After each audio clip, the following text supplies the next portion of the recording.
The next grant recipient is the Town of Montpelier, Montpelier Senior Activity Center, a division of the Community Services Department of the City of Montpelier, for the installation of water fountains and acoustical panels to make the space more accommodating and supportive of wellness for members and the public. Thank you.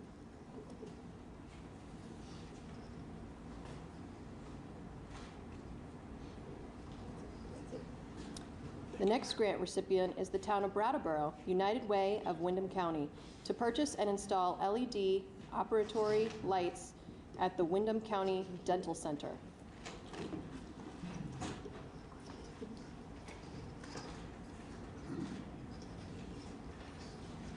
The next recipient is the Town of Townsend,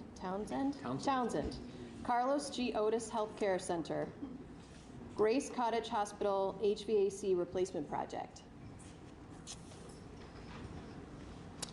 The next recipient is the Town of Starksboro Village Meeting House, restoration of the Starksboro Village Meeting House. Thank you so much.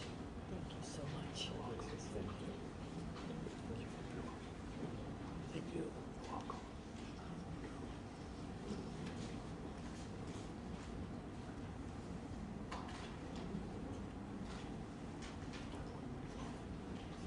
The next grant goes to Bennington Sunrise Family Resource Center to make safety enhancements and improvements to early childhood playground.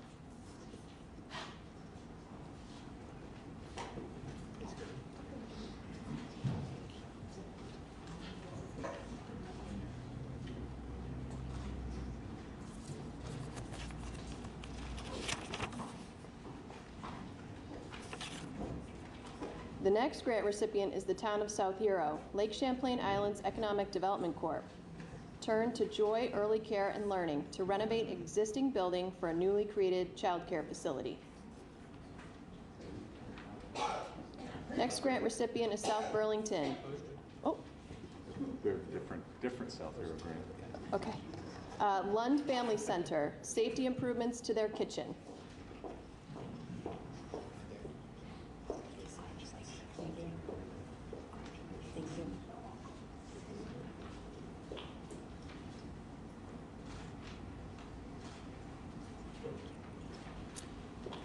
The next grant recipient is the Town of St. Albans for the Northwest Access TV to purchase media equipment. The next grant recipient is the Town of Morrisville, River Arts of Morrisville, Inc., to purchase and install a commercial dishwasher. The next grant recipient is the Town of Rutland, the Rutland County Parent Child Center, replacement of the heating, cooling, and ventilation system.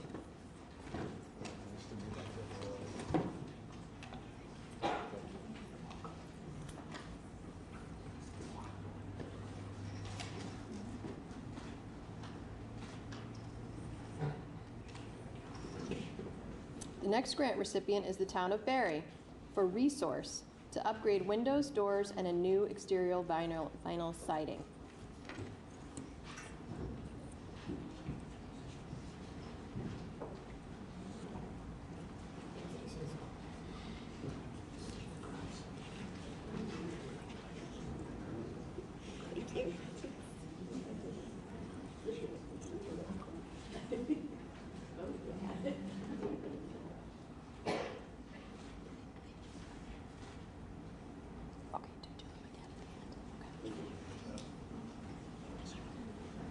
The next grant recipient is the Town of Brattleboro for the Winston Prouty Center for Child and Family Development to replace an inefficient hot water heater. The next grant recipient is the Town of Proctorsville, Stepping Stones Preschool, renovating, expanding the attached garage space, including a new heating system and handicapped accessibility ramp.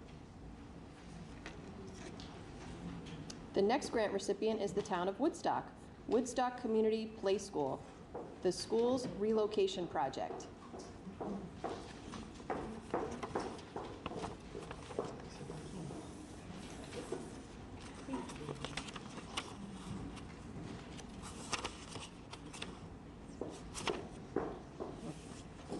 The next recipient goes to the Town of Middlebury, Friends of the Middlebury Hockey, to complete the Memorial Sports Center second floor, including indoor restrooms, a heated viewing area, upgraded concessions, a community meeting room, and to add an elevator. The next grant recipient goes to the town of Bristol, Bristol Recreation Club, to hire a VYCC crew for 1 week for the hardened sections of their 3+ mile trail.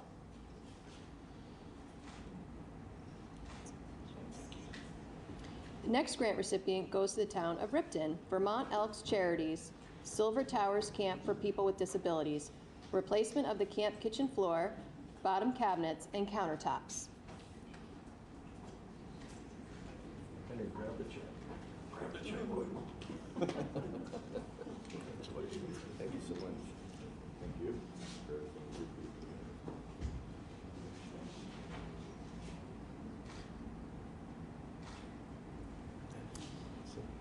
The next grant recipient is the town of Woodford for Prospect Mountain Association to replace their septic system. The next recipient is St. Johnsbury, the town of St. Johnsbury, the Three Rivers Path Extension and Trailhead Project. The next grant recipient is the town of Bolton, Smile Memorial School for new playground equipment. The next grant recipient is the town of Essex Junction, Village of Essex Junction, to convert 2 tennis courts into 6 pickleball courts at Cascade Park. That sounds fun. Do a little pickleball.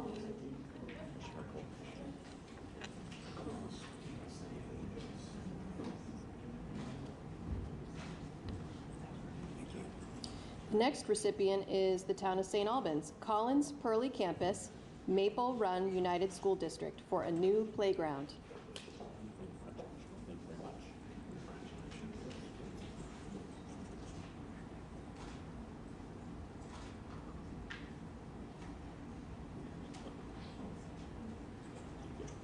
The next grant recipient is the town of St. Albans for the Franklin County Senior Center to repair the heating system.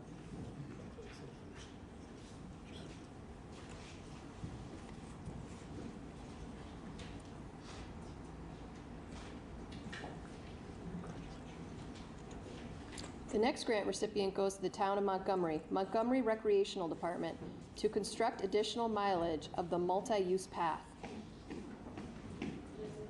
I was waiting for this little cutie pie to get up. Miss Sherry, thank you, Governor. Want to hold it? Oh, it's adorable. Thanks. So cute. It's okay. Happens frequently. Wouldn't want to follow her. The next grant recipient is Isle Lamont. Isle Lamont Preservation Trust, upgrades to the educational recreational trail signs. The next grant recipient goes to the town of Cambridge for the Cambridge Recreation Board to purchase multi-use storage shed concession stand.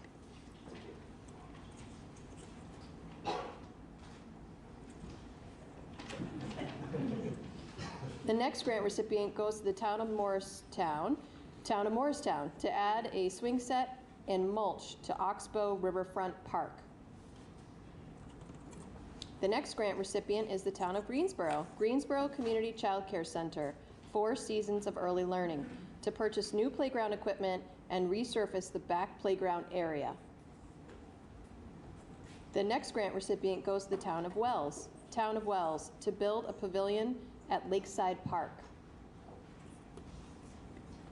The next grant recipient goes to the town of Brandon Recreation Department, removal and replacement of border fencing and creation of a parking area.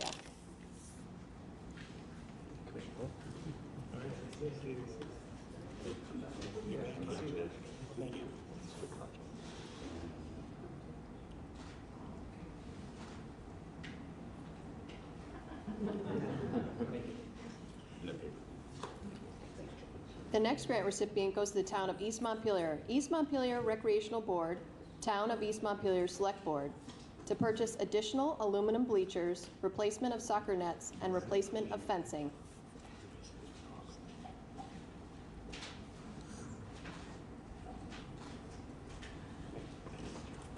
The next grant recipient is the Town of Vernon. For the Town of Vernon, improvements to recreation area bathrooms, including replacement of a double door and to construct privacy access to the public bathrooms facility in the pavilion.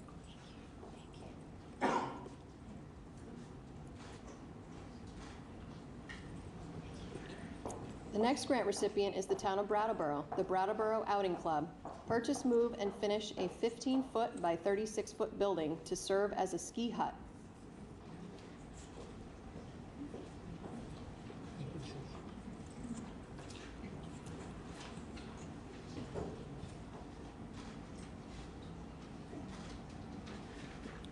The next grant recipient is the Town of Guilford. The Town of Guilford, Guilford Recreational Commission to complete the Playscape enhancement projects. The next grant recipient is the Town of Brattleboro, the Retreat Farm, to complete a trail sign and wayfinding project. The next grant recipient is the Town of Saxton's River Recreation Area, to replace the roof on the pavilion.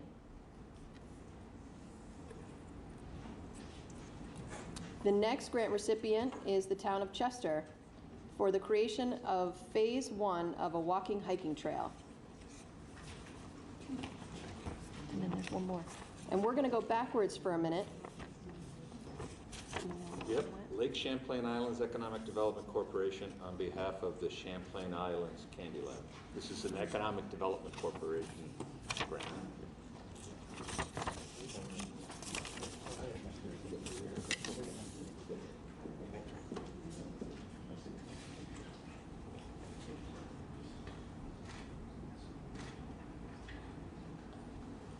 Thank you. That concludes our program. Want to thank each and every one of you for coming out and receiving your check. We have coffee and cookies I see in the back, so feel free to stick around and chat with your fellow grant recipients. We really appreciate all the work that you do in your communities. Communities are the fabric that knits Vermont together. It's what makes us an authentic state. We have authentic communities. And thank you for being leaders in your community and supporting this grant program, which supports your efforts to rebuild your communities. So thank you very much.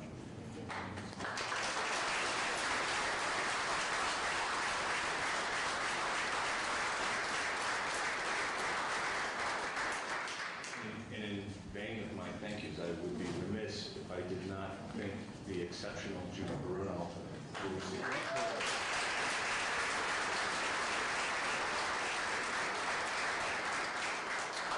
Judy does an exceptional job with the customer service and helping each and every one of you that calls up to ask her for advice. Should we do this? Should we do that? What does this mean?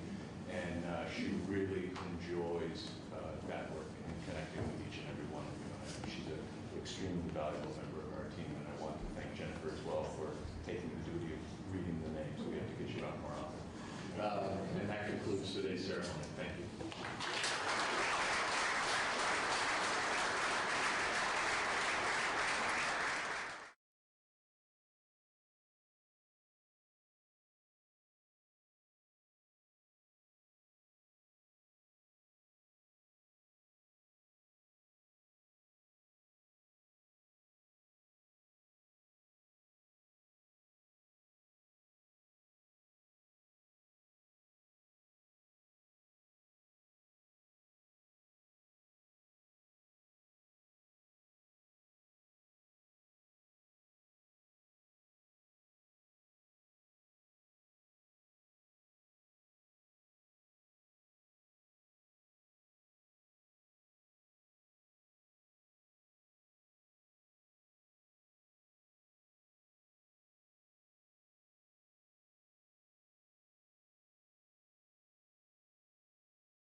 Good evening, everyone. Thank you for coming out tonight.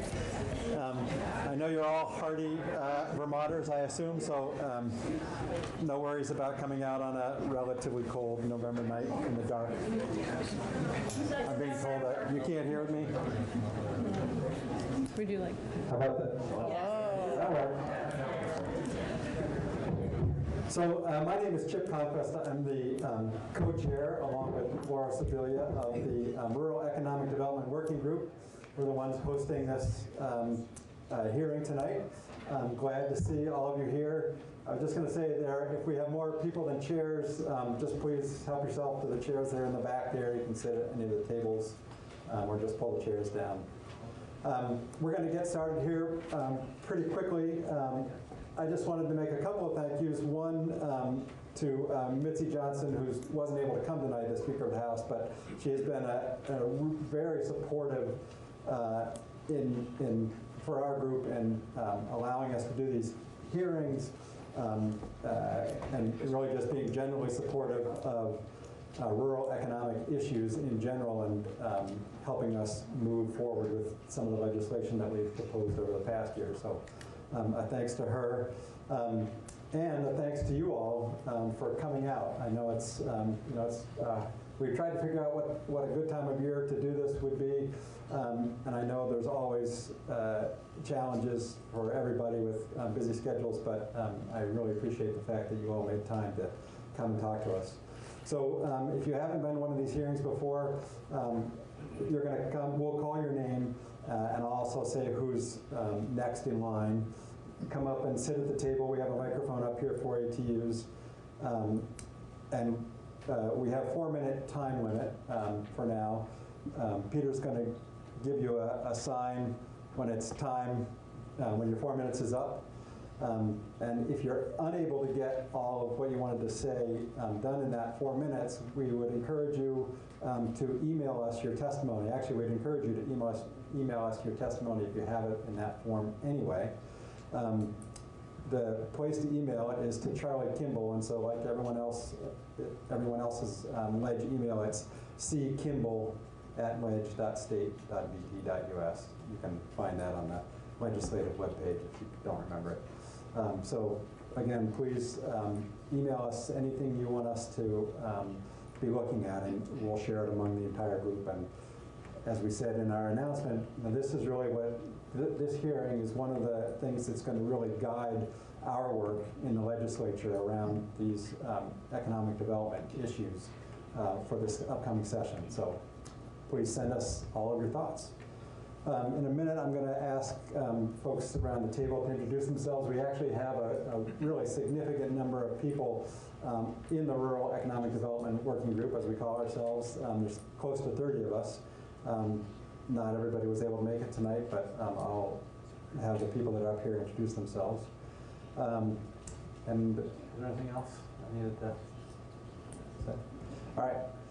So with that, I think we'll get started. So just a reminder, when I call your name, please come up, use the microphone, and I'll also let you know who's up, following that person.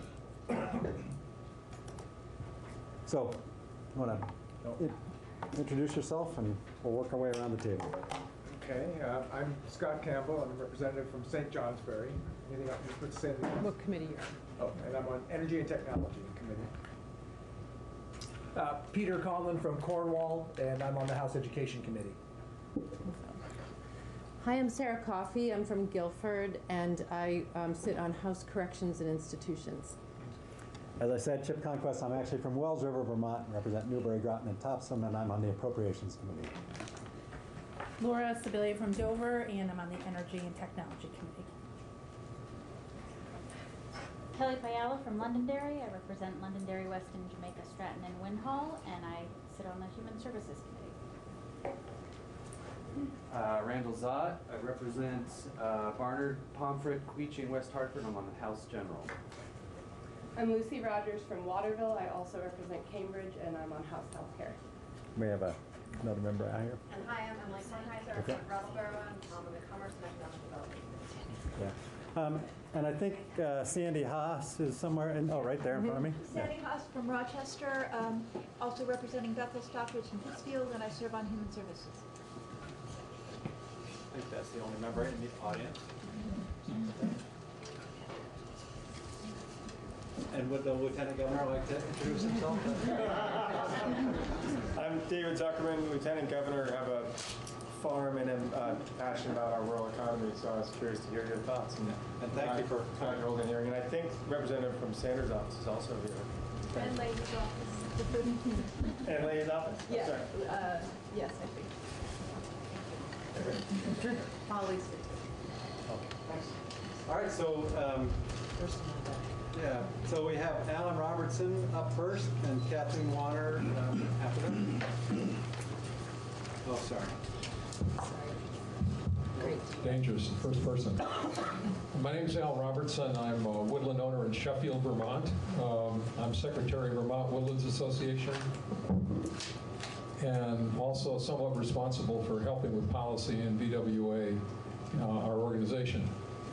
You should all have my testimony already. It was emailed to Mr. Kimball several days ago. So to paraphrase, you're going to read, when you read the testimony, that we feel there are a lot of new ideas and technologies that are available to improve the wood products industry and forestry in Vermont.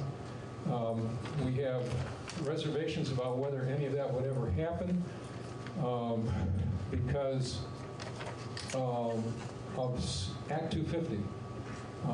We feel strongly that Act 250 has been very, very good to Vermont in keeping its rural and forestry environment. But unfortunately, the last few years, some of the very things that have been good for Act 250 and keeping development under control have also stymied development of the forest products industry. One of the things you'll see in the package is a handout from the Eckley sawmill in Germany. It represents a very, very small micro plant that produces power and also uses waste heat to heat the local community. That's typical of the kind of things that you'll see in our submission that included cross-laminated timber, biochar, increasing use of biofuels, and combined heat and power facilities. But again, there have been numerous attempts to fix Act 250 over the past few years, and yet it's never happened. And I say fix because we don't want to disturb what works. What we want to see is the same respect for the forest products industry as we see for agriculture. Right now, if a farmer builds a barn, he doesn't have to go through Act 250. But if a sawmill needs to expand, or if a new sawmill wants to come into existence, sometimes the hurdles are just so overwhelming that it just doesn't get done. Same thing with energy facilities. So there are things that need to happen in Act 250 to make it better for the forest products industry, and we were hoping that would be something that your group would be looking at. Specifically, there are two bills right now in front of the legislature, S104 and H197. You'll probably hear about those later tonight. That do a lot to resolving the issues that we've identified in our testimony. And with that, I'm done. Thank you very much. So Kathleen Warner and Brian Sheldon. Hello. Thank you for the opportunity to be here this evening. I'm Kathleen Warner, Executive Director of Vermont Woodlands Association and Vermont Tree Farm. I am also a member of the Working Lands Board as a woodland owner and tree farmer representing woodland owners. But Vermont Woodlands is a member of the Working Lands Coalition. And I feel like I need to say that I'm speaking for the coalition side tonight, not for the board. And so I've been involved with the Working Lands Initiative since 2012 when it first came to the House Ag Committee, which is now the House Ag and Forestry Committee, after a wonderful change of focus that included forestry. I guess nobody here tonight is from House Ag and Forestry, but I know I have friends there. Representative Partridge would have been here. Okay. Thank you. So this was really, Working Lands Enterprise Initiative was a cutting-edge proposal when it came to the legislature. It was designed to assist businesses that rely on the working landscape of farms and forests. I've actually been asked to present information about Working Lands Enterprise Initiative in other states and at a national conference. It really is a flagship program that Vermont developed that signals a willingness to invest in economic development across the working landscape. Each year, the coalition comes to the legislature with asks for additional funding because we know what a difference it makes to have that funding on the ground. The grant requests every year overwhelm our capacity, and so we often need to turn down good proposals. Now, we know that the working group supports the Working Lands Initiative, and wouldn't it be amazing if it were funded at $3 million annually and we didn't have to fight for that year after year? That would just make such a difference. It would foster so much innovation and diversification across businesses that would lead to market and supply chain impacts for farm and forest enterprises. Now, this program has really been the best rural economic driver for working lands businesses throughout the state, and it can continue to drive the rural economy if adequately funded. Now, I know I'm often preaching to the choir. You know, we do that a lot in forestry, but it's just important for me to underscore how critical these investments are for forestry and wood products businesses. We are really counting on this continued investment in working lands businesses that keep our forests working. And just when you come up to testify, unfortunately you have to hold the mic sort of right in front of your mouth in order for everybody to be able to hear. So please do that. So I'm Mike Greenville. You really do need that. I guess right up. Okay, we got you. So I'm a resident of Lincoln, and I'm the owner of Maple Landmark Woodcraft, which is a woodworking business in Middlebury. We craft small wood products. Business I started 40 years ago.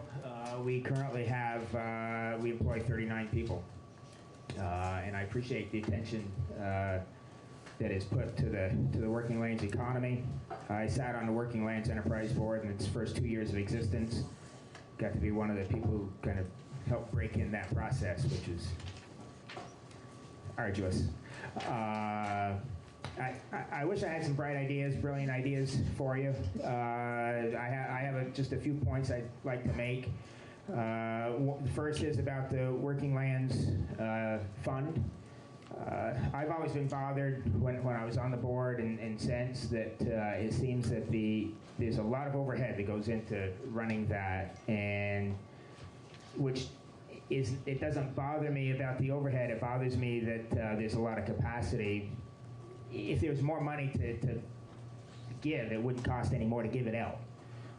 It'd be a more efficient use of funds. So the extra money you put in can go right out. And I don't know, I didn't explain that very well, but I think you get it. Also, perhaps a more flexible schedule for awarding the funds. Business happens fast and quick, and opportunities come and go, and the annual schedule of things just seems that it makes it difficult. Applications are only taken once a year. It takes 4 to 6 months for the money to be awarded. There's a lot of time delay in that. For me, as to my business, I'm just going to offer an anecdote to kind of call attention to concern. Is that I've always been proud of my business and dealing as local as possible, and I've always focused in having a short supply chain, and I've been fortunate that the lumber that I buy, and I buy 125,000 board feet a year, so it's not a huge amount, but it's no small amount. It comes from local mills. We offer health insurance.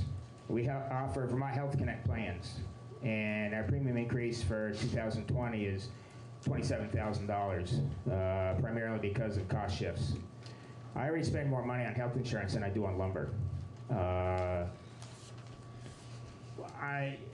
what am I to do when I don't have both $27,000 and a cost of living pay increase floating around in my back pocket?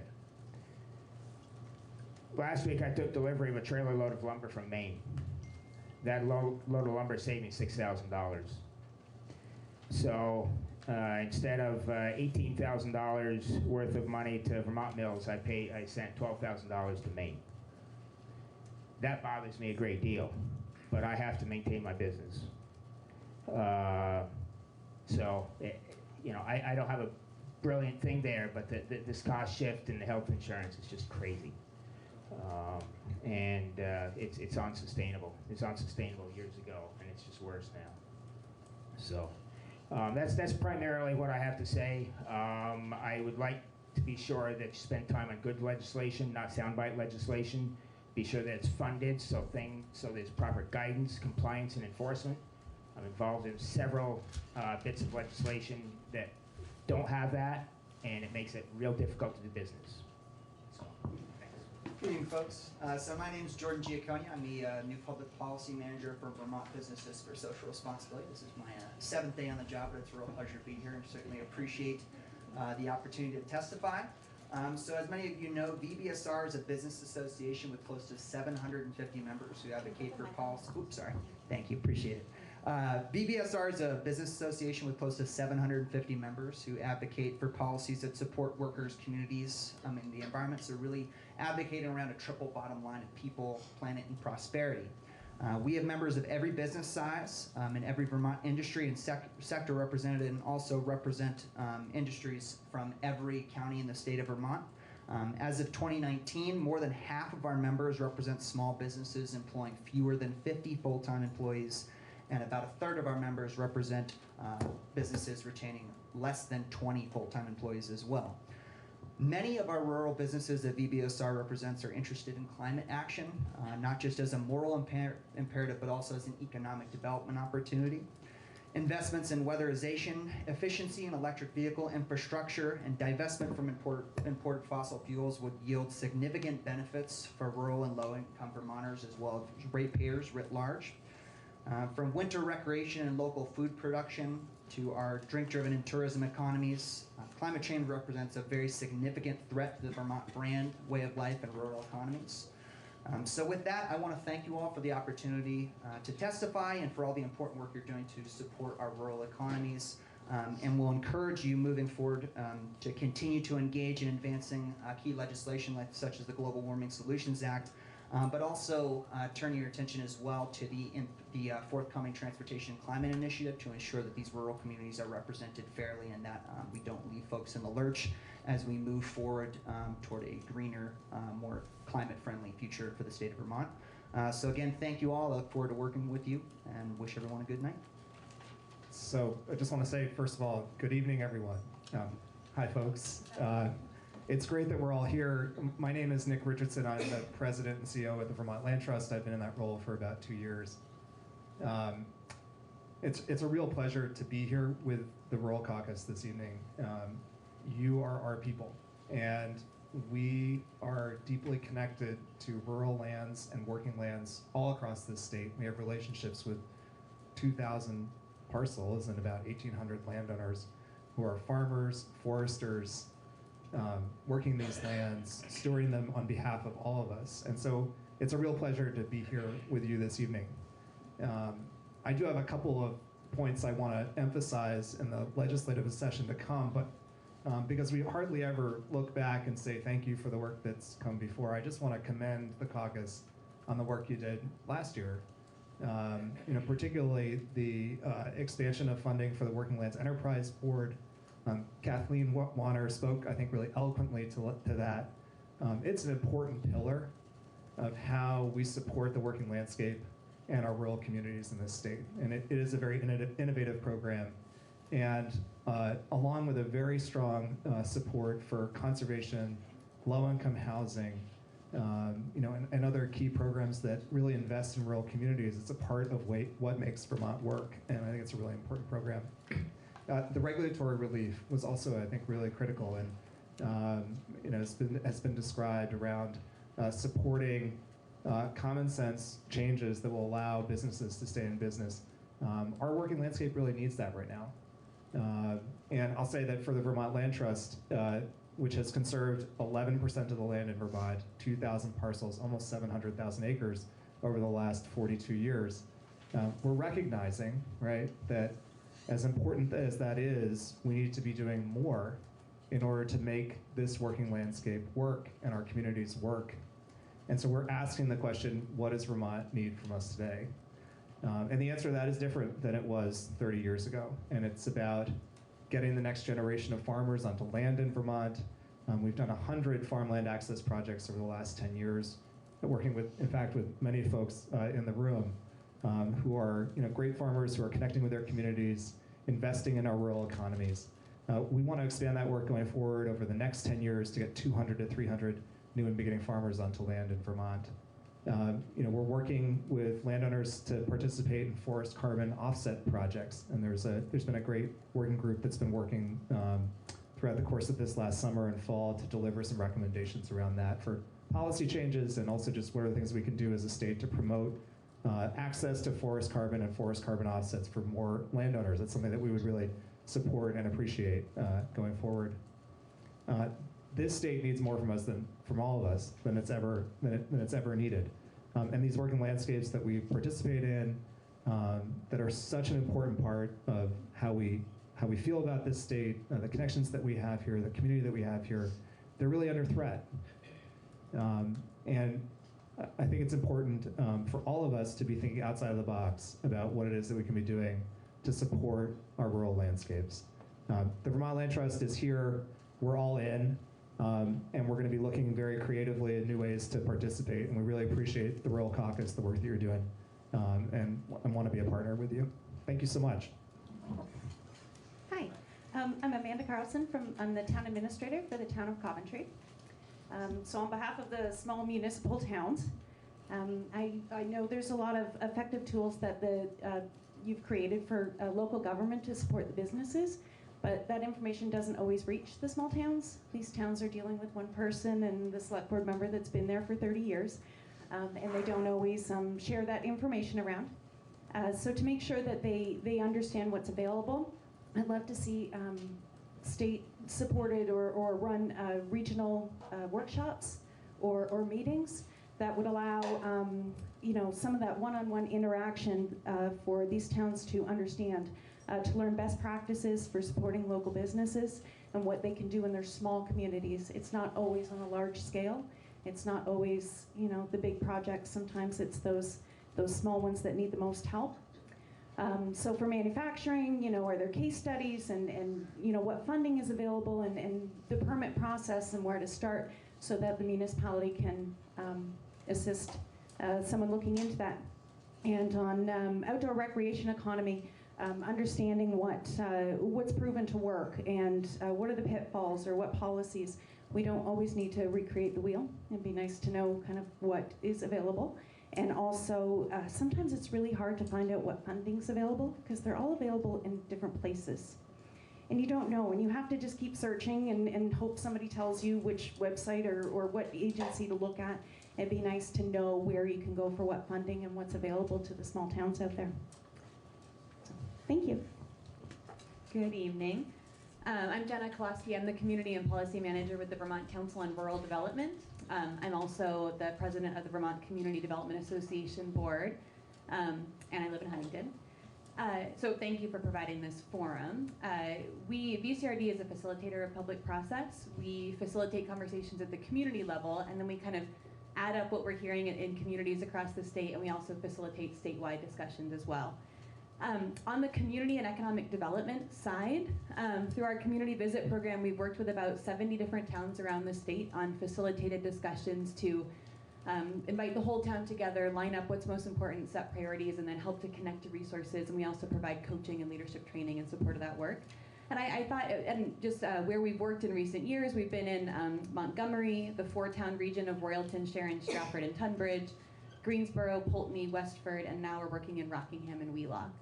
I thought it might be helpful just to share, when we work with towns, we don't know what's best for them, but we listen and we learn, what are the issues they're grappling with today. And I thought it would be helpful just to share a few things we're hearing in every town we're working with. We have communities lining up task forces around broadband and cell connection. Every town we're working with these days are setting those up. Traffic, streetscape, walkability, and bikeability, as well as trails and outdoor recreation. Most towns are setting up around some kind of economic development committee or even looking for funding to build staffing into their town structure to support economic development and small businesses. And then certainly in recent years, every town is prioritizing water and sewer infrastructure. They come into the room thinking about housing and attracting young people and supporting businesses and realize that to do that they need the infrastructure to support that vision they have for their community.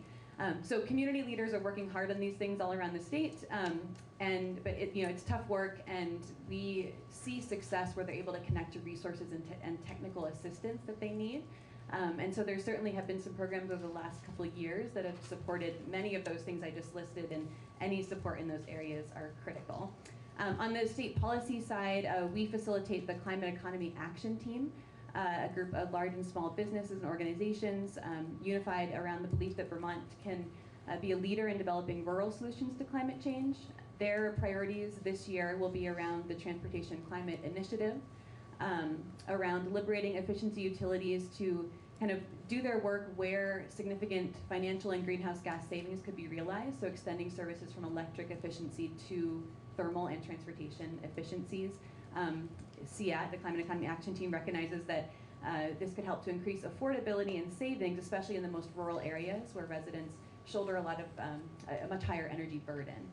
And then finally, the Working Lands Initiative. You've all heard a lot about the importance of the Working Lands Enterprise Fund. We facilitate and convene the Working Lands Coalition. And the coalition certainly thanks you all for your leadership last year in authorizing the largest investment in that fund to date at over $1.5 million. And the coalition believes that they'd love for that to kind of become the base funding for this work in an ongoing way, and in fact increase that over time with a goal of ultimately $3 million to meet the needs of businesses that are critical to protecting and promoting the future of Vermont's working landscape. And of course, you've heard tonight all the ways that can support and grow the rural economy as well. So thanks so much for the time, appreciate it, and I will submit this in writing as well. Thank you. I'm going to interrupt for just 1 second here, because the last two speakers reminded me of things that I was going to say when we started and forgot. I've been doing this for 11 years, and I still get tongue-tied in front of a crowd of people. Earlier this year, our group took a bus tour of southern Vermont in order to do the same kind of thing, a listening tour that Sarah organized, and it was a great thing. It was the first time that we've done it, and one of the things that we came out of it with is, wow, this is really great. We need to do this more. We need to keep getting out to other parts of the state, because I know not everybody can make it to Montpelier on the night when we have the hearing. So we won't do another one this year, but next year, maybe we'll show up in your neck of the woods. The other thing I wanted to say was BCRD that Jenna works for has been very helpful in helping us get the announcement out, and I forgot to thank them for that when I started, so I really do want to extend our thanks to them. Hi, I'm Bruce Hennessy, Maple Wind Farm in Huntington, Richmond, and Bolton, Vermont. Running that with my partner, Beth. We produce 100% grass-fed beef, pasture-raised pork, poultry, and eggs from poultry, of course, and run a small USDA poultry processing plant that was funded in part by several Working Lands Enterprise grants. We feel like we're the poster children for Working Lands. We've had a tremendous amount of support from that organization and from partners with that organization, Vermont Land Trust, Vermont Housing Conservation Board, NRCS, I know works in there. So we've taken full advantage of those, and somehow we've gotten the word, maybe because we've been the squeaky wheel asking for help for all these things. So I'm here in support of Working Lands, in support of increasing that investment, and also to ask the group to consider adding payment for ecosystem services into the mix. You know, when Beth and I first got started, we thought it would be enough that if we worked really hard, we had a good resource base, if we were reasonably intelligent and diligent, that the business would just be successful. And the truth is that you can be all of those things and it still won't work out. We still need support. There's a tremendous amount of barriers between small agriculture and profitability. And even though Working Lands has been a big part in helping us solve those problems, we need to go further for us to stay in business. I was encouraged to hear that the gentleman in Wood Products was able to pay health insurance for his employees. We're not able to pay health insurance for our employees. And that's a major problem for them, and it doesn't feel good for us either. It's very hard to even pay what some would consider a living wage and others would consider not a living wage, at least in Chittenden County, right? So I want to tell a story at the end. The last thing that we received through Working Lands was a 50% grant to attend the Ranching for Profit. We like to call it Farming for Profit, but officially it's called Ranching for Profit. That a number of Vermont farms were able to attend last year. And that is an ongoing and continuing program for us. It's a 7-day farm business boot camp, essentially. That's the initial course. And then you have an opportunity to continue on in a board of farmers from across the nation and continue to work on your business and develop and realize many of the things that we need to do to be profitable and also build soils and add to the health and welfare of our community. And I just want to encourage a real focus on those really long-reaching and far-reaching programs for the Working Lands group to help farmers really go beyond just that hard work and core intelligence to true financial literacy and the ability to become viable farm operations. And again, a deep thanks to all of you for that opportunity. Good evening. I'm Christine McGowan from the Vermont Sustainable Jobs Fund, and I coordinate the Vermont Forest Industry Network. The network was established in 2018 to help support and strengthen our state's forest and wood product sector, and now includes more than 150 people and organizations involved in Vermont's forest and wood products industry. I'd like to start by thanking you for your support of the Working Lands Enterprise Initiative. The Vermont Forest Industry Network's creation was a direct result of research commissioned by the Working Lands Enterprise Board's Forestry Committee back in 2015, and in the years since has increased awareness about the value of our forest and wood products industry to Vermont, and has embarked on several projects to expand or create new products for forest products, new markets for forest products and wood products. A few facts about our forests. Vermont is 76% forested, and 80% of those forests are privately held by small family woodlot owners. Historic land use patterns have left us with a considerable challenge. After depleting most of our forests for more than 100 years ago, much of what has grown back has not been well tended. So in a typical Vermont timber harvest, as much as 3/4 of what is removed is considered low grade, translate low value. Up until recently, that low-grade wood had a healthy regional market in pulp used to make paper. But for a variety of reasons, one of which is probably within arm's length of everyone in this room, we've seen a sharp decline in pulp mills in our region, and that's had a ripple effect on the entire supply chain. 2 years ago, several Vermont loggers were stuck with wood they couldn't sell and expensive equipment they could no longer afford. Many of them parked their skidders and were forced to find other ways to make a living. Meanwhile, most of the sawmills that used to be economic drivers in so many of our rural towns have disappeared. Some couldn't compete with newer, bigger mills across the border in Canada. Others have struggled with the constraints placed on them by state regulations. Those that remain are faced with the reality that their owners are not getting any younger, but their younger successors are few and far between. So when a sawmill closes its doors, it's unlikely we will ever get that infrastructure back. Despite these challenges, Vermont's forest and wood products industry still represents a significant economic driver in our state, generating $1.4 billion in economic activity and providing 10,500 Vermont jobs.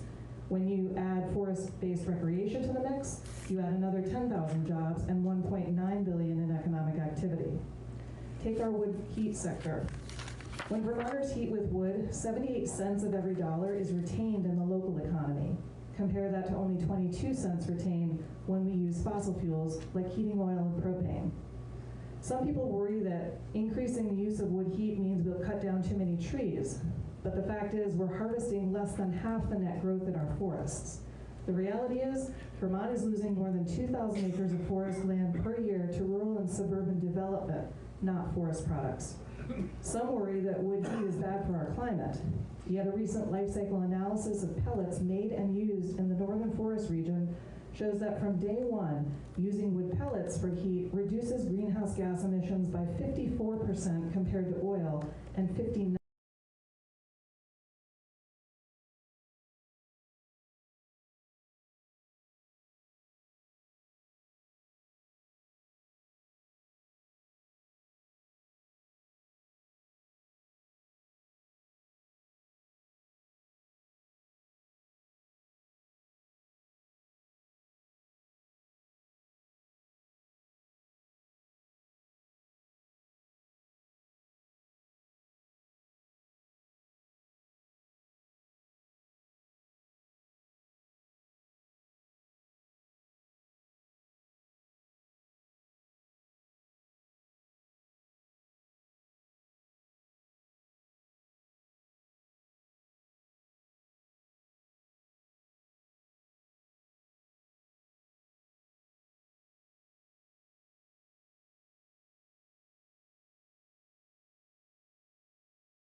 that the sun shines down its power to all the world and makes the wind blow strong as it will.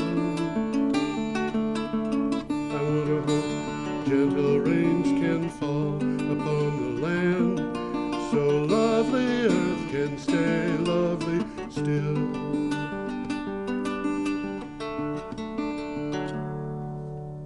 Hello, ladies and gentlemen. Welcome to the 352nd edition of Energy Week. Time flies when you're having fun. With George Harvey, the inconsequential George Harvey, and the amazing Tom Fennell. In the flesh. In the flesh. I'm in the flesh, too. You know, I'm in perhaps a little too much flesh. I happen to remember when we got to New Year's Day, which, by the way, we are recording on the 2nd of January. And we'll get back to that in a moment. I had remembered that when I was a little shy of 11 years old, Oliver Hardy died. Oh, yeah. And I said to my mother, how old was he? He wasn't very old. And she said he was probably about 65. Uh-huh. And I said, that isn't very old to die. And she said, yeah, but heavy people die young. That's what she told me. There is a tendency there. Yeah. So I always expected that I'd probably not live to be 73, and that being the case, I didn't expect to live to 2020. Anyhow, what we're going to be doing here is telling you all the most important news that we gathered from on energy and climate change since December 19th. We did a show on December 19th for the week previous, and then we did a second show on December 19th for the year in review. The year in review, because we couldn't do a show the day after Christmas because the studio was closed for the week. Well, you can't do it when the studio's closed. You could figure it out. But nevertheless, the result of that is that this week we're going to be doing a show that covers 2 weeks instead of one. So the days in this week are going to have one or two items, and we are doing them starting December 19th. They will be a little bit abbreviated over what we usually do, just because there's a lot of them. Yeah. Anyway, if you hear us talk about something and you want to know about it, you can go to geoharvey.com, my blog, geoharvey.com, and you can click on the date on the calendar. Since we're in January, you would probably, for most of these, you'd have to click back to December. But you click on the date on the calendar, and it will take you to a place where the news item that you're interested in will be one of about 15. So it shouldn't be too hard to find it. You know, I'm looking at this monitor, and my red suspenders look ridiculous. I didn't do that on purpose.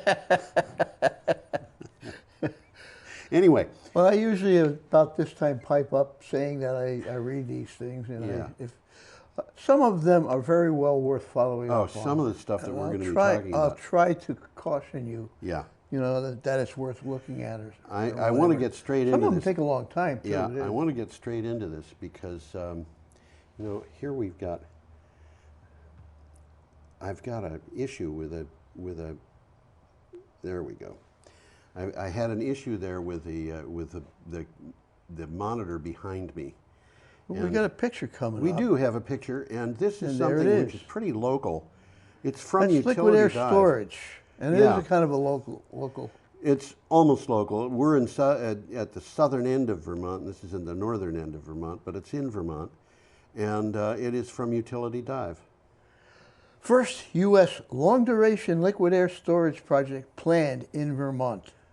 Highview Power Storage and Encore Renewable Energy. And, you know, writing for Green Energy Times, I do a lot of stuff writing about Encore Renewable Energy. Yeah, their name has come up, yes. It comes up a lot in Vermont. Those two companies are planning to build the country's first liquid air energy storage system in northern Vermont. And there it is. In a bid to address transmission issues in the region, the proposed project will be at least 50 megawatts. Which isn't terribly big. Not terribly big, but you know, 50 megawatts of storage you're talking about a significant impact. They're useful. Well, I got a little blurb about that. Okay. Lithium batteries are more attractive for under 4 hours usage. Right. Okay? Liquid air technology is overall less expensive and requires a lot less space. Okay. And they haven't told us where this is going to be located. Well, I but think it's in the they will Northeast locate Kingdom. it where the grid is most congested in the state. Yeah, I think I heard that it was in the Northeast Kingdom. Well, it would have to be, I think. But I'm not. Just because of the way the not sure. grid is. But you know, this is an indication of something that's happening in this country, and that is it's cheaper now to put in local energy storage than it is to build new transmission lines. Well, it's changing the nature of the grid, but you're absolutely right. You're absolutely right. Yeah, and you're absolutely right too. Tom and I are an interesting pair because we're always absolutely right. Except when we're not. Except occasionally, yes. Once in a while. Well, let's move on to one of our favorite people here. You know, this computer is just driving me bananas. There we go. You've heard us talk about Bill Murray, Bob Murray before. Yeah, this is something that I read this and I thought, oh my gosh, this is not nice. Well, Bob Murray, who, in case you don't know, is a coal mine operator. Yeah. Okay, and it's interesting because in his youth, he actually was a coal miner. He was actually in several accidents in coal mines. Yeah, he's a real coal miner, Yeah, but he's gotten into the big business. Yeah. He owns coal mines. Well, we'll read the title because it says a lot. Yeah. Bob Murray paid for science denial instead of coal workers' wages as the company went bankrupt. Just one of his companies. But you don't have to worry about it, you see, because the federal government stepped in and guaranteed the retirement. Well, isn't that nice? Isn't that nice? This is from Electric. While his company spiraled into bankruptcy, Bob Murray spent tens of millions from the company's coffers to pay himself, his successor, and several anti-science and anti-environment lobby groups, according to new court filings. Well, I got a little takeaway there. The money was spent at the same time as Murray is asking courts to excuse his debts to his workers, which is in the form of pensions and health care So he's plans. giving himself money and yeah. asking the courts to allow him not to pay money to his Bingo, workers. that's exactly right. Okay. The guy's a sleazebag. Well, it certainly sounds that's like too kind a word. It certainly sounds like it. I've never met Bob Murray. I know people who have met him and don't like him. You know who I met once? Actually shook his hand. Rupert Murdoch. Oh, did you? Yes, I did. I was not impressed. I'm sure he was not impressed either. Okay, we're up to Friday, December 20th. I don't know who the most prestigious person I ever met is. I just can't remember. Me, maybe? You're up there. I don't believe you. Well, let's take a look at another picture here. Okay, I'll bet you've met the Lieutenant Governor. Oh, I clicked it twice. Now I clicked it once. Okay. It is a bunch of coal cars. And it's for Friday, December 20th. And it says that a FERC order could boost coal over renewables, raising costs for consumers. This doesn't make sense. Well, it does, really. It does. Inside Climate News. It does if you if you take it from the point of view of let's save coal at all costs. That's where it makes sense. Yeah. Rules approved by the Federal Energy Regulatory Commission, which is referred to as FERC, are designed to counteract state subsidies that support the growth of renewable energy and use nuclear power. This is sneaky. The change would require higher minimum bids for subsidized power plants. Well, what it says here is the regulations will tilt the market in favor of coal and natural gas in the nation's largest power grid region, which is from New Jersey to Illinois. Yeah, and we are going to get to another article later in this broadcast that tells you why this whole thing is not going to work. But it's pretty easy to see why it isn't going to work. Yeah. I mean, if you think about it, coal is dead. If you've got subsidized solar power coming to the grid and it's subsidized at 2 cents per kilowatt hour, and you say, okay, I'm not going to bid 2 cents per kilowatt hour, I'm going to bid 4. Well, you're hitting the minimum that they've got, and you're still below the cost of natural gas and coal. Yeah. So it's not going to work. Well, it's the economy, stupid. It's the economy, stupid. That's right. Unfortunately, I don't like the stupid part at the end. Okay, gang, this is the economy at work here. Should we go on? Yeah. We're up to Saturday, December 21. We're just cruising through these because we have fewer things every day. This is an interesting article. Yeah. Scientists created a new sponge that could clean up oil spills. Yeah. The secret to cleaning up water contaminated by oil may lie in the cheap, common polyurethane foam used in mattresses, enhanced by a special coating. In a study published in Nature Sustainability, this is a peer-reviewed journal, scientists found the material consistently captured almost all of the oil in under 3 hours. That's amazing. You know, I'm sure they never expected such success. I have no idea. But you know what's going to happen when they use it? The polyurethane foam will fragment and contribute to the plastic in the oceans. Well, the sponge was designed to recover micrometer-sized droplets of crude oil that get dispersed in the ocean after oil spills and leaks. Right. As well as in wastewater from fracking. Yeah. So these are problems that they're solving. Yep. Okay, now our next item is from the BBC, still December 21st. Oh, this is a very interesting article, and it's very timely. This has 2 pictures, so let's put the first picture up. Let's get the first one up there. That picture, when I looked at it, I saw that it was referred to as coming from high-altitude aircraft. I would imagine. It's just a picture from the air of 2 fires. Yeah, and I thought when I saw it, you know, you can actually see the curvature of the Earth there. And yeah, you can. I thought maybe it had come from space, but you know, this... Probably from an airplane. I would say from an airplane. Well, look at that, huh? Look at that. Okay. Ooh. Now, this is way up. You're probably operating here at 40 or 50,000 feet at least, way above what you would do with commercial aircraft. And those are fires in Australia. Now, they're bushfires. I want to show you a map of where the bushfires just in New South Wales are happening. That's this map. That's this map. In this map, the red part is areas that are either on fire, were on fire when this was put up, which was the 21st of December, or had already burned. Well, to put that picture in perspective, that's about the size of California. From north to south. From north to south, Yeah. not east to west. Yeah. And it's also interesting that there's no fires to the west. Well, but there's nothing there but desert. Yeah, you don't have forest fires in desert. You don't have bush fires in desert. But every state in Australia has got major fires going on. All around the country. All around absolutely. the country. And I want to point out a couple of things here. Down in the bottom of this picture, you see a thing that says ACT.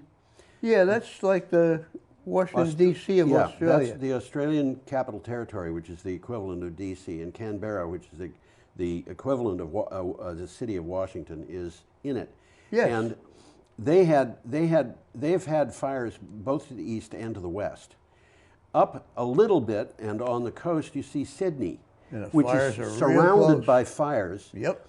And those fires, some of them are like 75 miles across, and Sydney is probably 35 miles from them. And Sydney is a city of 5 million people. And, you know... The map doesn't really demonstrate that. No. And in the news today, you know, the Prime Minister of Australia, who was under fire because during all of this he went to Hawaii for a vacation.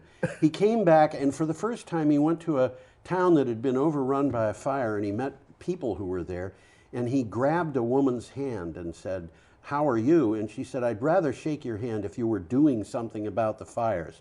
And he had nobody in that town had anything good to say about him. They all wanted him to deal with climate change because Australia is having its 2019 was the hottest year ever in Australia. The average temperatures were 1.5 degrees Celsius above normal. So this is this is a problem. This is a very big problem. Anyway, this comes from the BBC, and I want to point out too. You had talked about that. The area of burning here is about 25% larger than the state of Vermont. Well, I've got a bunch of notes here. Yeah. They refer to the Peshtigo fire. Yes. Which was at the time the biggest fire ever happening in America. I think it still is the largest ever in America. Yeah. It burned 1.2 million acres. Right, which now, is almost... For reference, Vermont is 6.6 million acres, the whole state. Yeah. Okay? Bateman's Bay to Byron Bay, which is what you see in this map, is 660 miles, which is about the size of California, top to bottom. Yeah, this is not good, what's happening here. This And the Peshtigo fire happened in 1871. same day as the Chicago fire. Was it really? And it jumped Green Bay. Yes, it did. It was jumped. in northern Wisconsin and in the upper peninsula of Michigan. And there's some question about whether it might even have jumped to Lake Michigan. The Green Bay thing they think is absolutely possible because there was a hardware store sign which had caught fire and had been picked up in a fire tornado and carried aloft and then fell down like 10 miles from where it had been picked up. Well, what you're looking at in the map there is 6 times as big. Yeah, that's right. As the biggest fire that ever happened in the United States. This is from BBC. Well, this is what the article says. Yeah. Australia Fires, a visual guide to the bushfires and extreme heat. And you're looking at the visual guide You're right looking now. at part of it. There's a bunch of pictures in this. It's a very interesting and grim article, and if you look it up, you're going to be reading it for an hour. Australia is grappling with massive bushfires fueled by record-breaking temperatures and months of severe drought. Months? I got news for you, whoever wrote this. It's years. Yeah. Fires in New South Wales have already burned at least 2.7 million hectares, which is 7.4 million acres this season, destroying more than 700 houses. This is a visual guide to that. Well, it's 2.7 million hectares. In California, 1.8 million hectares have burned. Yeah. And in the Amazon, where really things are just starting to heat up, I think, they burned 900,000 hectares. That's another thing. These fires that we're looking at on this map, the fire season hadn't started Hadn't yet. even started yet. Yeah, this is their We are this now is their summer. You know, 2 weeks later, we are now starting into the fire season, and Oh, boy. at that point we were just starting into the fire season, which lasts until March. Is there anything going to be left of these? I mean, Well, it's interesting. We could use this kind of to slide into the next article, Okie which is from doke. Sunday, December 22nd. Yale Environment 360. And it says that the global price tag for 100% renewable energy is $73 trillion. Yeah, let's think about that for a minute. The global Well, effort. considering what you're looking at here, and keep that in the back of your head. Yeah. The global effort to transition to 100% renewable energy by 2050 would cost $73 trillion up front. But the expense will pay for itself in under 7 years. Now, that's interesting. Yeah. And create 28.6 million more full-time jobs, according to a new report from researchers at Stanford University. And by the way, this particular report, which came from Mark Jacobson, is all people have been. It's been appearing in the news every day since this. Today, I was reading news articles about this report, and what he's saying is, if we spend that money, which is not all going to get spent in 1 year. Oh no, it's over a period of time. It's over a period of time. We're going to be making money back while we're spending it. Well, what they're trying to accomplish is increased energy efficiency, Yeah. okay, and the electrification of all energy sectors, including transportation, buildings, heating and cooling, industrial processes, agriculture, forestry, fishing, and the military. Did I skip anything? Probably, but I couldn't pay attention. What they really want to do is to electrify everything. They want to electrify Stop using everything. fossil Yes, fuels, absolutely. period. Absolutely, that's how it's done. Now, I can think of renewable energy that is not electric, and that includes, for example, solar heat. Yeah. Which is you can actually Pure solar. Yeah, pure solar. Yeah, I know heat. a lady's got a pure solar panel on her house that heats the house. It's not electric at all. Neat.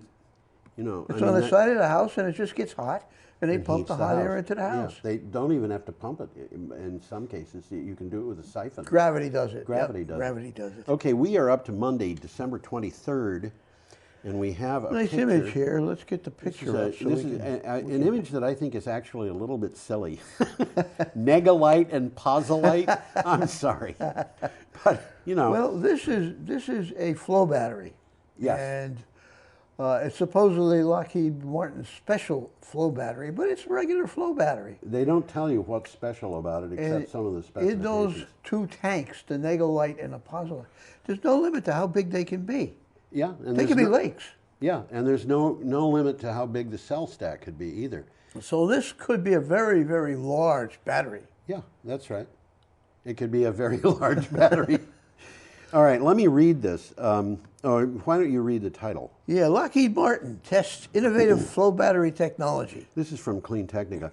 Lockheed Martin announced that it is partnering with TC Energy to develop new energy storage systems based on Lockheed Martin flow battery technology.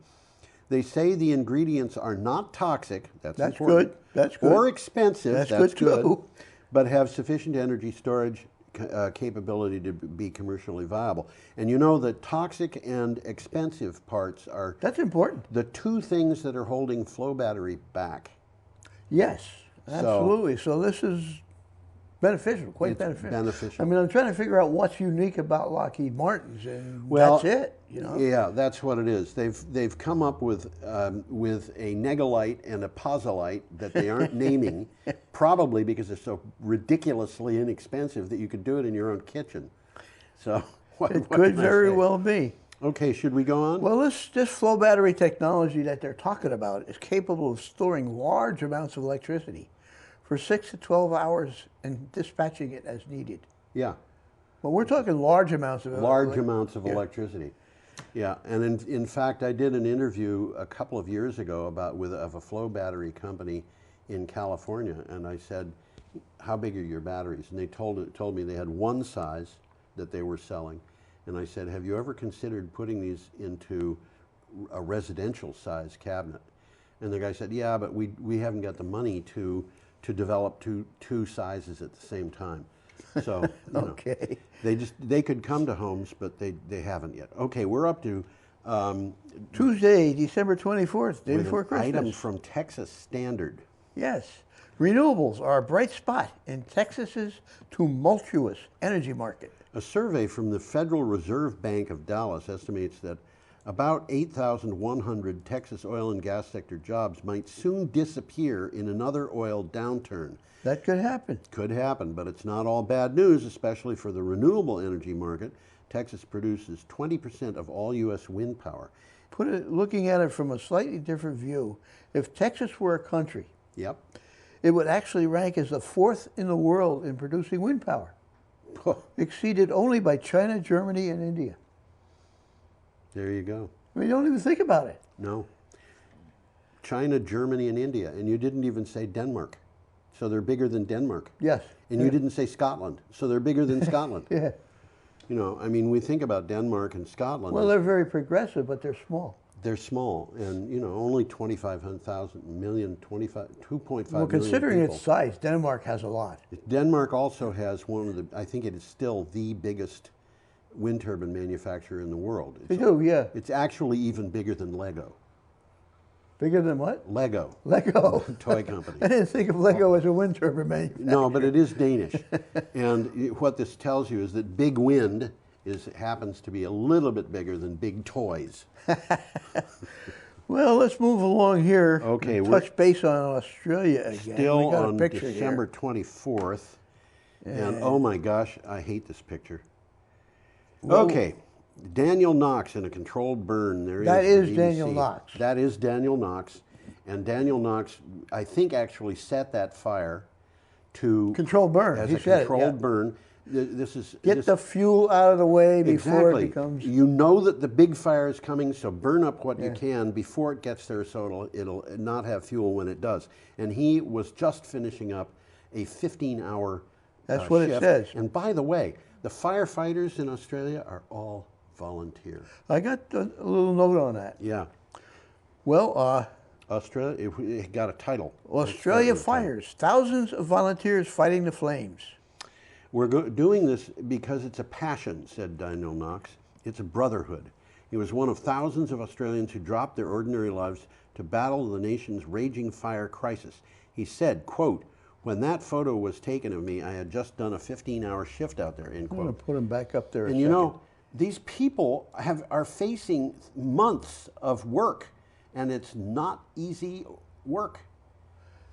This is dedication. With you know? no pay. This is dedication. These guys aren't, well, as you just said, they're not getting paid for it.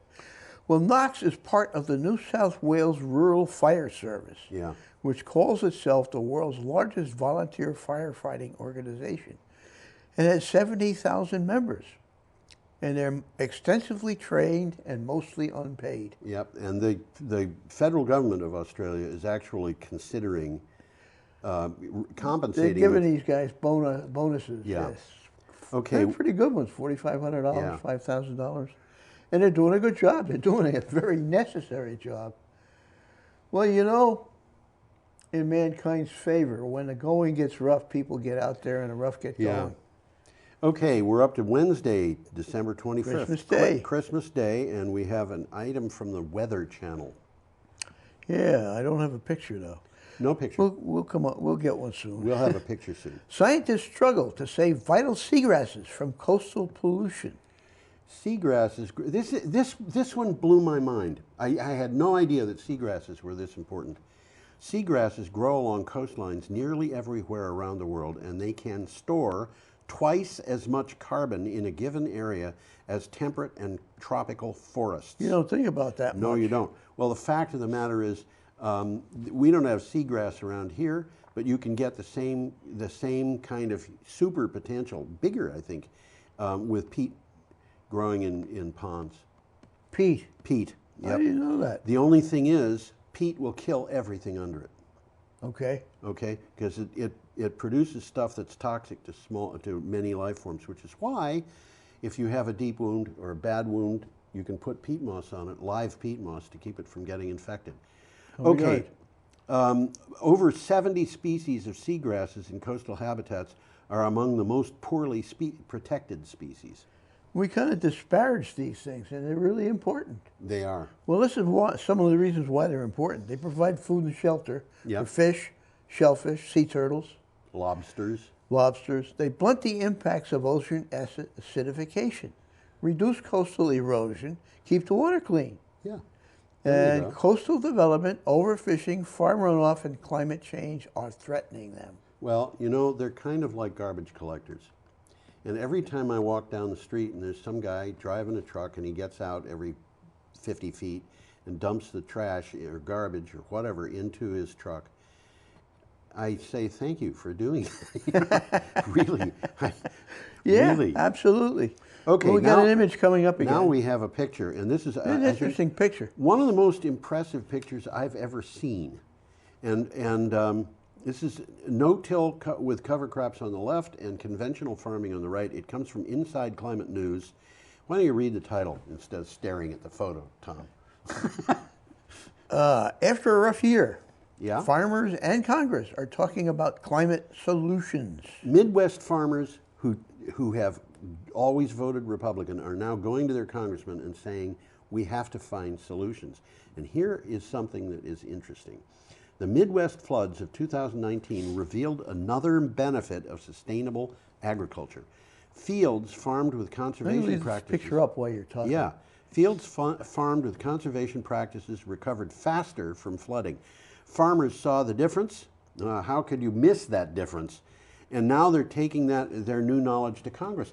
I would not have imagined that you could deep plow a field, leaving the soil all loose, and then no-till a field next to it, leaving the soil, full of roots but tight, and that the one that drains. And the one that drains is the one that's no-till. Yeah, it's interesting. As I think about it, it's probably, I would guess, because those cover crops and possibly the crops that are grown there have root systems that go deeper.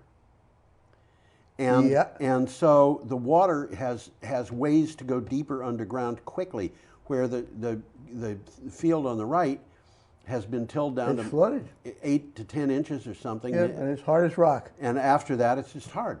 Yeah. So it won't drain out. And I don't know what they're growing as a cover crop, but it's probably something of a legume. Yeah, it could be. Alfalfa. Alfalfa, something like that, Something which like regenerates the soil. The soil. Yeah. This is, the thing that George Washington Carver found when he was when he was working in the South. Yeah. The thing about growing peanuts. Yeah, yeah. Southern Which are agriculture. legumes. Yeah. Legumes, I don't know. I say legumes, but legumes is something I hear a lot of people say. He was working in an area where the traditional agriculture consisted of plow those fields, plant that corn, plant that cotton, plant that tobacco until the fields, and fertilize the fields until wouldn't grow anymore. Until you couldn't grow those crops anymore, and then what you do is abandon your plantation and move west. Yeah, they did exactly that. People from Georgia would move to Alabama. People from Alabama would move to Mississippi, and he came along and said, "Wait a minute, you plant peanuts, and the next year those things will grow again because the peanuts." And you can stay there. You don't have to move. And you don't have to move. And then on top of everything else, the peanuts have got value of their own, and people were saying, "What value? Show me the value of peanuts." So he Talk to Mr. Planters, huh? I think I've always thought that he invented peanut butter. Uh-huh. You know. Anyway. Well, let's move the picture back. The fields that were slow to drain and remained waterlogged longer, the ones on the right, have been farmed conventionally. Yeah. Tilled, left bare, and unplanted over the winter. Yeah. Which doesn't make sense to me. I mean, if they could plant a crop that'll bring in a little more income, why are they leaving them bare? No, it doesn't have to be big income, but it's something. Yeah. The fields that drained quickly and were ready for sowing hadn't been tilled in years and had been planted every winter with cover crops, which help control erosion, improve soil health, and trap carbon in the soil. And there you see in a picture of it. And you drive down that field and you think, the field on the left, you're going to be able to plant this year. The field on the right, it's questionable. That might not drain fast enough for you to get a crop in this year. Absolutely. Okay. Still, on December 26th, we've got an item from EcoWatch. Yeah, we do. As fracking companies face bankruptcy, which is happening, U.S. regulators enable firms to duck cleanup costs.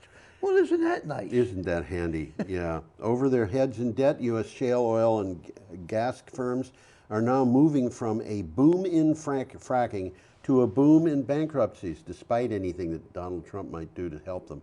This trend could put U.S. taxpayers on the hook for paying to shut them down properly and clean up the drilling sites. Well, it's one of the things that's happening is the fracking operations aren't delivering what they expected. Yeah.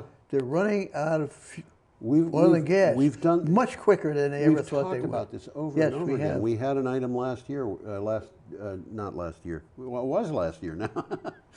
But we had last regular show. We had an item where we were talking about the rate that fracking companies were going broke. Okay, should we go on? Well, did you read that one? Did I read it? I don't know. Duh. Over their heads in debt, U.S. shale, and yes, I did read this. Well, federal and state governments have not been holding fracking companies fully liable for the environmental damage and cleanup costs of their drilling activity. Show me a government that keeps anybody fully liable for environmental damage.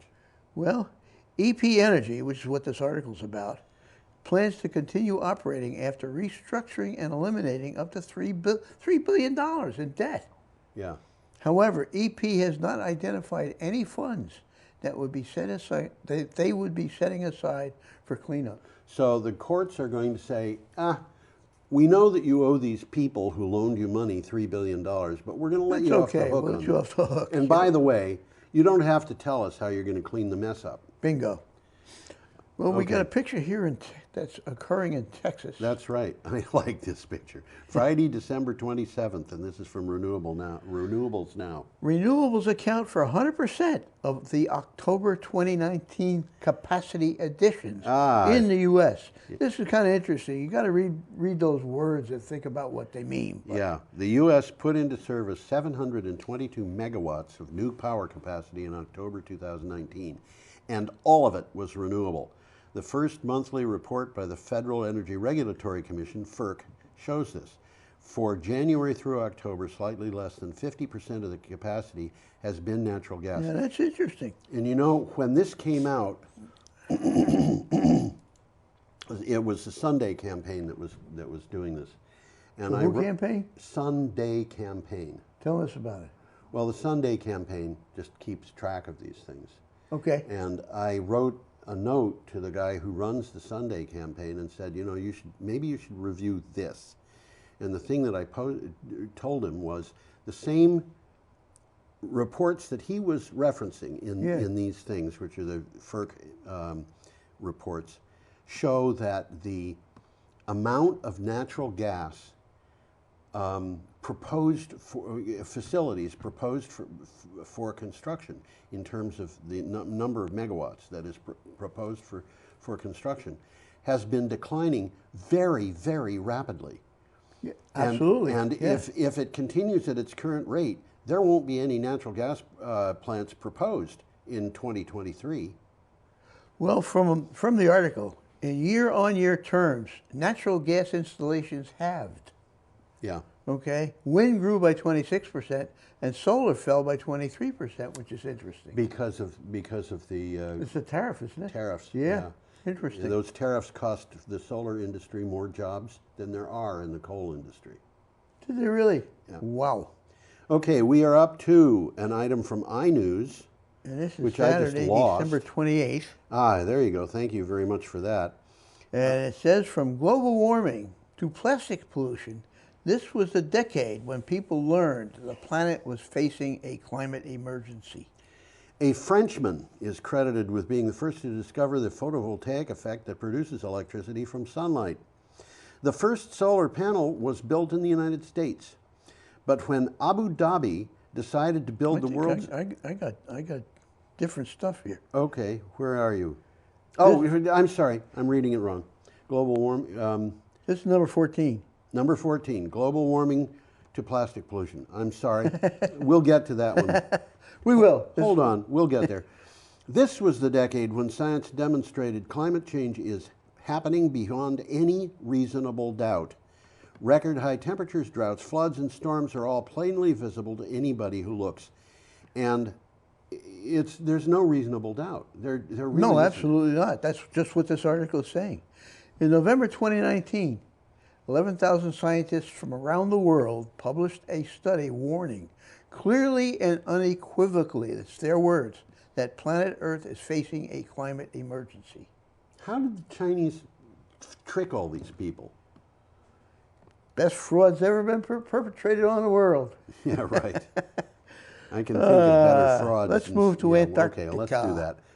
This is an item from The Guardian, and we do have a picture. And that's yeah, we do. Rather nice picture of a glacier or iceberg. Well, that's a big glacier. That happens to be falling apart, but nevertheless, go ahead, Tom. Submarine to explore why Antarctic glacier is melting so quickly. Yeah.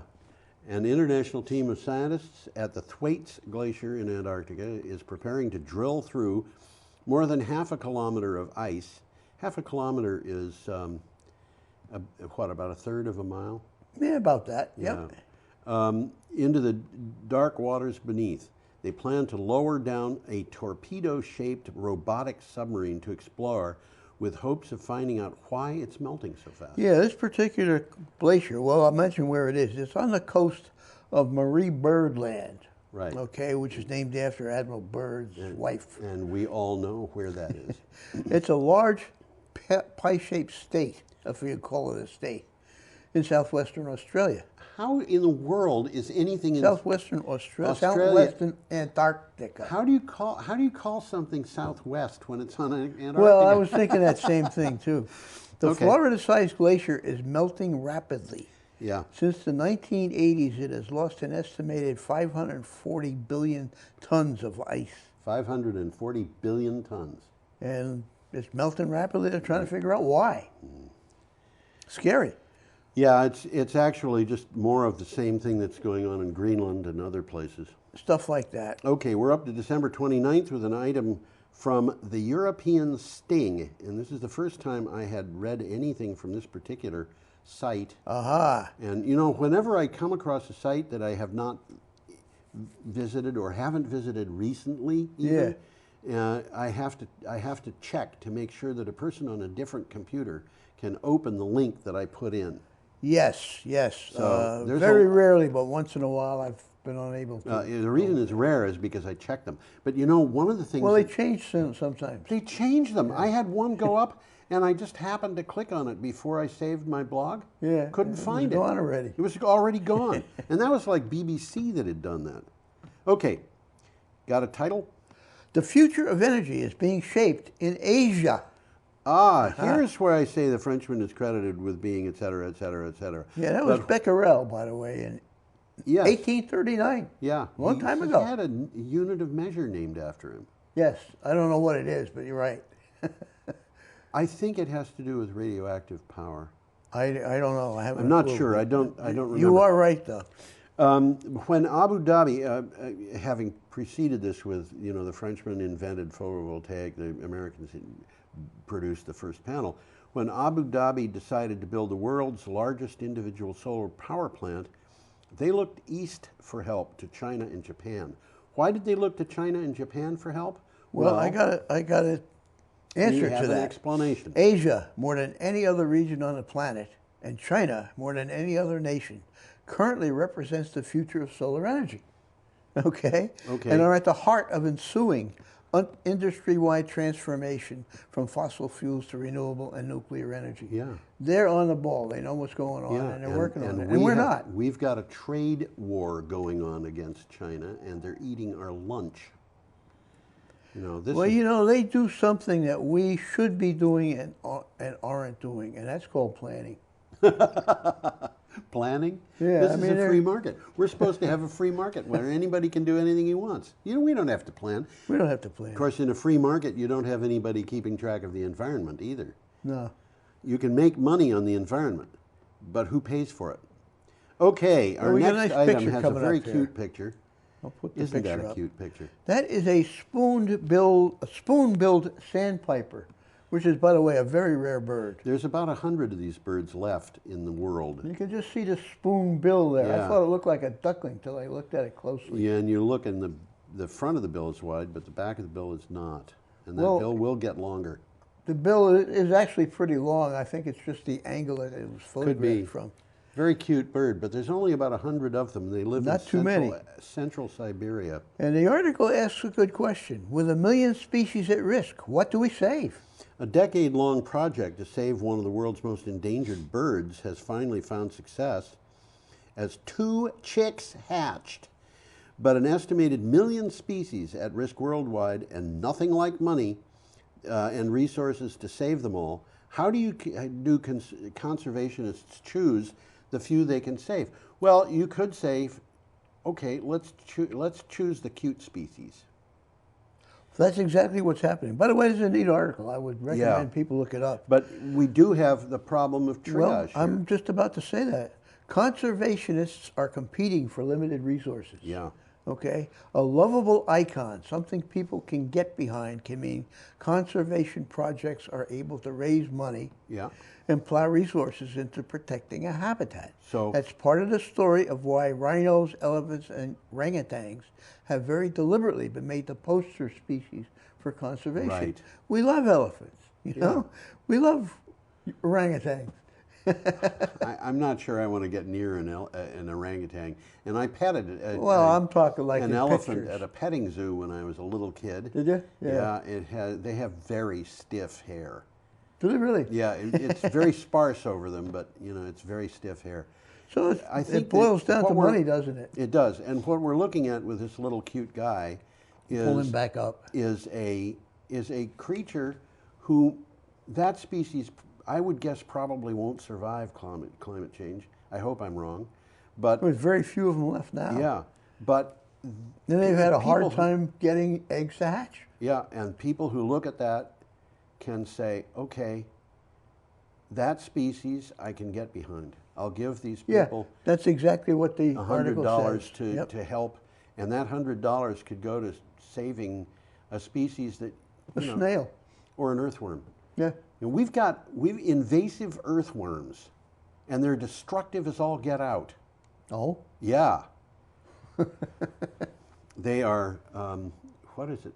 My landlady calls them, they're hyper earthworms. They're big, they're Never heard really that big, one. extremely active, Yeah. and they eat all the leaves in the forest, leaving castings that are turned into methane by microbes. I hadn't heard of that one. Bad news. Not- and not- they not good. drive the other earthworms away. Okay, we're up to December 30th. Well, we got a picture coming up here. We do. December 31st. And Yep. Where is the picture? Where is the picture? No, do we have a picture? 10 a.m. We're on item 18, Green New Deal. Oh, we're on 18? Yes. Aha. I skipped one. Monday, December 30th. Green New Deals for the world are green good deals. Now, I talked about Mark Jacobson. Yeah. This is another one of the articles about the same report that he did. Okay. The world leaders at the UN Madrid climate talks failed to agree on a path forward. The core of the problem is the belief by some leaders that solving global warming will be expensive and drain economies of their countries. Well, However, it will be expensive, but it's not going to drain it's not going to drain the economies. It's actually going to pay for itself. and what, it'll 7 years? make those economies much more prosperous. The new research indicates that the belief that they're going to drain the economies is incorrect. So that's wrong. Yep. And Okay. what this article says is solving the problems is much cheaper and creates many more jobs than not solving them. Yeah, and what is the United States doing? It's bet the piggy bank on obsolete technology continuing to be important. I'm sorry. Unfortunately. Yeah, we are up to Tuesday, December 31st. Now we got that picture coming Now we've up, got this horrible picture. which isn't a very exciting picture. It's a depressing picture. Come on, you. Come on, put it up, Tom. Put it up. Don't double click. That's 10 a.m., would you believe? Yeah, in Malakuta, Malakuta Malakuta, is Victoria. in Victoria. Australian wildfires force thousands to flee to the beach. This is from CNN. Thousands of people have taken refuge from wildfires fires on a beach in southeast Australia as fires swept through the town. About 4,000 residents and visitors. The town usually has about 8,000 visitors and 1,000 residents at this time of year, but many of the visitors had already left. They were vacationing. Beautiful town. These people were forced to evacuate Malakuta, Victoria. Roads had been cut off and there was no way out in or out of town, so they went to the beach. And the beach was where the local emergency people had said, if we get to this point, which they knew could come, they said, This is where you go. This is where you go. Go to the beach. So they've been hiding at the beach, hiding from the fires, and that picture shows what the beach looked like. Remember, this is summer, and these people were there to go sunbathing and stuff like that. That's what it looked like at 10 o'clock in the a.m. morning. because of the smoke going overhead. I've seen a lot of other pictures which are not as dark as that, but today, authorities, this happened on the 31st, today is the 2nd of January, so it was 2 days ago. The Australian government is sending a Navy ship down that can to pull these people pull off the the beach. people out, and it's removing that one ship. I think must be a cruiser. Either that or it's some large kind of supply ship. Because more likely. They're taking out 800 people. Yeah, on they each got to ship. have a large. They have to have a ship. big ship. That's not a destroyer. This is an interesting article. There's a nice video on it. Yeah. About a minute and a half. 57 pictures. Yes. I mean, you could just I keep know. looking at picture after picture. I saw that, and I thought Tom is going to be spending an entire day on this. Well, there's good news, I guess. Weather conditions are expected to improve in the next 24 hours. That's now. Yeah. Okay, meaning cooler temperatures and lower winds, but will worsen again by the end of the week, bringing dangerous fire conditions, according to CNN. Yeah, there was an article in the news today saying that the better conditions were coming, and there was another article saying that the Premier of New South Wales was declaring a week-long fire emergency. Okay. So you know, things are out of control. They're still out of control. What they really need is a whole bunch of heavy rain, and they're not going to get it probably until March. So we get the next one, the well, battery before decade. we do, I want to point Yeah, well, we something got out. time. Yeah. If you think about it, 4,000 people went to the beach, vacationers and local residents. Yep. Their children went to the beach. Yep. 4-year-olds were on that beach under that sky. Under that, right. And they did this like a few days after Christmas. Did they take their Christmas presents with them? And the adults, what did they do with their cars? Did they bring their cars to the beach? These I don't people are think going to so. go home, and then they're going to say, where's my car? Well, it got left in Malakuta. Does it exist anymore? Well, probably. That rotting hunk over there Yeah, used to be your car. It's probably only valuable for recycling steel. Yep, that's about it. And this is a complete disaster. Imagine being driven by a fire on foot, not in a car, but driven to a beach and having to abandon everything. And a beach with a sky like that. A sky like that. Wow. Imagine being under that when you're 4 years old or 5 years old or have a heart condition and you're elderly. Yeah. And this is and Scott Morrison, the Prime Minister, went into a town that got hit. And as I said, he grabbed a woman's hand and shook it and said, "How are you?" And she said, "I'd be happier shaking your hand if you were doing something about climate change." Yep. Okay, should we move on? Yeah, we should. We should. We're running out of articles here. Yeah. so- Why don't you put me or us up? And I the can do that. the next item is from CNBC. The battery decade. Oh man. How energy storage could revolutionize industries in the next 10 years. And it could. Absolutely. No, Tom, not it could. It will. Will. Absolutely. It will. Absolutely. Over the last 10 years, a surge in lithium-ion battery production drove down prices to a point where, for the first time in history, electric vehicles became commercially viable from a standpoint of both cost and performance. Next comes Well, they're figuring out how to make them cheaper. Yeah, next comes utility scale storage. Okay, we've talked about Wright's Law. You remember Yes. Wright's Law? Yep. Wright's Law says you see that the production of something has doubled, so the number of units out in the field has doubled. So the price comes down. The price comes down, and it comes down by a percentage. And you can count on it. Every time the amount out there in the field doubles, the price will go down by that percentage. Bingo. It balances itself. Yeah, and now what's happening is the price of batteries in the last 10 years have come down by 85%. We've only seen the beginning. Yeah, and I mean, 10 years from now. There's little guys working in their Oh, garage trying to figure out absolutely. new kind of batteries, and some of them are going to hit it. Well, we've talked about some of them, but some of them are going to hit that nail on the head. Yeah, they are. And 10 years from now, what's the price of batteries going to be? Maybe 15% of what they are now. Just think about that for a minute. Meantime, you've got the price of solar and wind have gone Coming down. down enormously. Similar numbers, 60 to 80%. 10 years from now, the price of electricity from renewables and storage is going to be a small fraction of what it is now. I would expect. I would Okay. expect. Now we're seeing natural gas plants, even combined cycle natural gas plants, being forced out of the market by that combination of solar and wind. What's going And to happen? natural gas was forcing everything else out of the That's market. right. What's going to happen when solar and wind and batteries drop 35%? You're going to be at a point where, well, let me put it this way. I could make a prediction based on my considerations of this. My bet is that in 2025, 5 years from now, there will not be a single coal-burning power plant in operation in the United States unless there's some weird kind of local condition that forces one to Well, operate. probably, if they're existing, they'll be subsidized.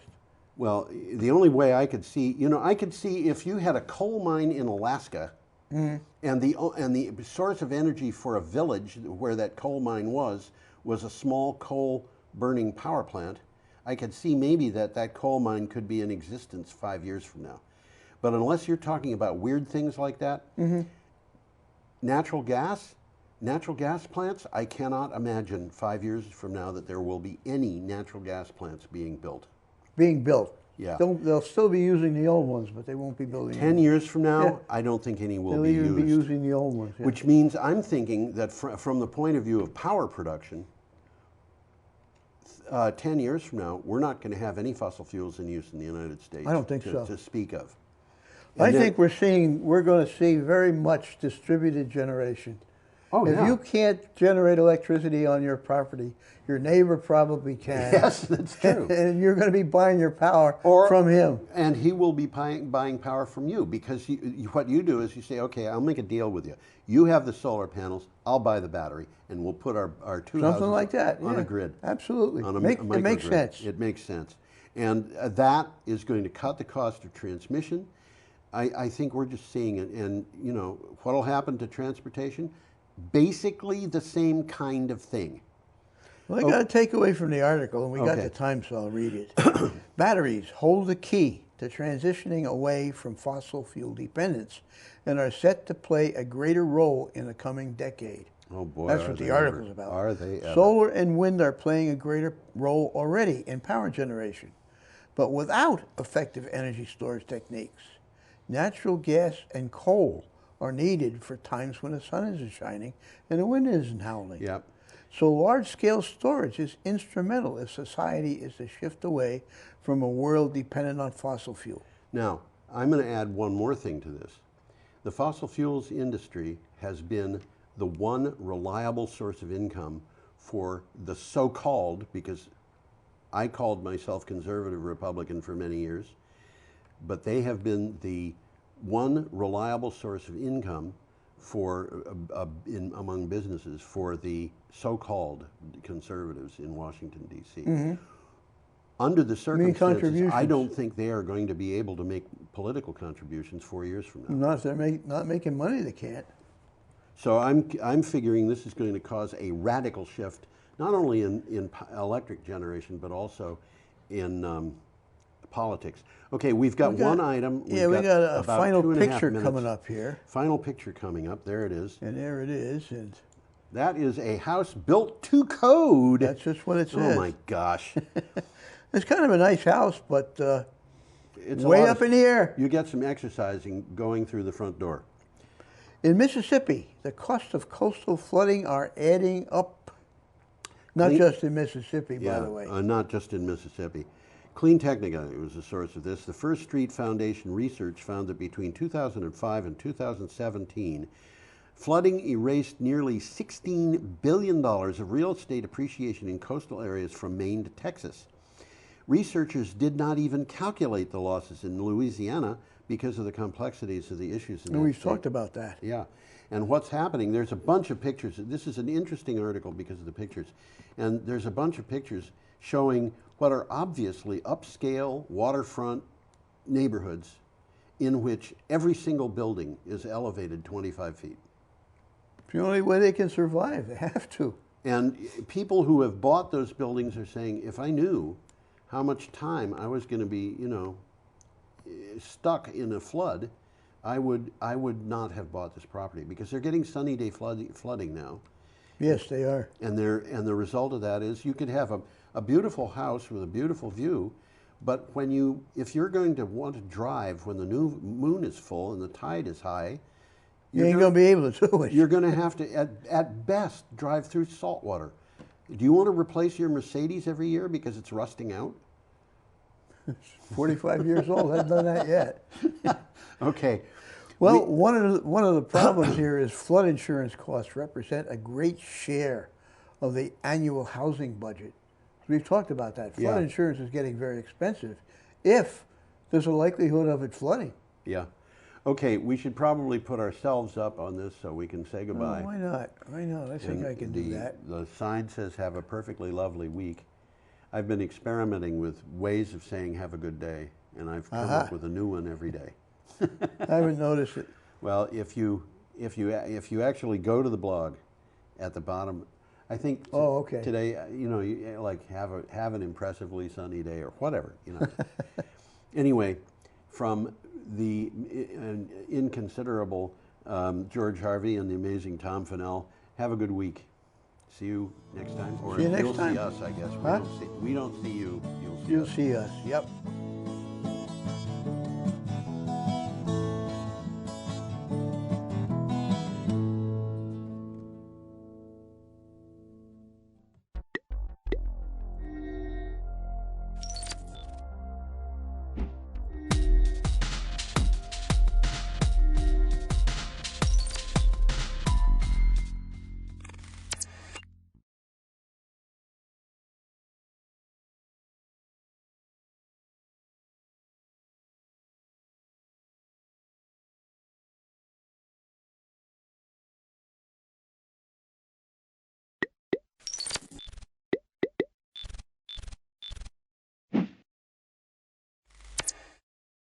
Morning. I'd like to call to order the Monday, 23 December meeting of the Guilford Select Board. Good evening, ladies and gentlemen, and distinguished guests.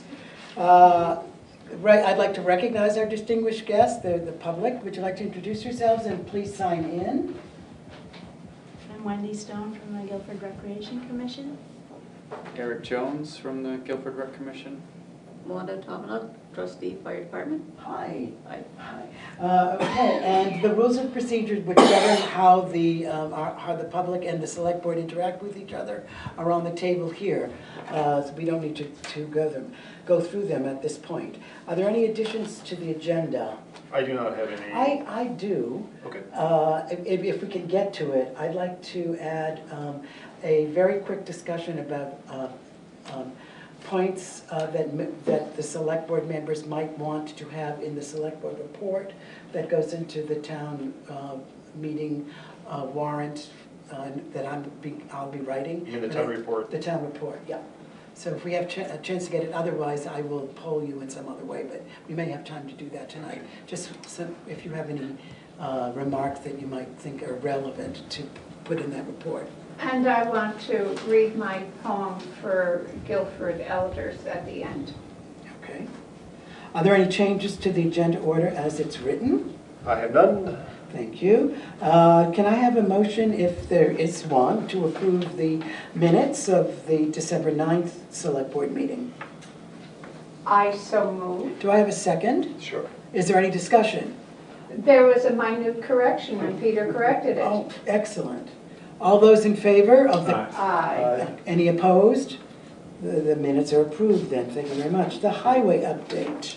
I spoke with Dan this afternoon. He has a previous engagement tonight. As I think everyone knows, they have been plowing and salting and sanding and repairing equipment and hauling gravel. Other than that, that's been taking up plenty of their time. Great, thank you. On to new business. We have an update from our Sterling Planning Commission. Would you like to come down, Well, Sterling? since they're the Recreation Commission. Oh, they're the Recreation. Where's the Planning Commission? They're not here. We'll have to, would you come, let's have the Recreation Commission then in its Ta-da! place. Super.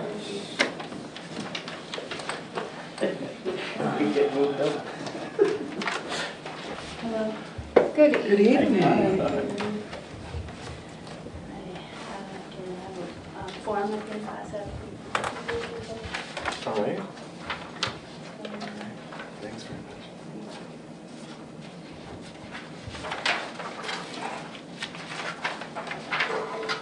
Thank you. Oh, sure. Oh, here, Michael and I can share. Here we go. Thank you. Here. There's plenty. Oh, okay. Thank you. We're all set. Great, thank you.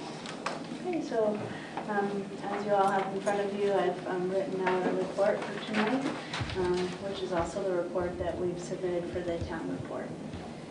The Guilford Recreation Commission is a 7-member volunteer board who work under the advisement of the Guilford Select Board and with our Select Board advisor, Miranda Borsch. Thank you, Miranda. Our mission statement has recently been revised, and I'll read it here. The Guilford Recreation Commission fosters community connections and well-being for our town by supporting our public spaces and by collaborating with other community organizations to offer engaging, inclusive recreational activities designed to meet the needs of our neighbors. In the past year, we're proud to have provided a variety of services to the Guilford community, which includes the following. The events that we promoted were the Winterfest at the Fairgrounds, which occurred on March 3rd. Bike Night occurred at the Guilford Central School on May 4th. The Guilford Community Picnic was held at the Playscape on July 27th. And Trunk or Treat and Dance Party was held at the Guilford Central School on October 26th. Recreational opportunities include the open gym / playgroup for families and children ages 5 and under. This free program was co-sponsored by CC4G. The winter playgroup was offered every Saturday inside the Guilford Central School gym, And during the spring and summer, the playgroup was offered every Saturday at alternating locations throughout Guilford. We also offered a free day pass for people to Fort Dummer State Park to all Guilford residents. We fostered Nordic skiing for Guilford students, and I've included a description below, which I'll read in a moment. We provided a location for families and community members to gather and recreate at the Guilford Center Village Natural Playscape, which I'll also discuss in a moment. And finally, we sponsored a free yoga class during one of the Broadbrook Community Center Community Days. The projects that we have worked on include the Bill Koch Nordic Ski Project. During the 2018-19 winter season, the Recreation Commission issued 25 Nordic ski packages to Guilford children for the season and provided 4 days of free Nordic ski lessons. This year, the program has more than doubled to include the provision of 52 ski packages to the Guilford Central School students and the homeschooling students. We will be offering free Nordic ski lessons again this winter. A $1,500 grant was received from Rise Vermont to supplement the available funding from the recreation and 2 private donations. However, the cost of the ski packages exceeds our funding by $572.40, and fundraising efforts are underway. The other project that we've been working on includes the Guilford Center Village Natural Playscape upgrades. Several work parties were held to promote the park's accessibility and usability and to meet the town's insurance requirements. A split rail fence was added to promote safety with the embankment beside the Broadbrooks access. 2 grants were secured for the enhancement of the playscape. A $1,500 grant from Rise Vermont includes the installation of a hand-powered water pump, 4 raised beds, some soil, plant starts for the raised beds, and a compost bin. Also, a $4,630 dollar-for-dollar match was received from the state of Vermont, their Building and Communities grant, which includes the following projects: the excavation of the parking lot, a handicapped accessible trail around the perimeter of the property, also a kiosk and welcome station, and signage for the park. Fundraising efforts are underway to raise the needed funds for this project. And the 2 grant projects for the playscape plan to be implemented in the spring of 2020. I have a couple questions. Okay. And thank you very much. Yeah, it's a splendid report. You guys are really doing it. How many? I'm just in terms of numbers. How many day passes? I don't have those numbers. I did send an email to inquire about the actual usage, and I haven't yet received a response. My thought is that it probably wasn't widely utilized, and we're trying to problem solve for next year ways to encourage the usage of that. How does it get used? Does somebody just identify themselves as a Guilford resident? So our plan was that people would come to the town office and they would show proof of residency, and then they'd get a free day pass, which they could keep for the season, and then they'd present it upon arrival and have free admittance. I will say we did give out an awful lot of them. Oh, you did? Whether or not folks actually use them, I can't speak to that. You have to find out from the folks at the state. But we gave out an awful lot of them. That's awesome. I think almost all of the ones that you heard. There's a few left, but I think almost all of them were given away. Oh, good news. And my other question was, do you have an approximate number of how many participants were in the play groups? Certainly the winter playgroup is very well attended. I'd probably say 20. 20, 25, 30, some days 10, you know, it depends, but, you know, it's 20 on average. Pretty brisk. Yeah, it's a great group of young families that, you know, are looking for social activities for the youngsters, and it's been a great program. The winter program transitioned to a summer program, and that wasn't as well attended as the winter, but the winter one's very successful. Great. Is that back this winter? Yes. Yeah. Yep, it starts up next month. Well, you deserve a great deal of praise for your volunteer work and what you've accomplished in a very short time in terms of the rec commission, really throttling up. Thank you. Don't we have one question about the $500 and the Oh, maintenance? yes. Two questions for them. Yes. About your budget proposal. Yes. You guys were actually being, not you specifically, but the rec commission was Yeah, being yeah. spoken about tonight regarding your budget proposal. Okay. And the first thing that came up was under your equipment, the $3,200, the one for the storage shed and the equipment canopy. The discussion that the select board was having about that is that could, because you work for, technically, all the work you do is under the select board, that could really be viewed as a town asset. Okay. Because it will be owned, however, regardless of how long you two or the other members of the rec commission are part of the rec commission, it's still going to move forward, and you'll get new people who come in, and we'll still need to have that shed for storing all the equipment that you guys have so successfully got together. Right. So the select board feels that because that's a town asset, that the funds for that could really come out of the capital plan, and so you don't have to, which is already set aside every year. So you guys actually don't need to ask for more money. You just would need to come to a select board meeting and ask them if they would fund that project for you. Which we said we would. Informally, yes. Right. So that's one thing. So at the moment, they've actually removed that from your budget proposal. Okay. So yeah, to back up just a little bit, we had voted on having a shed here on the property. which is actually going to be the second part of that. Yeah. Is due to this work going on, the potential work going on in the library, and also the fact that the playscape is not the most secure location because there's not a lot of people in that area. And we have plenty of space here. They informally agreed that should you purchase a shed, that there's plenty of space for you to put it at the town office. Right, and that's what we had hoped to do. Yeah, so that's perfect.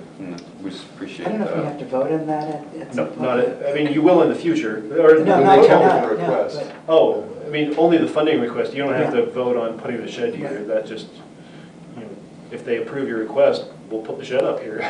Great. The other question that they had is, we're just looking for a little bit further explanation on two budget points. One was what the funding for the Billicoke Trail will go for, as well as the funding for playscape maintenance, considering all the work that has going on for that already. The Billicoke Trails is really just for the purchasing of ski equipment and We'd really like to expand to include ski packages for people of all ages. Currently, what we've been providing is just for the school-aged children. So we'd like to purchase some ski packages for adults, and so that would be housed at the library, so they could go and rent the skis for whatever period of time is determined, and they could loan the skis and return them when they were through. if it's building on the program of the libraries already has with the snowshoe. Yeah, so a tiny bit of clarification would just be to call it the Billicoke Ski Project or Nordic Ski Project instead of the Trails. Yeah, the name isn't great, and that's really just a carryover from before. Right.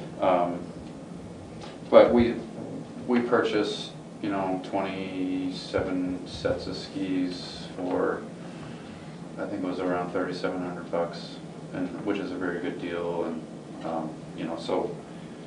And then town, members of the town who want to use those skis don't have to pay for them then? Right, they would be free to use. They would sign them out at the library and use them. But the library also has a gift of a bunch of skis as well, or are those the skis that you purchased, the ones at the library now, or the? Those are for the students, and we had a distribution evening, and only 25 families came out of 52. So the librarians were kind enough to accept the packages there, and people can come and pick up their skis at the library. And I could speak to the playscape maintenance. We feel like it would be nice to have a bench or two on the property so people could sit down and enjoy the park. We were thinking that it would be nice to get a consultant as a landscape architect to sort of just give a sort of a overall vision of the playscape, so that as we add new developments, that it would all be cohesive and part of a overall plan.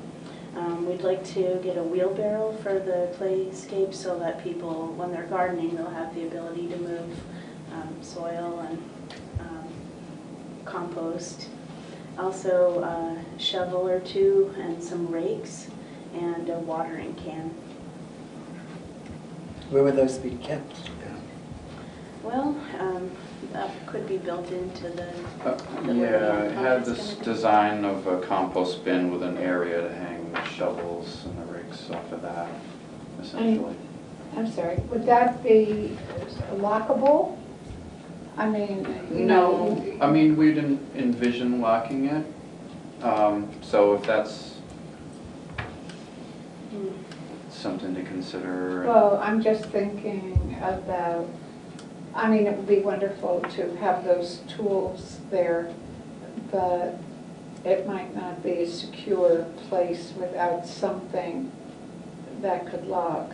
Right, that's a good point. We, not to play Debbie Downer here, but we also need to take into consideration the town's insurance and having folks do gardening over there as well. There might be some implications related to that. Don't people garden at Guilford School? I can't speak to whether or not folks garden over at the No, school. people, I can say We've got that different people insurance do. requirements than they have as well. So. Yeah, the insurance is different, but they do garden there. They have a garden club and all that at the I school. think there might be some folks in the audience that can comment. To the public gardening at the school. Beth, do you know whether there was an insurance issue with having the public gardening there? I've never heard the insurance brought up.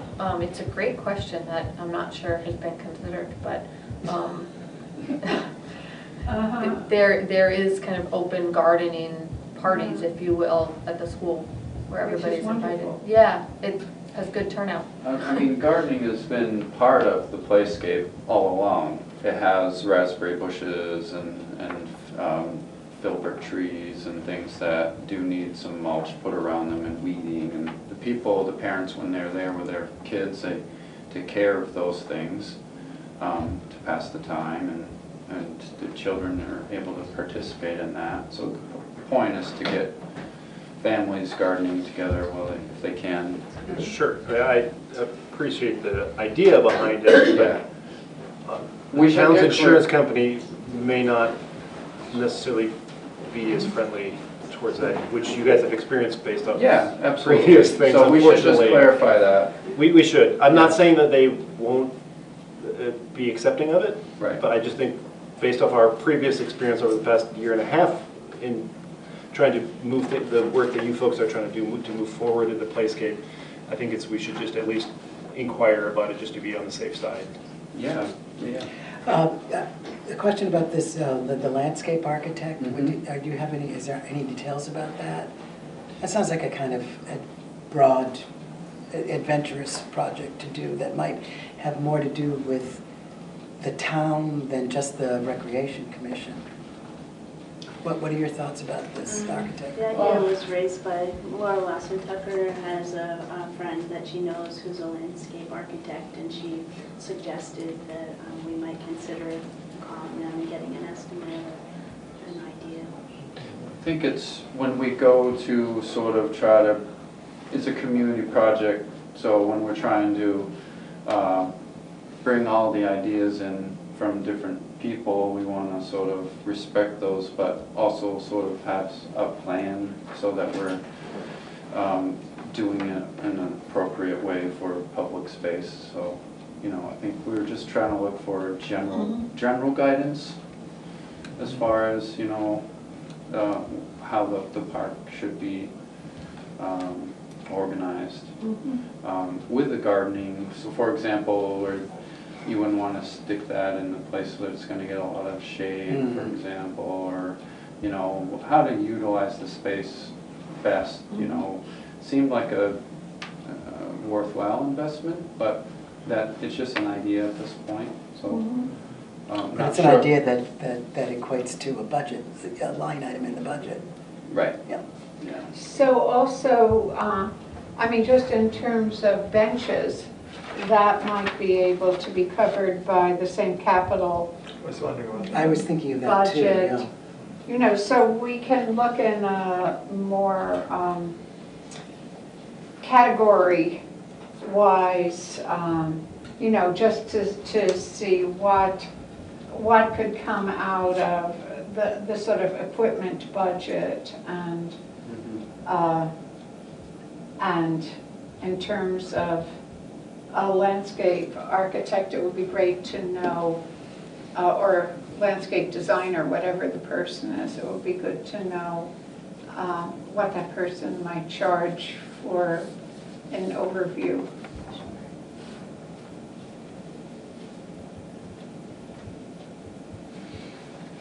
Very good. Yeah, thank you. Thank you very much. Yeah. Yes, good report. Should we try to should we try to get some numbers that would be? I would appreciate that. I think that when you do a budget like this and you have community projects and you're mentioning the projects by name, that you might have a footnote and to let not only the select board, but the town residents who are going to be paying for this, what it is that they're paying for in that project. I think that that's vital, and it serves the interest of the rec commission. Right, yeah, absolutely. So in other words, if you were going to get a landscape architect, you might find out the average charge and say 2 hours at $150 or something like that. Yeah.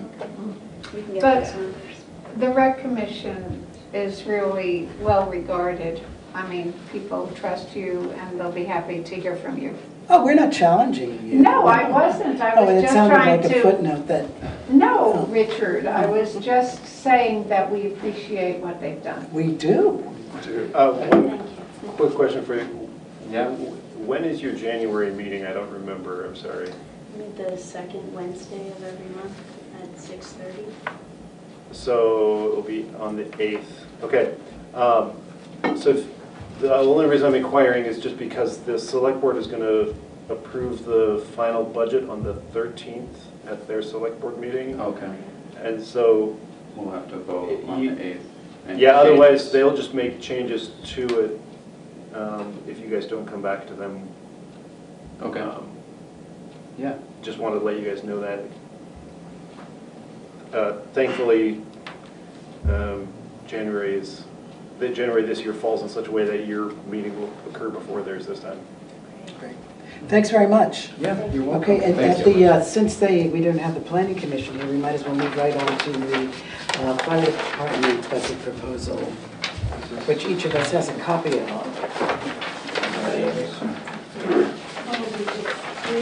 I don't yet. Where's the fire department? It was in the. I didn't print them out for you, they were in the file. Oh, okay, I can go to the file. Hi, welcome. Thanks.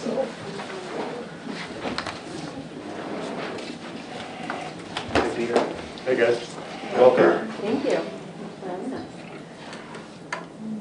Are you wanting us to give a little overview, or do you have specific questions? I think an overview would be good, yes. Perfect. So if you recall, the last several years, we have not asked for any increase in the fire department budget. We've been able to be level funded. This year, for a couple items that we will highlight, we are looking at a 3.6% increase. It's about $8,300 more from the town appropriation than we asked for last year. Two real primary drivers of that increase. We've added a $12,000 line item to building maintenance this year that was not in last year's budget. The building was built in 2007. And there's a list of some maintenance items that need to be taken care of in the upcoming year. So that's what the $12,000. Not 2009, because we had a 10-year bond and we're just going to make the final payment on it. 7? Or was it? I think we started in 7, it was done at 8, and I think you took it over after we already were going a year, so I don't know, Okay. that's all. Because we just made the final payment in October. Perfect. And of a 10-year bond, and there you go. So somewhere between 2007 and 2009. That's not to, I was just curious. Approximately, no, I don't good know. question. I'm So that, I don't see the building maintenance line in Okay, the so budget. It's not in that. It's unless- nothing. Is that the It's the printout overall from that? budget. It's the overall budget. No, it's not in there, because I knew that. What line is it on? He's looking at the printout that you sent, or sorry, the Excel sheet that you sent to me. so what that's, so it would, right here, building, 37? 37. Oh, you know what? My printer cut it off at 35. Oh, That's no. Look here, Yeah, there it is. $12,000 Yeah, for I building. got it, okay. And so a $12,000 increase alone would be more than a 3.8 or 3.7% increase. So we were able to offset that additional line item by reducing our capital outlay fund. So our capital outlay fund is what we've been calling our truck fund for the past several years. As you've probably heard, we purchased a new truck this year. So Yeah. we thought that we probably didn't need to put as much into our truck fund this year as we have been, since we hopefully won't need to buy a new truck for a while. So we reduced that capital outlay fund line item to offset that additional $12,000. There are some other minor increases and adjustments. I'm happy to go through them line by line. We've upped our legal and accounting fee a bit. Since I took over, I've been enlisting the help of one of the CPA firms in Brattleboro, which costs some money, but it's been a really important, and we performed an audit this past year and everything's going great, so it's money well spent. And telephone went up a little bit, office supplies, so like onesie choosy type things. If you have specific questions, we're happy to discuss them. We don't see on this, we don't Yeah, see you a don't see that. a reference to a previous year or anything, so that's all Okay, right. I brought what I had sent you that compared, Yeah, that's what we'd like to see. we can make some copies maybe? So I sent this to you when you asked. Yeah, but I thought that's what I shared with the select board. Oh, maybe I'm looking at the wrong thing. I just have, unless I haven't accessed it, because I just have, It's the budget versus actuals that we're talking about. And I just saw the budget there. yeah, I just have the 2021 budget here. Oh, is Unless that it what you was a sent me I sent you most on recently. Friday? Yes. So the town office is closed on Friday, so I Okay, only shared with them what you had initially sent. okay, which was the summary budget. Which was Yeah, the summary let's do budget. Can we Correct. make copies of it, or? I think it will take too much time for the Okay. time being, I'm but I can happy to- share that with them. Sure. Okay. Yeah. Yeah, we might be able to speak to it without looking at it, so if you have questions, go for it. So that's the difference. Okay, sorry. No, it's I can work on Friday and you not on Friday. correct. So this is, okay. That's income.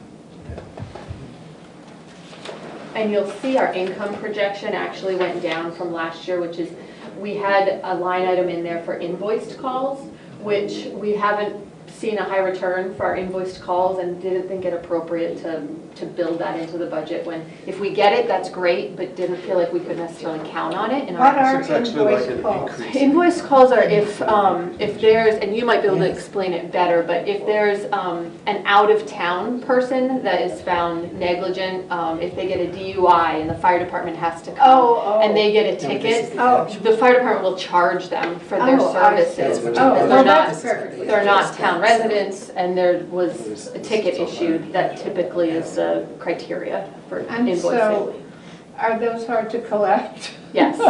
Well, what we've had the Unsurprisingly. most success is if we can get our invoice in with like the tow companies, which gets submitted to the invoice, or to the insurance company, then we see more success, but in general, If you just send it to an individual, I wonder if I just flip Yeah. it real quick. there's not much luck. So you just, explain once again, you just said that you said the income, there was gonna be a slight downturn, but according to the budget, it looks to me like there's actually an increase. And that increase is due to the town appropriation. So you'll Uh-huh. see here invoiced calls, we previously had budgeted $1,000. It's This just year, we're taken not. out. I see. And also our interest on accounts, we previously had budgeted some money for interest. Because we just spent 200 and something thousand for our initial payment on our new truck, it was hard to predict what our income was gonna be on our accounts, so we just didn't build it in. Is it a steel truck or trade in? We're selling it. Selling it? Yeah. Sold it to a outfit in Oklahoma.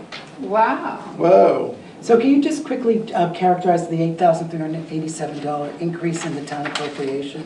Yeah, so that's the balance, or the offset of the $12,000 increase for the building maintenance, Okay. which we've offset by Reducing reducing the other line. the Okay. capital outlay, along with some other individual line item plus and minuses that are less significant. Okay, so, all right. So if a resident of our town asks why we have an increase of 8,000 plus in the appropriation, the answer is? Building maintenance. Building maintenance. Yes. And it would have, been a $12,000 increase, which is what that line item for, would have been more than the 3.7 that we're proposing, but we felt like 3.7 was a reasonable amount. I'm glad you have your head wrapped around that because you may be asked that question. Sure, Yeah. no problem. Yeah. Great. Otherwise, I don't see anything that's startling at all. No, it really, I mean, it's a pretty easy process to go through. Their expenses are pretty straight every year, for their pagers, for their truck insurance, for their fuel, it tends to be consistent. And so it's not a difficult thing. A couple repairs that require that building maintenance line item really was. What is going to go into the maintenance this year? Well, we need to do some trim work on it. There's some rot happening throughout the building. There's some doors that need to be replaced. There's some add-ons with our sprinkler that we're gonna finish up. When that comes in, some carpentry work that goes along with that. We have to build out and insulate that, so that's all done. So all that little stuff is added up. Good. Now, I think, was it last year that you guys had a fairly substantial grant amount for purchasing some equipment and some other things? Do you guys have any needs in that area that aren't going to be covered? I don't have it in front of me, I did look at it. That was the water rescue equipment, I think, yeah. This year, we put in for a grant last year for gear, and we made it to the final round and we didn't get awarded anything. This year, we're putting in for a set of JAWS extrication equipment to go in our new truck. So we'll see if we're successful with that. There's a trustee member who's pretty active in the grant process, and does a great job of seeking out and applying for the grant. Excellent, Because I just wanted to check, make sure that you guys didn't have any needs that weren't being covered, but you guys didn't want to ask for a bigger increase because of that, so. Right. That's stuff we don't have right now. That would be a great addition if we could, and if we do get the grant, it'll go that way, but right now we use Bratt for all our extrication, which is, we still will. Sure. Continue with that, but if we have our own tool, that would definitely, seeing how we cover the interstate. Yep. And the way, the other night we had 9 accidents all at once last Friday, so people get busy, we don't, if Brattleboro is busy with their JAWS, we don't wanna have to. Right. Wait. How much did JAWS cost? JAWS, you're gonna be right around, we put in the grant an extrication package, so it's the JAWS and spreaders and rams, everything that go with that, and it's also support pieces of equipment that'll help us stabilize a vehicle if it's not stable, so we can work on it safely. And it's right around anywhere from 40 to 50,000 for that. When you put fire department on equipment and stuff, it goes through the roof. So Why is that? safety, all the tests are gonna go. One air pack just to put on one firefighter to go into a building is almost $8,000. Between the bottle, which is about 900, and then your pack and all the stuff that goes with it, the mask and all the tests, and then you gotta put gear on we had that figure, and I gotta get it updated for the town meeting, but just to put one person into a building with the safety equipment is pretty, you're over 12 grand easy. And what, the equipment line item on there, which I think is 35,000, that includes 2 sets of gear per year. So they've set it up so that they have a revolving Yeah. purchase, so every year they get 2 more and they can retire some or whatever, so. Same with air packs, because air packs have a shelf life, 15 years no matter what, and so in the past, we've gotten a grant for packs, which is great, but they all come due at the same time, so we're trying to keep up and keep that. Like last year, we needed 16 air bottles at $900 a piece, so we had to do a little scurrying. Yeah. Well, you guys do a great job, and I'm sure I'm speaking for our town when I say how much we appreciate Thank you. the volunteer work that you do. Any questions amongst my colleagues at the select board for fire department? Well, thank you very much. Yeah, you may keep that. Okay, all right. Thanks, guys. Merry Christmas to all our firefighters and Happy New Year. Okay, so we still do not have the planning commission, so we'll move right into the broadband kickoff. Do you want to tell us about that? Yes. So, do we want to get, I guess there's no point getting in touch with the planning commission. no, we'll just keep moving. So, as I'm sure that folks heard, Wyndham Regional Commission was awarded the joint grant to investigate the possibility of creating a communications union district for all of their member towns.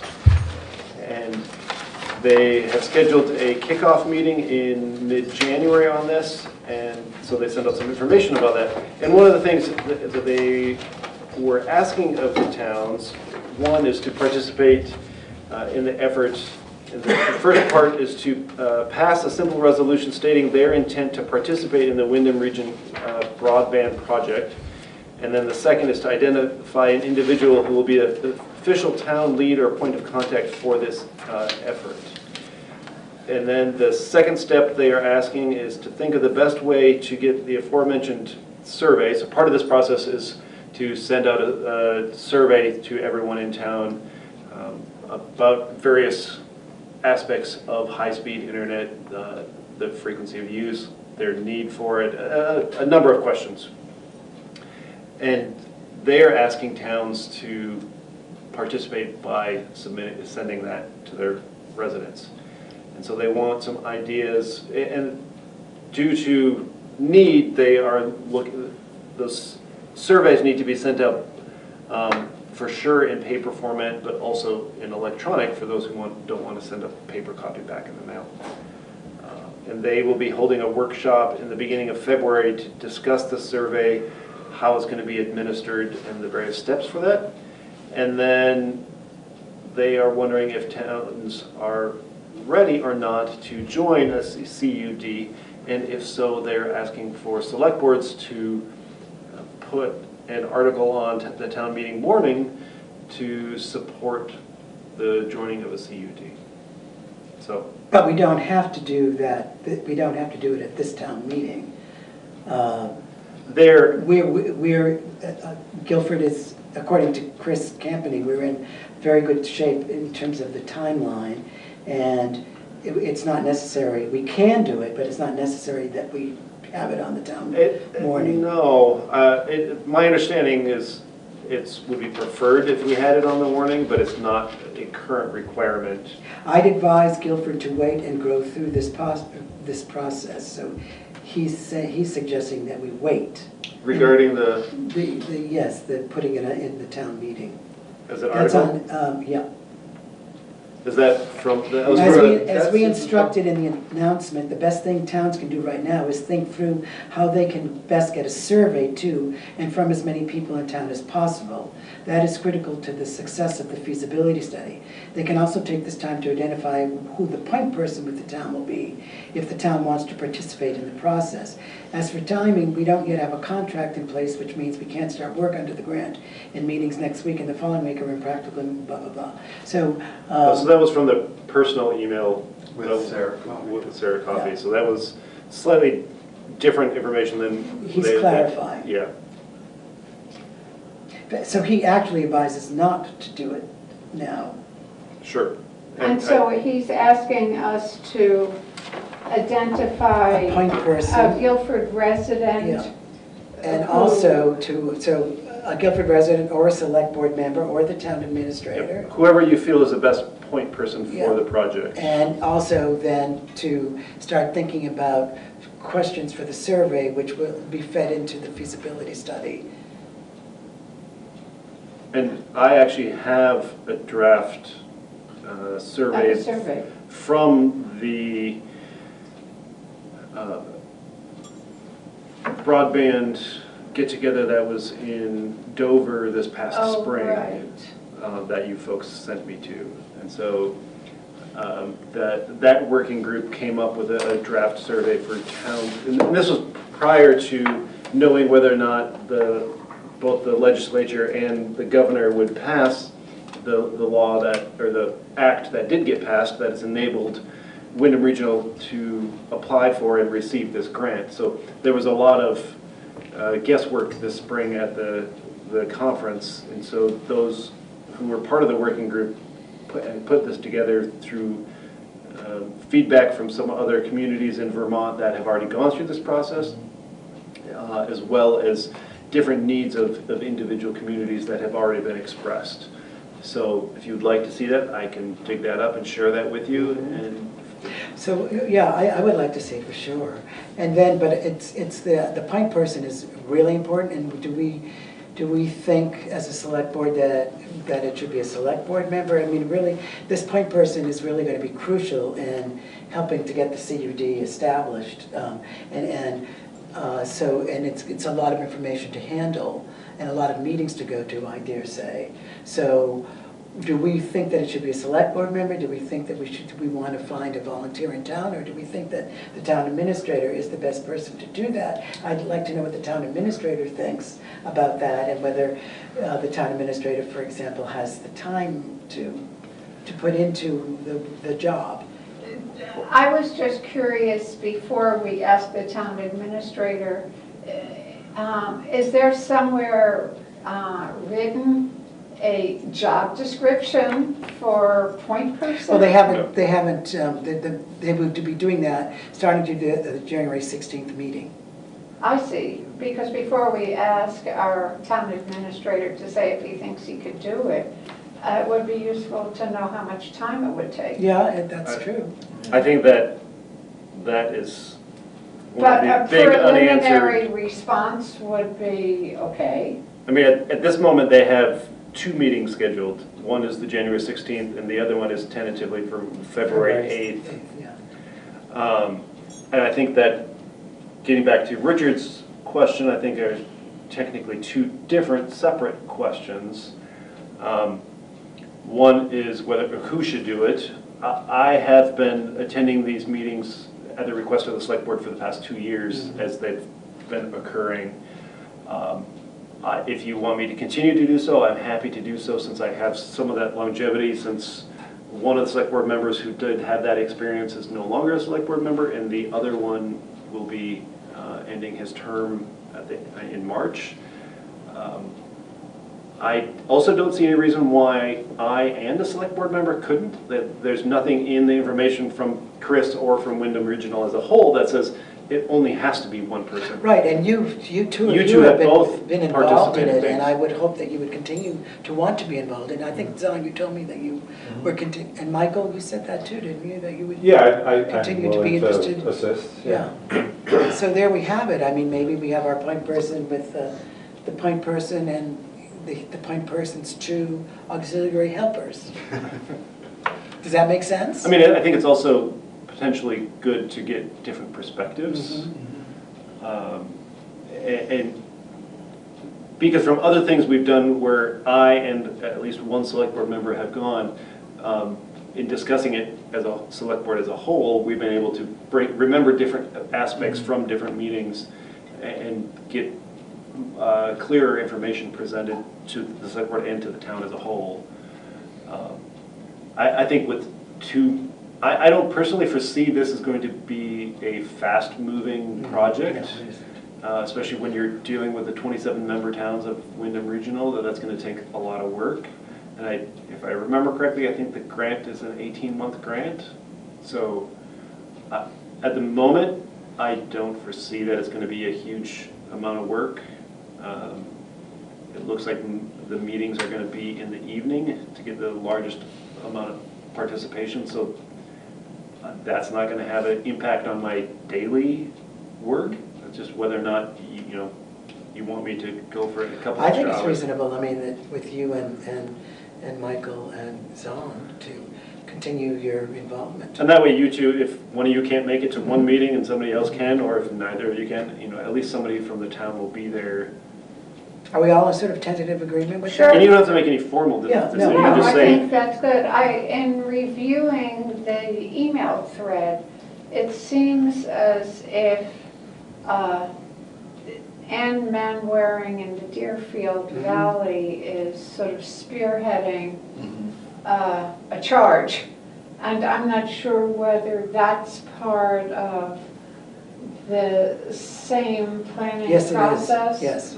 Well, except that I think that they've been sort of moving on their own, and Yeah, I they're a think little that it's further. going to They're get further subsumed ahead. into this Correct. larger project. I was going to say the exact same thing. Okay. They're a little further ahead. Okay. So this all started with a telephone call that I got from Sarah Coffey Right. concerning whether were we falling behind the 8 ball in all of this, and she wanting to make sure that Guilford was in step with the wishes of many residents to have better internet and service. So she was kind of panicked, and so we dug through it deeper, and she then communicated with Chris Campany at the regional. Okay. But another question I would have that I would like you to do, Peter, if you could, and if the select board agrees, is just to get further clarity about whether we should or should not have this come up at the town meeting. I think that's legitimate. Yeah, so, because it's all in here, we just would I'd like one email from Chris, for instance, that says, these are the reasons why I think you should go forward, or these are the reasons why you can wait a while. And that, I think the select board would be very helpful to me and the other members of the select board. When the CUD gets formed, what I recall is that 2 communities need to come together to form a CUD, and then if whichever 2 those are, they don't need to do any voting in their community in order to move forward. They just move forward. But any additional communities after that have to bring it forward to their community. Correct. So I don't know what will happen how out of the 27 towns, which 2 get to not have it on their. Well, that's not correct from my understanding. All right, Even the 2 original They would have towns, it has to go before the town in order to form a CUD. I see, okay. So anyone who participates, it's just a matter of when in the process that article is put on a specific town's warning for town meeting day. And I can see arguments for doing it early or doing it later, just because of the entire planning process and seeing, I think there's advantages and disadvantages to joining in early or doing it later. But I've put an action step to follow up with Wyndham Regional for further clarification, because as Wyndham Regional certainly knows, we have a deadline coming up for getting all the final articles, in the end of January for the warning. Great, so we all set on that? Yes, I do think that the town, no matter where we are with the CUD, I think the town will appreciate information about how far we've come and where we're going. And that might be a reason not to move forward too quickly, because there may not be enough information out there to make people feel comfortable and confident about stepping forward. Yeah. Speaking of the articles in town meeting, if I could can I bring that agenda item that I added up now? Sure. So the chair of the select board is tasked with writing the report of the select board that goes into the town warning. The town meeting warning, and I was town report. The town report, which includes the warning. And I was wanting to know whether, so I'm going to write it, but I wanted to know whether any of you had any information that you thought that you would consider my putting into that report. And it would be about our work this year, what the select Yeah, board. it's just a summary of the accomplishments of the select board over the Or past. would you rather do that year. through email, if I put out a request through email? I Okay, so would. you can have more time to think about I it? think so. I'd like to read it, maybe a couple of the previous ones Okay, and see what yeah. they're like. Yeah, I We mean, just the need to be one careful thing, about the discussion points over email. Yes. So we don't violate open meeting law. And so if there's specific things you wish to discuss that you want included, even in a informal agreement, you need to do it in an open meeting. So you can request for input via email, but you can't discuss those points of input. Right, that's what I would be doing, is requesting input, okay? And it would be not reply all, it would be reply to me. Correct. right. I mean, the one thing I do think is that the select board oversees and supports, really, the coordination of our very active town commissions. I mean, because I don't think all towns work that way, and the select board has a role to play in that. Very good. So I'll send you an email tomorrow Yeah. morning and ask you for your input. Very good. Our next item on the agenda is the personnel policy. Oops, no. Oh, No, no, I'm sorry. it's the Brookfield Brookfield service service contract. contract proposal. Peter, would you like to? Yes, so obviously earlier, actually towards the end of last fiscal year, I believe it was, or was it the beginning of this one? Either way, we had the generator installed here. Right. The RFP was awarded to Brookfield Service, and with that, they offered you folks, being the Right. select board, a very reasonable deal to do the annual service contract for that new generator, which you agreed to. Oh, right. We had previously used Brookfield Service for the maintenance contracts for the other 3 generators in town, and we hadn't had an updated contract. So 2 years ago, we put out an RFP. The RFP ended up being awarded to Powers Generator out of New Hampshire. Brookfield Service has now submitted to us a new contract proposal for providing service to all 4 generators. Right. I at this time have not heard back from Powers. I did send out a request for them to see if they were interested in providing an updated contract. Obviously, considering the time of year it is, might be a little busy, people might be out of the office. So I think that in the past, we have chosen, from Brookfield, we have chosen their, what they call Program 1, which is 1 annual visit, which they are proposing as $1,635 for all 4 units, or $1,553 if paid on or before January 10th of 2020 for this contract, which complicates things a little bit because this would technically need to be part of the budget planning process because it's for the upcoming fiscal year, not for this one. Do you think that, would you advise that we wait with Powers, or should we just move on? I personally would wait to see what Powers has to say. At the moment, they have been cheaper than Brookfield was. Powers has been providing excellent service to us. For the 4 generators? Well, they've been servicing the 3 because this one's brand new. Right. So we would want to then... We would want to see what their proposal was for all 4. And you haven't nudged them? I did last week and haven't heard anything back. Now, that being said, it would be a little bit, in my personal opinion, I think it would be a little bit awkward to ask Powers for a contract proposal for all 4 generators since you just signed a 1-year contract with Brookfield to service this one. So I think, does that make sense? Yes, I'm starting to understand. So Brookfield has, the contract that they're presenting here is to add the other 3 generators to the agreement that you made with them on the new generator.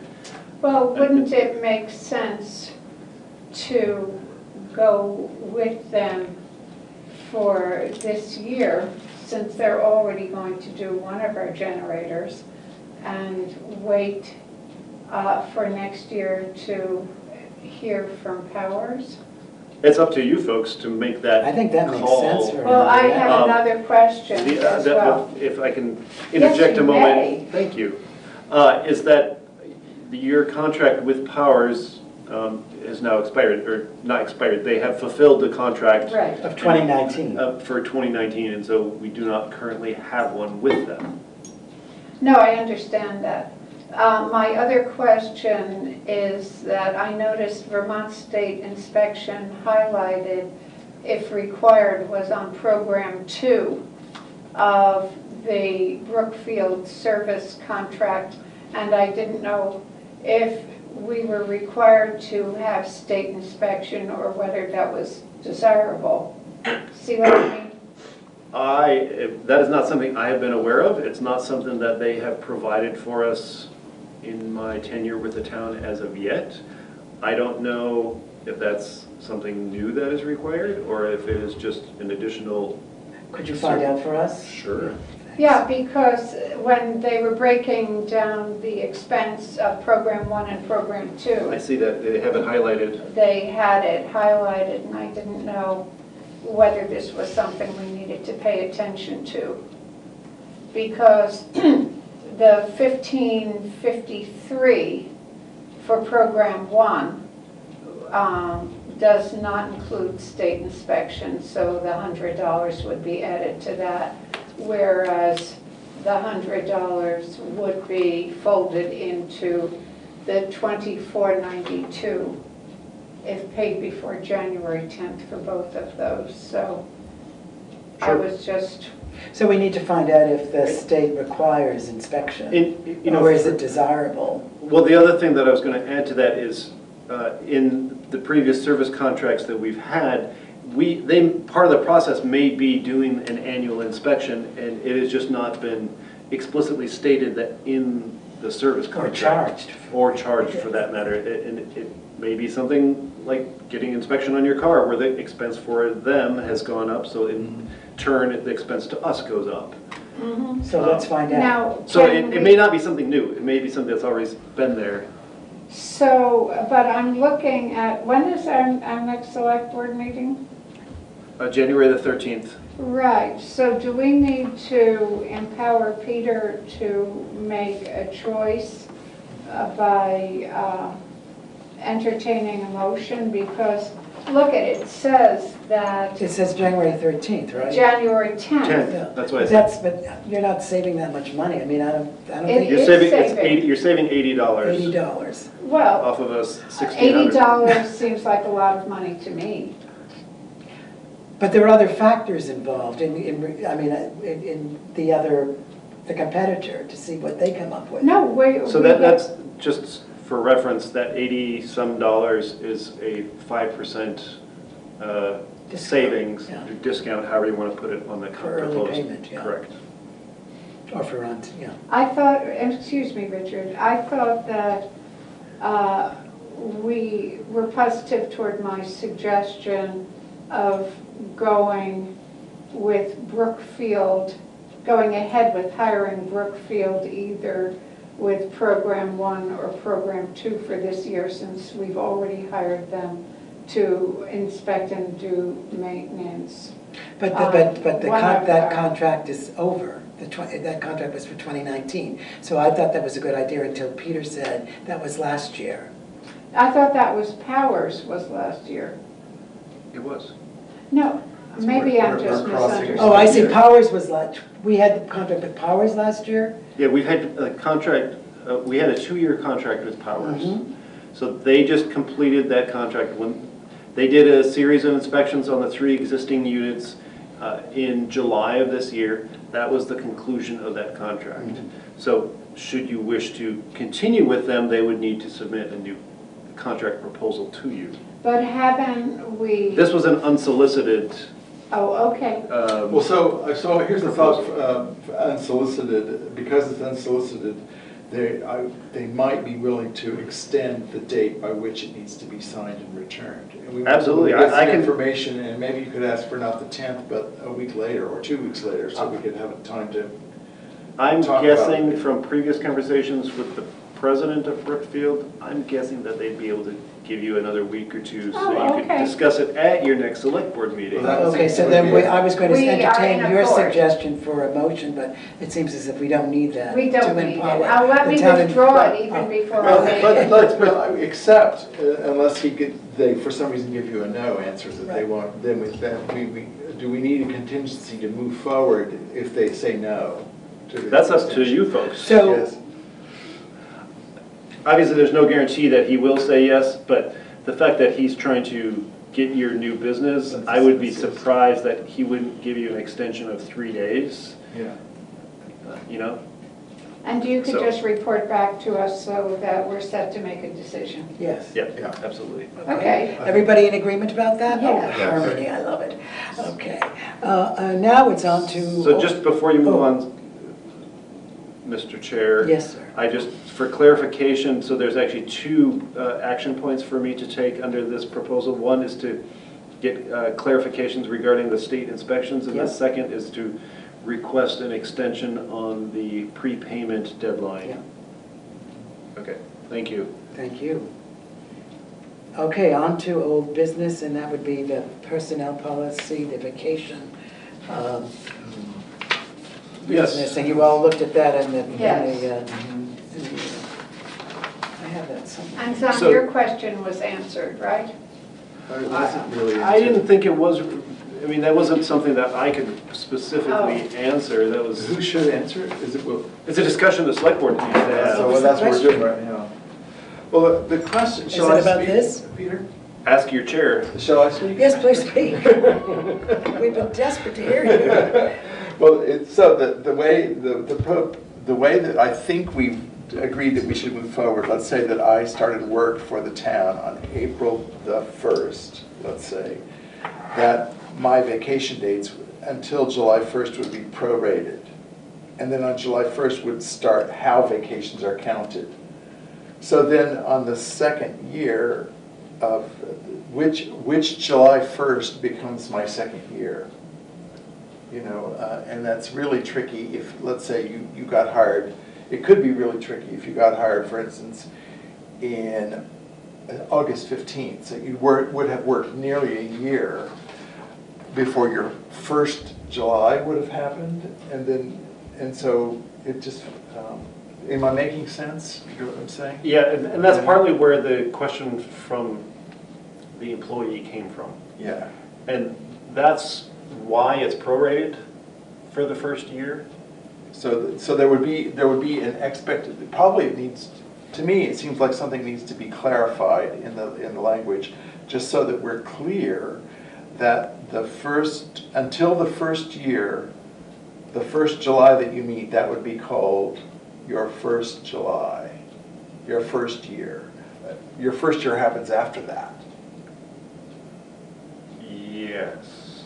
So that you could really work here for a year and 10 months before your first year of vacation would. Because you wouldn't have got to a July. You hadn't gotten to a July.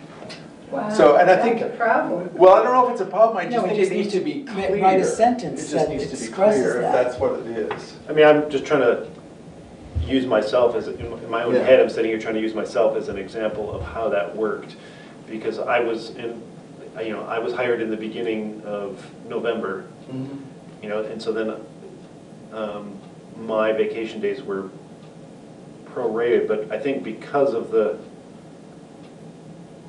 that's a good question. I don't know how you guys would do that. I mean, they're getting prorated vacation, and that's fine, so long as you're inside a circle that's of the, you know, we're all getting 5 days, but when do I get to start getting Well, more vacation? this doesn't answer it. Vacation leave accrual begins on an employee's date of hire and is prorated to 1st July, Yes. beginning of fiscal year, and accrues thereafter on 1st July as earned. Isn't the Except this says at the beginning of the second year, and it seems to me like it would be better if it said at the beginning of the second July 1st or something. The second fiscal year. Fiscal year. That's what it Yes, should yeah, say. yeah. The second fiscal year. So it was somehow really clear to Yeah. anybody stepping in that there's no way they're gonna, you know, they're not gonna be able to bring this question It should up. be So- at the beginning of the the second Fiscal year. fiscal year. Or, Yeah. yeah, at date of hire, or, yes. At the beginning of the second fiscal year, at the beginning of the fourth fiscal year. This is really not at the date of hire. It is at the date of hire and the first fiscal year. The top line.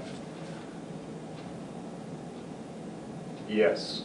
If the top line said, I think that would really make it clearest of all. Yes. At the date of hire and for the first fiscal year. And for the first fiscal year. Yeah, because now that we've switched everything to July 1st. And then all the other ones say at the beginning of the second fiscal year. Yeah. Does make that, sense? yes, it does. Makes sense to me. That makes it clear. Yeah? I think so. So do we need to vote on I that? don't think so. Yes, We you do? certainly do. Okay. This is a town policy. In order for it to be implemented, you need to All right. have a motion. I am currently, Do you want to write it down? Do you want to have a moment to write it down and then we can? I was working on that right now. Okay. Would anyone like a cookie? I'm full of cookies. I will take this opportunity to have a cookie. I'll take a prorated A fiscal cookie. A fiscal cookie, right? Okay, so I have changed it to state at date of hire and for first fiscal year, and then each of the 4 remaining lines states the year and then fiscal year. So second fiscal year, 4th through 14th fiscal years, Yes. 15th through 20th fiscal years, and 21st fiscal year and thereafter. Good. Yeah. So do I have a motion? Hang on, do you need to say, as a clarification, like at the start of the personnel policy, that the Guilford fiscal year runs from It already July? states that. It already said does. that, okay, then that's perfectly clear, yes. Did you make a motion? Yes, I Okay. move that we that we accept the personnel policy as amended tonight. Second. Any discussion? All those in favor? Aye. The motion Thank carries you, Sam. unanimously. Thank you very much, Select Board. Now, on to the warrants. Who's Let's doing see, the warrants? Gordon isn't here. Did you Did folks you wanna have a make a chance to motion? review the warrants? I haven't reviewed the I one. didn't look at the, So you would really want to look at this one, the 33,000. So, yeah, that's the budget status report, that's not the So it would invoice be in edit here? list. That's just the payroll. so it would be here. Oh, I see, yes, okay. So I'm looking to see What the big if items the big are. numbers. Sand and salt. I see, yeah. I will have while he's reviewing that, I will have a copy of the a completed copy of the personnel policy for you all to sign at the next meeting. Okay, Since good. you have just approved it. Okay, yes, I can see that in the, when we get to the, so I would move that we approve the payroll warrant for the week ending December 15th of $8,732.25, as well as the payroll for week ending December 22nd, 2019 of $7,926.76, as well as expense warrant number 2012, totaling $33,407.03 for a grand total expenditure of $50,066.04. And I'll second that. All right, and then Is there a discussion? And can you Yes, explain? yeah, then I'll explain just the largest expenses that might be of interest to folks are $6,954 for salt, and then there was $8,138.73 for Blue Cross Blue Shield insurance. And those are the only. That's half of the expense right there. Yes, that's half. There is a recreational surfacing, Vermont recreational surfacing bill for guardrails of $3,847. So those. Any further discussion? All those in favor of? Aye. Aye. The motion passes unanimously. Thank you very much. Okay, communications. I have several here, I have a few here. The first one is the follow-up from the State of Vermont Operations and Safety Bureau regarding the request that a select board made to them and the changes that you had requested. We had previously been notified by the operations engineer that their recommendation was to deny your request for the several things over there. And the Traffic Safety Committee met and voted. They met on the 11th of December, and they voted to accept the recommendation from the the safety operations engineer to deny those requests, as well as they also approved the changing of the speed limit zone from Paul's Road in Guilford through exit 1 in Brattleboro. And so it will now be 40 miles per hour instead of 35. And I forget, is the town in the village part, will that be 35 or 30? It will remain 35. So it's just a 5? Yep. No difference. There should be 2 there, right? There's 2 payroll. And is there a place to sign in? Yep, flip the page. Oh, thank you. Sorry to. That's all right, no problem. The second is Sevka sent a letter of appreciation to the select board for the appropriation for the year. Excellent. And they do a lot. Yes. They do. With a little money. If you notice what we offer them, it's, they're a thrifty group. So we also received a notice of a filing of a certificate of public good by Comcast, just notifying that they have submitted that to the state for the state's review. So it's a combination of Southern Vermont Cable Company and Comcast of Connecticut, Georgia, Massachusetts, New York, New Hampshire, North Carolina, Virginia, and Vermont, LLC. And if you want more information, you can go to the Public Utilities Commission and they will happily give it to you. Is that it for communications, Peter? It is, and then we have the summary of actions from the 12/9 Right, meeting. so we want to make sure that those are all actions that have been acted upon, Yep. correct? So the minutes were approved. Peter sent a follow-up email for BBCC usage dates to the BBCC. I did. And to us, yeah. Mhm. Yep. And we moved to change the location of the Emergency Operations Center from the Guilford, Vermont Fire Department to the town office. That's been set. Yeah, you guys moved that. Yep. I And haven't you had the time added to take the the action yet. items to the select board projects and priorities list. Yep. Which items were they? I can't remember. Those, we should probably clarify that slightly. Those were the items, the proposed action items from the result of the CAT 4 Yes, exercise. right, okay, right. And we approved the warrants, which leads us to number 13 on the agenda. No. Could I move to adjourn? No, I have a No. poll. Oh, yes, thank you. That's right. Okay, yes. I mean, with your indulgence. Oh, of course, Please. it's with our eagerness. Okay, so every year I write a poem for the Christmas stockings of the Guilford elders. And Not one for Hanukkah? the Christmas stocking is all-purpose. Okay. Well, if the shoe fits, wear it, right? I mean, No, the the sock. sock. If the That's side, right. when the side. I just didn't want it to be exclusive.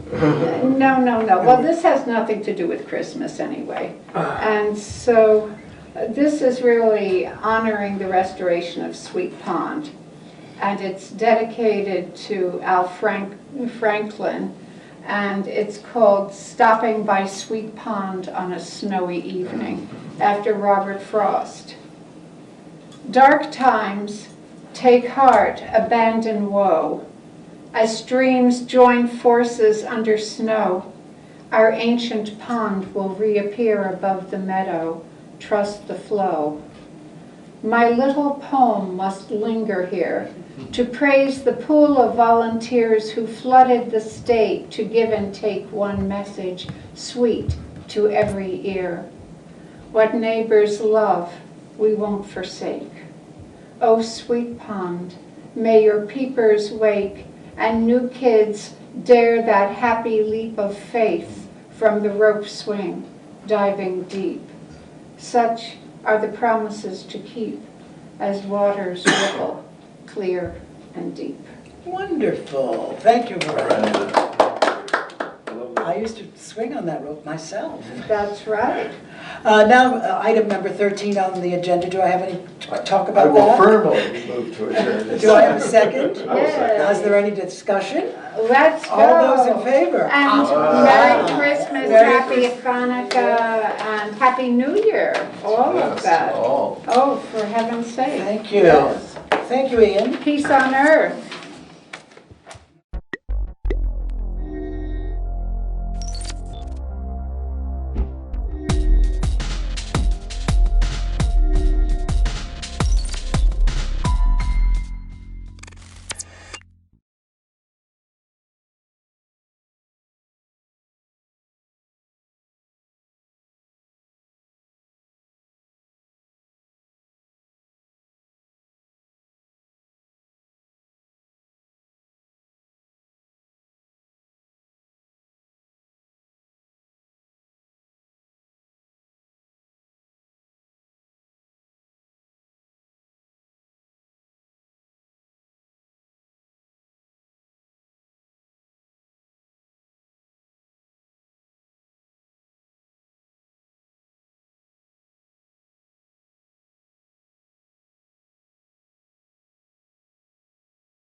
Good morning. As we begin our celebration of the graduates today, let us take a moment to reflect on everything that has happened to bring us to this point in time. We're grateful for the guidance that brought our graduates to the doorstep of Landmark College, for the faith they had to take that first step forward towards this moment of achievement, and for the perseverance they have shown between that first moment and today. We are thankful for the faculty and staff of Landmark College who have walked beside our graduates along their journey, providing the kinds of guidance and perspective that have enlightened in the moment and will be understood deeper with the passage of time. And we're humbled to know our graduates do not just look forward, but to the left and to the right, to see themselves as individuals who are part of a diverse community committed to respect and understanding. And we hope that the voice that they have found here will resonate and reverberate throughout our world.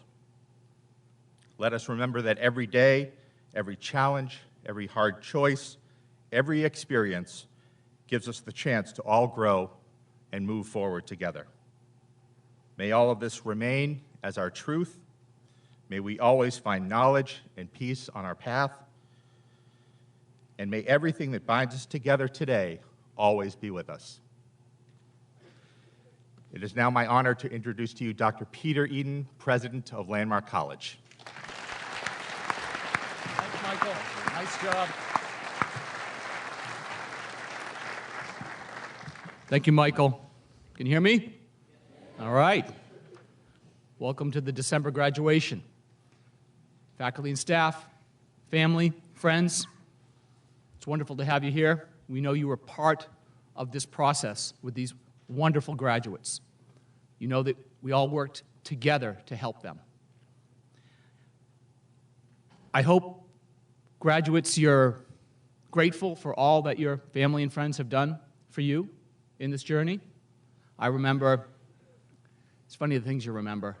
I remember being a young kid, maybe 12, and I think I was in a waiting room of a doctor's office, and my mother's in there, and it's taken forever, and people know how patient I am and calm I am.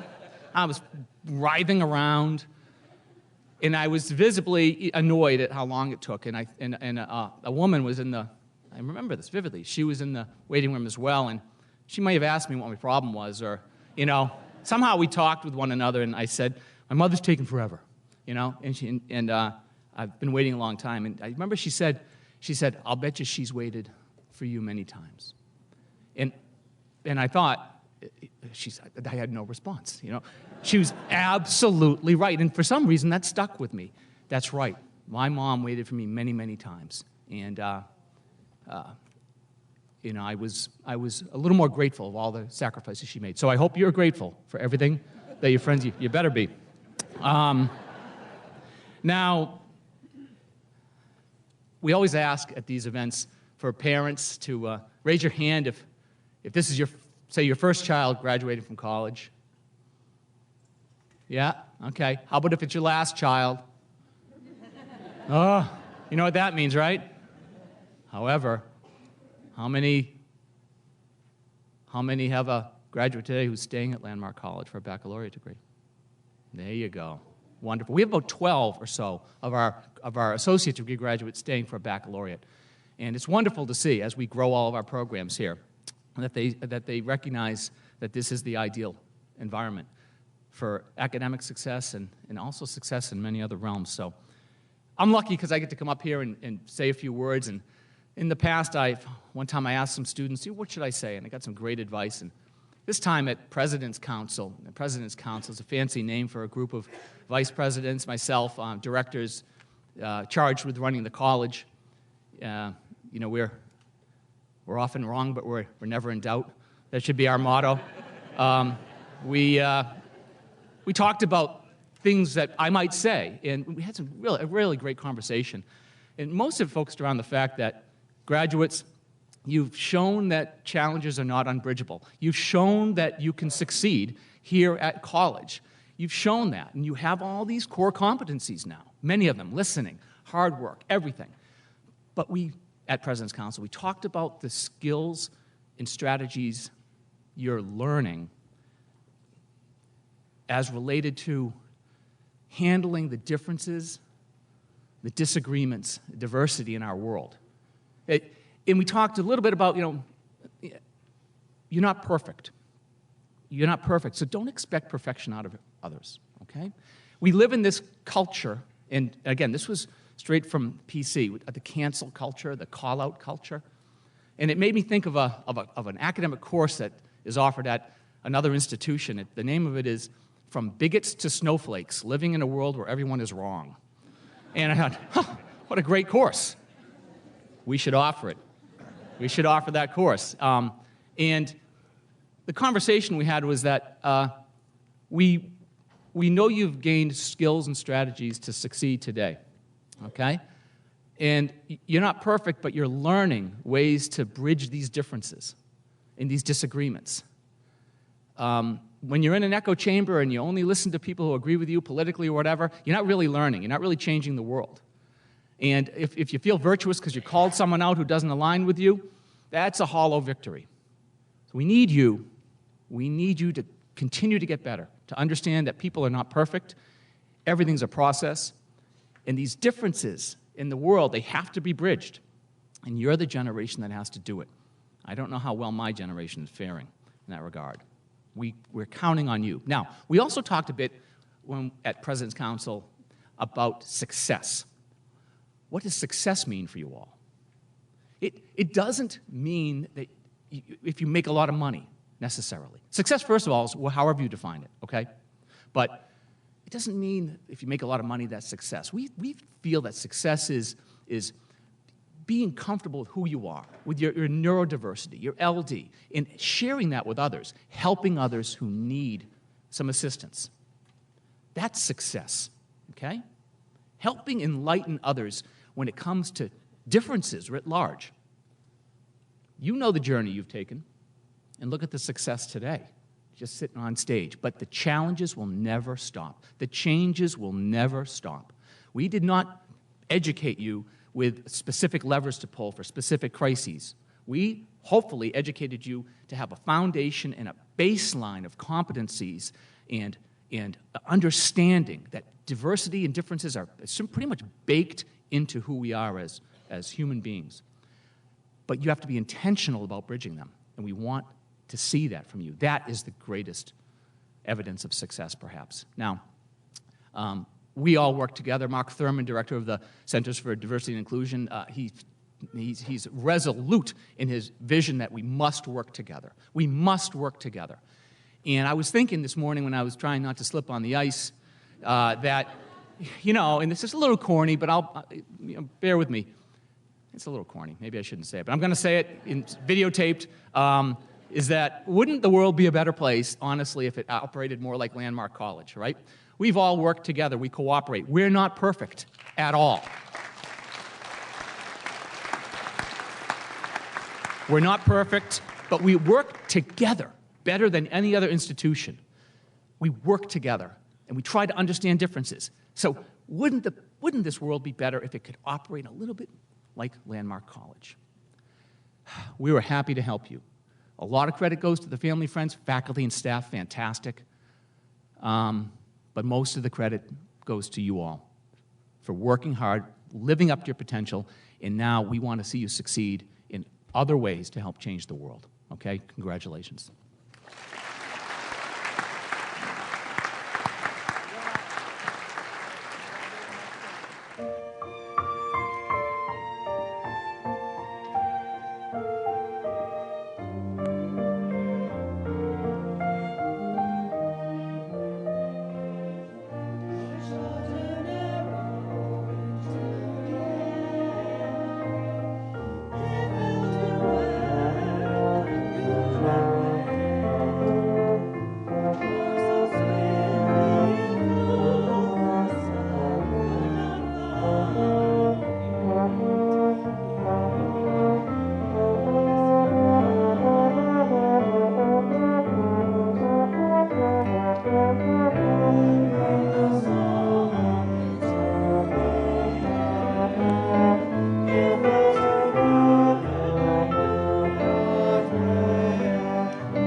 Community Service Award is given to a student or students who unselfishly gives of themselves to the activities of Landmark College or the greater area community. Today, I am honored to present this award to Emily McGuire.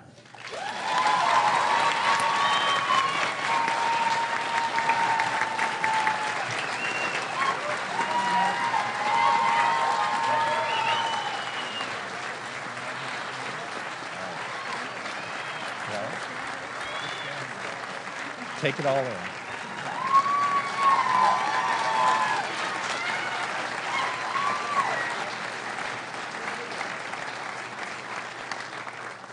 Emily just asked me, so I just stand here now? It's an important question because Emily does not stand still at Landmark College. Emily, as I thought about the words to put together to explain why you're receiving this award today, and heard from others on campus who know and respect the work you have done, a couple of quotes came to mind. One by Coretta Scott King, where she said, "The greatness of a community is most accurately measured by the compassionate action of its members." And the second by Felicia Johnson, where she said, "Speak up and speak clearly. I want to hear what you have to say because it matters. Let's listen to each other and respect one another's opinion." Emily, you're being recognized today for the work you have done for our community and through the Centers for Diversity and Inclusion to help students understand that each one of us is a gift to the community and that this is a home to all of us. To express it best, I have one more quote from a student, admittedly paraphrased. It's about the pose party that was your brainchild and you spearheaded, that very famous pose party. And the student sentiment was this: the pose party was amazing. It was probably the best part of the semester where everyone felt like they belonged. Congratulations, Emily, and thank you.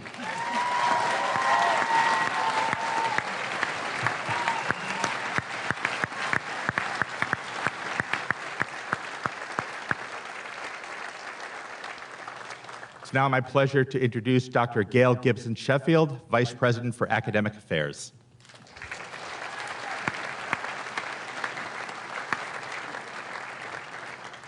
Good morning. At each graduation ceremony, I have the opportunity, on behalf of the faculty, to present the Academic Dean's Award.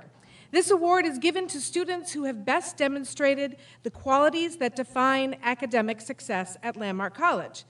Academic success can be defined by those measurable achievements such as grades, but it also includes those intangible characteristics such as creativity and scholarly engagement, honest self-awareness and mutual respect for others, leadership and resiliency, hard work, intellectual development, and responsible citizenship. Our two award winners exemplify all these values. At the associate's level, the Academic Dean's Award is given to Sarah Lennox.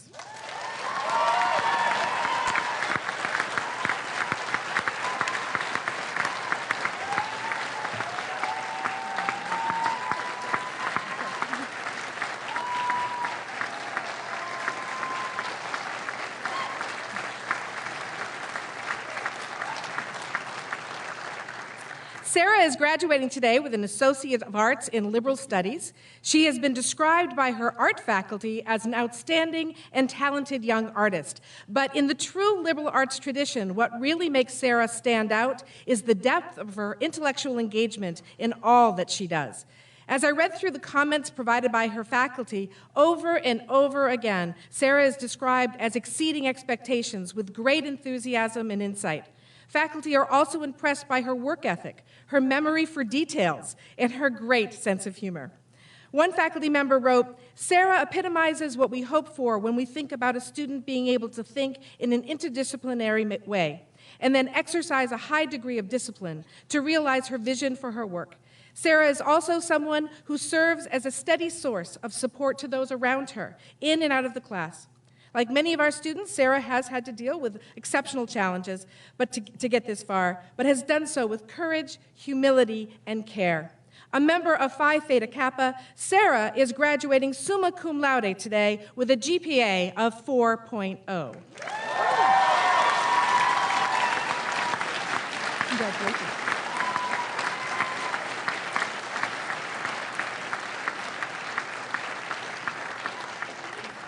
At the bachelor's level, the Academic Dean's Award is given to Christopher Bollier.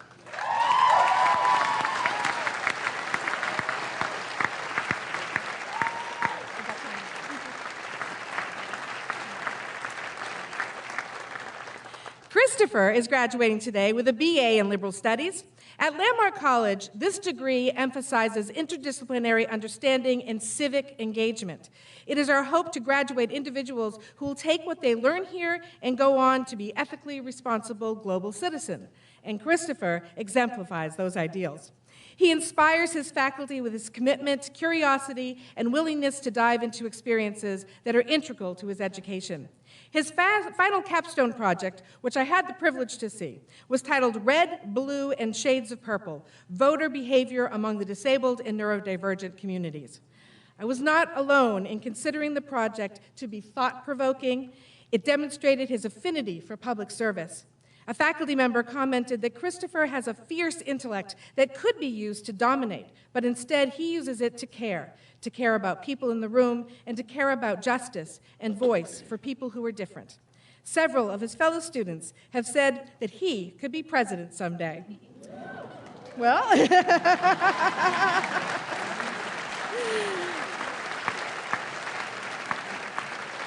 well, Christopher, whatever your path leads you, we know that you are going to make us proud. A member of Golden Key, Christopher is graduating summa cum laude with a GPA of 4.0.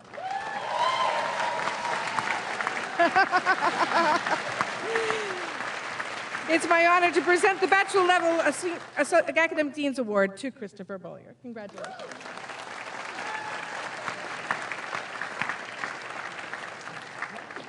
Now, please welcome back to the podium President Peter Eden. Thank you, Gail. Thanks very much. Okay, 2 awards. First is the Charles Drake Award. The Charles Drake Award is awarded to a student who has inspired the Landmark College community by his or her personal qualities. This student is not a quitter, but rather one who lives in the tradition of Dr. Charles Drake, whose lifetime of vision and courage helped to found this college. This is a student who gives 100%, who goes the extra mile, and who perseveres in the pursuit of his or her goals. This student helps the rest of us realize that we have more resources to draw upon than we may think. This person helps us keep going when we feel discouraged. The recipient of the Charles Drake Award is Ryan Gonzalez.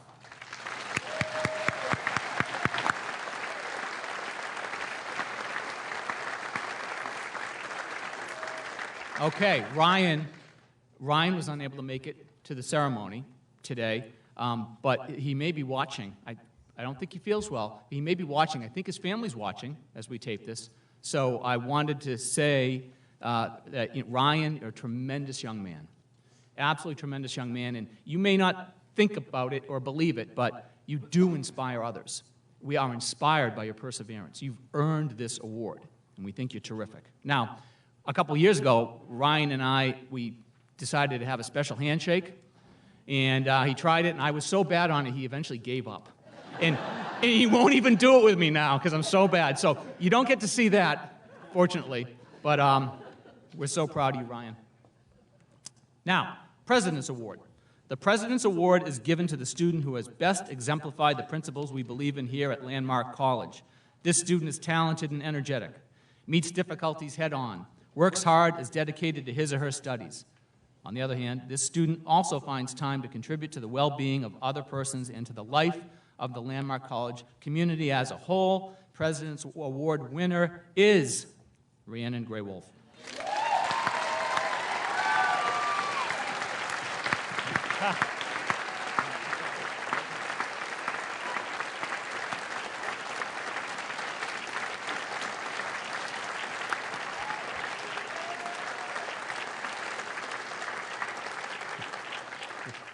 Way to go, Rhiannon.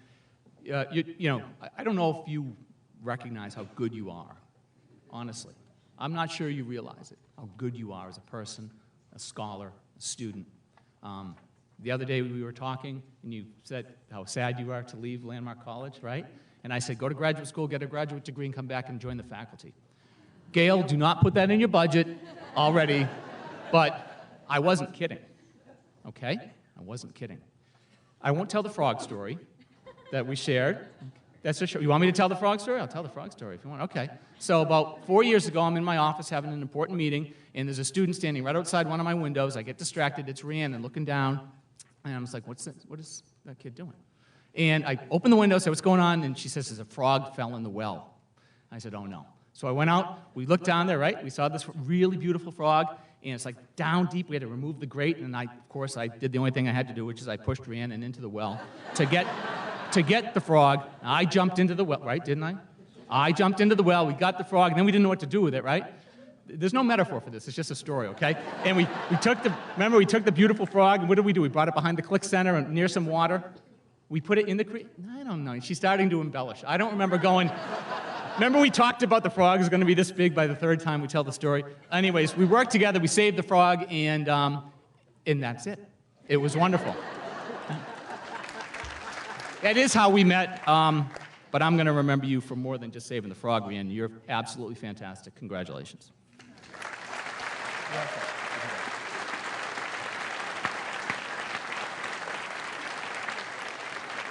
All right. Now, I have something interesting and new to present to you today. Before Dr. Gibson Sheffield comes up to present the diplomas to our graduates, we have other graduates, or at least one, maybe others in the audience today. These are graduates of our post-baccalaureate certificate program. So, yeah, we offer associate degree programs, baccalaureate, college courses for students in high school for dual enrollment. We also have a post-baccalaureate grad certificate, and we've had that for about 5 years or so, and we're going to recognize the recipients. And so what I'd like for those recipients, or at least that one recipient today, is to stand up and be recognized. Anybody else? All right.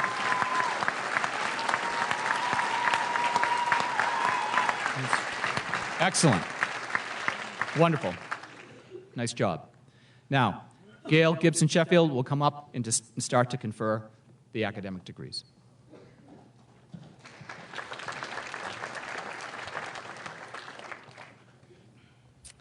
Upon the recommendation of the faculty in the School of Liberal Studies and the Arts, the following individuals have met the requirements for Associate of Arts in Liberal Studies. Devin Blanchard, Phi Theta Kappa, magna cum laude.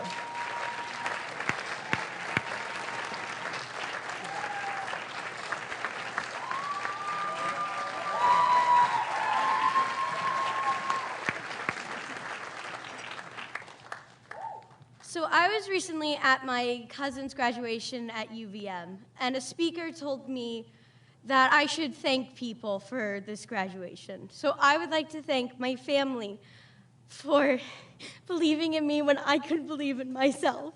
Thank you.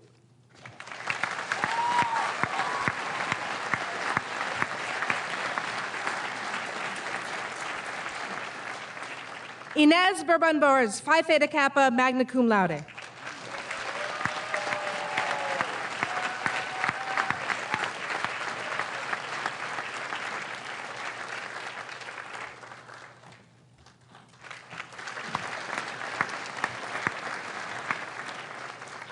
Sunny Uwanowski, cum laude.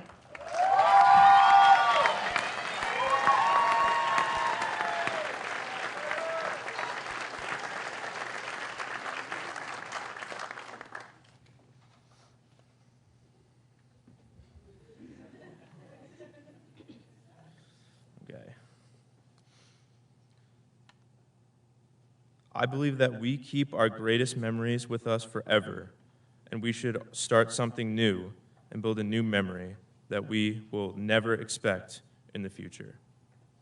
When I first knew about Landmark, I learned big meanings and understandings about what this school really does for these students and how they can learn differently. When I started my first semester, I didn't feel like I was in the right spot at first. But in the later semesters, I felt as if I had a deep connection with the college and the people involved. I love the school because these hardworking and outstanding professors understand of how we go through academic challenges at different paces. And they teach us ways how we can understand and learn from each other in a fun and creative way. I want to thank all the professors that I have had and known in the past that I've gotten along with very well, and will never forget them for how they taught me, because most importantly, it helped me grow as a student.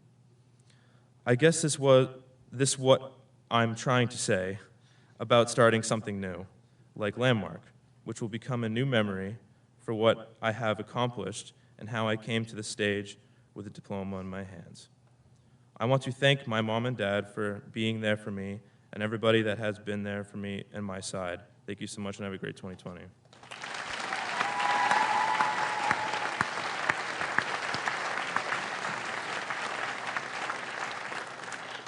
Jenna Farnad.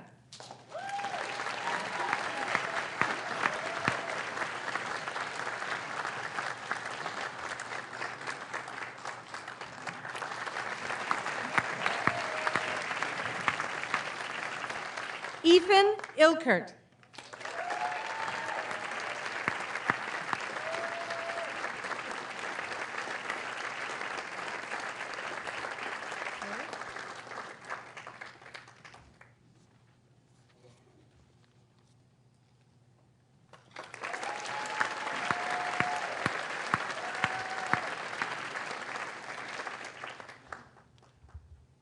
Clark Geegan.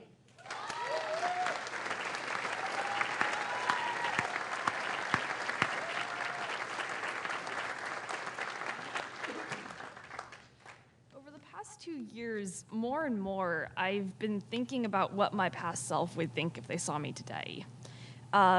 Right now, I'm graduating with my associates, and while I'm staying at Landmark for one more semester, I'm eventually going to be transferring to study some variant of astrophysics and planetary science.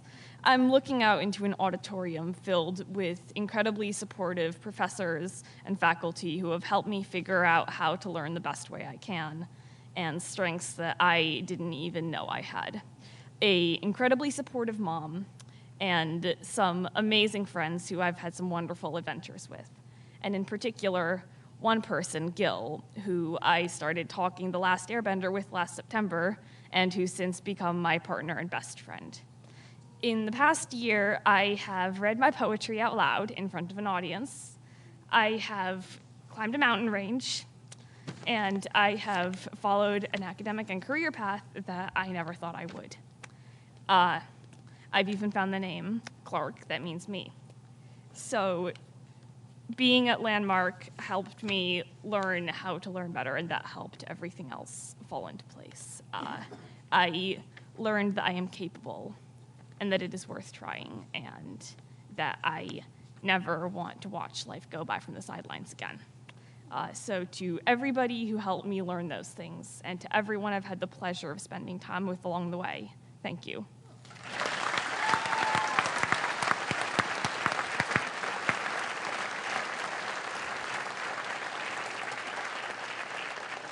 Carter Griffith.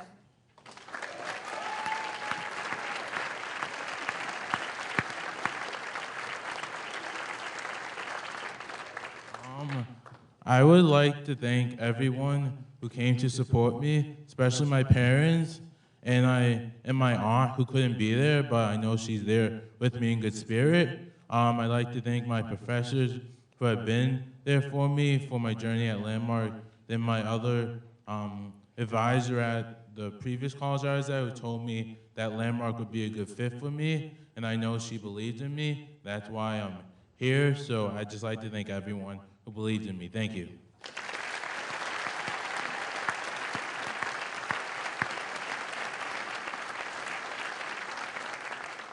Alexandra Jassen.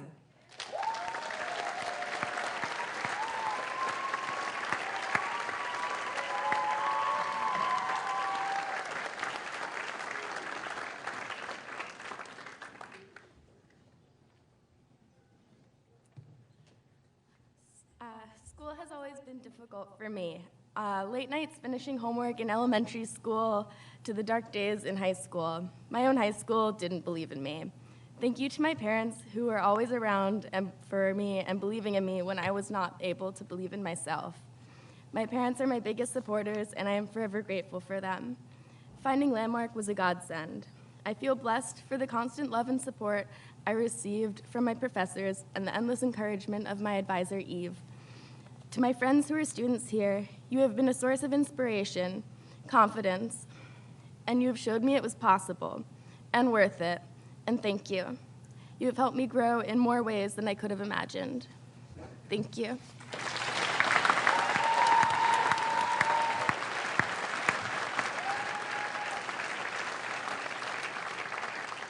Evan Lane, cum laude.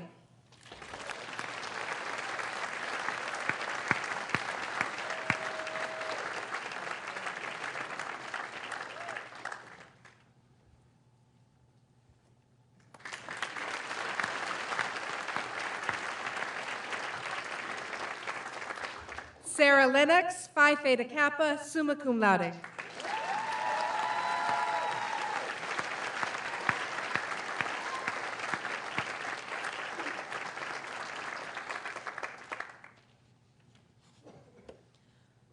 I'll keep this short. I'm leaving the big one for my bachelor's.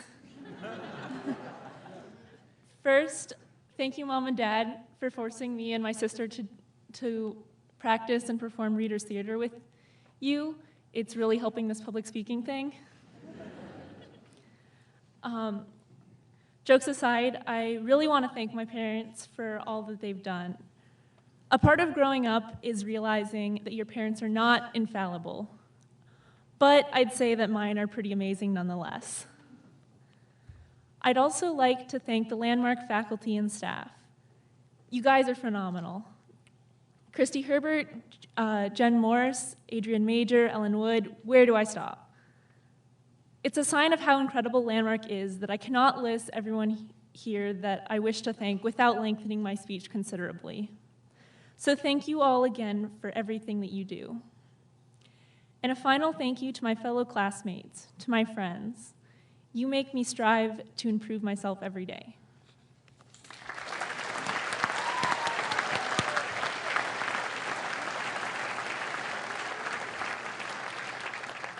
Cara McCarthy.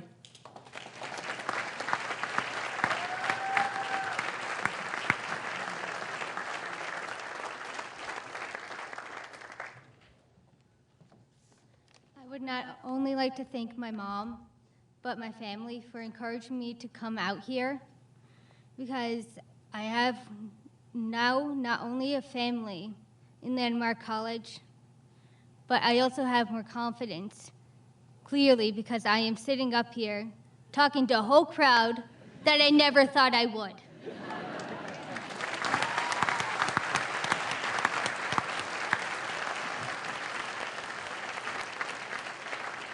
Emily McGuire.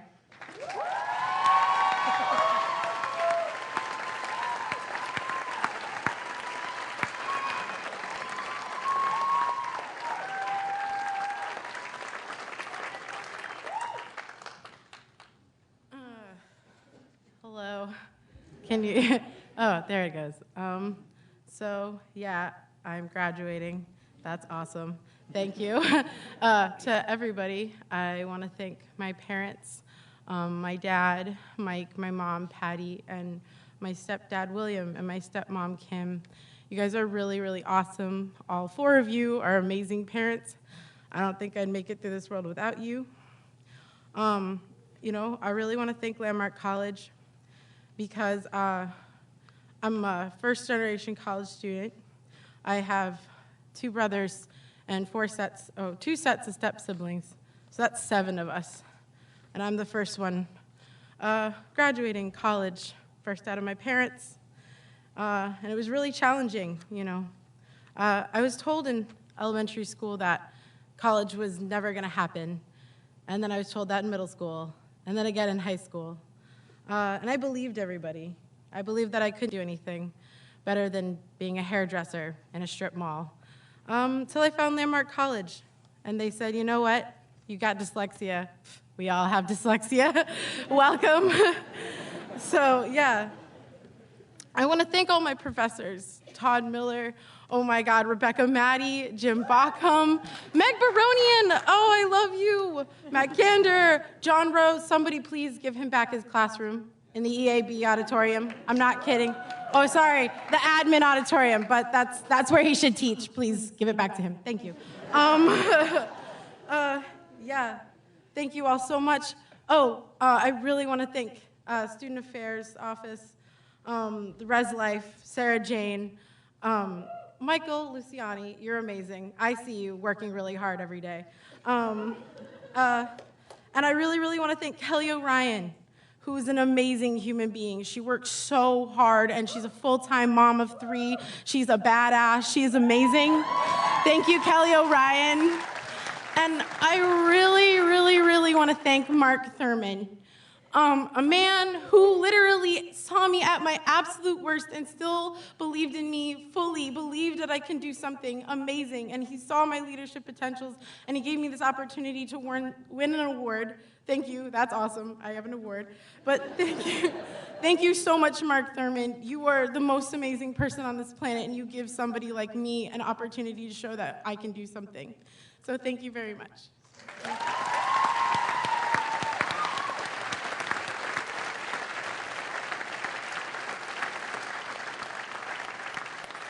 John Munt.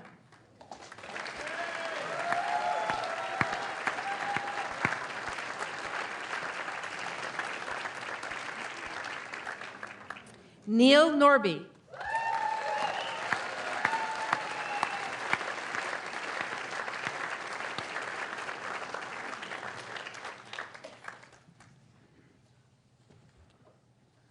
Right. I got here and I hadn't originally planned on a speech, but I heard 5 minutes before I marched up on stage that giving a speech is the thing to do nowadays, so here I am. As per usual, I would like to thank the professors here at Landmark College, and especially Stephen Glover. Hello there. He's been I've been in one of his classes every semester, so he's kept me on the musical path. That's good. I'd like to thank my advisors, McKee Cronin, the most recent one, and apart from, of course, the most importantly, my family, who's here in the audience. Hello. I'd also like to thank the support staff here at Landmark College, without whom I fear my grades would be vastly diminished. I was homeschooled, and so I have a tendency of feeling that I can do everything myself and that I don't need any help. And whenever that turned out not to be the case, slightly more often than I would like to admit, the support staff is always there to help me out and get me back on track. So thank you.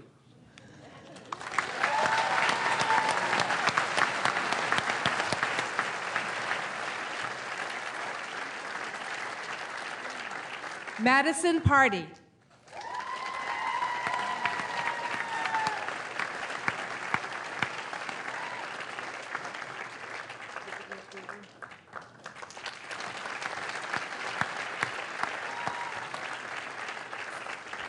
Kenneth Pepper.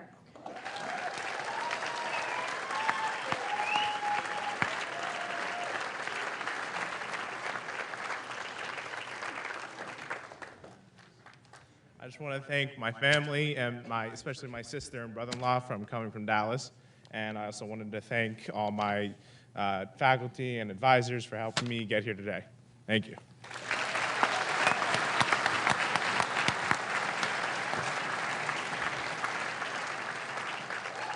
Hayden Sauceville, Phi Theta Kappa, magna cum laude.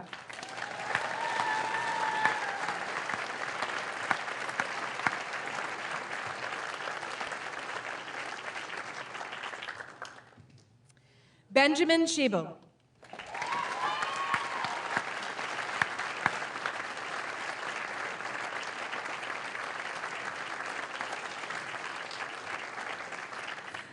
Adam Sherman.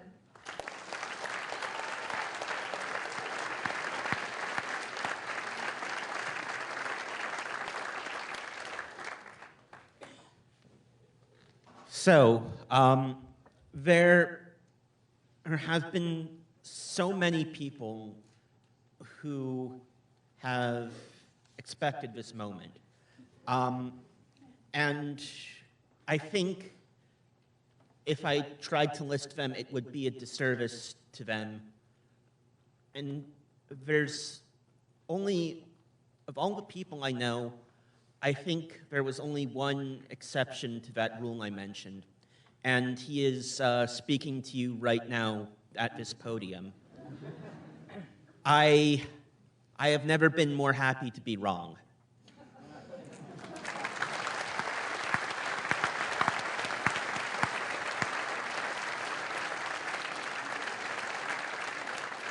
Sarah Silvestro.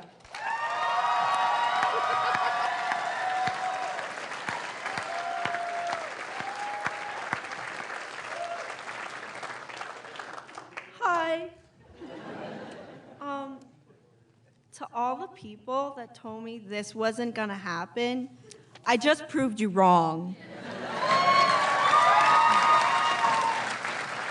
Also, I like to thank the trustees, the Karen and Pass, for making this happen. So thank you.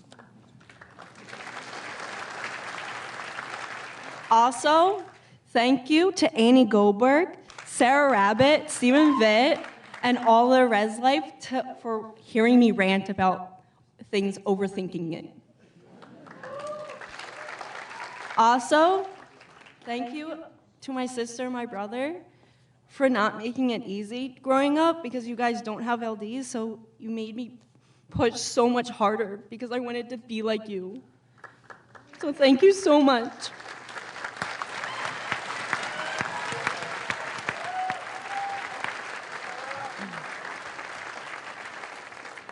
Fitzy Spring.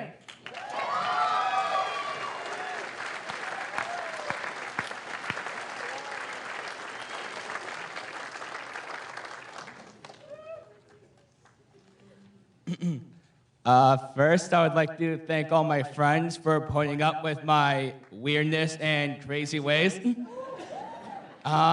Next, I would like to thank the faculty and staff for not failing me. And shout out to my girlfriend, Erin, even though she unfortunately couldn't make it today. She's the greatest for putting up with me and my sarcastic ways. And finally, I would like to thank my family, who I am making eye contact with as we speak, for supporting me. And thank you to my sister, Riley, who just came back from the other side of the country in Arizona. Thank you.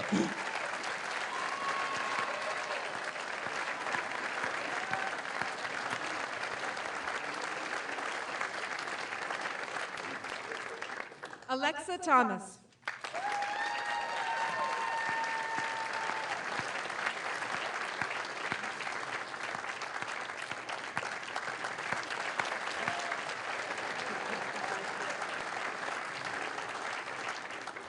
Victor Tomildon.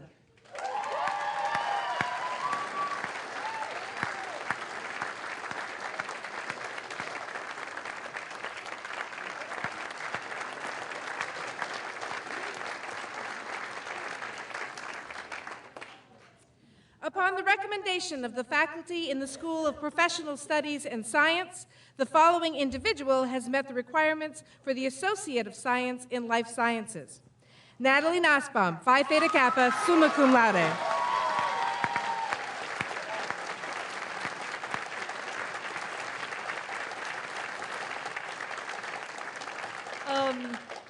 I'll be honest, I didn't think I'd be making it up here. And the fact, when I first came here, I was a nervous wreck. I didn't know what I was doing. And the fact that I'm on track to study biology is that's entirely due to the love and support of my family over there, and to my professors who were able to put up with and channel my enthusiasm, often at really awful early hours in the morning. And my advisor, Kathy, who was able to talk me down when I was having a panic attack in her office. on a weekly basis. And I've experienced things that I didn't think I would ever experience. I've gotten to study abroad in the Netherlands and Botswana. I've made friendships that are going to last a lifetime. And I've made memories that I'm going to carry with me forever. And I'm going to take the lessons I've learned here, and I'm going to carry them on as I continue pursuing a scientific career. Thank you guys so much, everybody.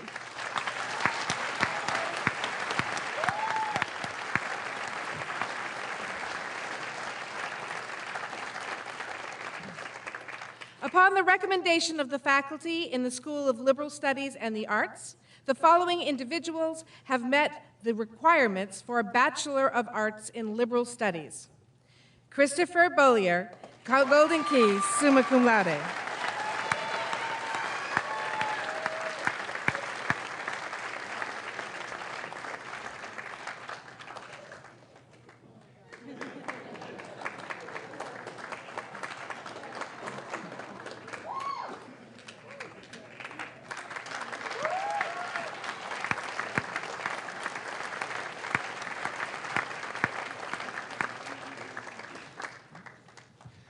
Well, I've officially become that guy.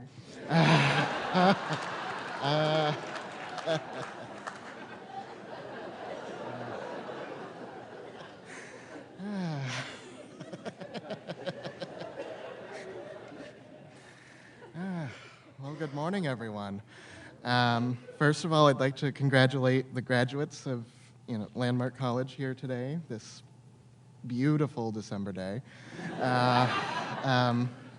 So a round of applause for that.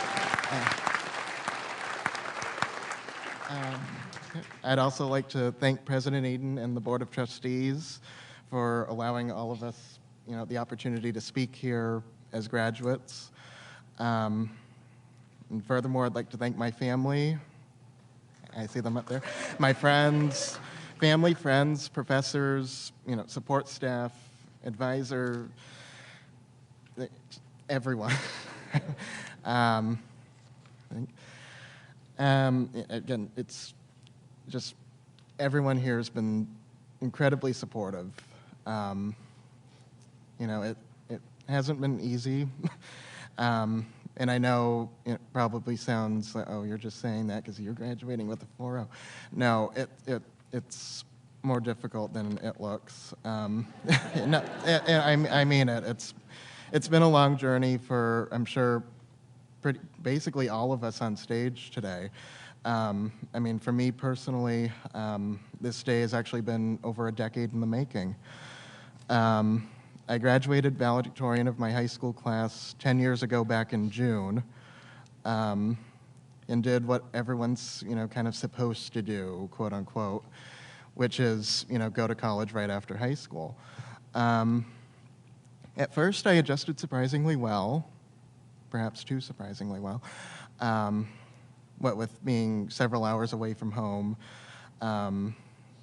just in a new, unfamiliar setting with new people around that I, don't know about, not an easy feat for someone who's neurotypical, and even more difficult when you factor in that I have Asperger's syndrome, which is on the autism spectrum, which makes socializing just nigh on impossible.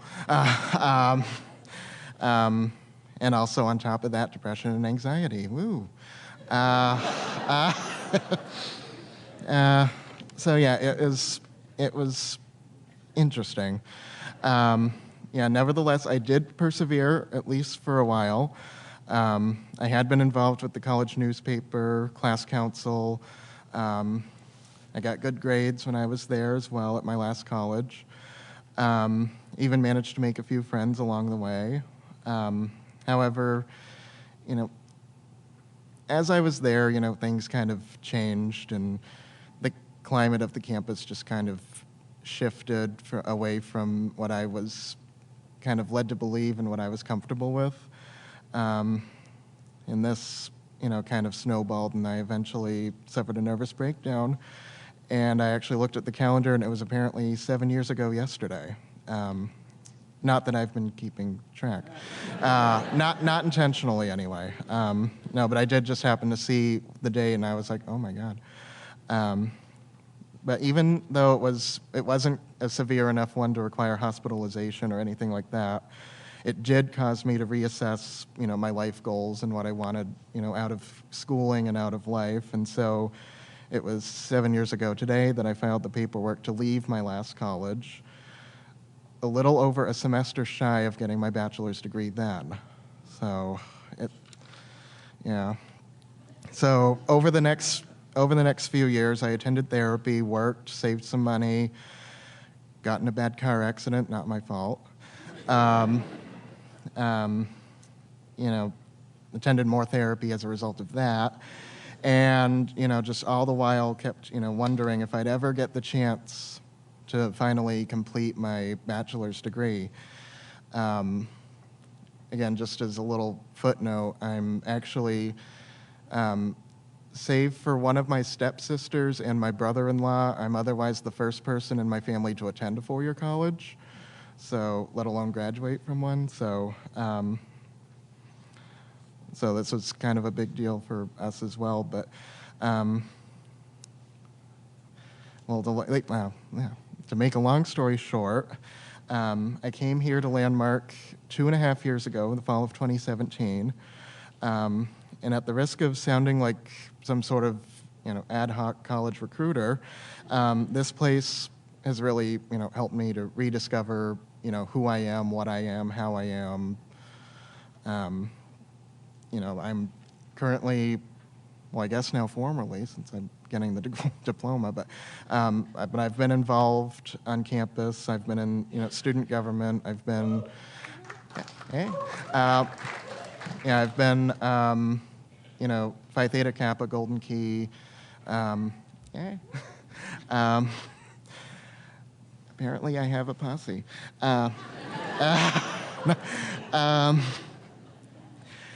But being here, I have kind of, I guess, rediscovered my intellectual mojo, so to speak. Also made new and I hope lasting friendships. Some on stage, some are in the audience, some are watching the live stream. Hello. And again, I know you want me to keep this short, so I'll wrap it up.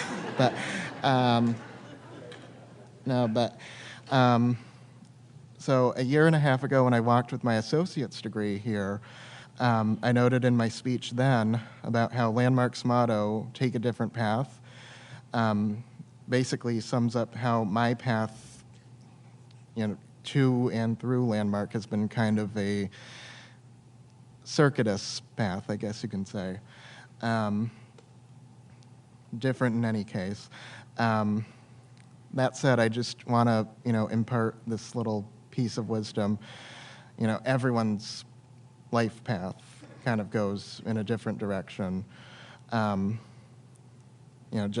Remember that. Don't, feel ashamed. Again, here I am, 29 years old and finally getting a bachelor's. But again, everyone moves at their own pace. And I believe, as Dr. Eden has said numerous times, sharks always move forward. So just remember to keep swimming, and now I sound like Dory. But seriously, just remember, go at your own pace. Don't feel pressure from, outside forces saying, oh, you have to do things X, Y, or Z way. Just, stay the course and, keep chugging away. And I wish, may all of today's graduates, be, on the path to success and happiness.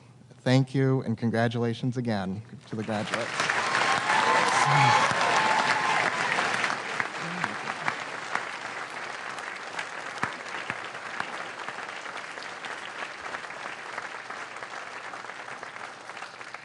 Camden Chilkoff.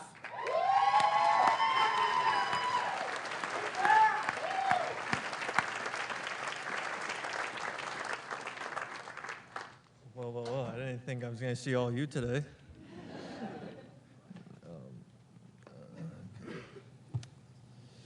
So, today's a good day. Today is where we all come together and celebrate for an amazing accomplishment. I'd just like to give a special shout outs to Mr. Brian Cohen, Sylvegi Schlemsky, and Jim Cabral for passing me on my capstone. I really appreciate it. Thank you. But I also have a couple more shout outs to my lovely girlfriend over there, Michaela Odowski. My number one best friend, Spencer Berger. Oh, yeah, there we go, yeah. Everyone that's graduating as well, and all the friends that came out here to support me in my process. And of course, my lovely family. And I have one more, and it's not a special one, let's say that. It's to my high school principal who said I can never graduate college or even handle college in general. Thank you.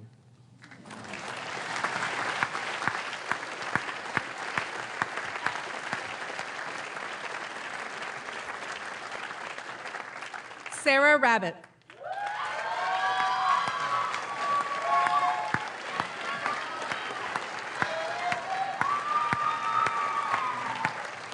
Hello, everyone. Let me just pull up my speech really quick.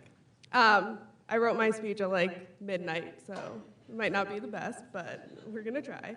I just want to start off with congratulating everyone on graduating. When I first came to Landmark 4.5 years ago, I did not know it was going to change my life as much as it did. The very first person that I want to thank is Brian Cohen. 4.5 years ago, I remember my first semester, and I was sitting outside of the Drake Center, and I was looking at my grades, and I saw that I was failing an English class. And just so happened you'd be walking towards me, and you said, my office is always open. Whenever you need me, I'm here, whether it be to talk or to get help with any classes, like I'm here. And I was like, okay, why is he saying this to me? He doesn't know I'm struggling. He wasn't looking at my grades. And I just want to tell you that you were the first person that's ever allowed me to advocate for myself, and you were that stepping stone for me to know that it is okay to struggle and it is okay to not do well, because then you're going to be able to do better just by that struggle. So I just want to say thank you. To Adrian Major, Sylvegi Schmolsky, Jeff Burgess, Jim Cabral, I just want to say thank you, because your office was always open. Even if I emailed you every single day, wanting to meet 3 times a week, you were always open to it. To Eric Moschella, you have been my rock this semester. You have seen me literally at my worst and at my best. You taught me that it is okay to be vulnerable and to feel. You have pushed me, challenged me, and had me step out of my comfort zone because you believed in me, even when I didn't believe in myself. You have impacted my life in more ways than I can tell you. And I don't know how to thank you enough. You inspire me, and thank you for being someone that I can count on. To my family, thank you for all that you do for me. You are appreciated more than I can ever tell you. And to the most important person in my life, my mom. The semester before I came to Landmark, my mom had a stroke, and I was thinking about dropping out of school to take care of her. She encouraged me to stay in school and that she would be okay. On Christmas of 2016, I texted my mom to wish her a Merry Christmas and asked if she was going to be in New York with my family the next day. She said she had to stay home because someone could not watch the pets at home, which I knew was a total lie because she plans everything ahead. So I called her, and she said she was being rushed to the emergency room because she thinks something's wrong and she's not going to make it. Come to find out, she was having a massive internal bleed. The doctors weren't doing everything that they could to save my mom, so I prayed every day that I wouldn't lose her and that miraculously she would get better. I rushed to New York when doctors gave her the okay to fly. When I walked into my grandparents' house after getting off a 6-hour plane ride from Cali, I walked into the bedroom and my mom wasn't there. I stood there confused, wondering where she went and what happened. In that instant, I thought I lost my mom. She ended up coming out of the bathroom, struggling to walk and talk. I prayed again and again that she would get better, and God answered my prayers and she got better. That following year, I was getting my associate's degree, and 2 weeks before I was supposed to get my degree, I got a call from my mom saying that she was having another internal bleed. I was confused, I was angry, and I didn't know why my mom had to go through all this, and I couldn't be there for her. I had such a big day, and that was the one person I needed to be there, and she wasn't there. My mom is my motivator, my supporter, and I didn't know if I could get through this day without her. I started praying time and time again that she would get better, and she did. My mom is here today, watching me walk across this day.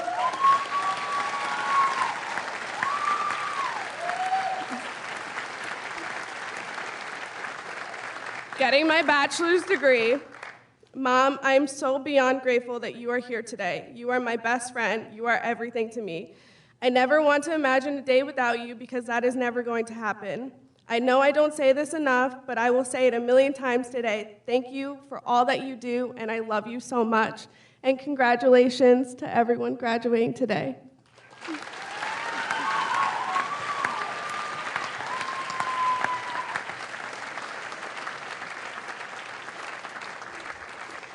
Upon the recommendation of the faculty in the School of Liberal Studies and the Arts, the following individuals have met the requirements for the Bachelor of Arts in Studio Art. Andrew Barnick.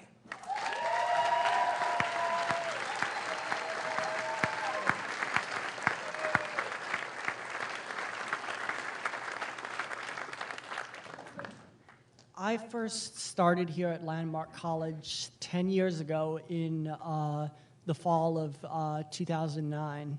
And that back then they didn't even have a baccalaureate program, let alone a studio art program. A lot has happened since then, and I don't want to regale you with my whole life story, but in general, I think that the college has changed for the better, and I've changed for the better. I would like to thank all the people who helped me get here. I can't thank them all individually. There's too many. But I'd like to thank my professors, my advisors, my counselors, the friends I've made here, especially my fellow art students. I would like to thank my family, especially my sister Sky, who I wouldn't have made it this far without. Thank you.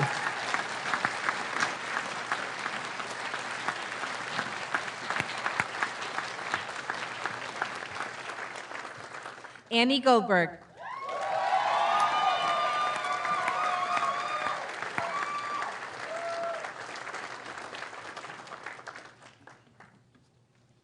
I've been going to Landmark for 5 years, or 5.5, 11 semesters. There. Just do it that way. That's how we do it at Landmark. We count by semesters, not years. And there have been a lot of people who have helped me along the way. There are two important people here. My mentor, Andy Donahue, who couldn't be here today because he's in Japan. Lucky him. But he was there from the beginning, my first day, my interview, everything. He's been my rock the entire time I've been here. The second person I'd like to thank is Christy Herbert for believing in me and making it so I can be an artist and showing me that I can do this. The other people I'd like to thank is my mom for taking my calls 6 or 7 or 8 times a day and being there no matter what I need. And my dad for driving me 5-6 hours a day in one day, doing it back from Philly and back here. And then my siblings, who have always been there for me no matter what. Whenever I need them, they're right there. And my grandparents, who are the biggest supports in my life. And the one very special person I'd like to thank is my best friend, Sarah Silvestra.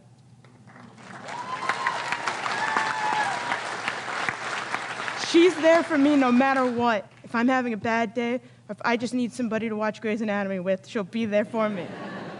Congrats on your associates, by the way. But this has been like the biggest thing I've done ever, and I can't believe I'm doing this.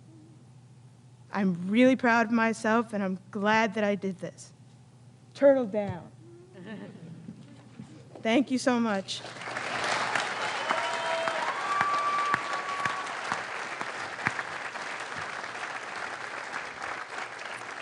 Rhiannon Greywolf, Golden Key, summa cum laude.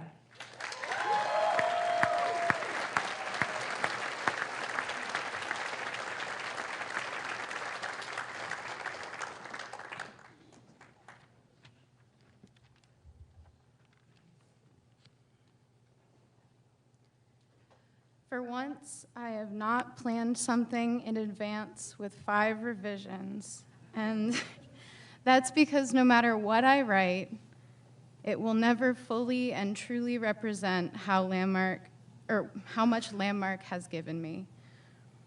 I want so badly to put my feelings into words, but I can't. It was my one seemingly unattainable dream to go to Japan since I was 5. And Landmark gave me that and so much more. Sorry. Landmark gave me the tools. Tears, man, they're hard to see through. Landmark gave me the tools to prove to those that don't understand that I am capable, smart, and able to learn.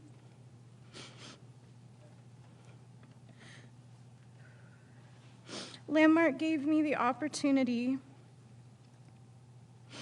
to meet the most caring, loving, most interesting, and accomplished people I have ever met.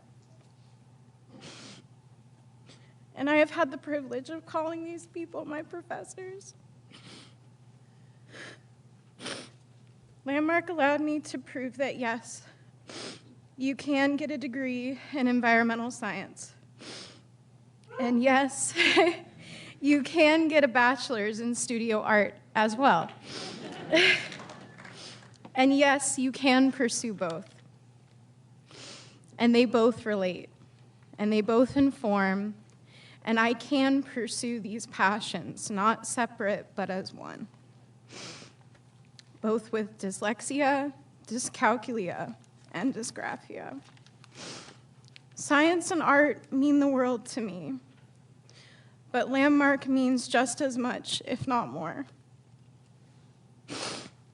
The relationships I've made at Landmark with faculty, friends, are far from anything I dreamed of experiencing as a very introverted child growing up in rural Vermont. This speech probably doesn't make much sense.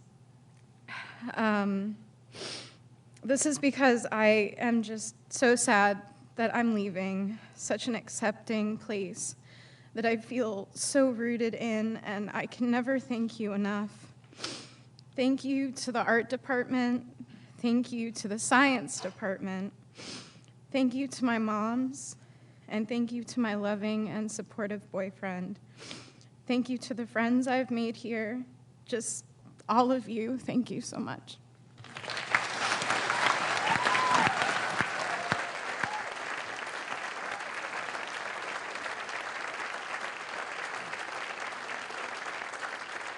Timothy Williams.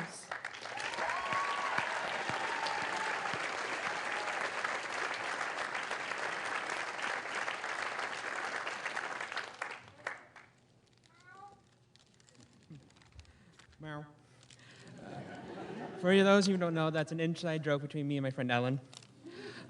First, I would like to congratulate my fellow graduates today. We've all worked hard and proved our naysayers wrong. There are so many people that I would have supported me on my journey to this milestone, but if I thanked every one of them, we'll be here all day, and I'm sure we all have celebrations to attend later today. But I would like to thank some landmark people. Firstly, my mother, Lori. Your love and support are the sustenance to my soul. My Aunt Mara, who has been not just a great family member, but a major support, and both emotionally and financially. And so I thank you for allowing me to be here at this wonderful institution that is like a second home. I would like to thank Christy Herbert and Humberto Ramirez, who guided me through my capstone, which was a hard process, but they got me through it. To Samuel Rowlett and Jen Morris, who through our talks have given me inspiration and guidance into being a better artist. And to Joyce Rogers, a person who I feel is a like-minded spirit and inspiration as a student. And Kelly O'Ryan, a great person to know. I would like to thank President Eden for being a great president and an inspiration. Thank you for attending this graduation ceremony.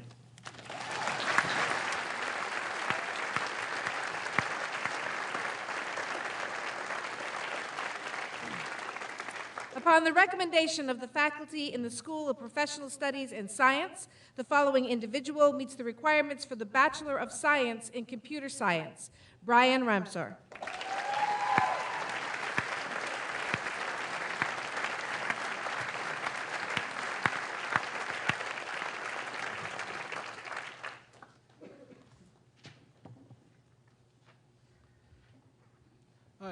I'd just like to do a few thank yous. I'd like to thank Professor Russo for being my advisor and helping me guide me through this degree program and pointing out my shenanigans. I'd like to thank Professor Astor for helping me teach me with AI and help me assist me with my capstone. I'd like to thank Professor Keith for helping guide me through my capstone. I'd also like to thank Professor Bauer for helping me set up a job and for my future, and actually I already got a job interview with a large company down in Philadelphia this Monday. Thank you. I'd also like to thank all my other professors and my family for pointing out my bad jokes and shenanigans, and thank you.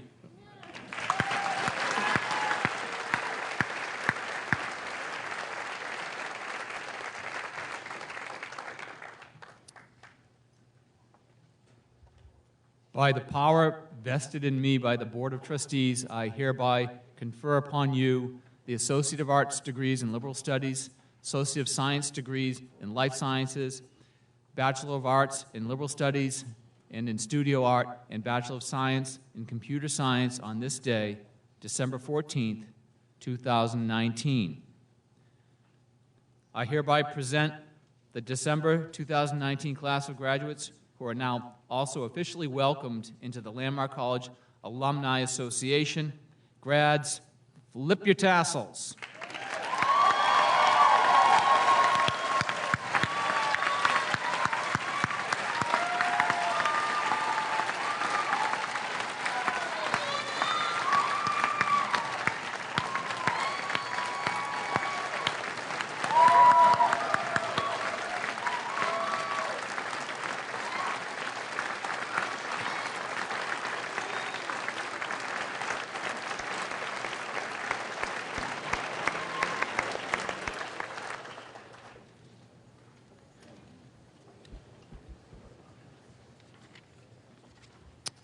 I think we're going to have the class gift now. Yes?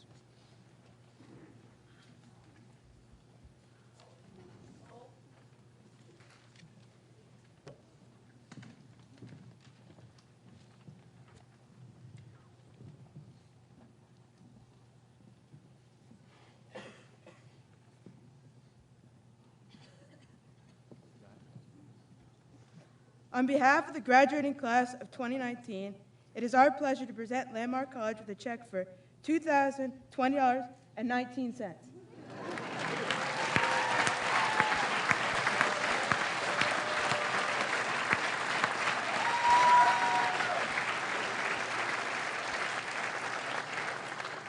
Designated for scholarship support in memory of alumnus Peter Greenberg.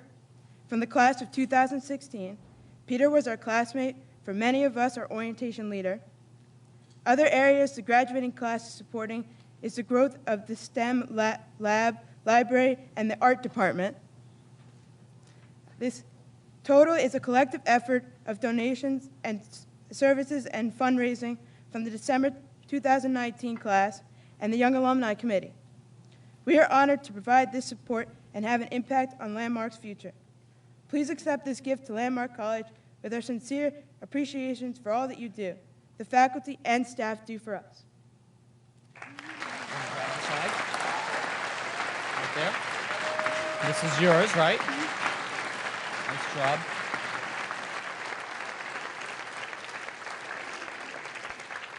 Thank you all for this gift of scholarship and academic support. We will gladly accept it, and it'll directly help our college and our students. So thank you and nice job.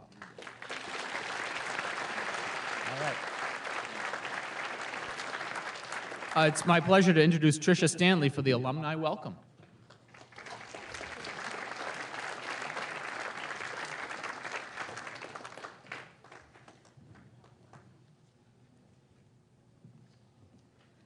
Well, hello, everybody.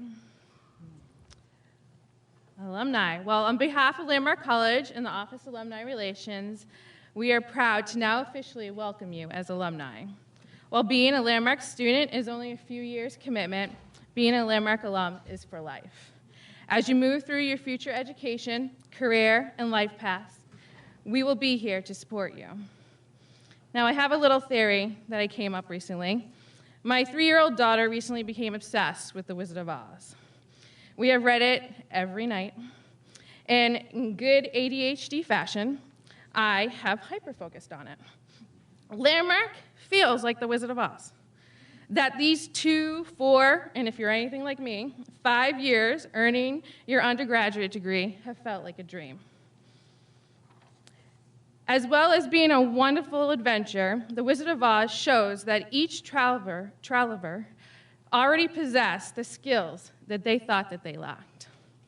Think about it, that for somewhere in the midst of this tornado of life that we have with LDs, you have found a place in the middle of nowhere that's filled with such unique characters, adventures, that you were able to find yourself and your talents. Maybe you wished upon a star and you woke up with the clouds behind you. Maybe that wicked witch was a school system or a teacher that didn't believe in you. Who is your Galinda? The good witch, the mentor that dispensed wisdom and advice along the way. The professor that unlocked the love of learning, the resident dean that pushed you to find leadership. Who were your trusty friends, the companions that will last a lifetime, that bridged a genuine sense of belonging while you were here? The friend that was your scarecrow that sat next to you in LD SEM that unlocked your learning disability strengths? The Tin Man that found their heart and compassion through student leadership? The cowardly lion that desperately found courage in themselves by an internship? Maybe you even found Toto, the trusty emotional support animal that was always by your side.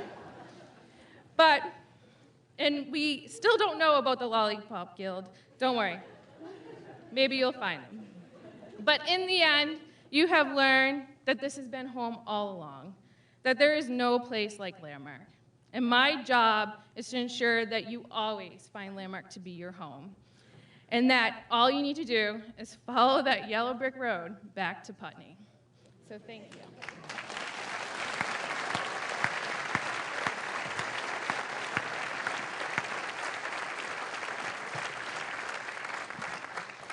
Thank you, Tricia. We have 2 members of the Landmark College Board of Trustees here on stage with us. One is an alumnus as well, Bratt Hemsworth.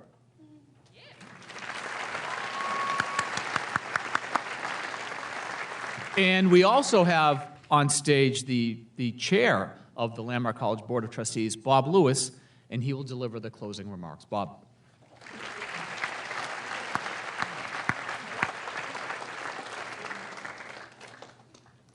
Hello, everyone. Got to get something out of my pocket. It's hard to get to pockets when you have these things on.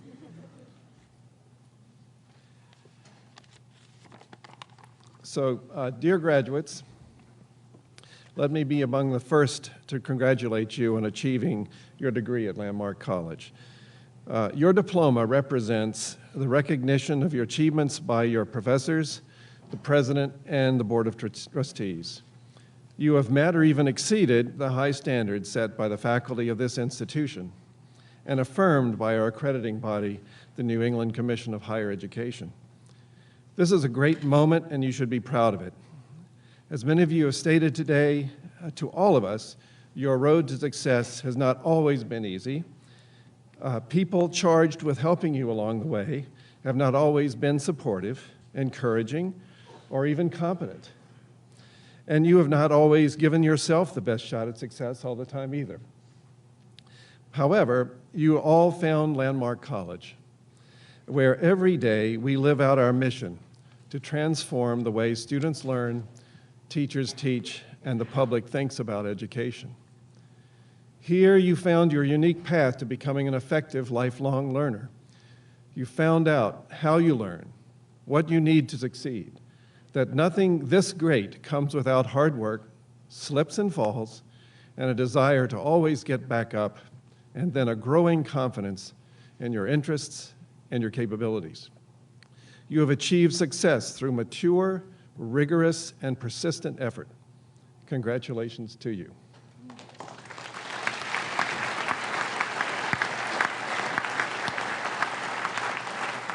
So today, I, along with my fellow trustee, Bratt here on stage, we represent the Board of Trustees of Landmark College. Some of you may wonder what the Board of Trustees does anyway, and why do we get to stand up here and shake your hand and congratulate you when you graduate? Well, our roles at the college are few, but very important. We are entrusted with the duty of care and loyalty to this college, to ensure that this institution continues forever, providing quality higher education to those who learn differently. Ultimately, we approve the strategic direction of the college. We work closely with the president to determine priorities and direction, and we are fiduciaries of the financial health of the institution. We care deeply for the college, and we provide support in many dimensions, including financial. The most exciting outcome of all of this effort is to see you students reach this goal today. And so we get the privilege of shaking your hands at graduation. My parting request to you, as you go forward from today, pursuing your next challenge, is to take us with you. You will obviously take what you've learned with you. You will also take with you the knowledge you have gained here about how you learn, what you need to succeed, how to self-advocate, and how to achieve success. And remember that life and lifelong learning is a team effort. Working together in a team, offering your skills and knowledge to the effort, recognizing your limitations, and then being able and ready to accept them from others. These are not weaknesses. This is what life is all about. We humans found out quite a long time ago that our ability to join efforts to achieve common goals is a strength and should be encouraged. No one achieves their best results insisting that they go it alone. Think about the many individuals that have contributed to your success, both before you got here and all those who helped you here. What character and strength did they have? Recognize it and emulate it. Figuratively take them with you. Think about what you have done to help you, and then reach out to others in the future and help them when they need it. Most of all, take our RUSH principles with you. At Landmark, the society strives to embrace the principles of respect, understanding, safety, and honesty. The environment created by these principles provided possibly the most inclusive, diverse, understanding, and respectful environment that you may ever encounter. But one thing today is becoming even more clear. The way we do things matters, and the way we treat our fellow human beings is what establishes us as members of a global society. From maintaining peace to ensuring our environment is conducive to human health and to the future, we need respect, understanding, safety, and honesty to achieve these global necessities. At convocation, way back when, whatever it was, when you arrived here, you entered into a pact with the college to embrace these principles. Remember these coins? When you were here, you got a coin like this to establish your pact about these principles. Find yours, dust it off, and keep it with you. It will never disappoint. So now, I wish you all the very best as you pursue your future goals and achieve your aspirations. Congratulations.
jump in and get going. Good afternoon. So already we're at meeting number 6 of the 6th we're having on Seniors Products Working Group. I'll say something now that I might say at the end, but sometimes we get into such interesting discussions that I forget some closing things. And I just wanted to thank everyone for participating. I know people put time and effort into travel, reading, reviewing things, offering comments, and I just feel like people have been very helpful and upbeat, always chipping in remarks to help us make progress. And so I just want to say, on behalf of the legislature that's going to use the report that we're putting together, thanks very much for gathering a lot of useful information. The committee will be able to take this topic up and work much more productively, faster, by virtue of having all this material collected in our website and the report itself. So, thank you all. Last time we were going through the notes that we had all submitted back in late October and compiling them into this document, items, pros and cons related to those considerations, and then we added in notes as we went. When we broke off, we stopped actually at Stephanie's comments, so I don't know if you had these with you. If not, we can pass by you and double back to give you a moment to find those. It was your 1, 2, 3 from back in October. Then bottle bill, reducing waste, and EPR. So why don't we do the Andy, you get finished with yours. And, I'm up with the ones I sent in. And that's a page, they're not numbered, but maybe page 10 or 12, something like that. So as I thought about the same assignment we gave ourselves, I went back all the way to maybe one chart, and it was reduce the use of single products. Because I felt like there's a temptation to get sort of into the weeds on something, and it's easy to lose sight of overall objectives. So for me, it was focusing again on reducing volume, and then secondly, packaging. And then they started to get into different types of packaging. So we have glass, plastic, and aluminum. And why don't I treat those as 3 separate things? So reducing the volume of glass, and I guess it's not necessarily just glass per se, but glass that ends up as problematic glass. So bottle-filled glass, which seems to still have a market, versus commingled glass, which seems to be a cost to most these days because of the lack of a market for those materials. So let me just double check to make sure with the 2 major processes of all this that that's still true. So the conversation we've had at different points was related to, so I guess we reduce volume of glass, and I suppose one way of saying that would also be reduce the volume of, can we back up and call it waste glass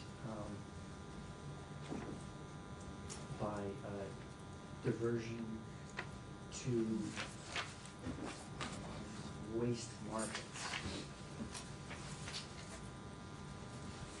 Which I'm trying to say, that we would get a clean stream from more glass if it were to be made available through the bottle. So a pro, I guess, would be that we could reduce MRF costs, right? And increase the amount of recycled glass.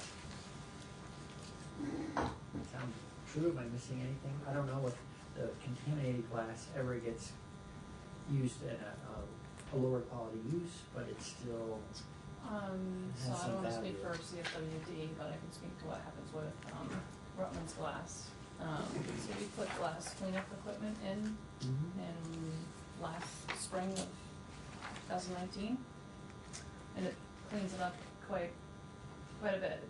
Okay. Got it to a more marketable material, Yeah. if you will. So for a while, that was going up to 2M in Canada and being made into fiberglass. 2M has since stopped accepting that material from us. I don't know about you, Jen, but they apparently had too much unprocessed material on site, so their Canadian regulators told them they couldn't take anymore. So Do we you think just, that is temporary, or it seems like? I don't know, it's kind of hard to tell, but regardless, it's not reliable. Okay.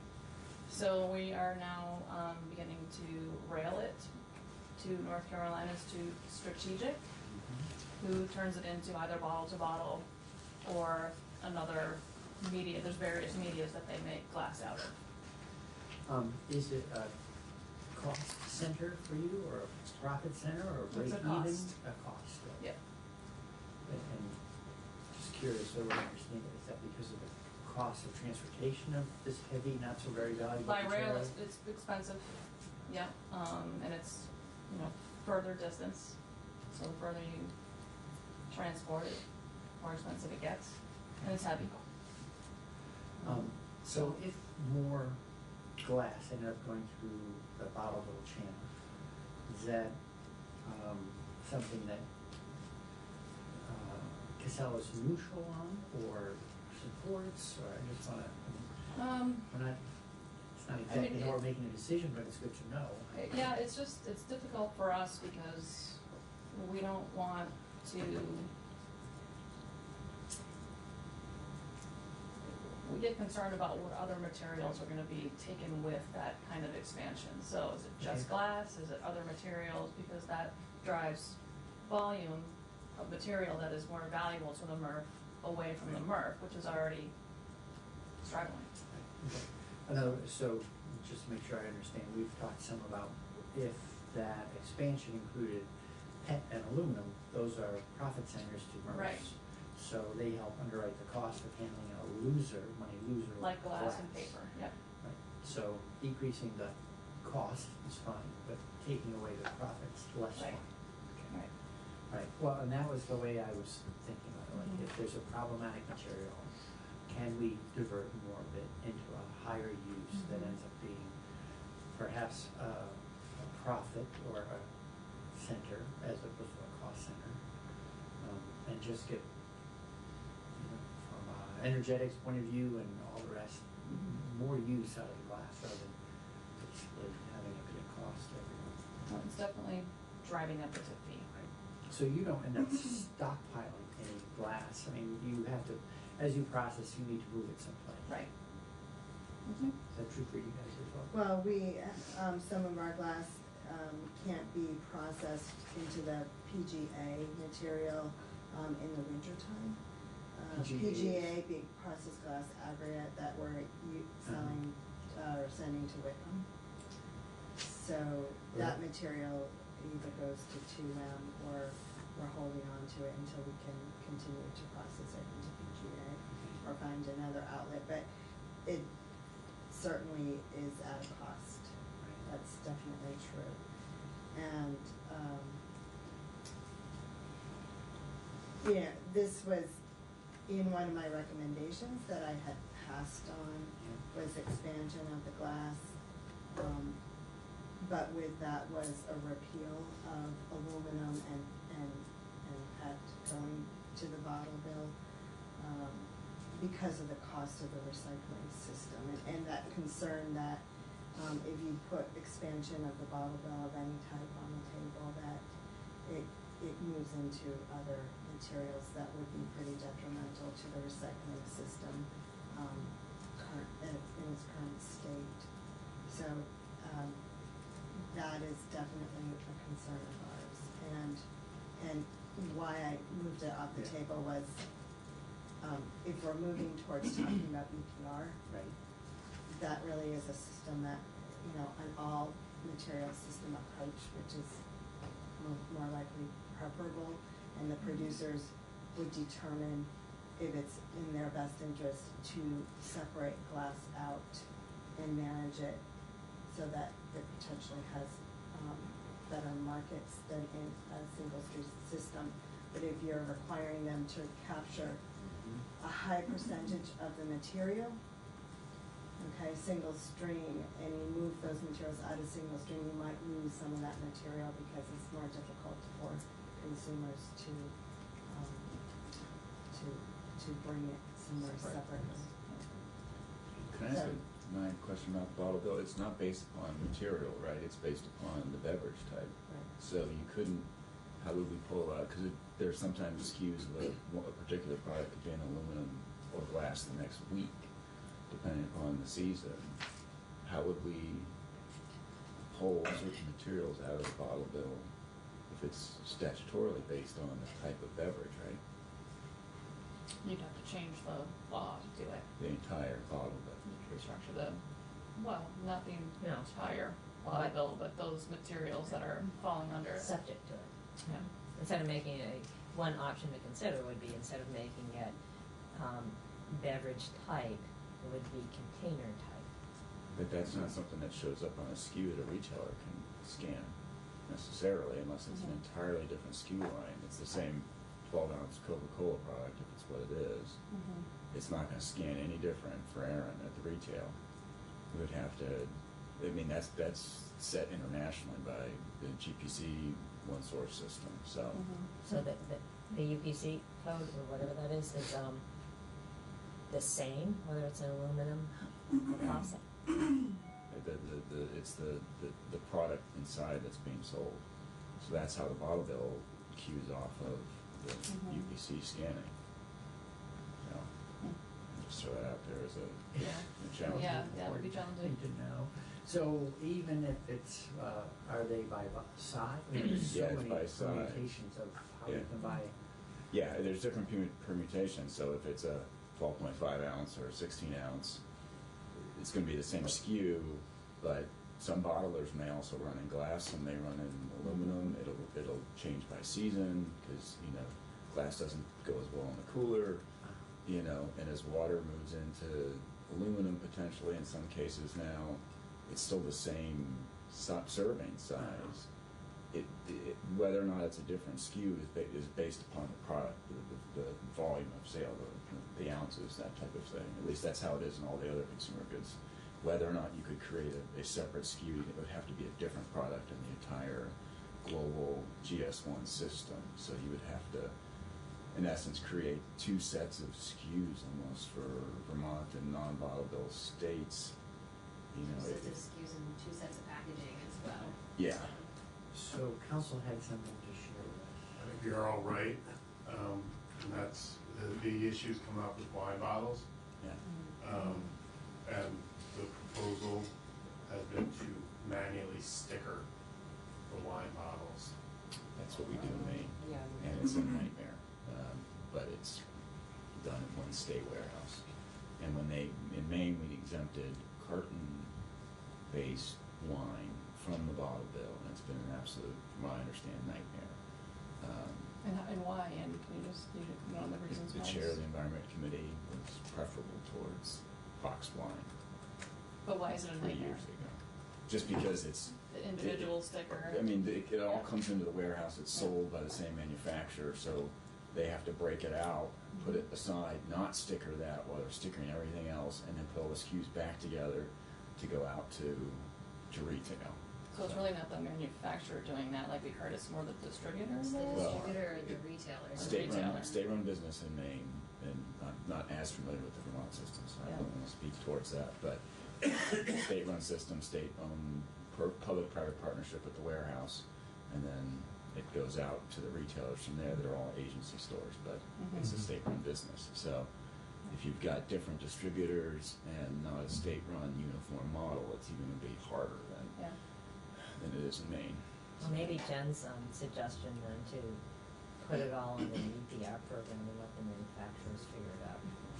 Can I just get clarity, because this came up with distilleries too, with the glass bottles? And there, I didn't say anything at the time when he was testifying, but there aren't stickers on Vermont. No, there were when they were spirits. originally moved into the Residents. definition, which was in 1990. But then they started labeling their product according to the labeling requirements, because a couple other states went the liquor route as well. Right, so why wouldn't glass, in this case wine bottles, follow that exact same model? And he was testifying that it currently, which Right, is not. I think if you did, it's about the distributors and the manufacturers, because you probably are gonna have foreign wines that aren't gonna bother, right? Yeah, it's the international stuff that's a problem. But Tanqueray has no problem doing it, Well, Tanqueray, I think, is owned by that Canadian company. which is an international Right, company. right. But that's just one company. So, and I think it goes back to a conversation we had at the last meeting, and it's just because one manufacturer can do it doesn't mean that all manufacturers are going to do it. So I think- guess I just wanted to correct that testimony because there isn't manual labeling happening on distillery, on alcoholics in Vermont. They have adjusted to the law. I think the only time there would be is if there was a special order, Mike, that's what they call it, a special order for a special kind of liquor through Department of Liquor. And Mike used to work for Liquor. I'm not a raging alcoholic. I worked for the lottery when we were going through the merger of liquor and lottery, Yeah. so I, by happenstance, learned a lot about Vermont's liquor distribution. It's very similar to Maine. Maine uses Pine State, the Pine Street distributors. Pine Vermont State. does it all in-house in the warehouse right up there. So, because the state owned, it's a state control. So I think right now, most of it's only gonna be a special order liquor where you're gonna see that sticker.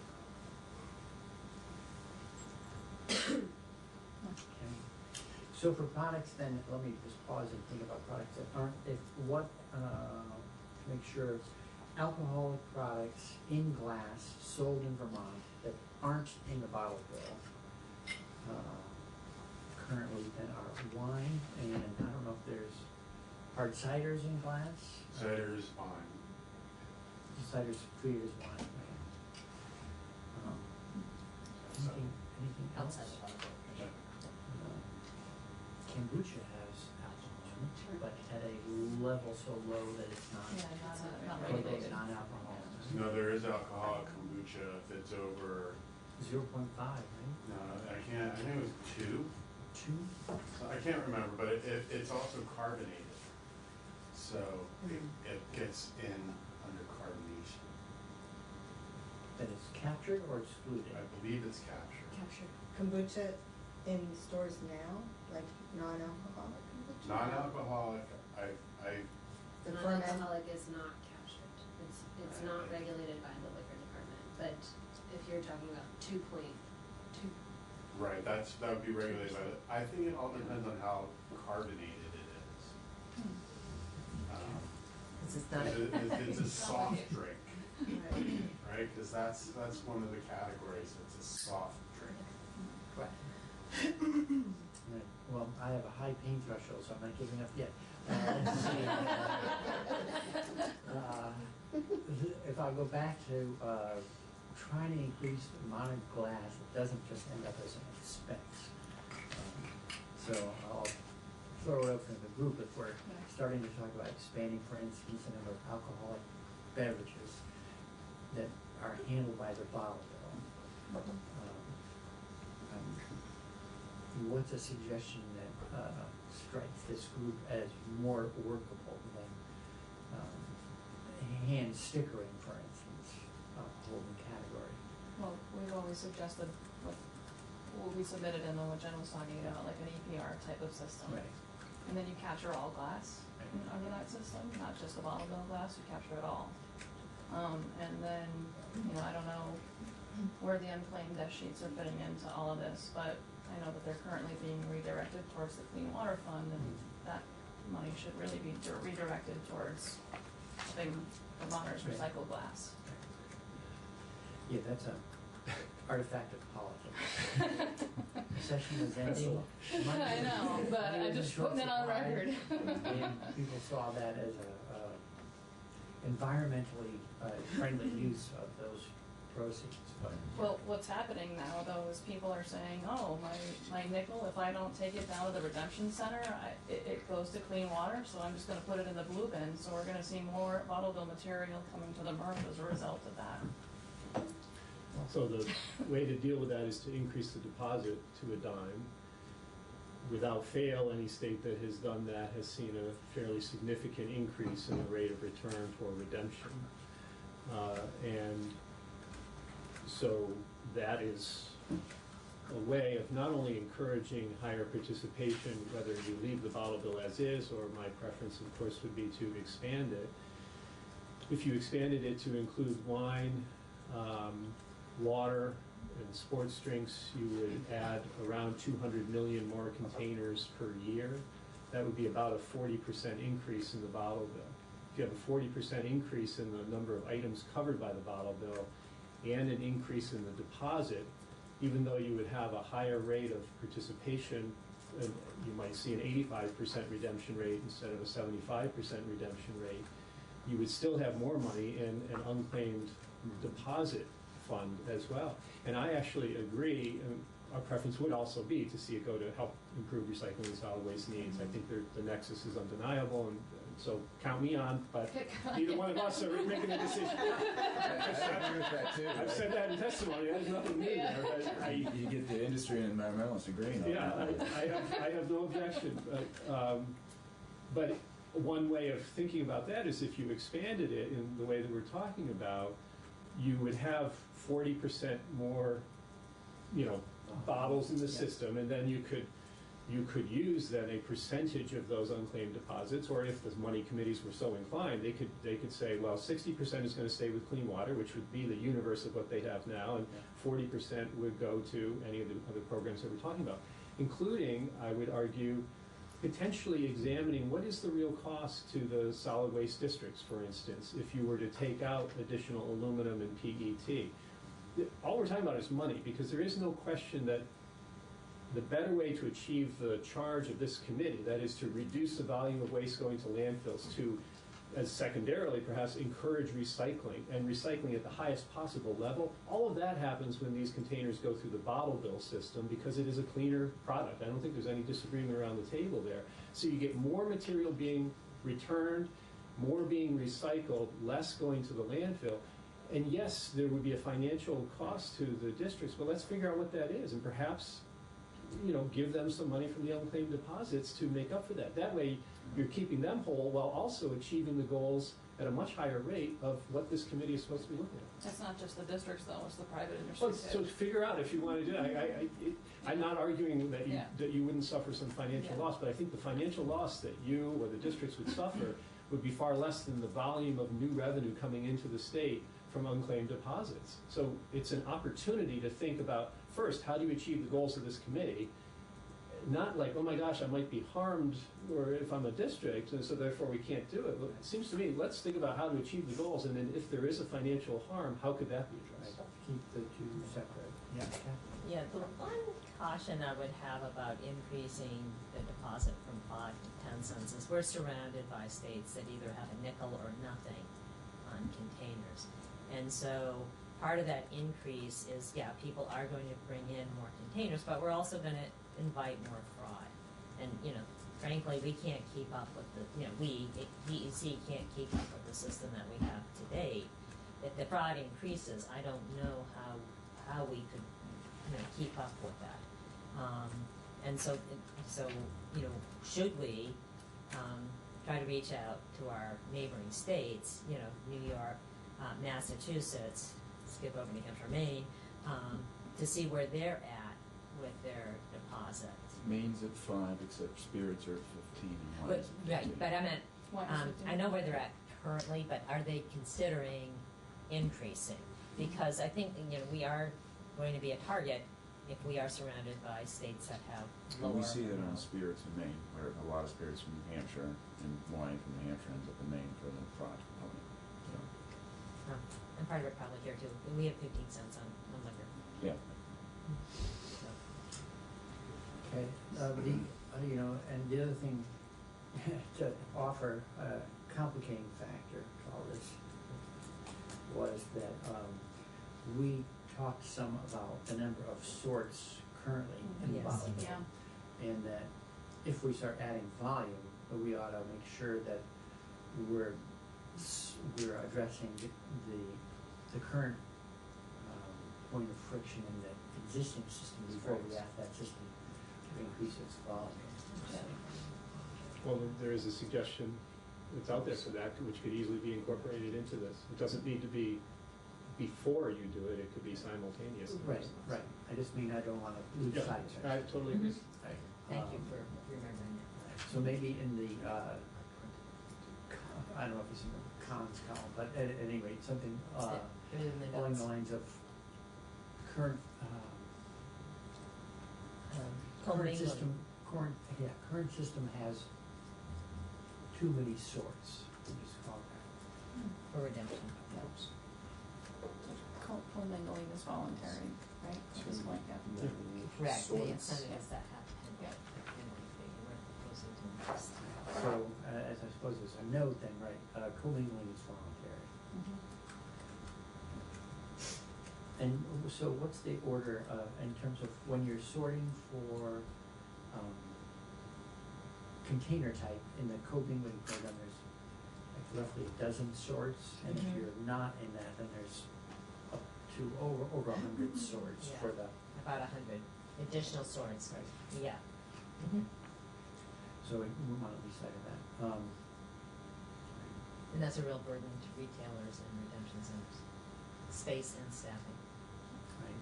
Can you also capture Paul's comment about that? Let's keep optimizing the stream, the recycling stream, separate from the finances, so that we can we might optimize in a way, look at the financial implications, and then find another way to adjust, as opposed to leaving materials where they are because the nickels travel with them, or because there's a market for PET or aluminum. So that people will be made whole, but it could be after the fact. So, recycle stream separate from the financing stream. Yes, thank you. Any other comments on this one? Reduce MRF, increase recycled glass, too many sorts.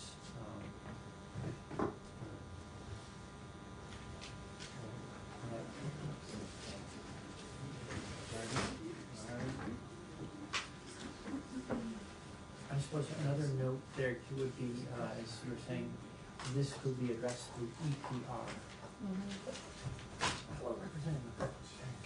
Of course, many people believe the bottle bill is EPR, so you can talk about another kind of EPR. But It's just more than one stakeholder pays in the bottle bill than manufacturers. Which is shared responsibility, which is a potential way to go. Well, and I think the other thing too, based on our conversations the last couple of months, is that full-blown EPR for packaging waste, which I suppose what we call bottles and all that, is going to be a multi-year effort. And so I wouldn't want to hamstring moving up these because we don't have the whole thing mapped out. There's some sort of balance between the two. And then you don't want to push one thing ahead to the detriment of others. Right. Prematurely, whatever. Okay. So the second thing I'd put down here was reduce the volume of single-use non-beverage packaging.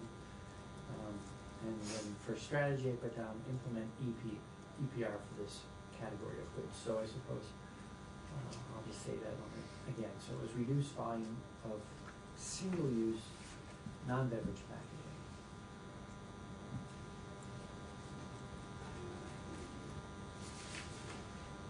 And again, so for pros, I think it'd be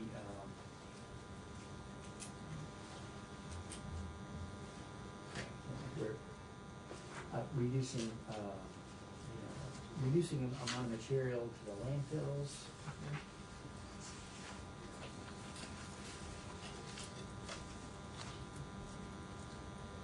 We've already got EPR, the printed and packaged materials on the first sheet.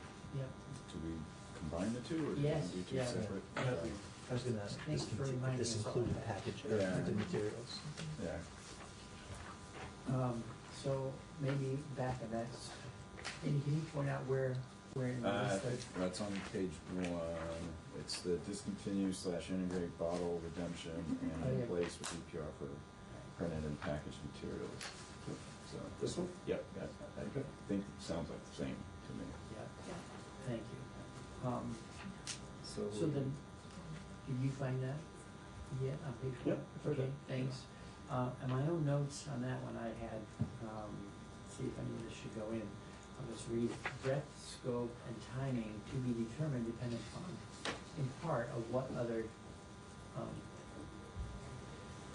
does this make sense? Who wrote that? I copy pasted, I swear.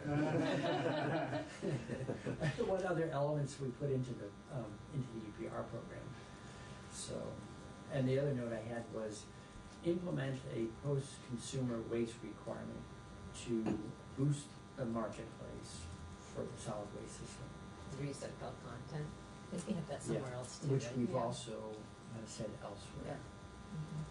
Okay, so no new original thinking here. You don't have to add that one, thank you. Paul? I want to remind the group that we had testimony from Eunomia, who had done the analysis and study from Ontario, which was looking at not replacing the bottle bill, but keeping and expanding their bottle bill program and expanding their EPR to deal with other forms of packaging. So I wouldn't, if I understand it correctly, you're suggesting it goes under this, the language is to discontinue and replace the bottle bill. You could do that, or you could keep the bottle bill, you could expand the bottle bill and do this for non-bottle bill items. And that's what a number of Canadian provinces have done. And again, you've got that analysis from Ontario on how it can work. Yeah, thanks for that. I mean, that's why it actually we ended up adding integrate back in to make sure it's not, we don't want it to be a false choice, that you have to go one or the other. We could operate them both. So there is another EPR mention on page 4 at the top. And I wanted to make sure that, because that was on my list, and I wanted to make sure that eco-modulated fees was part of that recommendation. And on this particular one, it is there, and it talks about expanding the bottle bill in the notes under that recommendation. I'm not sure. So I don't know if we want to try to combine the two, or leave them separate for the sake of not maybe being able to find a common. Right. I don't know, but it is in both places, and the bottle bill is in both places too, on different sides of the aisle. So Top of page 5. I think having different flavors of the same idea seems easier to hold on to rather than trying to reach a consensus as to how we would meld them all together. Because there are competing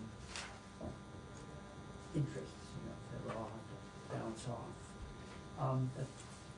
So I think with your, in that vein, the eliminate use of single-use plastic packaging, I mean, the eco-modulated fees are one way to get at that. So I would just, I would recommend that comes with that recommendation. Okay, so did we add that as the last, what's the very bottom of our document look like now? I think we started and then stopped adding that one. Is the volume of glass, so we stopped with glass, okay. So your eco-modulated fees piece is still in the EPR section? Yeah, you were, I was just commenting on your recommendation for EPR to reduce the amount of single-use plastic. Okay. And do we have, sorry, I know we're bouncing back and forth, we're still working. Do we have a, let's add a post-consumer waste requirement in that earlier one? In page 1?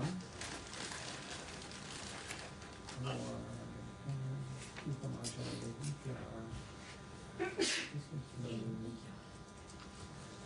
I'm looking for There is, post-consumer waste.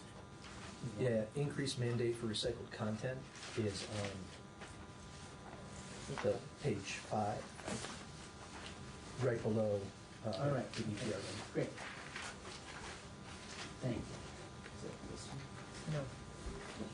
And then the third, yeah. I was just going to say, eco-modulated feeds also appear as their own at the top of page 6.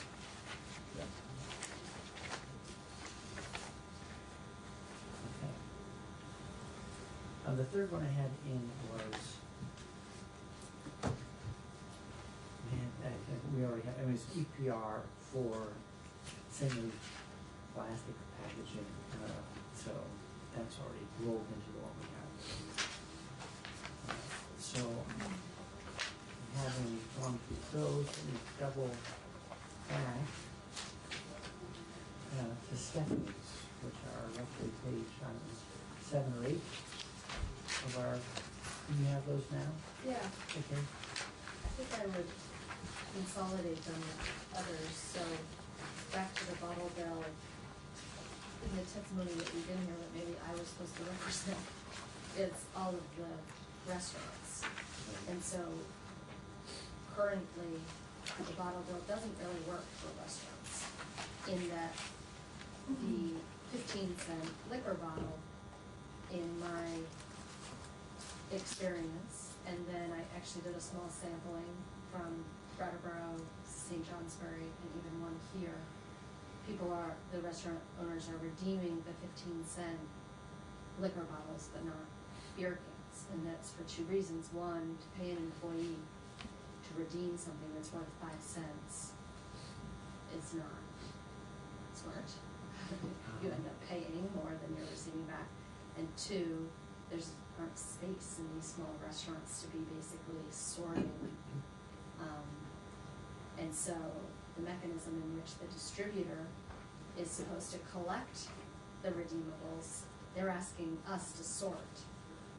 And so I'm sure you can all picture a restaurant and a size restaurant, they don't have the capability to sort, and now you're back to staffing, who's not gonna sort when they're pouring, when they have 5 tickets to pour, they're not gonna take the time to sort. So I feel like the expansion of the bottle bill after sitting in all these meetings would be to expand, would have to be to expand the amount, if you're gonna expand anything, to make, if it's The deposit? Yes, thank you, to increase the deposit, if the goal is to get things out of the waste stream, that money is gonna talk. So are restaurants blue binning their Yes. beer cans and Yes. whatever, the non-spirits that have nickel on them? Yeah. So I had originally written expand bottle bill to glass bottles, and increase deposit on cans, but I'm amending that it would have to be if the track record shows, it looks like 15 cents is what talks. That we put in the back of our car 2 times a week. Usually the owner, because you don't want to pay someone, but it's worth the exchange. Right. Well, and the volume must be a lot lower, right? I mean, are there any fewer bottles of spirits than bottles of beer? It depends on the restaurant. They're supposed to charge them. Yeah. So are you suggesting 15 cents? Yeah, and then I also would like to look at the inefficiency of the system that is supposed to be collecting these redeemables. If there's a system in place. Yeah. Yes. But that goes back, I believe, to the commingling and all the sorts. So my understanding is that beer distributors, when they drop off their product, they charge the nickel deposit per container, whether it's at a store or a restaurant. And then they can and are responsible for picking up their brands from the restaurants. And that's where the restaurants would have to sort, because the brand is only gonna pay for their brand, not all the other brands. And that's the space limitation, which I totally understand. we have sent letters, we even did it again this year, to distributors to remind them of their responsibilities for picking up their containers from restaurants, because we are hearing from redemption centers that we can deal with residential containers, we can't deal with restaurant containers, we don't have the space, you know, and I understand that from a redemption center, so we're trying to remind, you know, the distributors, but then it's the sorting issue, that's And, yeah, and then I mean- doing my homework, there wasn't one rep that could answer the question without Yeah. hanging up the phone, making phone calls, so none of the reps knew about the pickup. Well, it's up to the driver to pick up, and then there are stipulations in the pickup. You have to have full boxes, you can't have incomplete boxes of the same SKU. Perhaps one consideration would be exempting establishments where the container does not leave the establishment. Where the container leaves the establishment, Subway. You know, the Coca-Cola container leaves Subway, so they would not be exempt. But restaurants where the container does not leave, perhaps should be exempted from the nickel deposit. That might alleviate your issue about having to do the sorts or lose that nickel and just put it in the recycling stream. But it doesn't alleviate all of the recycling in this waste stream, correct? Correct, no, Is no. that to the blue bin? Right, It no, gets it would, recycled, though. it would get recycled. It would have to be in either one bin or the other. It can't be in the trash. We have mandated recycling for all these materials. Well, since you're speaking from the restaurant perspective, right now, that's basically what's happening. Yes, It's just getting, But they're out of nickel. right, correct, so right, cost of doing business in Vermont. yeah. Yes. So thank you for that contribution to the Clean Water Fund. So should we put that up on there? Yeah, I'm trying to think of, how do you want to phrase your suggestion? Increase, increase the fee in the bottle bill, to 15 cents. The deposit, The not a fee. deposit. Thank you. Very sensitive. I think and optimize the inefficiencies of the Right. system, because that's the first I'm hearing that the redemption centers don't actually want us to bring it to the redemption centers. I think that's going to be redemption center specific. But maybe it's better said that the system wasn't created to do that. Right. I There's don't think another under the system law that's that not working. there's any, is there any way that they can refuse somebody bringing, They can't, but, you know, the real obligation is on the distributor to pick Yeah, up from the totally agree. business establishment. That's maybe part of the recommendation is to figure out, that's maybe where it's falling down. I would say that after Stephanie told us about this, we've done some research, primarily in Montpelier and Burlington, asking the same set of questions of restaurant owners there, and she's absolutely right, that the vast majority say they recycle it, don't bring it back. A few bring it back on their own, and then there were 2 or 3 that had an arrangement with a distributor who did take it, that they had figured that out. But others said, no, our distributor would never do that. So it seems like that there is a not complete education maybe among all the participants in this system too. Right, I guess. As a representative of retailers who would essentially be off-put by restaurants getting an exemption, essentially, wouldn't it be smarter, A, to fix the system so that we don't lose the money, or we're not just essentially saying we're gonna grow the SGs and not fixing the system when our goal is to reduce products within the waste system? I don't think that exempting, I get it, restaurants don't have the space, and the redemption centers don't have the space either, but I think exempting them isn't fixing the problem. And so I think we should be looking at reducing the number of sorts and working again with the distributors and redemption centers and the retailers and the restaurants to fix the system instead of just simply exempting one stakeholder. And raising a fee. And raising a fee. So I'm thinking we're better served this afternoon to not get into how this would work, but rather what we have up there, 15 cents, and review inefficiencies, review and correct inefficiencies. Yes. review and correct inefficiencies as a separate? No, that would be part of that one, I think. Because that's the bottle bill guy. It's one of the bottle bill guys. Right, review and correct inefficiencies, especially for restaurants or whatever. Somehow we want to capture that, because you're talking about a unique situation or a unique category. Like I hadn't heard that before about restaurants. A lot of bottles.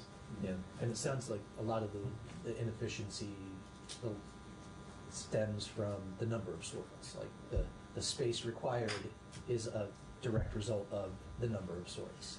The waste is the same, the number of bottles are the same, but you have to spread them out and sort them. There's the labor component as well as the space component. I would say that's equal to me being in this room and Kathy telling me is how I got the information that my truck drivers are supposed to pick it up. Oh, right, right. I'd say it's equal Right. And problem. yeah. Yeah. The small mom and pops have the exact same problem. I am a small mom. With your bottle sorting room, yes? So I think to put a finer point on it for the hospitality industry may be doing a disservice. Okay. So for pros, then let's keep on filling in our categories here. For The pros would be, is that the tipping point that would expand the number of bottles that would go into this? okay, so Is the money the tipping? As a question? I guess the pro is to increase the amount of bottles. Can I just clarify, so you want to increase the fee of deposit to encourage more redemption? Right. I'm saying that 15 cents, that people are recycling those liquor bottles. We're putting in the blue box the 5 cents. And so that tells me that it's 15 cents makes it worth it. So I To bring it see- to redemption. Yes. So I see the goal is to increase, for some of us, is to increase the stream into the clean glass. Right, but it's not fixing the space issue, where you can like, you're either throwing it in the blue bin, you know, on a weekly or daily basis. Daily, correct, or- but I'm identifying that the system that was built for us isn't working, so that would be even a better boon if that started working. So right now, just because, so if the outcome is to get a cleaner system, then I would advise that we increase the bottle bill in what we collect and increase the deposit taken, and that would make people act, while simultaneously looking at the inefficiencies so the distributors could pick it up on our behalf and redeem it. But for 5 cents, it's also not worth figuring all of that out. But if you fix the inefficiencies and the distributor ends up picking it up from you, then the 5 cents versus 15 issue goes away for you. Correct, but I would also say that why wouldn't that hold true for anyone who's looking at redemption? If we're a case study and saying 15 cents makes it worth it, 5 cents doesn't, I'm sure that that's happening in other places as well. I think all that this illustrates is that money is what drives people to go to the redemption center or not. And from what I've heard, I feel I'm more in the camp of going to the redemption center provides cleaner recyclables.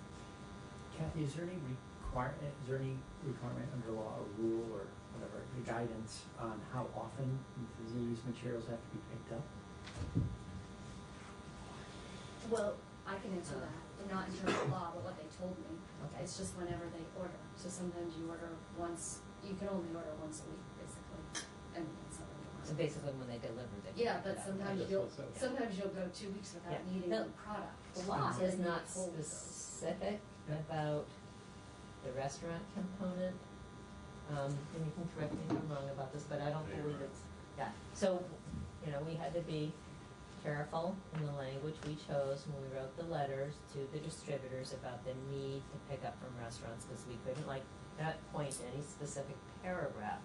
But if you read the law in its entirety, you know, if they drop off something that has a deposit, then they have to pick it up. I mean, maybe we can clean up the law about that section, so that there is better service to that segment. So we know there's an opportunity to improve the way it works. Exactly how it's sorted out, we'll be figuring out. Okay, for restaurants especially. How about number 2 there? Amended that to fit within what's already been written, set a statewide goal of reducing waste for single-use packaging and products. And under that statewide goal would be what's already listed, ban on single-use toiletry items, and looking at a ban on the plastic eating utensils and plates and bowls. So I guess the new thing that isn't up there is a statewide goal. I don't think I saw it. Right, we have,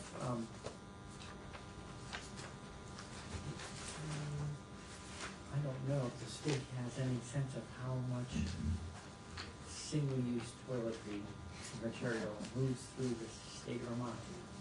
You know, that is something that is getting discussion elsewhere in this country, with the hotel business. And so I think you are gonna see a movement on a national level, with that, where hotels will, stop using the single-use items and probably more of the wall-mounted items.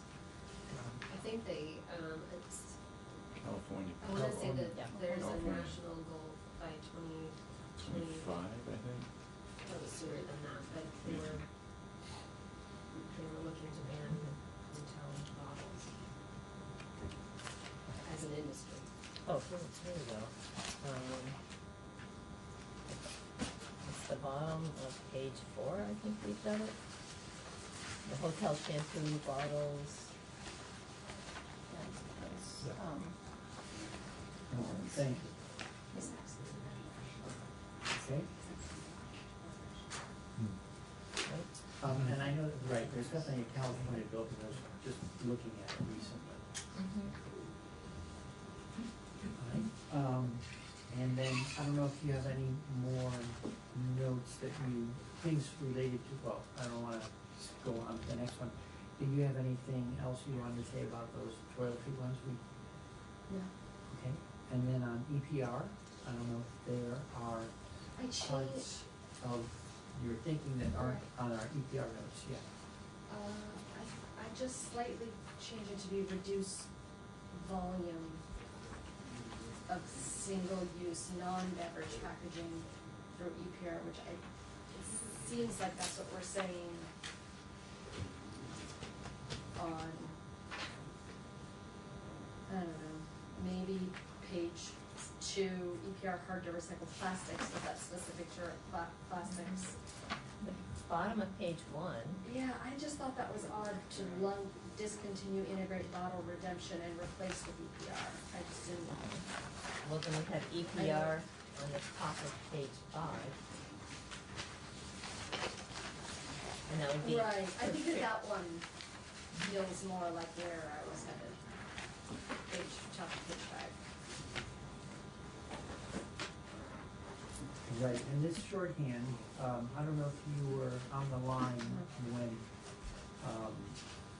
Jen Duggan was citing the goals of the bill. So there was a reduction in volume, there was public health impacts, and now I'm having trouble remembering. Increased recyclability.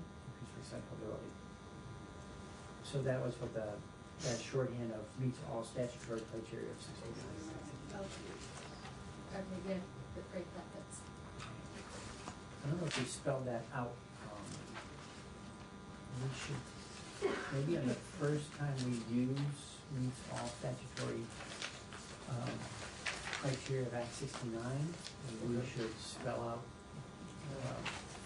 just at the bullet level what those are, so that people don't have to go digging into the bill in order to know what the account needs.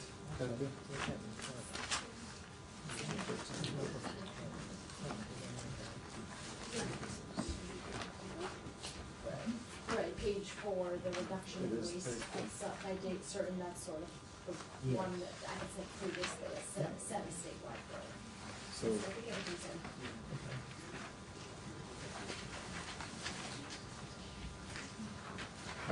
So what were they? Oh. It's in the law, maybe you can cut and paste later on, but it's that, A through, is that E? A through E? Can you reference that? Yeah. So we'll do that.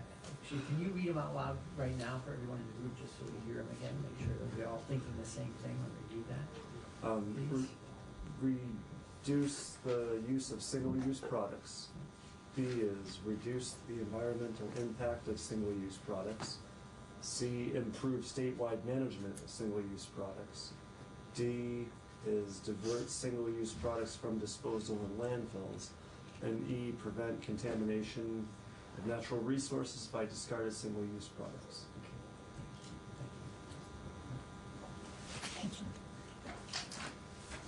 So, Stephanie, anything else you want to add? No, thank you.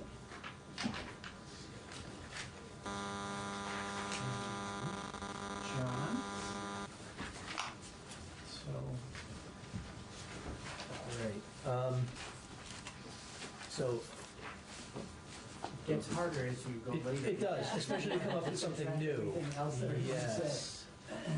I mean, I feel like I can't add anything to this list that hasn't been said already, so let's spare that effort. But I have three. I mean, in my my answer to that we're all working from, the three big focuses I saw was reduce the amount by volume or weight of single-use products sold into Vermont. That's the suite of what we're talking about. Picking a measure, we've heard testimony about life cycle analysis and the advantages of things like the foil coffee wrap. I think those are important things to take into consideration as we move forward because they do have benefits. So, Can I pause, sorry to interrupt, Yes. let me just ask. So Kathy, when you're working in the department on these issues, do you have, as part of your own analysis as you tune and operate, to do life cycle analyses on different parts of the waste stream? We don't have the capability of doing a full-fledged life cycle analysis. They're very complicated analysis. We would have to really get, probably contract out such a service or rely on others. We looked at the EPA warm model with any score materials. We do use the warm model, Okay. yeah. And so when we, at the end of the year, look at how much material gets diverted and how it's diverted, we can tap into that. Mm-hmm. That's looking at greenhouse gas emission savings by opting one use over another. But if you wanted to do a life cycle analysis, basically, let's say on comparing the use of a reusable water bottle versus a plastic, disposable water bottle or recyclable one, that's pretty complex analysis that looks back at, from getting the material, the petroleum products to make the plastic, all that stuff. We don't have the expertise in-house to do that. We rely on others for that kind of analysis. We can look it up, and we have, for sure, but we don't do that ourselves. Did you want to add to that? Not at the moment, I want to add after. Because you gave me the eye. No, I did, I'm sorry. Okay, sorry to interrupt, when you were No. mentioning that, I wanted Yeah, it's good to to check clarify. in and see where we stood on that issue. Right, Thanks. in-house. Great. So I think in order, to look at the waste stream and to drive recycling and do our part in the region to increase the benefit of recyclables to the system is to take steps to increase both the recyclability of single-use products and the recycled content through, we heard setting mandates for recycled content, and then also, working with our own solid waste laws to make sure that recyclable single-use products are being recycled. And as we saw from the report, we do a good job of that in Vermont. There are there's still ground to be gained there. One thing just to note as we continue to talk about recycled content mandates, most food contact materials can't use recycled content, particularly FDA-approved materials, so something we at least have to be aware of, conscious of, and should be noted as at least a con or a note on it is you can't take a beverage bottle, or you can't take, your Clorox bottle and ever use that resin or that material with a lunch tray, or something like that later. So that's something we have to acknowledge. But you can take a Coke bottle and turn it into a Coke bottle, or a water bottle and so forth. So certainly post-consumer recycled content, you can. In fact, Coke and others are pledging to do exactly that. Yeah, for beverage containers, but that's a different ballgame than taking mixed plastics and putting them into food contact. That can't be done. Okay. Do we have something up there that suggests that, so that we should be adding that as a note? See if there's a place that post-consumer. fits.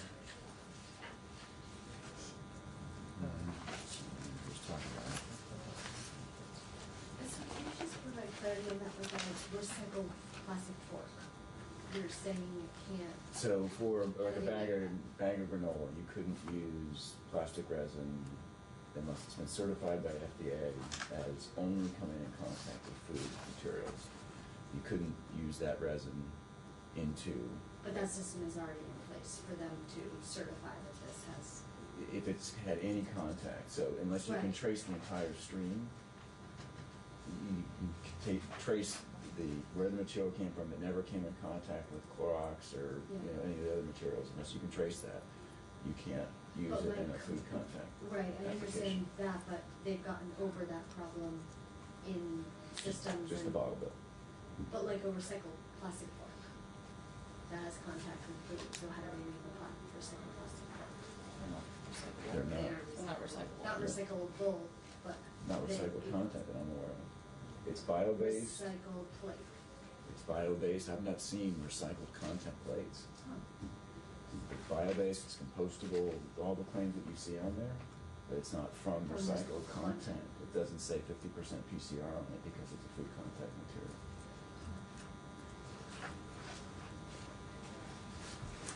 So I think what they're looking for is a note on that one? Yeah. Increased mandate for recycled content? Yeah, either a con or no FDA food contact restrictions. For the FDA guidance on that right now. Okay, thank you. I don't know, I'm reading your comments, John, and one thing that's in here, right, like line 6 maybe, single-use products that aren't recyclable or mistakenly put in the recycling or they contaminate the stream. So I just wondered, is this a sort of a ease of sorting by consumers that you were thinking of, like that, we've talked about wish cycling or whatever it is. Is that what you were talking about, or I didn't know if it was something we should be capturing in our comments or paper? I think there's a multitude of sources for that, for either things mistakenly making it into the blue bin. It's wish cycling. It's also, it's mostly wish cycling. But it's whether it's with the carton, a carton which isn't recyclable, a coffee cup, it's paper. People look at it and say, oh, this is paper. So it's a lack of education. Carton recycling is 60% of the U.S. though. Certainly not in Vermont. Not in the blue bin. Not in blue bin. Right, Yeah, and I've seen that number from the Carton Council, and I've seen that number. Okay, I was asking. Yeah. So, yes, it is a whether it's by design of the product or by the knowledge of the consumer, those items are making it into the blue bin, or it's keeping them out of the blue bin because they're not recyclable and they're in the landfill. So, on your number 3, pass some/most of the cost of the management of the waste caused by single-use products from manufacturers. So, so that's an EPR. It is, yeah, and I think that page, the one that we've been pointing to. I think we refined our definitions of EPR as we moved through the system. But I think the one that's on page 6, I believe, that includes eco-modulated fees, includes expanding bottle bill. It's that integration. Because they're both, the bottle bill, the blue bin, they're both recycling systems. They're both waste management systems. They both have advantages. One is ease, the other is an economic incentive. And so I'm not at this point splitting hairs on which one, but. So is the one on the top of that page where it says eco-modulated fees, is that to be clear, and this is a question, should that be EPR program with eco-modulated fees? And that was gonna be my comment when I was giving you the eye. You got through. Because Translated. I feel that in looking at the two places where EPR is, it doesn't capture what my recommendation was, which was EPR for single-use products that's structured in a way that encourages single-use products to have a low carbon footprint, recycled content, be non-toxic and recyclable through eco-modulated fees. So I would like it, because the other EPR one talks about costs, and it's not just about money, it's about all of those things. So I feel like we need to capture that Get it in somewhere. this one? If John, agrees, I think, we're on the Yes. same page with that. Yeah, yeah, we are. Question, all those factors, life cycle weight, recyclability, recycled content, those are all competing factors. This is Sometimes they are. Yeah, so I'm just wondering from your I think guys' that's a perspective. no, for sure. It's a what? I'm sorry, go ahead. I was just gonna say, is it, from your guys' perspective with the experience on the ground, do you have a penultimate from all those factors? If we're gonna weight a particular factor, what's most important? I mean, if you're asking me, it would be low Unless- carbon footprint, but not necessarily recyclability or recycled content. Okay, so it would drive us more towards films and That would be flexibles. my perspective. Okay, not recyclability. I just, that's important. But I think for me it's to important to capture all those things and then have that discussion and have that as a note that all of those can't be achieved. Yeah. They conflict with each other. Okay, no, I think that's helpful in context, because we haven't had that level of detailed discussion yet. And I'm sure from industry's perspective, there are different materials and uses that are going to favor a film over a bottle, and others that are going to favor a bottle over a Can we film. put food waste into that, just as a factor? Because it's not lightweighting, it's, if we're gonna mandate, paper, and that results in 50% greater food waste spoilage, it's a factor that should be weighted maybe in the modulated fees. Just throwing it out there. And carbon footprint. Does that count in carbon footprint yet, or would we have to do an analysis Well, on if you're getting into the waste of food that you're gonna waste because you're not using a package that preserves it more. Yeah. The greenhouse gas that goes into, You growing think- that vegetable is Is it part built of in it. there? Okay. Alright. Maybe we should add another item that includes and then list out what you were saying, so we don't lose them Okay. to the conversation. So- EPR program, eco-modulated fees and then you had a series of. So EPR, goals. So we're for gonna move single-use on. products, it's structured in a way that encourages them to have a low carbon footprint. In here, in this one? Sure, we could just add them to this one. Okay.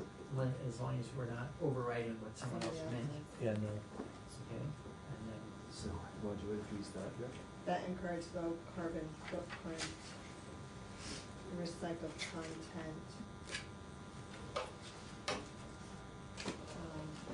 non-toxic and recyclable.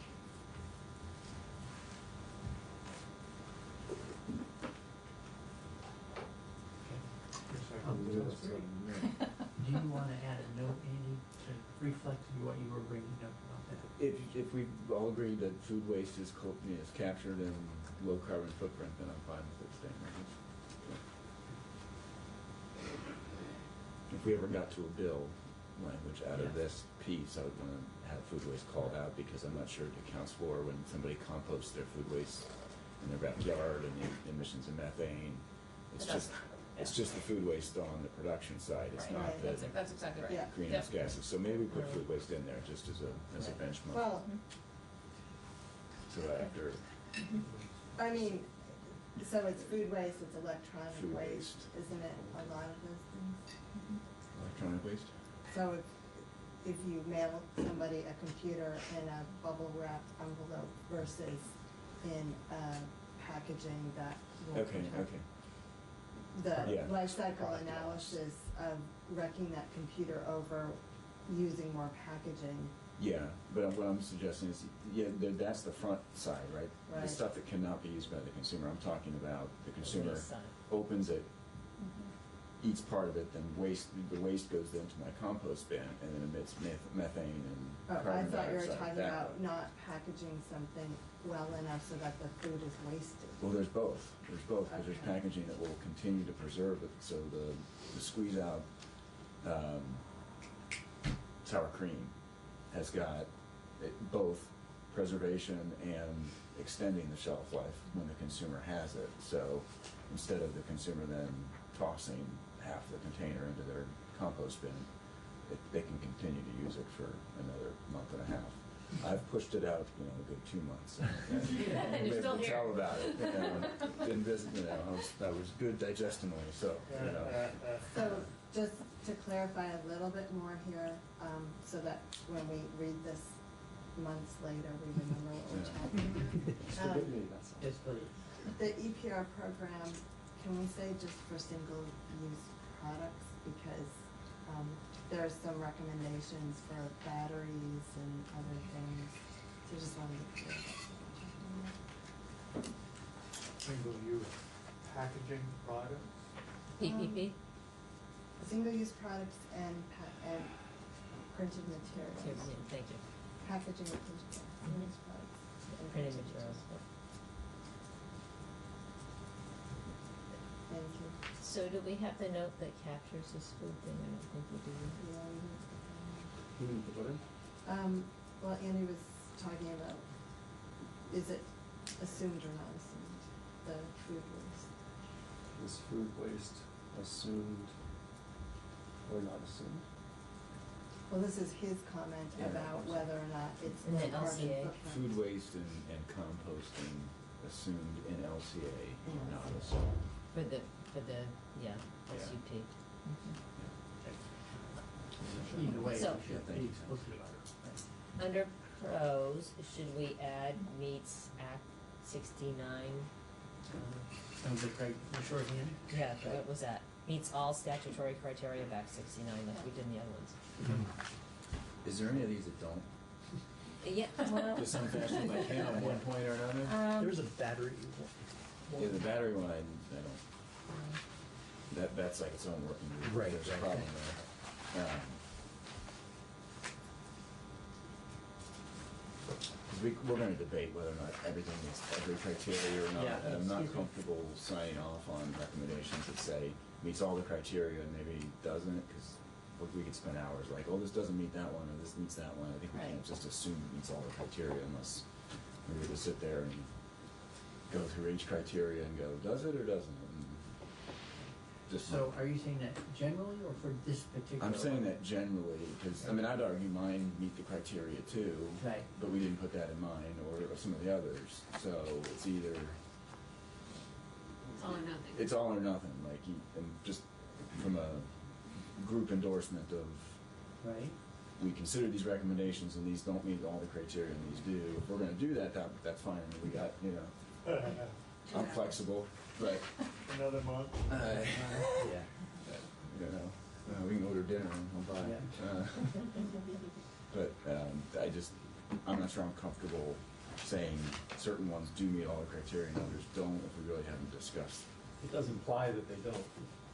If some of them have it. Well, then let's go through them all. I'm not suggesting that, I'm kind of agreeing with you that there is That there's some that It says do. something, Okay, it's- yeah. Right, well, I think that originated out of who was reporting out the point, and then Yeah.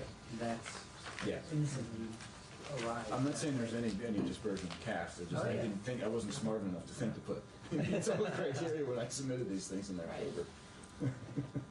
So one of the things that Andy brought up was the point that those goals are in conflict. Some of them are in conflict when we didn't capture that in a note. So recycled content, low carbon footprint, non-toxic and recyclable. I think could we put it in a note and just say, modulated fee factors may be in conflict?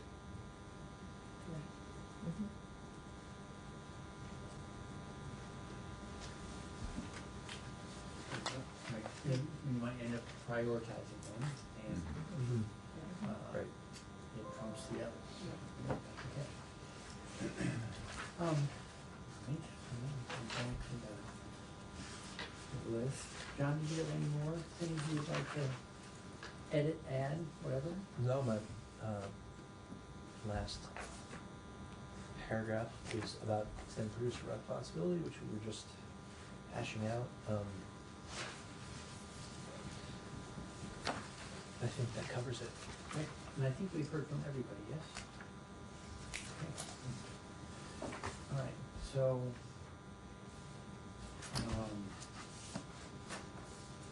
to your point, Amy, about, do we want to qualify each one of these as whether or not Yeah. they meet those? I would say, maybe we could, just for the record, we could add a note that says, not every one of these suggestions has been measured against all the criteria. So it's not an endorsement that it's not, there's no implication that others don't. But without doing that sort of analysis, which I think if we were to make it meaningful would take a long time. We should add a note to our table, something like that. Yeah. So, And for the ones where it's been serendipitously put in there that it meets all the criteria of Act 69, are we keeping that language in there, or are we removing that? You can put an asterisk there and put that note at the bottom. let's Claims not validated by third party, or by the working group. Yeah, so let's do that, then, the first time it comes up, or on each instance, you can put an asterisk. But let's write what the asterisk represents here in the box at the bottom. And we can say, that, The majority of the working group. well, I was gonna, I'll try something out, you can help me get what we all mean by it, right? I was thinking it really, items lacking this, endorsement, or whatever we call it. I don't wanna call it an endorsement. Descriptor. Items lacking this, the phrase. Pro, I mean, it's a characteristic. Yeah, characteristic, thank you very much. May or may not, satisfy all the criteria, or not. May also satisfy Yes, all thank you. That's right. Act 68 criteria. Right.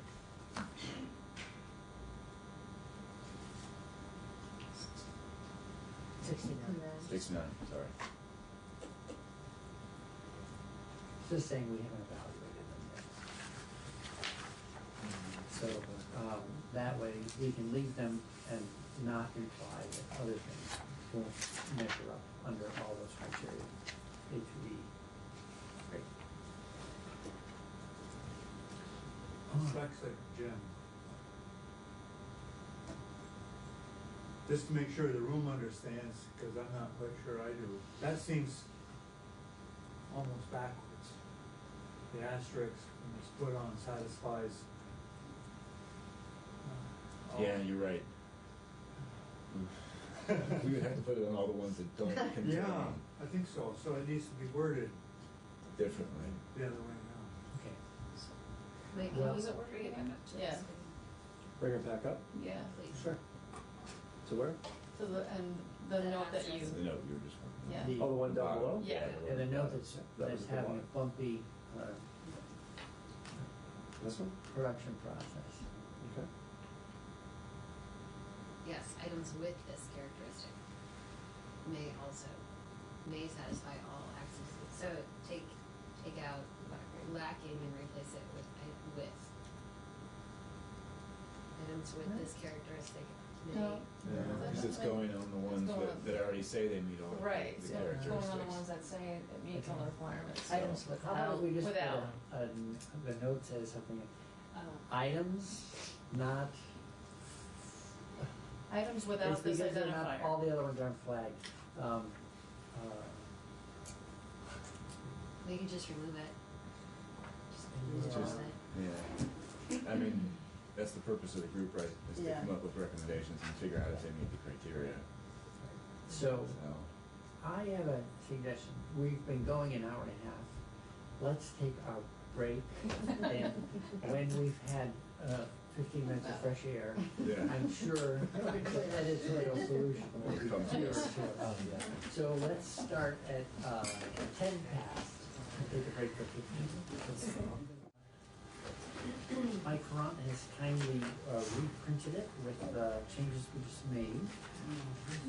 And I also wanted to just pause, because as we've worked on these things, or read them in the week in between, I know that some people had further thoughts or edits or anything like that. So while we're still here tuning this up, this is in a certain way, when we talk about our report more generally. So the report that we're sending on to the legislature is, we got a skeleton version of it last time. I mean, the table of contents was just sort of a sample from another report. Give us an idea of how we might fill in the blanks. And we'll talk, Mike O'Grady will be joining us at the table in a little bit to help us walk through editing the thing, sort of assembling the report. But rather than have it be recommendations that we're voting on as a group, which gets into some of the points of, well, I'm fine on this piece, but not that piece, or I didn't want it ever to be that we had to hash out and take vote by vote, item by item, because it becomes a lot of overhead just managing the votes on each thing. And I don't know how much helpful it is to the legislature to receive something where we voted each piece through, one by one by one. So the sign off on the report, that from my point of view, is just that as a group, we worked, we gathered this information together, and it would be affirming that if you are feeling inclined, I just like the chance for people to work on something to sign on it, as opposed to, well, the process ended and then I, it just sort of passed into the night without any formal closing. So it'd be that we're putting together recommendations. We're not voting out the elements in there. It's like these are things for considerations that the legislature might address as they take up the same topic area when they come back in January. So that's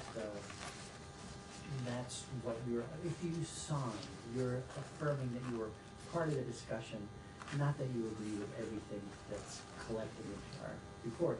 Because the other thing is the report is going to link back to our committee, our working group webpage, which I don't know the total number of pages in there. Maybe it's over 1,000 or something like that. We've received a lot of materials. We've had many PowerPoints. So we're really assembling all that stuff as kind of like a reference section that will be linked to from the report. So I would never assume everyone in the room would also agree with everything we heard as testimony. Sometimes that variance, so that seems totally fine. Does that make it any clearer as to what it needs to be signing the report? Maybe a clarification. So this is going to be the overview, the charge of the group, and the report as we've read it. And this is the recommendations.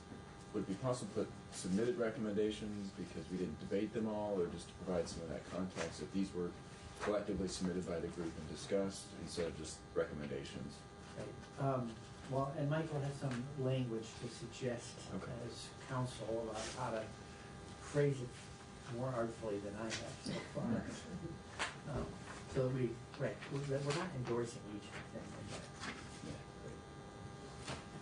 All right, so Kathy, did you have comments about, well, anyone, but I was under the impression that you might have some comments, edits to what we've gathered today so far? Or maybe sometimes you ship them in, other times you're so shy I have to ask. Well, thank you, I appreciate that. I've never categorized myself as shy, but it's good that someone does. So I just kind of real quick, we got almost like 18 or 20 recommendations. That's a lot. Yes. And so, and I don't know how much time we have here, but is it possible for this group to say these are suggestions that we have that we want consideration of, but of these, we feel really strongly that, and this is a question, should the legislature pass legislation that was similar to that Maine passed last year? And what Maine did last year was they passed what they call the resolve that directed their DEP to further develop our proposal for EPR for printed materials. No, for packaging. I'm sorry, I misspoke, for packaging. And so I didn't know, does this group feel strongly enough to make that a suggestion in this report or not? Being from Maine until we see what comes out from the department, because I understand that there's still lots of questions. There will always be questions unless we further explore it. No, agreed. Until we know how sort of the trajectory of that goes, I'm not sure I can commit to saying we want to go down the same path as Maine, just me personally. Mm-hmm. So, I'm cognizant of DEP's time. You guys have, I think a couple times you've said, especially in these committee meetings, that you guys are very much overcommitted already. So my concern would be adding a significant lift on your plate is going to be tough to address, I think. Unless other... that's something I would have to certainly check in with upper management on before I can speak on whether or not DEC could make that commitment. Is there consensus or willingness of this group to somehow want to commit to further exploring how to make improvements that address the 5 goals that are stated in Act 69? Maybe that's a better question, less specific question for this group. Or do we want to just leave it to the list of several, all of these recommendations, which is that's an acceptable option as well. I'm not sure I'm following what's the difference between those two. Well, I think one is, is there something more specific that we want to indicate to the legislature that this group recommends that be further explored? Or do we want to leave it to the legislature with the list of, 18 or so different options? That's the question. Well, I think, I guess from my perspective,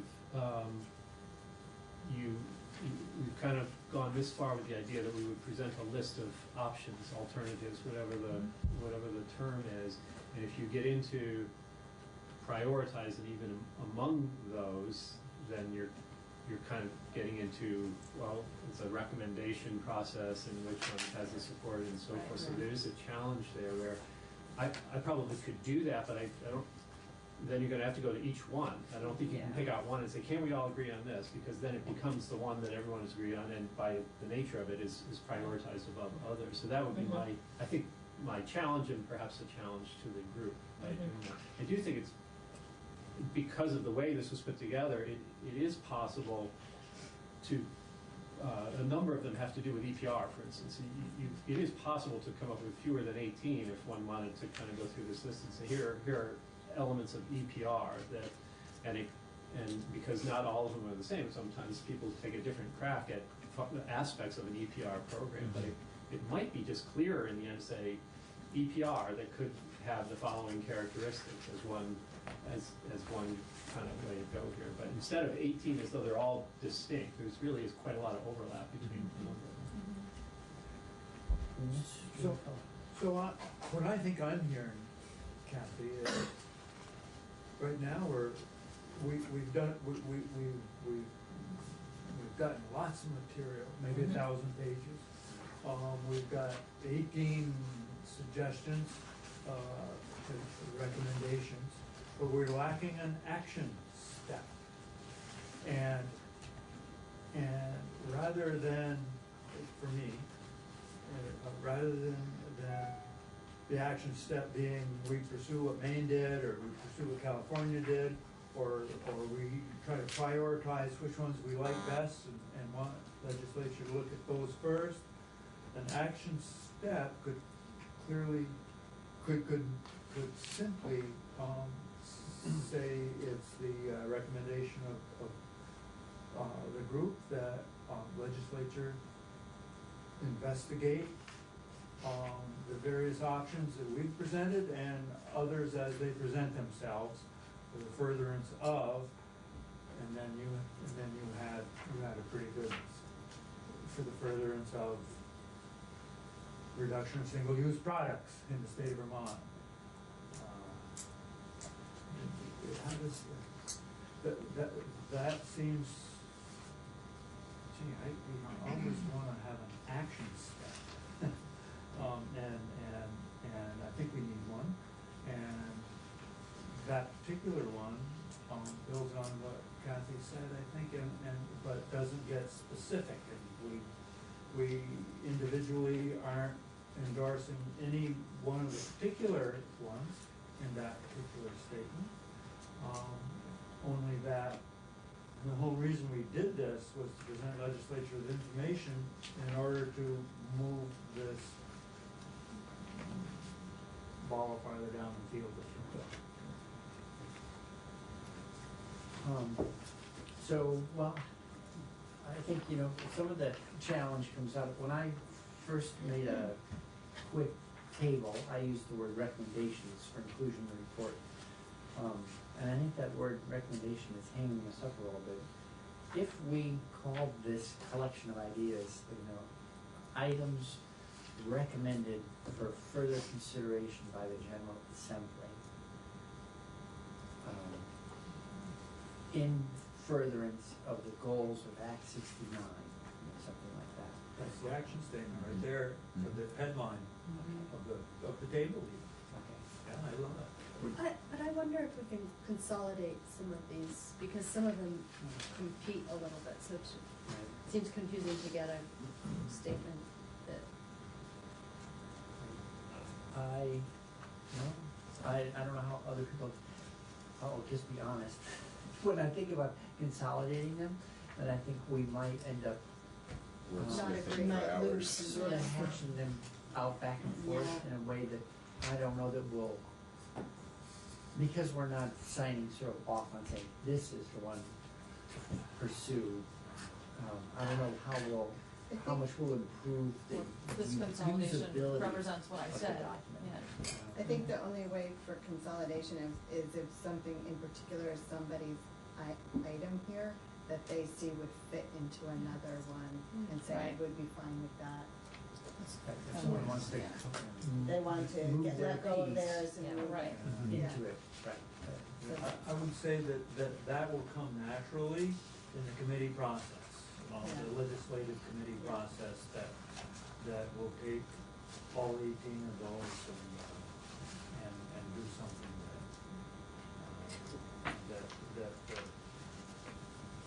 so I for one would like it, suggest it stands as it is.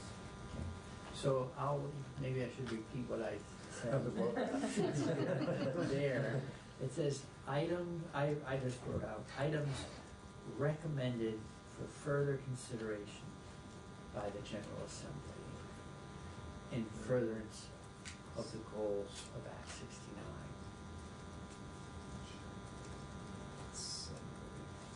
In furtherance. Yeah. Oh. The goals. The goals. Yeah. Oh, baby, you got it just So the perfect that's, size font. the Uh-oh. 69.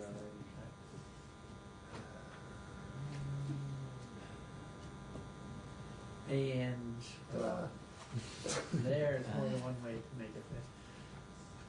Just got a 6 point if we want to really get a lot of it.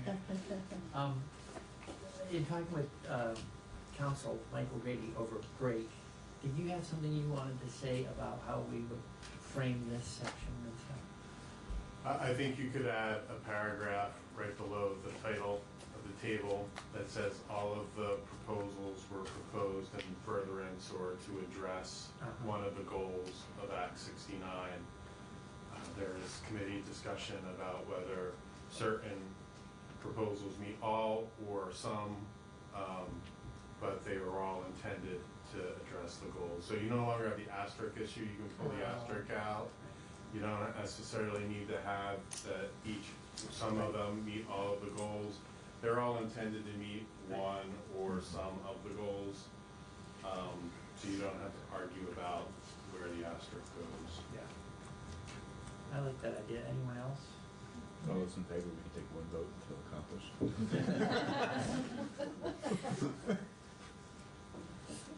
Right, and then we don't, right, so then in the table itself, the instances that say meets all the statutory criteria of Act 69 would all go away. Those would all go. And we'll have to say from the outset. So One if or we more. do that, then it looks like there's no pros for some of those items, because we didn't like articulate any other positive aspect of them, right? That's true. We stopped enumerating things because we said it checks all the boxes. Right, so I would just say, if you take it out, you've gotta put something in its place that, otherwise it looks like it doesn't have any pros. Will we have a chance to, for those that submitted it, because they're, you know, I think one or two that I submitted that I had jotted down pros that I don't think I yelled out loud enough on the call last week. I mean, if we had a chance to edit those, we could go in and put some pros back in, and then I assume there's gonna be a review process, right, with looking at the columns. Right, and the one thing is, right, so we don't have everyone here who offered up their comments at the same time, so, let's think about this. I don't want a review process to sort of spin forever, but, Yeah. and it will be easier for us to have a little conversation about adding things back in if we're all here. We offer to do by sending the document around to everyone.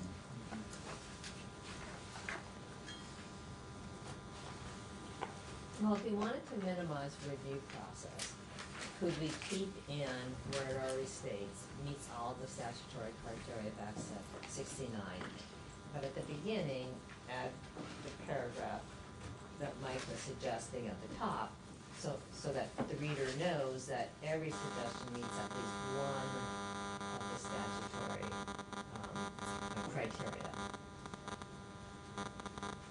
People comfortable with that? It's still. And this still- is just for consideration. Yeah, but I mean, I've got two of mine that don't have any pros either that I would Okay, say. well, we could, Let's add 'em in. we could amend that right now. Yeah, right now. Okay, so for consumer education on contamination, I would say improve material streams for pros.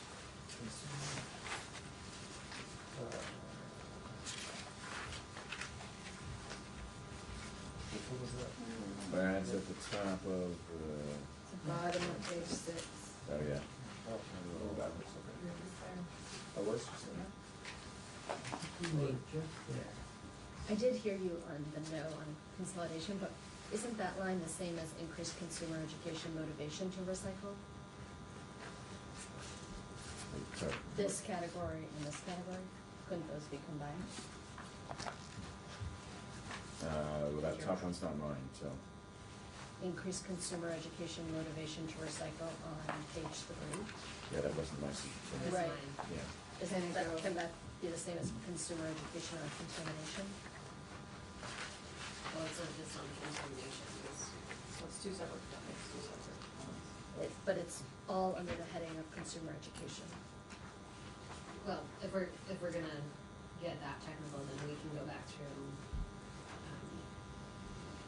consolidate all EPR suggestions as well. I mean, we're gonna, I wasn't talking about just contamination, we need consumer education, they need to understand, consumers need to understand the whole system. Yes. So it's not just on contamination. I agree. I say it as consumer education. So why don't we just edit these ones that are lacking prose, and then we'll, when this gets taken back up again, there'll be a chance for a lot more conversation. But, so, the one that's right under avoid increases in consumer prices, so that one there. Increase consumer education, comma, motivation to recycle. That's yours, right, Andy? No. That's not, okay? Sorry, Erin, you want to spell out what the pros are from your point of view? We'll get it while we're here. For understanding, there would be increased recycling, there would be, yes, Less recyclables going to disposal. So increase recycling, less material for landfills. Less material. to the landfill. Oh, I think she You're in wants the it in the wrong next box. box down, Michael. Oh, I'm sorry.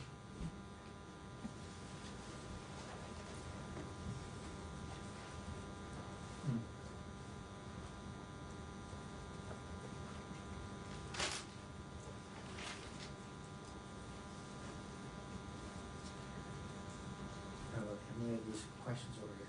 So funding and stakeholders was meant to address who's taking on that work, correct? I mean, is the state gonna be doing it, or is it the store, or is it the? I think that all stakeholders should be participating in that education. I think that's what we, Jen, that was your question, was who's paying for it? So it would be all stakeholders, it would be manufacturers, retailers, producers, so. Okay, so then let's turn that into a statement rather than just questions. So Okay. all stakeholders should participate. In consumer education.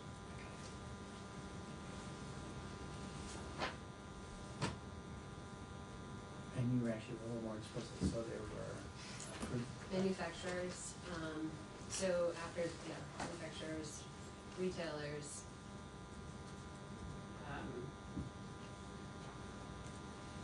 haulers, like, waste industry. The waste industry, and the state. Great. Okay, was avoid increases in consumer prices yours? That was mine as well. Okay. There'd be a reduction in the potential of shopping out of state. Uh-huh. Reduction in the potential of a lack of access of products.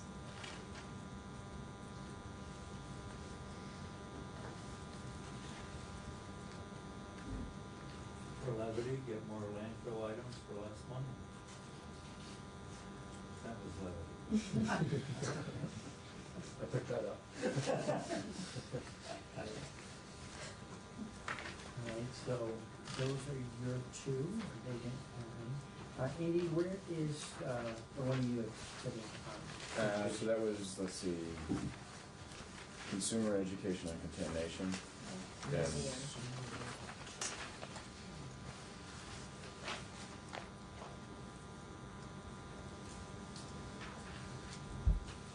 this right there, yeah, and I just put improved material streams, Improve.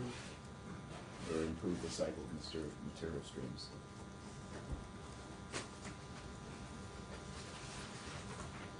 And I would say if we're gonna do this for ours, we probably should do it for the ones that just say meets all statutory criteria for 69 as well. Because there's some criteria around costs and benefits that we haven't really talked about, so I'm not sure I can say it meets that criteria from my perspective, so. Well, so, this all came from individuals, I'm wondering, does it, Should we be adding Does to it- other people's work, yeah? well, does it, create enough, can we finesse it by saying proposer believes? Yeah, that's fine. Yeah, there you go. No? Yeah. Proposer? Well, that's true for Everything. Right, I just mean, otherwise, we're gonna have to go through A through E. But that could go in Mike, O'Grady's initial paragraph, something about that, and when you're talking about the, All the pros and the cons, Yeah. really, are the proposal beliefs. we haven't been disputing these. Right. Let's try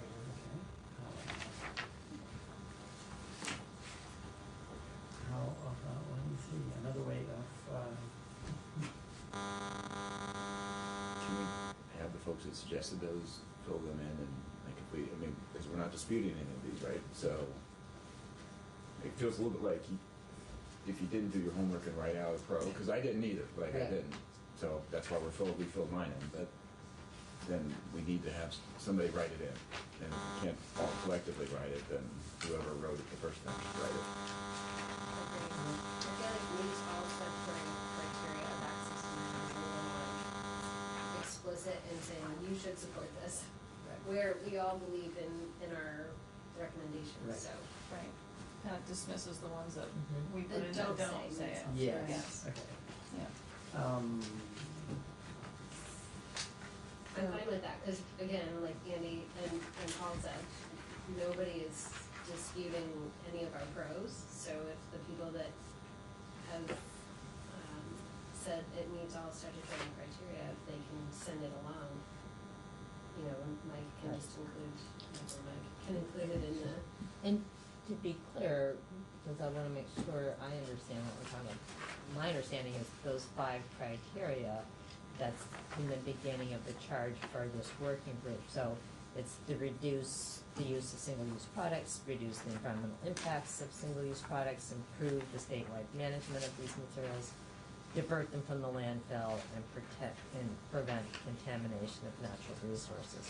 And I think when I saw that for the first time it was mentioned for EPR, I did agree that it met all 5 of those. I'm not sure I do. But so EPR was one of the items that I had suggested. And are we then going to be debating people's suggested pros? Yeah, and I'm looking for a solution that doesn't have us, try to test every, item on the left against all 5 criteria. This was, at the time, a working shorthand for saying, oh, well, there's 5 things we're trying to address, and we think it addresses all 5. So, another way of phrasing it, a little less assertive, is to say, that it's comprehensive, or something like that. It doesn't really get us out of the fix of appearing to have a stronger statement about some than others, so.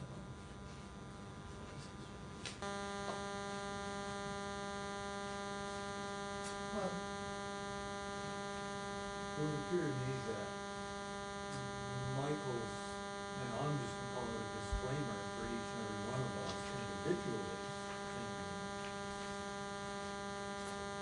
covers these kinds of concerns that we're talking about. Do we all agree that it meets, or is in fact really a pro? No, we don't all agree about individually about every one of these things, or any one particular issue. So I think that would cover that. If the concern is the ones that we've got labeled as pros meet all statutory statutory criteria of Act 69, the concern I'm hearing, and it could be a reason, and it is in fact maybe a reasonable, no, it is in fact a concern for us to consider, that elevates that particular item for legislature when they consider it. So I'm gonna go back to the committee process in legislature when we get all of these items. There'll be people who say, wait a minute, this doesn't even come close to meeting any of the act, or any of the requirements. And others will say, well, actually it meets all of them. And so I guess maybe I'd suggest either we can agree that the disclaimer that Michael's writing gets us out of this situation. And if we don't think it gets us out of the specific one where we do say the various ones of us have said meets all the statutory requirements.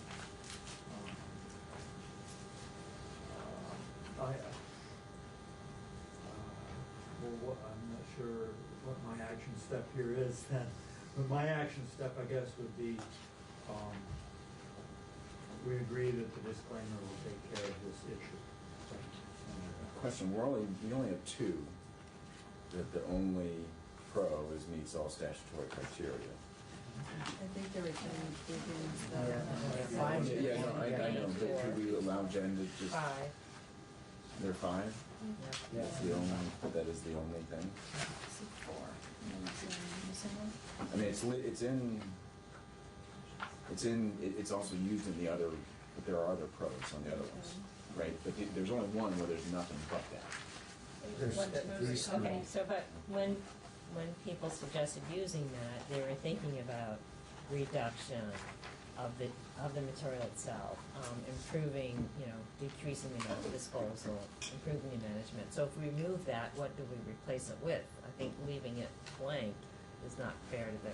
And that's just another blank. I'm suggesting have the proposer fill it in. Yeah, I'm not sure that it's very clear to say that, so ensure manufacturers are bearing costs. Right. That meets all statutory requirements based on what I'm reading here. Right. Right, I don't think there's a connection there. So. No, I would say that it relieves the cost of the consumer. Of the consumer and recycling. It relieves the cost of the recycling system is the direct pro of that. I think it's not improving statewide management of single-use products, that comment. Right. So I think it's maybe fair to say that it meets all the requirements if it isn't connecting there. This one does. This one does. To build off of Representative McCullough's comments, we allow the committee process to happen. The committee is going to weigh the pros and cons, so what if we remove the pros and cons column? And we can leave the notes column, and the committee can decide the pros and cons themselves. Could we include them all as notes? Right. Move them all over. Move them all to notes, because then it lists. And then tag pros and cons. I mean, No, just put everything as a note Instead of a pro or a con. Okay, yeah, because none of them are like, yeah. I think it's helpful to have pros and cons. I did too. Right. I think we'll all be in front of this committee. So, Deciding what the pros and cons are. Right. Okay, so, yeah, anticipating and seeing this document again in my own lifetime, in another room. So how about, this group knows plenty about all these things. So rather than hash them all out, let's just, there's only 5.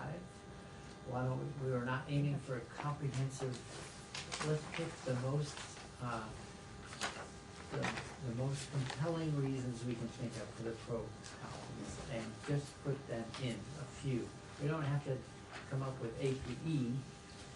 We can just say, amongst the things you'll consider are, some may be, for instance, the very first one, reduction in waste of single-use plastics by a date certain.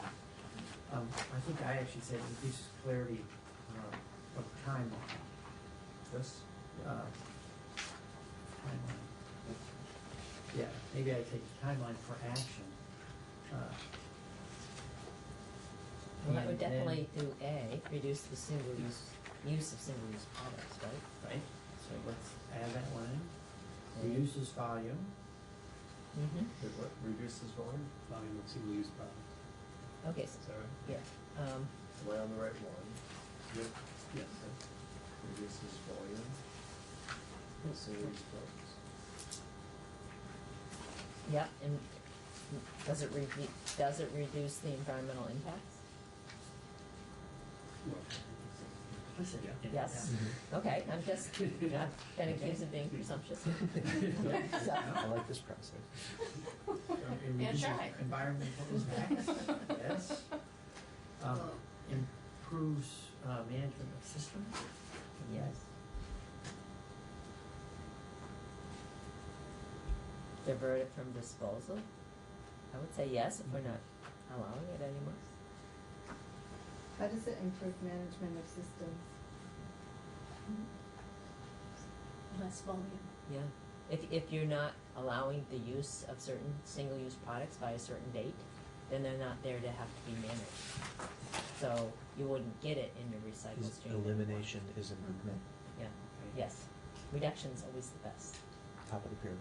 Absolutely. I understand your point there. I wouldn't argue that if you wanted to, but either way, it doesn't really matter as long as you get these others in, as far as I'm concerned. Okay. I think a pro on that one is goal oriented. Mm-hmm. Which we all need. Measurable. Same as goal oriented. Mm-hmm. I think so.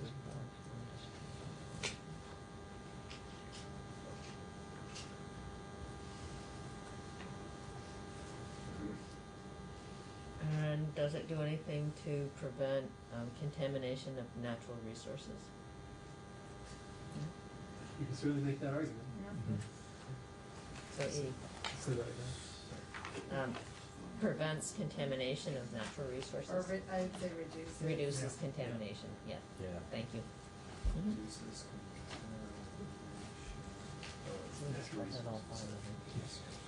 but there's others we won't, so.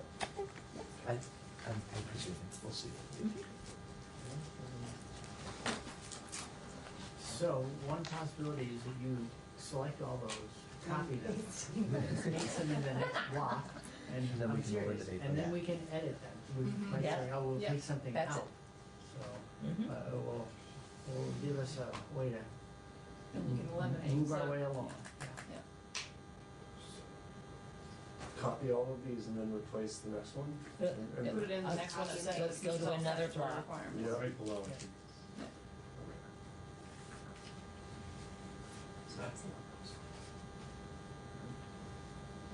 So like that? Yeah. Yeah. Okay, And then don't go I have away. to do these ones, Yep. yeah.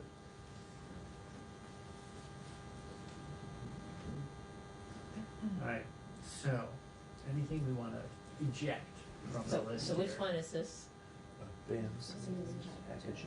So these are just bans on it, not an EPR for them, just ban. I think you'd eliminate goal-oriented, it's not really the same.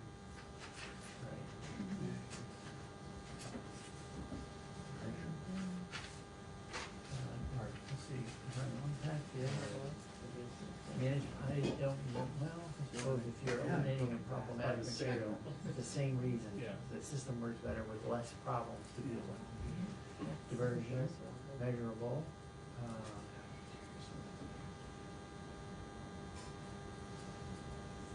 okay. On to the next. I'm gonna copy these. Well, no, I'd say the original list, because the original list had all of them in it. You deleted them. The original list is broken into two pages. Yeah. A bit easier for him to copy things without it. That's okay, we got it. Questions? It won't let you drag through Yeah, that. it will, but it does. Yeah. And then it jumps. Because it drags in. Well, Alright. Yeah. ensure manufacturers are bearing the cost of EPR. Okay, so this one seems a little different. Yeah. So let's. Doesn't really tune reduce this one volume, up. because Doesn't reduce volume? I wouldn't say it does. Not necessarily. Not necessarily, it doesn't necessarily reduce environmental impact.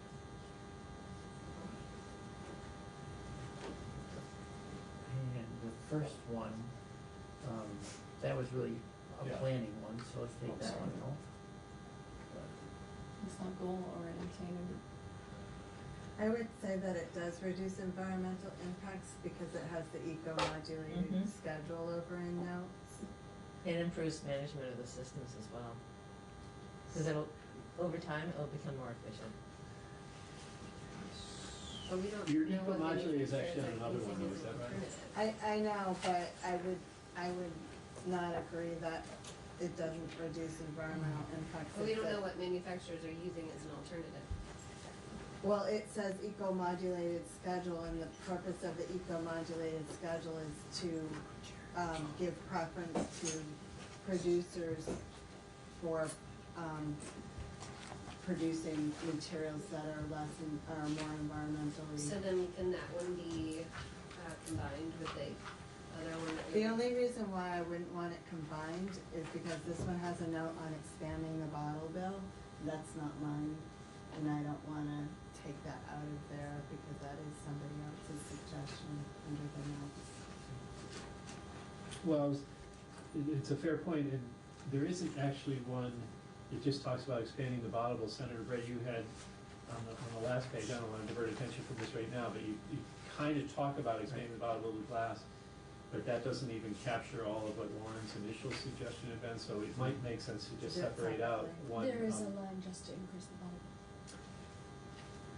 The one with For the 15 cents. It's the 15. last one. So, The yes, you increase could to take it out. increase the deposit on the bottle bill, but That's Senator Bratt expanding above its that other talked about uses. glass only.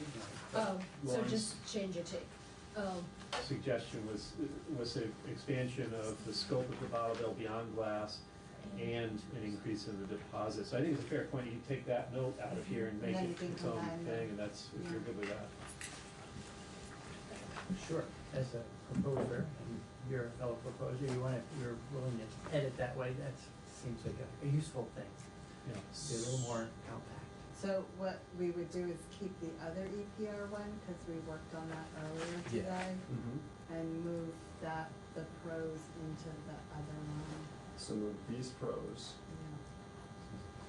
Well, more compact. down into. The whole list actually would be printed to me. The whole list, right? Not that, The one with the environmental. the original list that you had above, So, that's hard for you to copy. no, I still get a I still Oh, get. yeah, you have it in your copy. I still have a copy, yeah. Okay. And then move that down to. So it has meets Act 169 in it. You so just that's have good. I did, it was up. Right That there. one? Right. Mhm. So, in Leave it. addition to or in place of? In place of meets place all of that. In place of 69. just that one, yeah. Perfect. Okay, so now let's pop back up to the one we were editing. Oh, we're getting close. This one? yeah. Yes. And then, So ensuring manufacturers are paying full cost doesn't, Seems like a characteristic. I think of you the can APR delete this system. now. Right. I think it's The been whole thing. captured in Yeah. the other one. Yeah. And then and you want one for expanding the bottle. Right, I think that's right. before we make a big mistake with the notes, we're gonna save that. I think the Well, notes, the touchpad's messing me up on this computer, so. The notes are in it. just keep expanding bottle bill to cover water, wine, and that becomes the item. Yeah. This becomes, this one becomes that? Correct. Mm-hmm.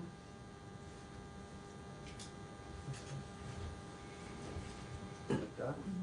And then this goes away? Yep. Like that? Eco-modulated scheduling is still away. Yeah, that that's was- And APR. In that way. Yeah, And all of all of those? those, yeah. Gone? Gone? No.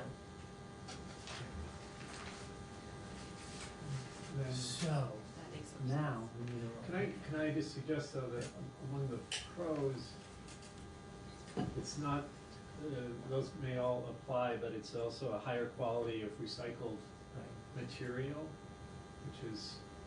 which improves the marketability of that.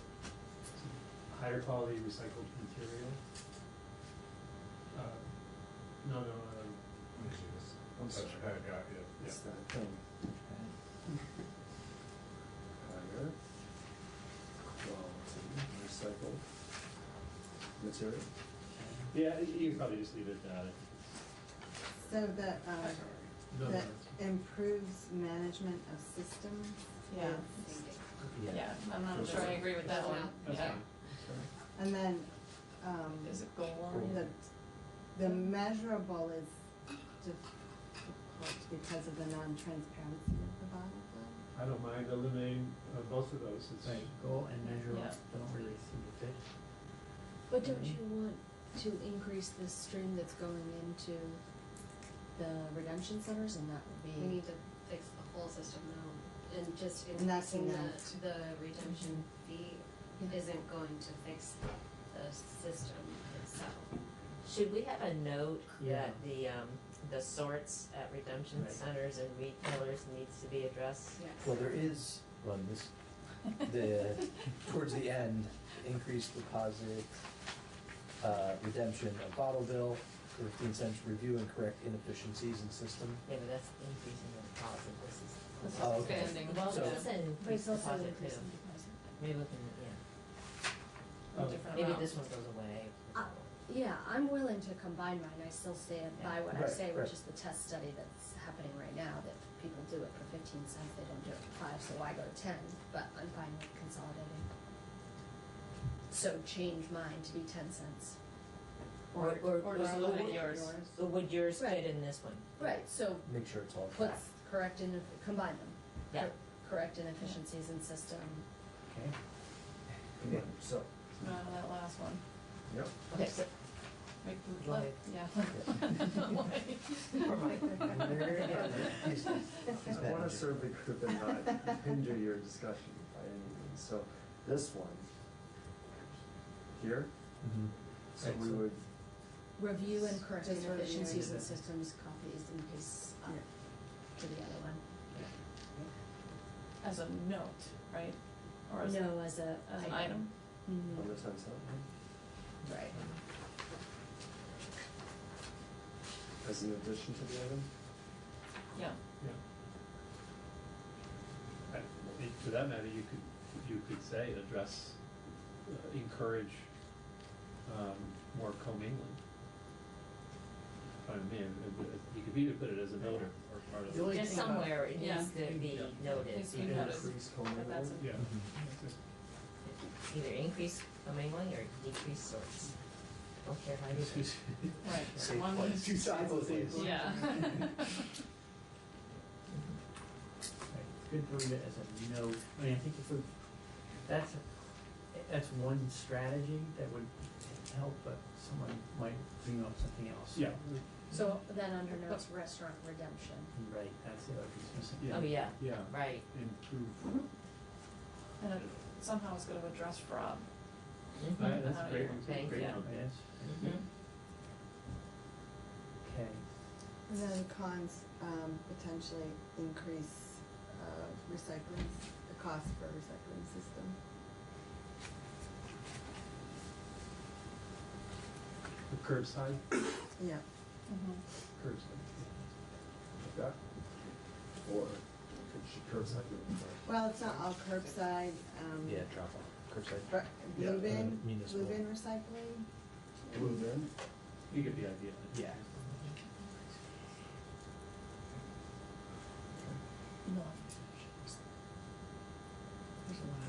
Okay. All right, so, We have to increase the mandate for recycling content. Where? Oh, this one, yeah. Yep, you're right there, yep. Which one of these? so let's, if you can pop back up and grab the full list again. Yeah. And then we'll edit it down. Yeah. We're 30, well,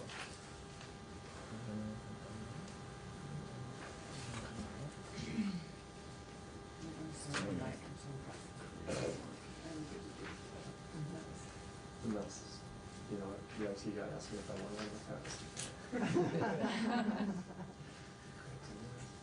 That's not it. yeah, that's it, it starts, but it starts with, No, no, I can copy the whole thing, that'd be well. higher up. Here's all of them, right? Mike, there's more moving pixels in here than an NHL game.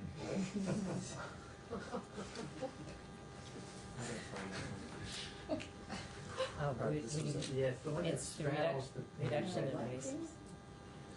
Well, one more up, One more. One more, thank you. I think. Yes, because it straddled the page. Just supposed to. Yeah, remember? Yeah. No,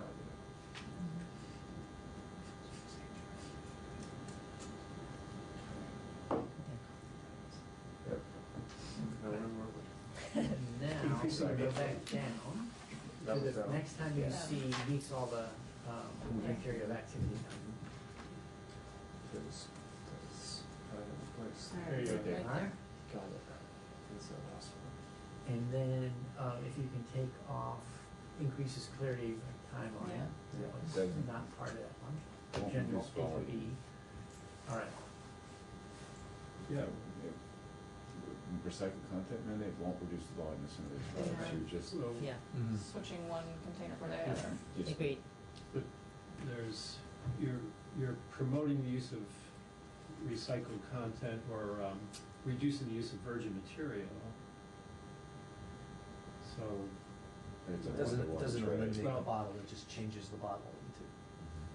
I You're just think making the bottle the next into one another would bottle. be germane, Right. reduces better environmental bottle. impact, because you're using Yeah. less virgin Maybe. material. Maybe. Yeah. LCA told me there, yeah. Yeah. Right? so, yeah, I would have that, I mean, if you want to just leave that, that's fine, but I think I would add one about promoting circular economy. Because is just a goal unto itself here, or a benefit of itself. Yeah, and it benefits the recycling system Yeah. by creating demand. Does it help with, well, it's just slid off. It slide down a little. I was gonna say, Okay, so we're deleting that? Yeah. Yeah. Okay. Doesn't improve management of systems. Doesn't? And it doesn't, this diversion from disposal doesn't do anything to that either. I would argue that because there would be more incentive to recycle, collect through recycling those materials Yes, okay, I'll give you that. because of the I'll give you that. demand for recycled content. Yeah. For a con here, we do need to put, manipulates the marketplace for resins. 'Cause it may, I've been told at least that Poland Springs switched to 50% PCR, they would eat the entire supply of PCR east of the Rockies, so it's gonna manipulate the market. Manipulate the market? If we legislate. I would say suck up the market. Yeah, Is but- that a but- bad thing? but I'm not saying it's a bad thing. Well, but it's a con in the sense that if you're gonna legislate that, if you're gonna put in statute, all beverage bottles must meet 50% recycled content, and suddenly your bottle goes from $1.50 to $6 because you're simply chasing, or you just simply can't meet the supply, right? And then you get into penalties. It's gonna manipulate the market. And that's the stated goal. But the con is that it manipulates the market, right? So that it increases consumer costs, potentially. Yeah. That's what you're trying to say, yeah. Cost, Kind of. but it causes change in the marketplace. can we say it may disrupt the market or alter, I mean, I'm just. I think Alter would be better.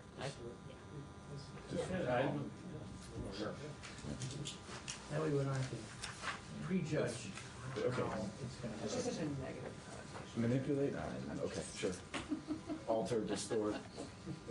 I'm not saying ruin. What are you talking about? So Andy, you would want it to be adversely altered the market. I mean, if it's a con, it could adversely. I mean, Yeah. it could put some of the small bottlers out of business. Some of the small bottled water folks. They could either pay a penalty, right, or they can't afford the bottle anymore. Like, Or maybe we would use fillable. Even Or if could put them out of business altogether. So let's Yeah. not use plastic bottles or bottled water for an example. Let's identify like specialty food producers, and then that it's, we might put specialty food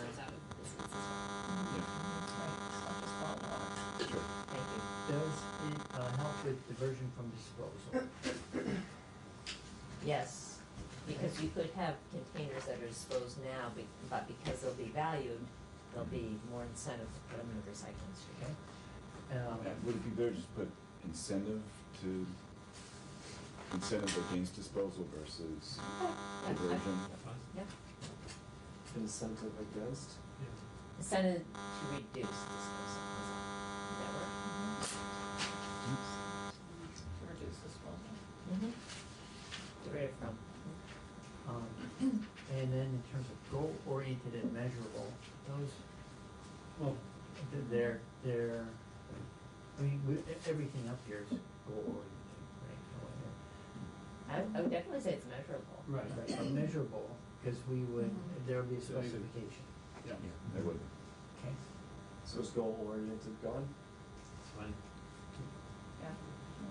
Oh, there's something else. Yep. Reduces contamination of natural resources.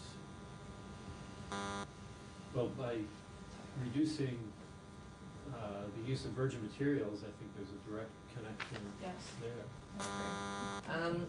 I thought that captured the virgin material in number 1. When I think about the contamination of natural resources, I'm thinking of litter and the microplastics. And I don't think it reduces that because, it doesn't matter if the plastic bottle's out of recycled plastic or not. If it gets out in the environment, it's going to break down into microplastics. Yeah, I wouldn't dispute that point, but I think reducing contamination of natural resources might have to do with fracking and so forth. Less fracking involves in creating a bottle that's made of 50% I hadn't recycled thought of that. content. That's a good point. But was that not if we're relating, because we copied these from the charges, and it specifically says prevent contamination of natural resources by discarded single-use products. So it could be a slight alteration. Yes, it reduces pollution. Well, yeah, it reduces environmental impacts already. Yeah, I oh, mean, it's all saying- right, sorry there. Well, that's fine, then you can eliminate it. Right. As a note, you may say reduces the use of virgin materials in the notes. Yeah. Reduces. Yep, always. Thank you. Reduces We use of Reduces the use of virgin material. materials. Mm-hmm. Like that? Right, and I think that was our Ooh. last instance of. You guys do Smith that. Hall. So are we going to give Say it. Mike the ability to just go in here and clean things up a little bit? Just because some of these statements don't really say this, Michael or Mike. Because like the one we were just on, it was an increased mandate. It's not what we're talking about. We're talking about mandating to increase recycled content, right? So kind So of going through these and little clarifying what picky we things meant. that we don't necessarily have to wordsmith as a committee. I will edit. Scrivener improvements? Maybe Mike. Right, well, against this group, high marks for there was no weapons were brandished. During a group edit process, which is probably one of the most challenging things you can do with people who work on it. No, one member did leave the room briefly. For oxygen.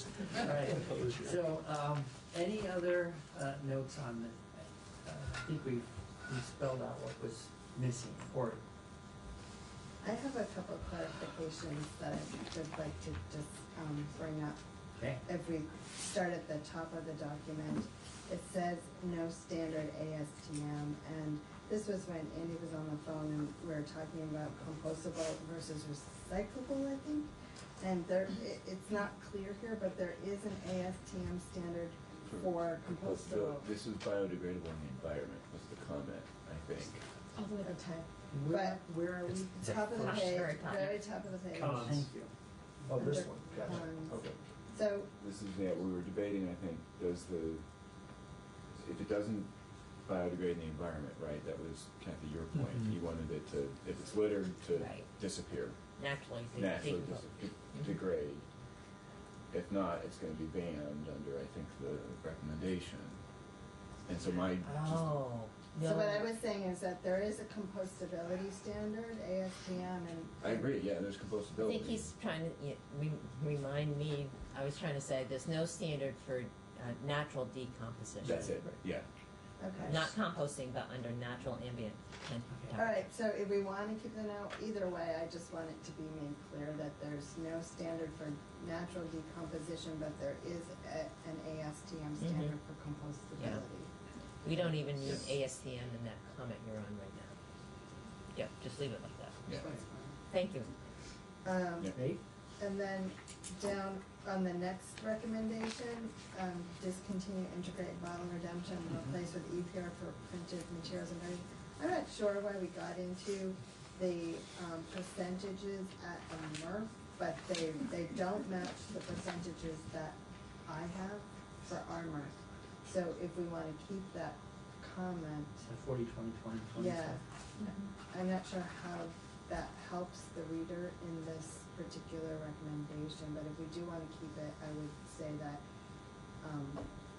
my numbers are quite a bit different. Yeah. So. And how about yours, Kim? You know? We have 20% resident. No. No. Okay. No, we don't. So these are facility specific, so let's not put that in. Okay. Yeah. Take the whole thing out? Yeah. Before we move on, can I jump in there? Are you done with this one? For a con, can we include cost to consumer increases, but also it essentially puts over 50 redemption centers out of business? To eliminate the bottle bill. Yes. It's redemption centers. Since Yeah. you should say if bottle bill is eliminated because there is a / integrate, so it is a confusing one. Yeah. So the cost to consumers, I am not convinced that will increase because consumers are paying a lot in Vermont right now to recycle. It'll be a different cost, but I'm not sure it'll be an increase. I'm not convinced of that. I would agree with that, but it comes out in a disclaimer. We have to remember there's a handling fee too, on top of the 5 or 10, 15 cents. There's a handling fee. That will go away. Right. If it's discontinued, but. Is that what you mean? Well, what I'm You mean, Okay, so how about if we put a note, you know, it just says, impact consumer prices should be assessed. Yeah. I mean, it's just, Sure. I'm sure the legislature will be sensitive to that. And then, Okay. should we delete that one? What does successful US model means to be? Well, yeah, so I was gonna say, I think. It was a half a sentence. I think I was I think the word develop, Wouldn't increase the cost. was dropping. Yeah, yeah. Right. Because that's what I wrote in on mine. I think it got dropped and then it didn't get replaced, then we got onto something else and Exactly. I lost it. So we looked at models, but we know that's fine. So what are we doing with that? Should be developed. Develop. Developed. Like that? Thank you. Okay. Okay. Okay, so keep going to contaminants of emerging concern, and this comes into the Michael edits right there, right there. Yeah. I wasn't sure what that recommendation was anymore, it was just a statement, it's just a thing. There are, so is this span upstream work? I mean, it could be upstream and downstream. It could be Right. recycling. I mean, you could have all kinds of. So Kim, requirements. you were the one that brought this up, I think, the contaminants of emerging concern. What action, what do you mean by what do you want done with contaminants of emerging concern? Like What was your reduce recommendation? exposure to, or? Ban them from being put in products? It's more the, yeah. It's more the food packaging. PFAS? Yeah. And recently, we just learned 1,4-dioxane. So,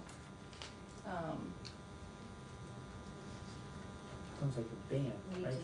'Cause well, if I'm right, thinking yeah. Our Yeah. conversation, was it something like, why does it have to fall to the solid waste handler in the Right. end? When it was created way upstream? Right. Yes, it comes out in the leachate. Yes. Okay. So does that sounds like eliminate or ban or. Ban products that contain, Toxic additives, Yeah. et cetera. Especially if they're touching our food. yeah. Toxic additives in single-use products? Is that? Yes? They contain. No, ban, I think it's ban toxic additives in single-use products, would that capture it? Yeah, I think, yes, yeah. Food packaging, I prefer to say. Or is it food service? It's not just packaging, right? Food service and Both, packaging. That's both. Now, we have something on the first page that's Food content. very similar to this. It's ban food packaging that contains, it only said PFAS. PFAS, but maybe it should PFAS and other toxic. Another, yeah. Yeah. You've got emerging, you may not want lead in there, or, something that might not be categorized as an emerging contaminant, but that's where I Right. want the toxics. But Doesn't the toxic clearinghouse cover some of those things? Yeah. Yeah. So. Ban toxic additives in food packaging. in Okay. food, In food service, I would say, which is not. So would you be all right instead of using packaging, because utensils aren't packaging? Right. That's what he was saying. That's what Yeah. he's saying, And- food ser- and food so service, and food service Yeah. items.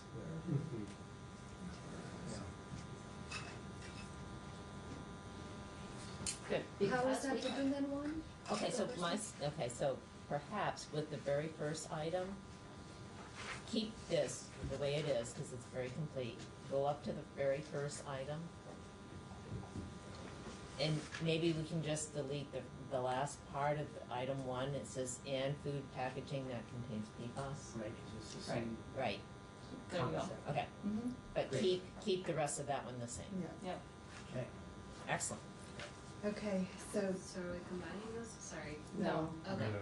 Now, we're just getting rid of some redundancy. Perfect. Thank you. Your goal. Department of Redundancy Department. That's a bad phrase. That's right. Mm-hmm.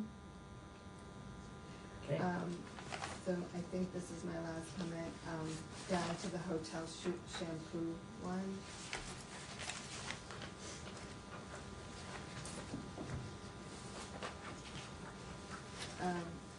Ban single-use food packaging. So my question was, do we want to clarify, whoever made this suggestion, there's single-use food packaging and then there's single-use packaging. And I was wondering if, because it's associated with hotel shampoos, which is just packaging. So, or define what single-use food packaging is, like, is it include, the serviceware that we were just talking about?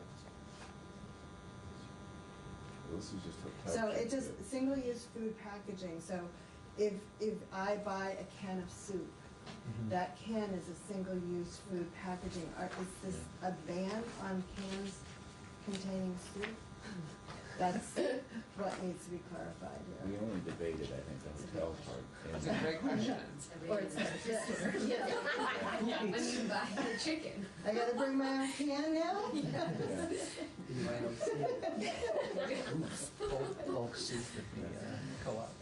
What if we It took doesn't out the exist? single-use food packaging phrase? Oh, right.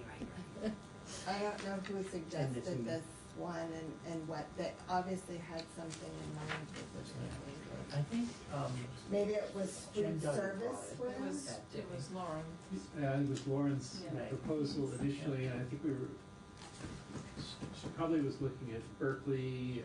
There are those municipal ordinances that have taken on single use. It's food service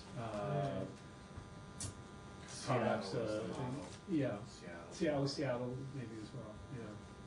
So what I is, think what we got it before. But are they banning all single-use packaging or just the non-recyclable? I'd have to look at it, honestly, Mike, you may recall, but. It's content specific, Mm-hmm. what it's made out of, so. It's plastic, I Right. believe. Yeah. They're specifically looking at plastic. Yeah. Okay. But I don't know what. So they don't ban like Plastic. bamboo. Right. Or compostable. Right. So everything you buy in the grocery store be great. I think it's focused on food establishments. But Yeah. for state and municipal? No, the packaged water is actually the use of essentially government funds to purchase bottled water, single-serve bottled water. Emergencies. But I think that's why it says in the notes.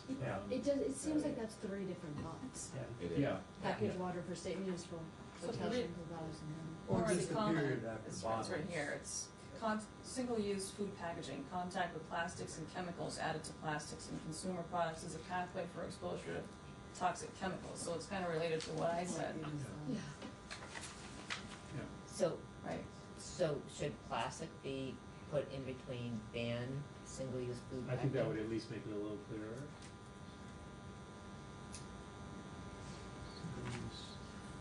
Plastic food packaging. Or could it be under yours? Can, Yeah. could we go back to what yours was? If that was her intent. So Yeah, ju- that's So what I just know. eliminate single-use food packaging from this one and keep everything else, but then your point Mine- would cover it, Right. right? So if we delete that, Yes. that,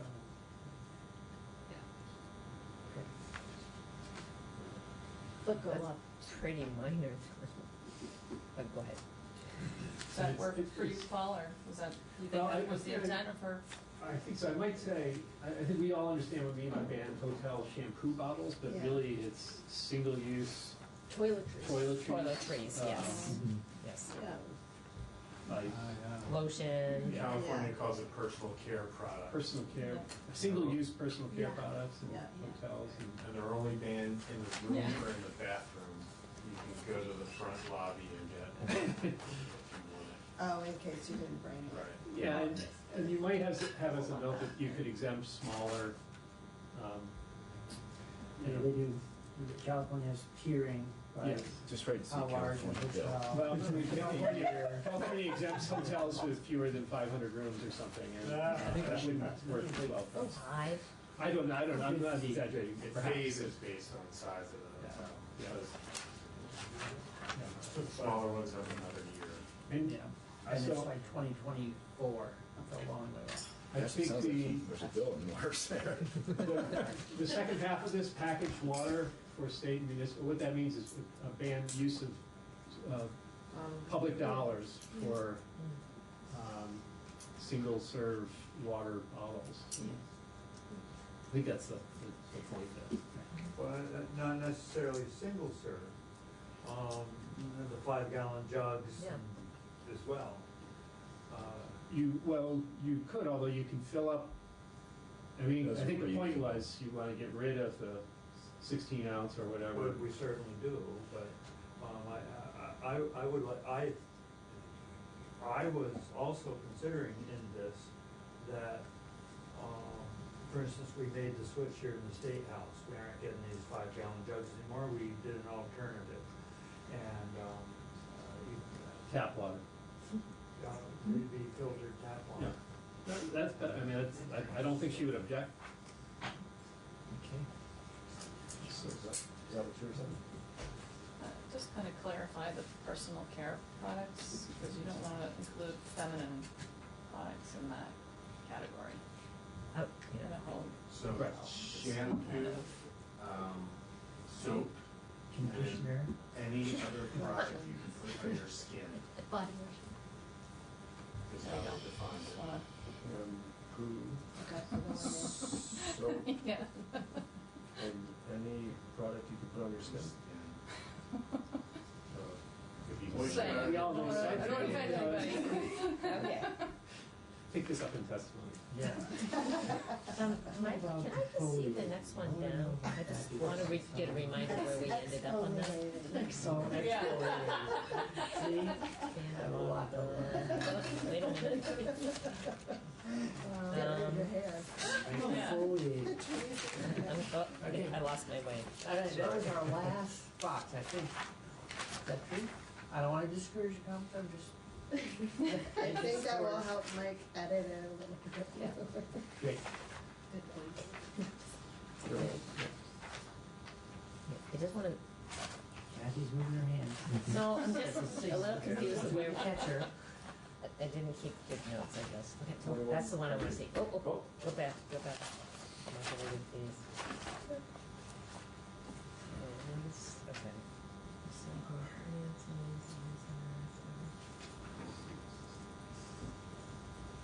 That's food waste there.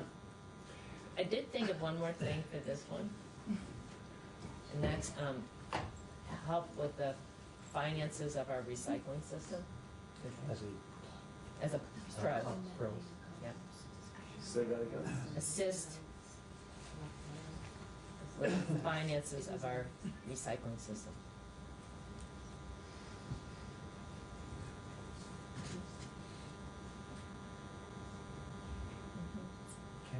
You didn't ask about why food waste is there. It might be covered in the note. Remember, this is what Andrew's Yeah, I think that was just supposed to be over the yeah. note.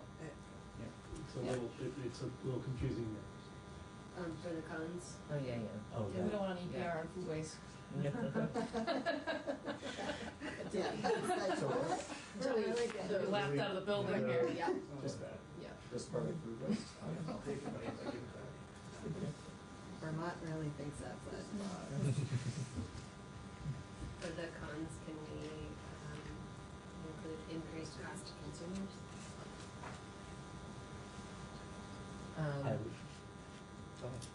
I would see, we added above language that captured it. Consider Yeah, consider the impacts to consumer cost. We added it where? To, This is a different one. yes, but we added similar language, and I just want to make sure it's consistent. Oh, I see.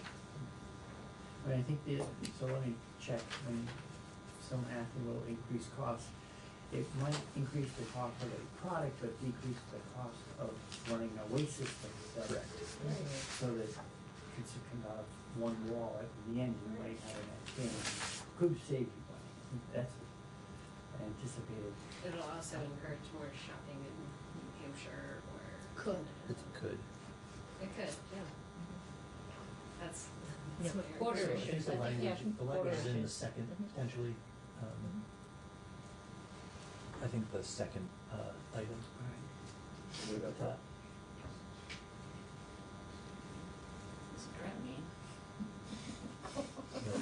We'll look at the big screen. Come on, Mike, let's get that one. Down, There we go. Okay, Increased cost. It was, go back up, it's in the notes. Increased cost. Impact on Impact consumer prices should be assessed. Yep.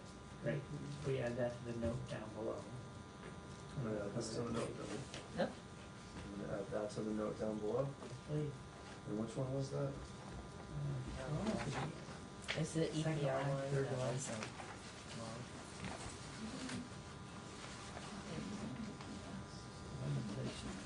Food waste and then Down further. Yeah. The next one down? Nope, down. There we go. This one? The one that said Yeah. modulated fee factors may be in conflict. Okay, so does it go into the notes? We also had, access to products should also be assessed. Maybe we just put that in one, impact on consumer prices and access. Access to products. Impact on consumer prices and access. Two products. Like that? Thank you. Of course. Right. I sense overwhelming contentment. Speaking to the group. This must be the time to sell. Going once, going twice, sold. So I'm kidding a little, but I think we made it from one end to the other, re-editing the thing. So I'll hit the save button at a good time. There we go. Saving often for having us. All right, so, Mike O'Grady, can you, join us at the table just to help us, know how these things will get put together in the report? That way. So, can I say? Yeah, please. Well, one of the things that I am looking at when I look at the table is not necessarily content, but how certain of the proposals have similar themes, but are not grouped together. And so one of the things I did is I looked at that there are themes where you can group some of your proposals together. There's a theme about product standards, where you have proposals to address PFAS or chemicals of emerging concern, about recyclability, recycled content, compostability, and then about hotel products. You could put that underneath one theme. The other theme is EPR in general. What the scope of it is, printed material, glass, hard plastics / 3, 6, and 7, whether or not to integrate it with the bottle bill. There's a cost function underneath the EPR proposals. Do manufacturers bear the potential for eco-modulated fees, and then the impact on consumers. A third fee is those eco-modulated fees separate from EPR, with, for example, one of the proposals being a fee on printed materials. The fourth theme is the bottle bill in general. You just talked about increasing its scope, you talked about increasing the deposit, you talked about correcting the inefficiencies, and you have it that's potentially not specific or not integrated with EPR. So that's another theme. And then the last theme would be consumer forward or consumer focused. Consumer education, motivation to recycle, consumer education on contamination, avoid increases on consumer prices, maintain access to products, a task force with oversight, and then generalized enforcement.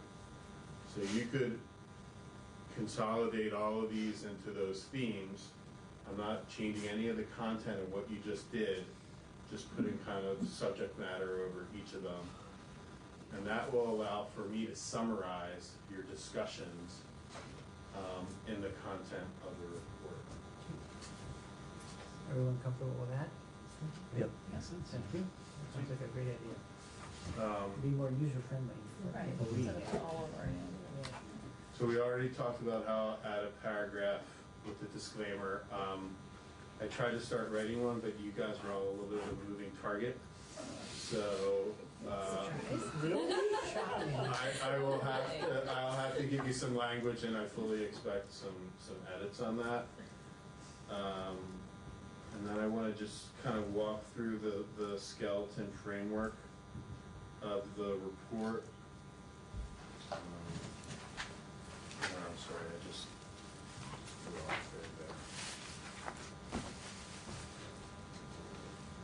So this is just a skeleton. It's based off of another report of substantial size that the Ledge Council did for a study committee. You have a table of contents. You could include in this table of contents all your written testimony or your commission response, but you didn't really do much of that. But you do have a substantial amount of information on the website. So as Senator Bray referenced earlier, you could include effectively a reference page with a link to each of with the title of each of the documents, the author, and a link to it. So the report will basically be interactive in nature and allow for people to look at all the material that's been provided. So you could look at Chaz Miller's presentation. You could look at the Recycling Institute's information. So it's not excluding anything, and everything's available for reference within the report. That sound good to everyone? Yeah.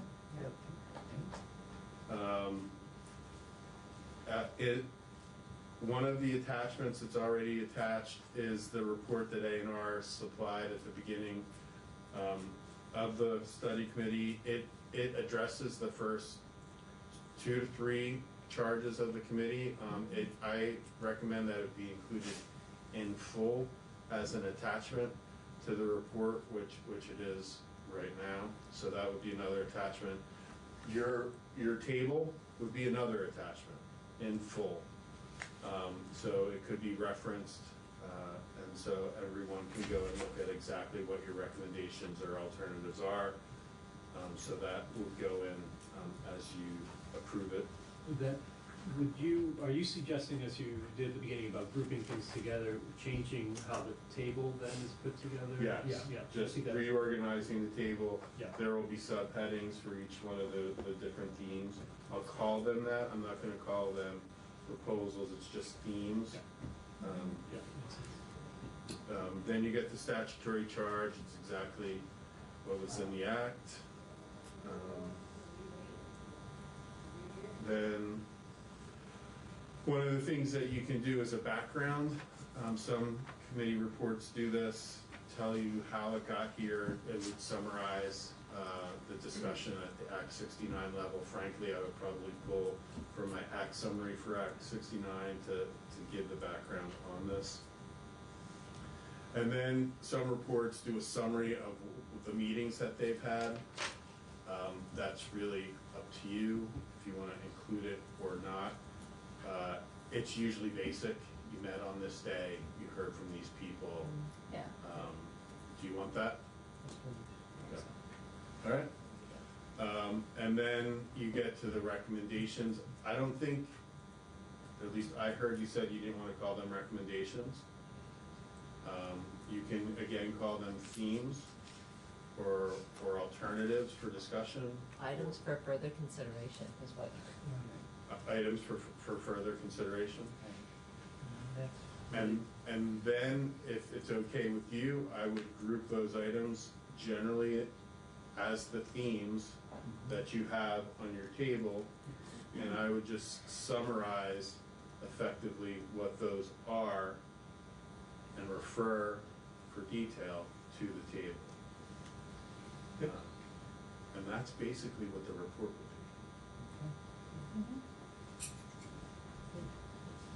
Anyone think of something they thought we should be including that we haven't outlined?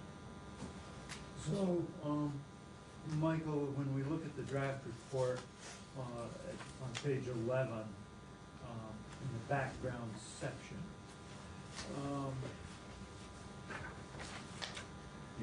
all right, so this is the A&R report that they provided at the beginning of the working group. Okay, yes it is. Okay, so I will stay right out of that. And I can probably, on page 10, there's the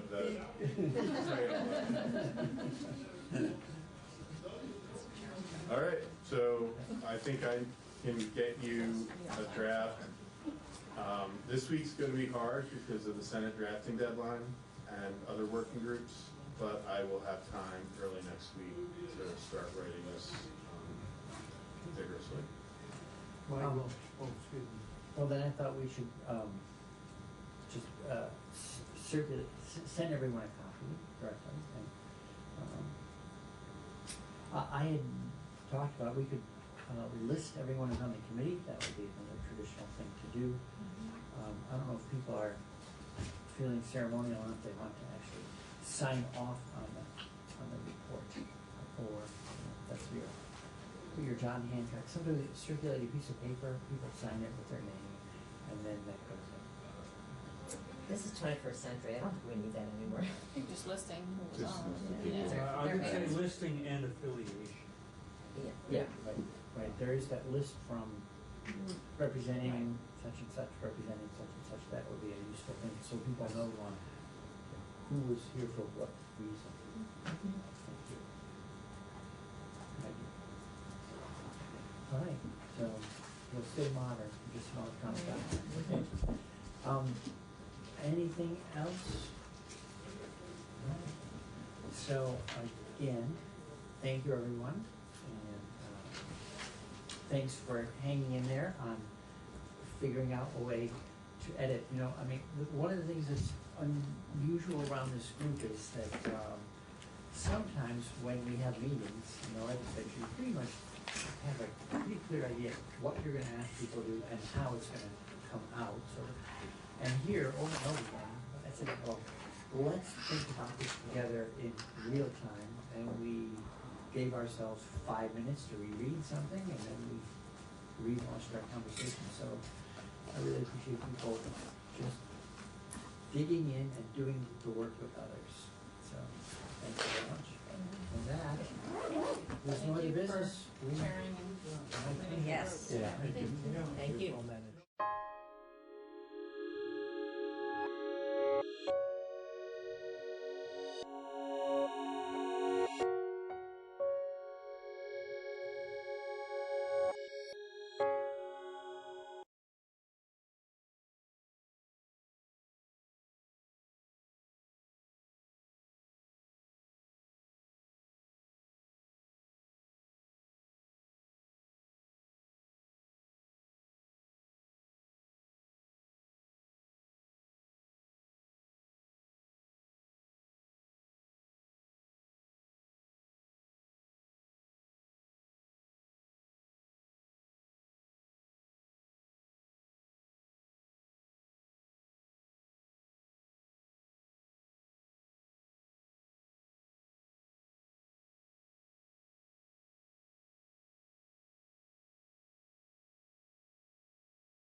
Legislative Committee on Administrative Rules to order.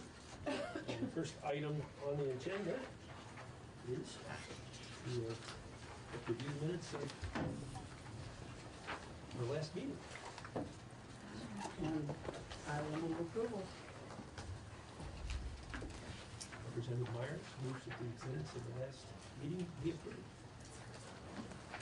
Is there any discussion? If not, all in favor say aye. Aye. All opposed say nay. And the minutes have been approved. First item on the agenda. Department of Public Service, Commercial Buildings, Energy Standards. And speaking for the department, Barry Murphy, Department of Public Service, Energy Planning and Resources Division. Mr. Murphy, while you're taking your seat, the committee will please identify itself. Barry Murphy with the Department of Public Service. And I'm Allison Bates-Wanick with the Department of Public Service. Sorry, I was not on the list. I'm Senator Joe Bennett from Caledonia County. Representative Linda Myers from Essex Town. Betsy Ann Rest, Legislative Council. Mark McDonald, Senator from Orange County, filling in for the chair, Robin Chester Tangerman, who is yet to arrive. Representative Marcia Gardner from Richmond. Representative Trevor Squirrel, Sheriff Onondaga. Thank you for coming this morning. The floor is yours to. Thank you for having us. As I previously mentioned, Allison Bates-Wanick on behalf of the Department of Public Service. I present the revised proposed commercial building energy standards, or CDs as we call it, on proposed rule 19-P42. As the committee likely recalls, the committee objected to the department's previously proposed CBS rule on the limited grounds due to a copyright notice contained in that rule. The prior rule contained copyrighted material, the International Energy Conservation Code, or IECC, integrated with non-copyrighted Vermont-specific changes to the IECC. The committee objected to the copyright notice in the rule as it had in 2011 and 2014 as being inconsistent with federal case law. The department examined LCAR's objection and reviewed the law on this issue. The department determined that the public interest was best served by resolving LCAR's grounds for objection. The department did so by removing, or attempted to do so, by removing the copyrighted material from the rule. The rule now contains only the Vermont-specific changes to the IECC and incorporates copyrighted material by reference. This is consistent with case law in the Second Circuit, of which Vermont is a part. The revised final proposed rule thus contains no copyrighted material and no copyright notice. This was the same method employed with the residential building energy standards, which on November 14th, LCAR voted to withdraw its objection and approve that rule. So the revised CBES, upon being adopted, will be available on the Secretary of State's website, which was a previously identified concern of LCAR, and the public will have the same level of access to the rule as it did previously, meaning that there will be a free viewable copy of the Vermont-specific changes fully integrated with the IECC available online, and the public can obtain free copies by contacting the department. I also should follow up about the letter that we sent yesterday. Apologies that we were not able to get it in by Tuesday, but the issue was only shortly identified to us, or at least one of them. So the letter that we sent yesterday identified 2 additional changes to make to the proposed rule. The first, which if you have questions I will defer to Mary on, is regarding clarifying that one option for compliance is available. And the second is changes certain language on the cover page of the rule so that the rule could track any changes to the IECC, which will be forthcoming. We recently learned that there is a methodological error in the IECC that was created by the International Code Council, and the International Code Council is working to fix that error, and we want our rule to incorporate the material as it may be changed to remedy that error. That's often the case. The technical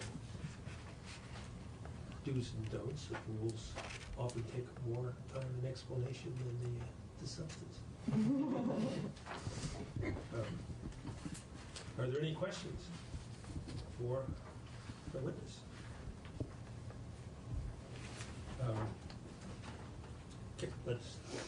council. Do you have any comments to make on the presentation? Thanks, Mr. Chair. To reiterate what Ms. Wannab already stated, the CB's rule as revised or proposed to be revised by DPS does remove the copyright issue that was the sole grounds for this committee objecting last time. Now, as she has already stated, there is no purported copyright on this rule. Instead, the CB's incorporates by reference a separately copyrighted material. So I do believe this addresses the copyright issue that was objected to before. So we already approved the rule in balance. All we're doing now is removing our own language that suggested we objected to that portion that's now been approved. If you believe that the issue has been addressed, legally I do think it has been addressed like you did with Arby's. The first motion would be to withdraw your objection, and then if you did want to move forward and approve the rule in its entirety, the second motion would be to approve the rule as modified, if you do want to incorporate these modifications. But in our previous approval, it's an awkward way because we didn't really approve, we had language in there that said, can we object to this particular provision? That's correct. So we have to remove that piece of language from what we did before. You would withdraw your original objection. So moved. It's been moved that the original objection to the rule, that the committee withdraw the objection. Is there any discussion? If not, all in favor say aye. Aye. All opposed say nay. And I think council will tell us what we might do next, which is to approve the rule as unnecessary and double protection, or we could simply remain silent. What's the committee's pleasure? Well, I think we had a footnote, if I read all this correctly, that said although LCAR approved these rules, that explanatory language about what we were thinking was not appropriate, we need to remove that now. That is correct, but that's for the letters of to the committees of jurisdiction. You still have this rule pending in front of you with the department's proposed modifications today. So the second motion, if one wants to make it, would be to move to approve the rule with the modifications proposed by the department. So moved. Everybody has moved to approve the rule now that it's been gussied up in a proper fashion. Is there any discussion? If not, all in favor say aye. Aye. All opposed say nay, and the rule has been approved as, thanks to the hard work of the department who has solved the problem that led us to this delay. Thank you very much. Well, and thank you to Elgar and particularly to Legislative Council for her gracious help and support. It's usually a team effort when such things come resolved. Thank you, Council. Representative Justin Tancho, welcome. Thank you. To address the memo to the committee of jurisdiction now, Senator Benning was bringing up. Yes. So did we? Thank you very much.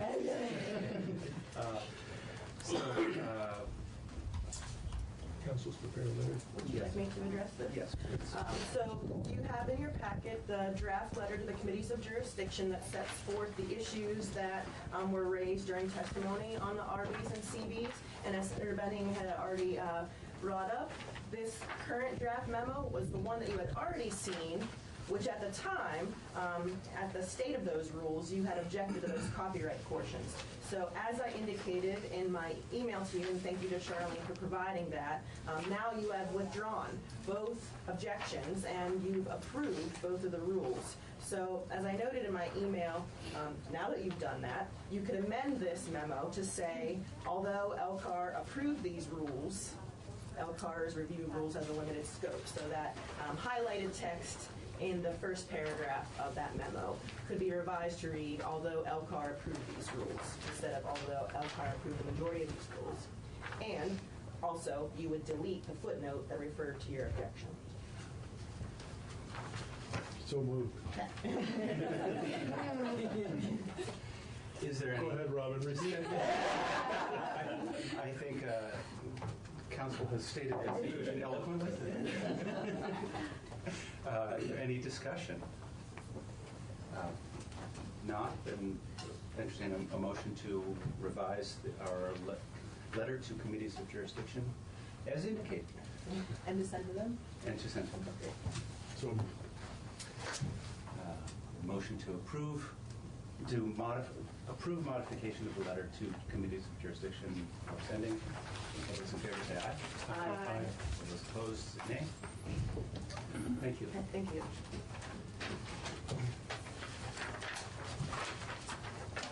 It reminds me of those cowboy movies where the horseman overtakes the railroad train and deftly jumps off onto the moving cars and goes about his business. Welcome aboard. I got a text from Senator Bray that he was delayed, but will be arriving around 10:30. The next rule up is 19P64, Department of Health, rules of the Board of Medical Practice. No? Let me get it. Thank you so much. Good morning. Good morning. Thank you all for having me. I'm Sheila Livingston with the Health Department.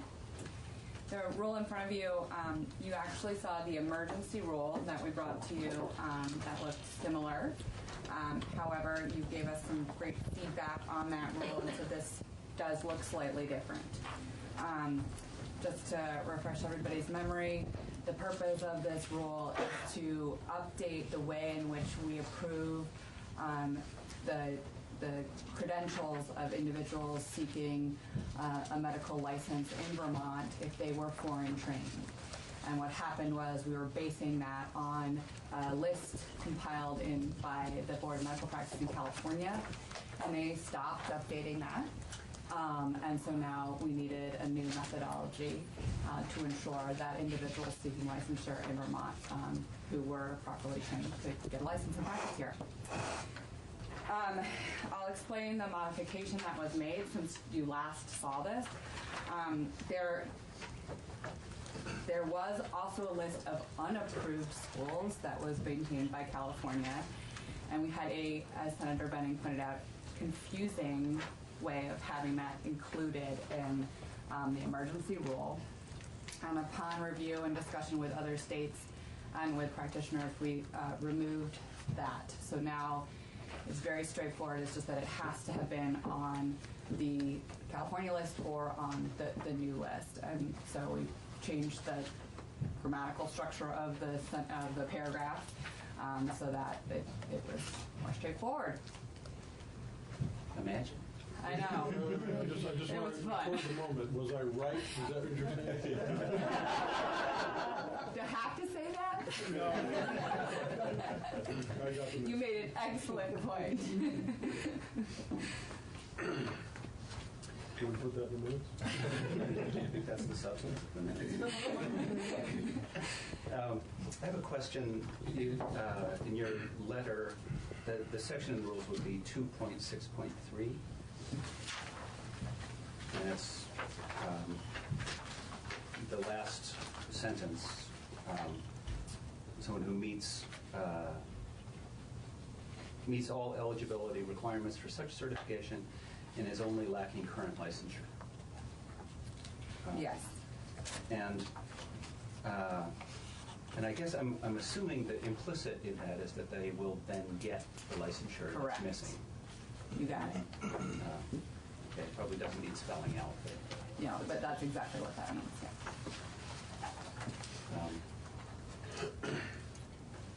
Yeah. That was my only point. That if people have questions, concerns. I'll move approval. Senator Benning, have a question? Could you? Okay. You had indicated that California is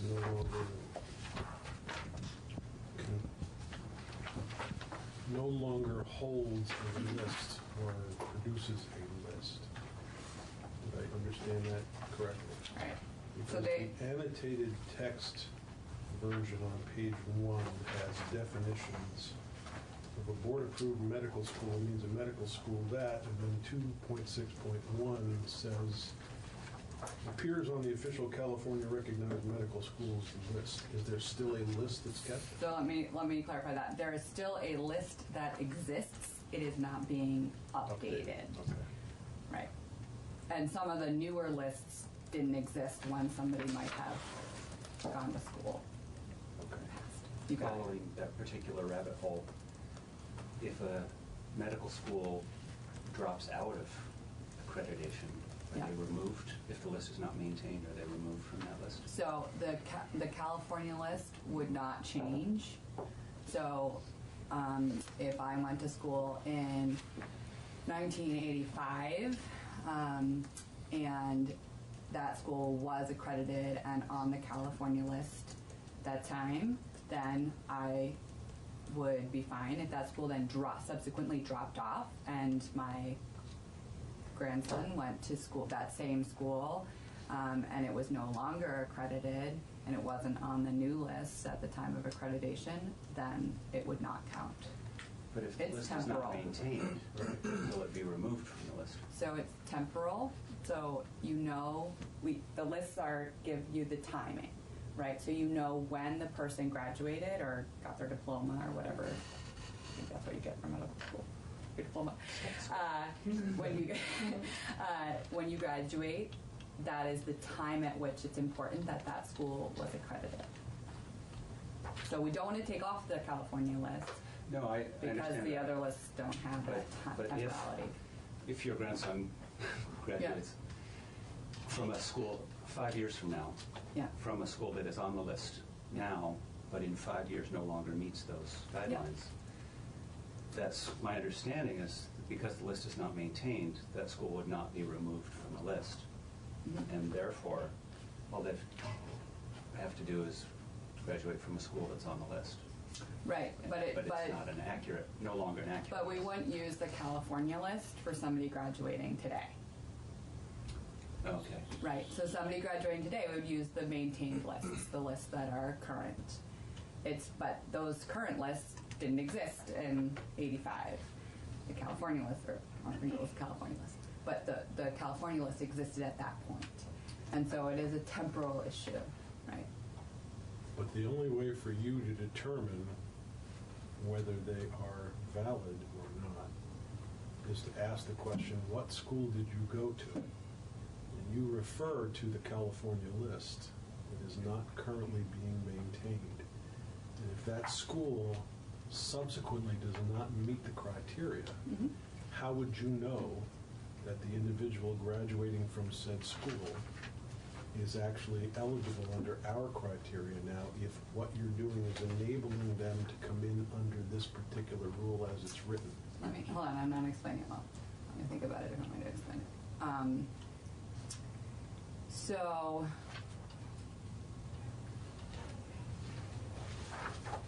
Can I take a shot at it? See if I understand? Go ahead. So looking at someone who is graduated from a foreign medical school in 2022, you would not refer to the California list. Right. Because that list was only maintained up until 2020. Right. So going forward, you refer to the other lists. The California list is only prior to this date. Right. But it might be somebody who's,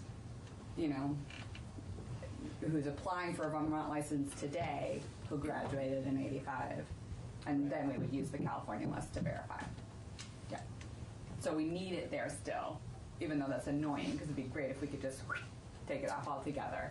But the reason we didn't want to keep the point that you had made was we don't want to keep the unapproved list because that was so confusing because it could have been on an unapproved list and now it's approved, and that just muddied the waters in a way that wasn't So helpful. the question is, it not been wise to have a statement to the effect that they appear on the official California recognized medical schools list as of X date, whatever that is? We could put that in there, but that's not.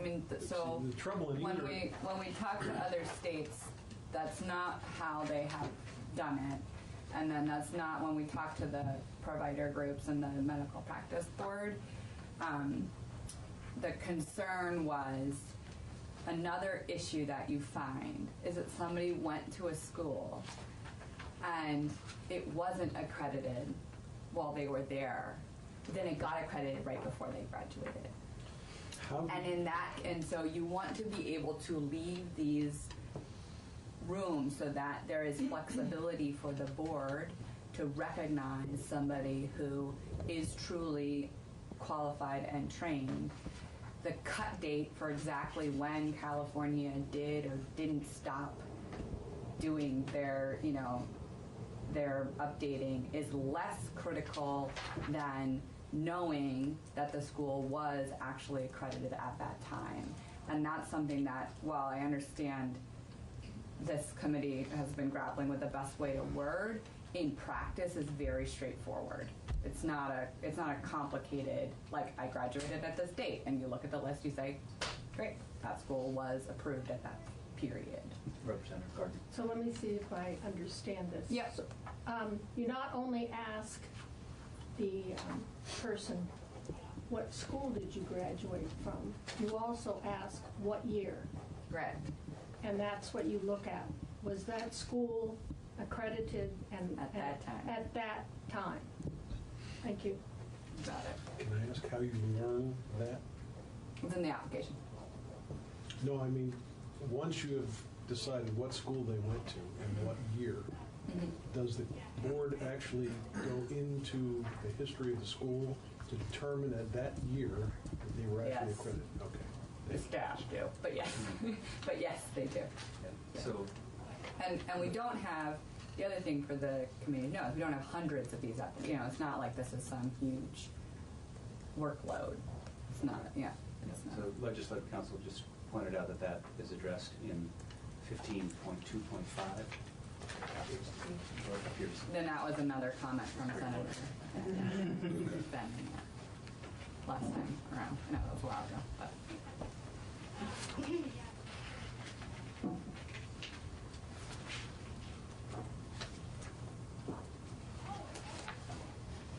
I actually asked David Herlihy if we could show you the application, and you have to have a login and whatever. Not being too much of a hassle, but it would be fun. Okay, with that, Mr. Chair, I'll move approval. Is there any further discussion? We have a motion to approve the rules of board of medical practice as amended. All those in favor say aye. Aye. Those opposed say nay.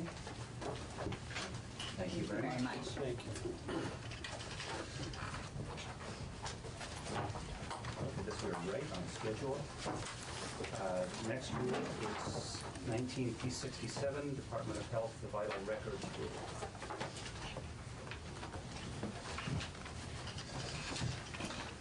Good morning. Welcome. Thank you. My name is Brendan Atwood. I'm a policy advisor with the Department of Health. And with this rulemaking, the department is proposing to amend the Vital Records Rule. The purpose of the Vital Records Rule is to establish the requirements for creating, obtaining, storing, and disposing of birth and death certificates in Vermont. And with this rulemaking, the department is improving access to these records for those who need them in the following ways. First, this rulemaking would incorporate the changes made in the existing emergency rule that expand the list of alternate means of identification in order to make it easier for inmates and former inmates to apply for a certified copy of a birth certificate. And this will help these folks more easily obtain a driver's license or employment. And this change was made in accordance with Act 80 of 2019. This rulemaking will also allow Vermont state employees to use their state employee identification to request and obtain birth and death certificates when conducting official business. This was a change made at the request of DCF and DVUT, whose employees need access to these records for issues related to custody, adoption, and the provision of benefits. And this essentially reestablishes what had been the status quo prior to Act 46 of 2017. And then this rulemaking would also establish a process through which an individual experiencing homelessness can work with a homeless services provider to apply for a certified copy of a birth certificate. Again, this will make it easier for these folks to obtain a driver's license or employment. And this was an issue that was brought to our attention by a number of town clerks and a state representative. And then finally, a number of formatting and citation revisions have been made. And in drafting this rulemaking, the department worked with the Department of Corrections, the Vermont Municipal Clerks and Treasurers Association, as well as the Vermont Coalition to End Homelessness. So they've all reviewed these changes and provided support throughout the rulemaking process. And so with that, I'll be happy to take any questions that you may have. I want to note that we have a letter from Senator White enthusiastically stating that this meets legislative intent, or statutory intent. I do have one question. It's if you look at the annotated rule, it's the first definition, 3.1, about the affidavit of homelessness status. Yes. And it, so it's used to verify an individual status for the purpose of obtaining a birth certificate. So is that a temporary designation? How long does it last? How long? When is someone not a homeless person? It really is just used essentially as another form of identification, whereby a homeless services provider is essentially verifying that person's both their identity and their status as homeless. And so one of the requirements of the identification is that it establishes an address. And so these folks, in most cases, don't have an address unless they're at a shelter. So it would only be for the purposes of that single request for that certified copy of a birth certificate. So it's not an ID card? No, it's not. No, and actually, I do have a copy if it would be helpful to see what the affidavit looks like. I'm curious, but I think it's not necessary. I will examine it. Representative Gardner. You may not know this, but I'll just question that anyway. How is the Department of Health coming along with the database as far as a statewide accessible database of all births and deaths? I don't know the answer to that question. Thank you. Yeah. I know there were a few hiccups along the way. Yeah, and if you have specific questions, I'll be happy to get them to the right people and get answers for you. Okay, thank you. Any further questions? If not, entertain a motion to approve the rule. So moved. I thought I'd throw that out there once. Yeah, I don't think it's an exclusive. Right. Unless there are further questions, there's a motion to approve the rule as presented. All those in favor say aye. Aye. Those opposed say nay. Thank you very much. Thank you very much.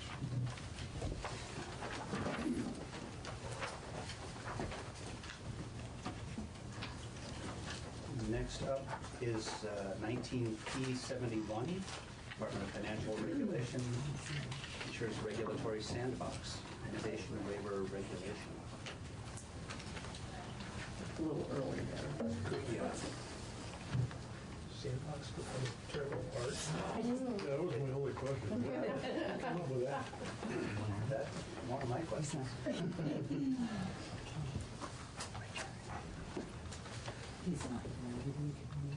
Okay. So we'll object to that rule.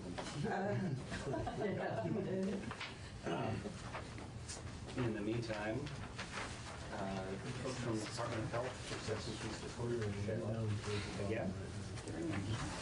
19P68, Use Disorder Treatment Certification. So, hello again. It's Shayla Livingston from Health Department. Lots of us today. I was part of some of that testimony, not related to the sandbox specifically, but in that bill last year, and I had all of those same questions when I walked into that committee. All right. So what you have in front of you is almost exclusively a cleanup. Department head updated this rule, and we're doing it again to try to really simplify it and make it easier to follow for those seeking, for those in the alcohol and drug abuse treatment programs. So this is how we certify treatment at the health department in order for them to receive state and federal dollars. So this is not a licensure. You can still operate as a substance abuse treatment provider in Vermont without this certification. This certification is simply if you are seeking taxpayer funding for your work. The one substantive change that I will note is that we are doing a similar thing that we did in our IDRIP rule, the impaired driving rule, where we are changing the requirements for the individuals who can supervise for substance abuse treatment to make it uniform across the system. Before it was very narrow and it was only for licensed alcohol and drug abuse providers, and now you can have other licenses as long as, of course, your specialty is still substance abuse treatment. So that now mirrors what's in IDRIP. It mirrors the practices in many of the designated agencies, and it's a move to really try to address the workforce challenges that we're facing in Vermont without in any way compromising any of the treatment to be received by Vermonters seeking care. So that's the only thing that would change practice in this rule. So it appears to me that this revision bifurcated the existing rule, so there's certification and operation as separate. Well, looking at annotated text, yes. Or I guess either one, but the 2.0, the purpose. Mm-hmm. I'm sorry. Yes. This rule provides substance use disorder treatment certification for preferred providers. It previously used to say certification and operational requirements. So where are those operational requirements? Yeah, so they are still in here. That the program, we talked about the purpose and trying to clean it up. Many of the operational requirements before this change, I mean in current practice, and after are in the guidance documents and the grant requirements that they receive.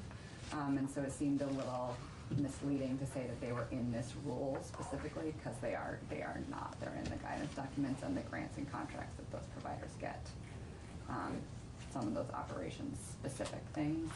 It's again not actually changing what the rule itself was directing in terms of operations. Does that make sense? Largely. Okay. Yeah. So there's no operational rule. There's a certification rule, and then operations are guidelines and and always have been. And I think I don't know why that was in there before, I'll be honest.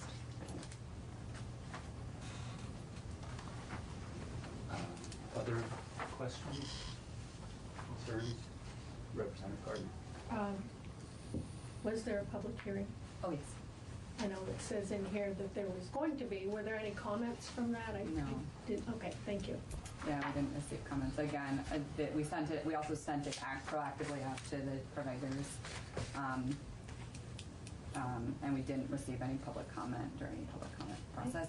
I did want to just mention that Legislative Council caught our mistakes as they do, which is wonderful. And so I hope you do have this brief memo with those minor changes. They were, one of them actually is more than totally tiny minor, but that was that we wanted, they pointed out that the definition that we were using for substance use disorder, wanted that to be consistent with statute and other rules, which of course we did too, and so we updated that. Again, it won't change practice on the ground, but for consistency, that was important. So thank you to Ledge Council for those. Senator Benning. Sure, I'd like to go back to the chair's question. Yep. I understood you to say that the operational requirements are not in the rule. It may just be the vernacular that I'm not used to, but on page 5 of the annotated version, the old Rule 3.0 had requirements for certification, which included organizational capacity and accountability. That's being struck. To me, sorry, can you just sure. I'm on page 5 of the annotated version. Yep. 3.0, requirements for certification, the language for certification being struck. Got it. What follows thereafter appears to me to be an operational governance of some kind in the application process. Does that still exist somewhere else? Okay, so that's a great question. So one of the reasons these were struck from this section is, and I'm just going to use 3.1.1 as my example, if that's acceptable. It's restating what is true regardless. And one of the things that we've heard from, just generally, not about this rule specifically, but when we're trying to update these rules, is to try to make them as streamlined and specific as possible so that those reading them don't get sort of mired in a lot of text. And we struck that section because it is required in a different section, and it's, hold on, time out. Is required that they abide by the guidelines already in the rule, and so this is repetitive of that, and that they also abide by regulations is law, and again repetitive. So that's a lot of the wording that you see struck. It's not that it's no longer true; it's that it is the law. Or it is the fact of how you have to operate in order to meet requirements. So an example of that would be sometimes in some rules we had like you have to follow all DEC regulations, or you have to follow all, and we've tried to really hone that down to say, in order to get a license, for example, if it's a licensing rule, you have to follow all other state and local laws and regulations, and kind of trying to cut out all of this extra language around, so that we're not confusing the applicants where they're like, well, you said I had to follow DEC's regs and I did, but it turns out that you weren't following whatever Fish and Wildlife's regs too, and they can get nitpicky there about listing versus trying to be more inclusive and more comprehensive. That's the big, but I mean, I guess the substance there, the piece that's substantive there is those service guidelines, and that is still required in the current rule for operations. Yeah, and that's where the operations are. I think I know where you're going. You're streamlining and removing the chair's question, the operational section in your 2.0 for purpose, but the rule technically does still have operational requirements. It's just that they're umbrellaed under the word certification. You got it.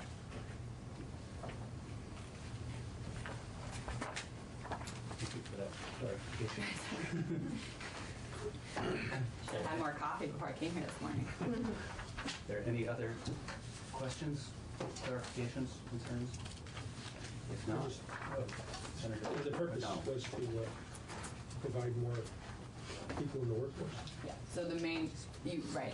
So going back to why do this rule now, it was about specifically making it clear who can be a supervisor and opening that up to more individuals. For example, somebody with an MSW with a specialization in substance use disorder, even if they did not have an LADC license specifically, we want those people to be able to work there. And as we do every time, of course, we could have made that tiny change and nothing else, but we'll try to clean it up. I'm always in favor of streamlining, making it concise. Make it look like a mess. If there is no further discussion, I entertain a motion to approve the rule. Second. I make a motion to approve Rule 19P68. Oh, yes. As modified. As modified. Thank you. If there are no further questions, all those in favor of approving the rule as modified, please say aye. Aye. Aye. Those opposed, say nay. Thank you very much. So, Chair, if anybody's interested, you might Google McNamara's 100,000. Which relates to? A footnote to that comment? He was Secretary of Defense during the Vietnam War and initiated a policy of making more soldiers available to Fine. Did you ever read his book? Yes. It's quite thorough. Also a book about his death. I haven't read it. Is this related to the 5 o'clock follies? I'm here to ask that. It would be in the same syllabus.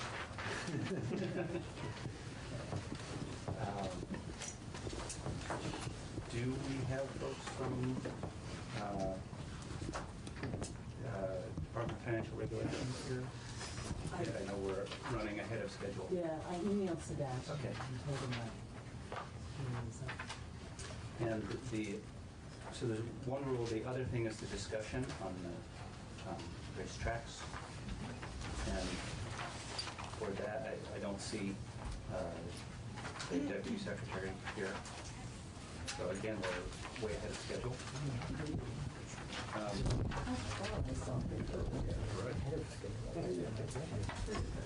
I'd like to. I should be late more often. I'd like to raise the question of the next meeting, the 19th. We have 2 rules scheduled.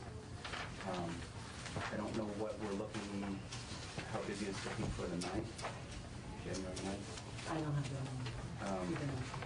So I will be away at that time, and I'd like to propose that we, if we can, postpone both of those rules until January 9th, regular meeting. And if anyone has concerns about that, we require an extension to do that. Yeah.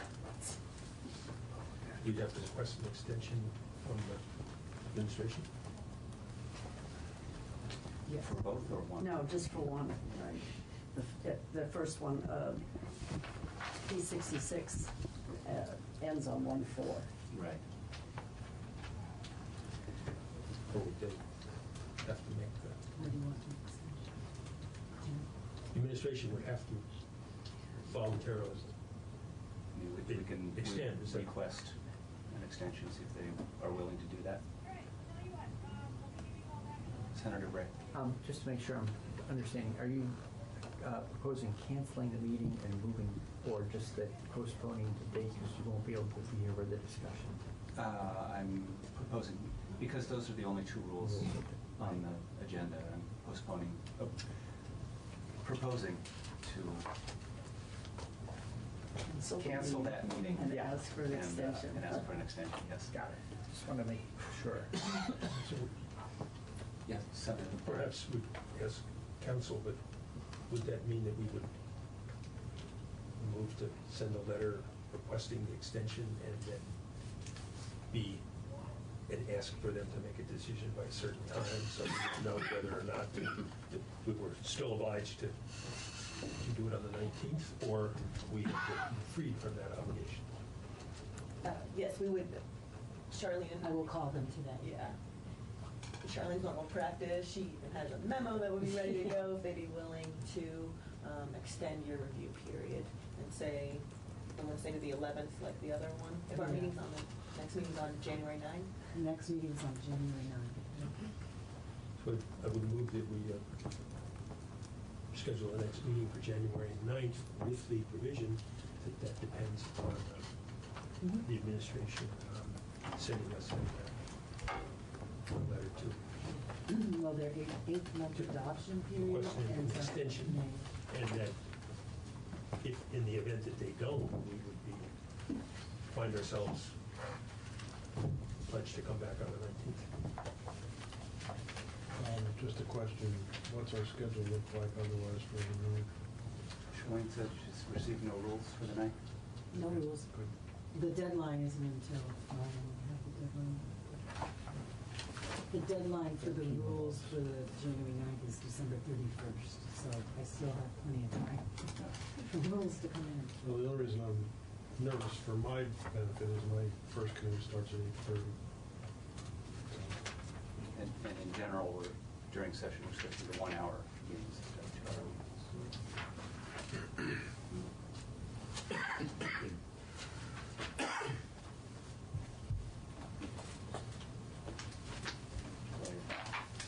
I don't know if you'll feel safer to address, to hold the meeting on the 19th as scheduled. If you will, throw the dice and hope the 19th isn't, or the 9th isn't jammed. Throw the dice, Rob.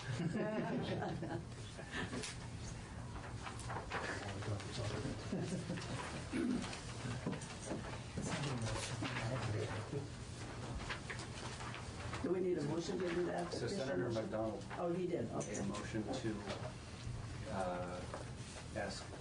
send a letter requesting for extension for that, as necessary for that rule. And Should we receive one, we would not meet until the 9th. Or should we be assured by legislative council that that's resolved, we would meet the 9th?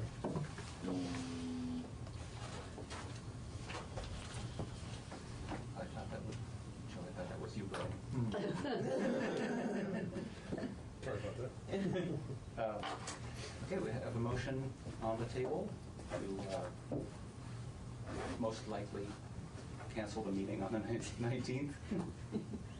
All those in favor, say aye. Aye. Those opposed, say nay. Thank you for consideration of this and accommodation. Just means I didn't start my Christmas shopping earlier. Yeah, you have a morning to do it. So, in terms of the rules remaining, Only one. the rule remaining, right? So are we still waiting for? We are. I can't get into, oh, here it is. Just see if he sent me something. He hasn't.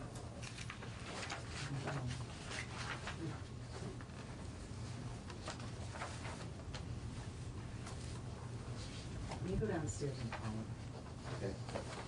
We got a typo, Mr. Chair, on the agenda about the last subject for discussion being at 155. I hope it is. Did I do that? Yeah.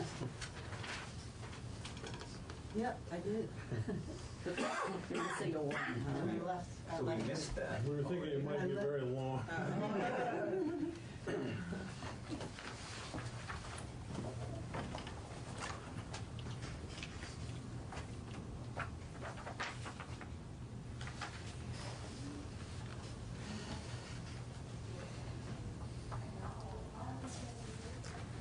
I have to tell you, Veronica, that I'm very bad with names, but remembering names, but your name triggers a song, and so they call the Lenore. I hear that a lot. I'm sure that I'm you actually do. named after a different song, but I hear that a lot. It's my daughter's middle name, Mariah.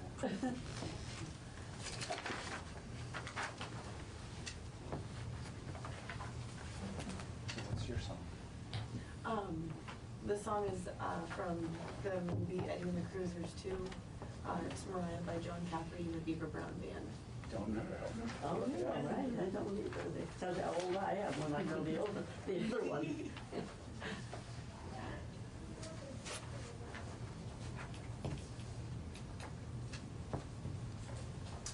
Mr. Chair, while we're waiting, can I ask a question or two of council? So on this section 5.1 of the rule we're looking at, 5.1 and 5.2, the highlighted highlighted material is things that have brought up questions that we're going to be discussing, correct? But the language overall has not changed. It's just a question of interpretation and enforcement, but there's no change to the rule. Right? That's my understanding. I didn't provide this document. I actually don't know where this came from. Okay. Senator Benning, did you provide this document? Okay. And it's just highlighting the parts of the Issues for rule that discussion. raise concern. Right, Okay. right. Okay.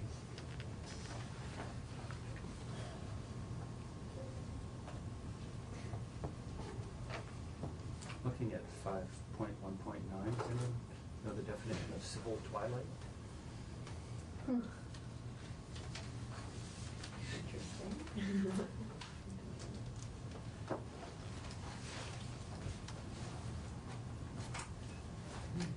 Maybe that's in Title 1? Is it, I don't think it's a defined term.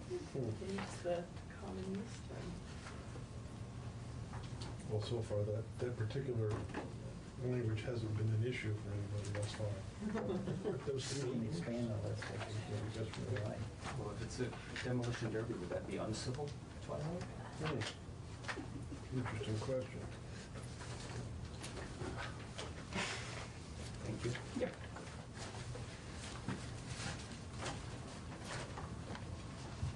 And actually, I probably would have said that areas shall be illuminated as opposed to lighted. Lighted, that's a definite definition. Would you like to Google definition? Yes. Civil twilight is a scientific term, and we define it as the period after sunset or before sunrise, ending or beginning when the sun is about 6 degrees below the horizon, and during which, on clear days, there is enough light for ordinary outdoor occupation. How do you know 6 degrees if it's below the horizon? You have to have a very, you have a very tall ladder. Only giraffes. Too much in the weeds. But it is a scientific term, so interesting. But we've reached a point where somebody can call up on their computer or their telephone and get that information. It's really scary when you go to give a presentation to a group of school kids and they're all sitting there with their laptops. They know more about you before you open your mouth, and it's pretty frightening. Wait a minute, you voted this way on that question. That's called transparency. Is that what it is?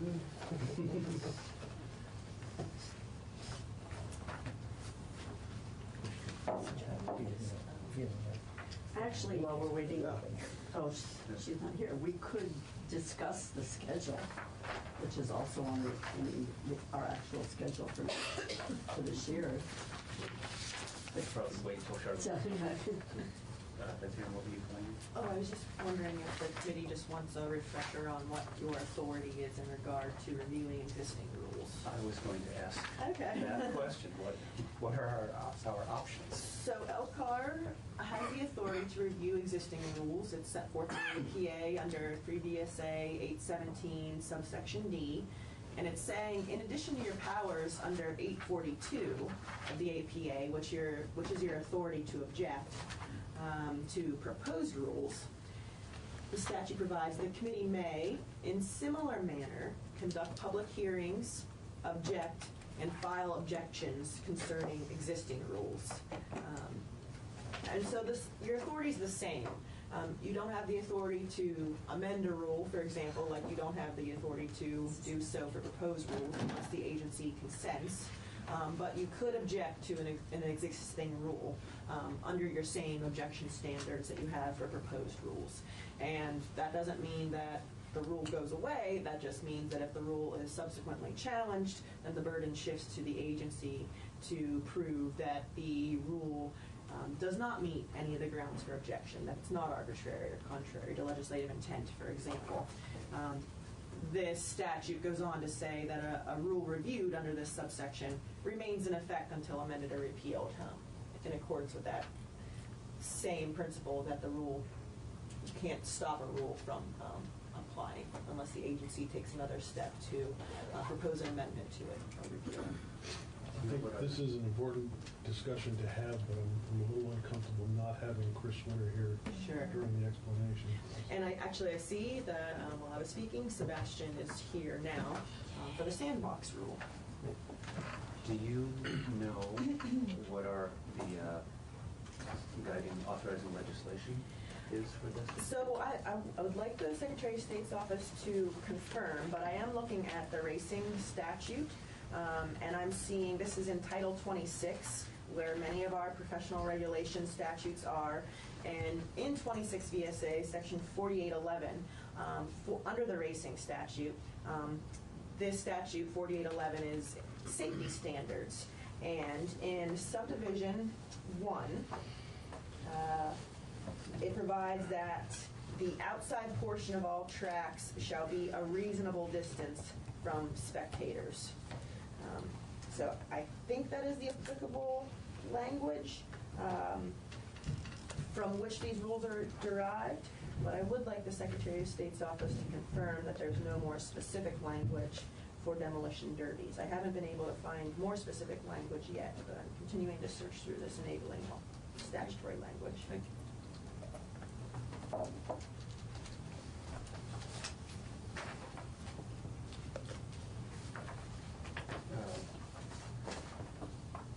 As we now have the counsel from Department of Financial Regulation here. Yes.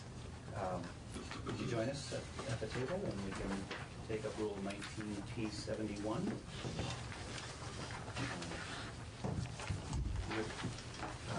Please introduce yourself and give us a brief overview.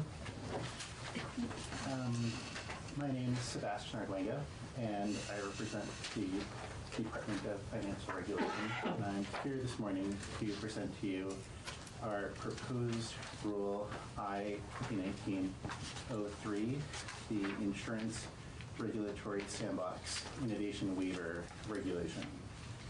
And this regulation is being adopted under 8 VSA 15a, which was added during the last legislative session.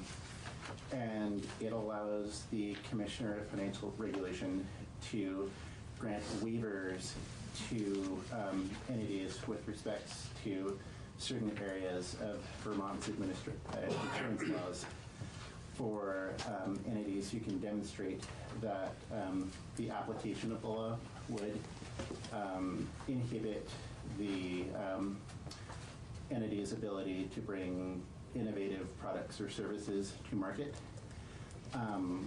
that the public policy goals of the law or regulation that's being waived could be effectively achieved by other means, and that the waiver won't substantially or unreasonably increase the risk to consumers. And finally, the Commissioner has to find that the waiver is in the public interest. So our regulation allows entities to apply to the Commissioner for a waiver and incorporates a process by which the Commissioner has a period of time to review the waiver application and any supporting documents provided by the entity, and to take public input prior to either granting the waiver or denying it.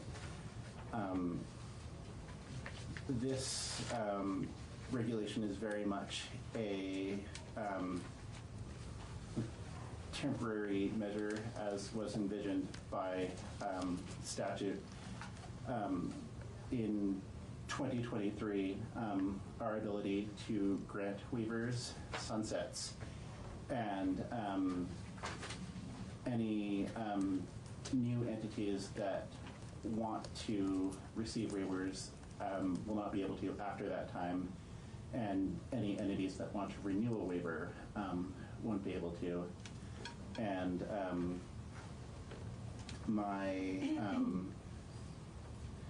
understanding from the committee process last year is that the committees of jurisdiction after 2023 hope to review the waiver process and see if this regulation actually did succeed in bringing new and innovative insurance products into Vermont that could potentially offer small businesses different coverages at lower prices than what is currently available. What is the range of insurance products that this covers? Does that include health? No, liability? it doesn't include health. This is for property, casualty, and limited lines. And just to give you an example of the sort of products that are being contemplated in the UK, which has had a waiver process for so-called insurance technology and financial technology products. There are insurance companies that in the life market target riskier populations, such as older smokers, and then gives them an app by which they can report back to the insurer on their progress with respect to quitting smoking or adopting healthier habits. And through the app, the insurer dynamically lowers the insured's premiums, which wouldn't be allowed under our current insurance law, which requires a set premium for a set amount of time. Does that also allow raising the premiums if the apps indicate some increased risky behavior? Right. That's that was also part of their product. The idea behind that particular product is by gamifying healthier habits and tying that to premiums, that they would encourage insureds to be healthier and thus enjoy lower premiums if they succeeded, and there's the stick also of higher premiums if they smoke more or are less healthy in their lifestyle. But that's just one example of the kind of product that could be brought to market under this regulation. And of course the commissioner would have a full process for reviewing those products before they came to market.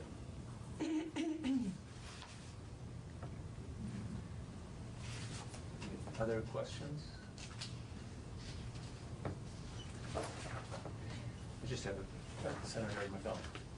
This is for the technology used in delivering the product. Right. Not the behavior or nature of the policy holder. That's right. And the technology that's being used to bring these products varies pretty significantly. For example, Tesla has looked into offering car insurance that's based off of the telemetry data they receive from the car, and the idea is they know how fast you drive, when you drive, where you drive. So by incorporating all of that data, they can offer an auto insurance product using a different actuarial method than a traditional car insurer.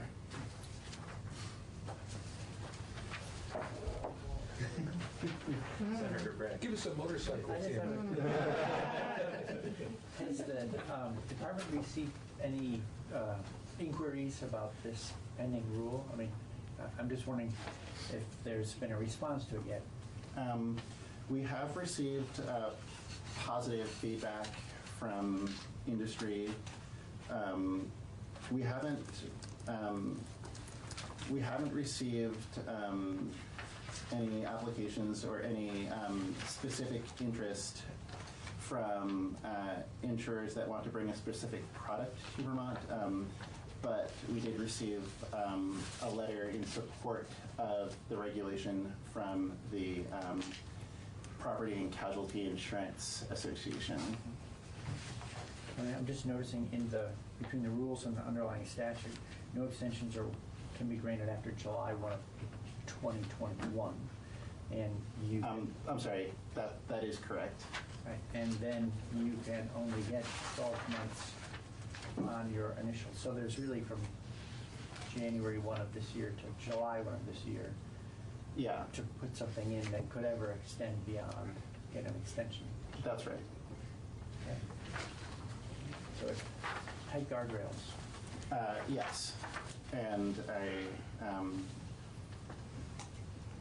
I think that the underlying statute was enacted with the idea that the committees of jurisdiction would revisit this in 2 years to see if it is working, and if it is, to extend it, and if not, to pull it back. But this is very much meant to be a short-term trial. I know this is far beyond the scope of this rule and your department, but I'm wondering if there's been any discussion of safeguards on data, collection, sales, use, sharing. Yes, that will be something that we anticipate looking at when entities apply for waivers. One, as part of the application process, we're going to be requesting all of the technical documents that serve as the background for the insurer's actuarial calculations, or how they price the product and use customer data. And we intend to incorporate safeguards against the use and abuse of customer data in the application process. Senator Bratt. When we're done with questions, I move that we approve Rule 19P71. Is there any further questions or discussion? Are there further questions? Other than, I'd love to know about the term sandbox. The term sandbox is it's sort of a term of art to mean that we are creating a space for these products without wholesale change to the rest of our insurance laws. So in effect, it is a sandbox where we can try out new ideas without disrupting the larger market. And I noticed it's actually in the underlying legislation. Yes. But it is not as fun as an actual sandbox. Is it as gritty? I certainly hope not. Unless there are further questions, even if there are further questions, we have a motion on the table to approve. Senator McDonald. I'm on the Committee of Jurisdiction where this passed, and I had reservations that the individual experiments ought to be authorized by the legislature, not delegated. This has been delegated. It's in statute, and it concerns me. I believe it to be in statute, and I hope the committee I serve on keeps a close eye on it.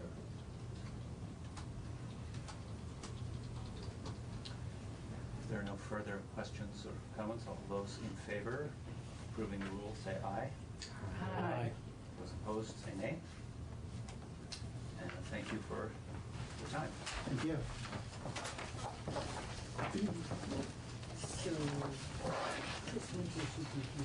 So, Mr. McDonald, I share your concern.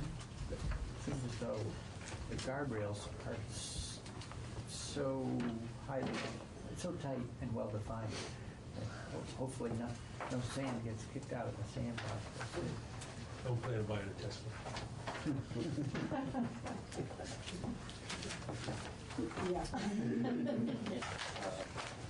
So while awaiting the Secretary of State's, Deputy Secretary of State, we can look at the proposed schedule, meeting during the session.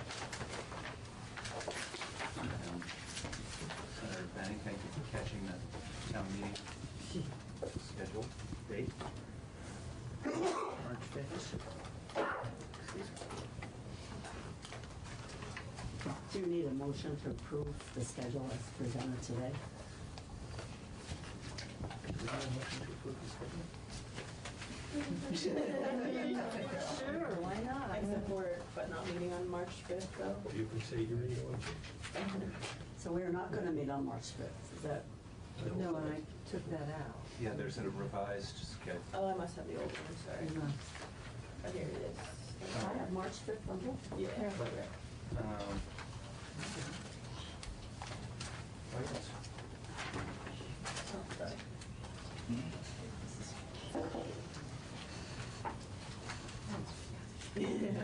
Check that out. I took something out. So We will get rid of my. Okay. I don't know that we can ever shut down LCAR, but in a period of time, but these May dates just remind me of when we're in those final days in the session and things are so packed that sometimes it's pretty challenging to be holding LCAR meetings at the same time. Because we have an obligation to be available to respond to rules and keep them moving. Just looking at this, it looks like March 19th was removed. Yep, that's it. March 9th. So, so it's going to be February 27th, March 12th, March 19th, right? Yes. Okay. I'll send you a revised list. Okay. And I'll just say, hearing no objection, we'll adopt the meeting schedule.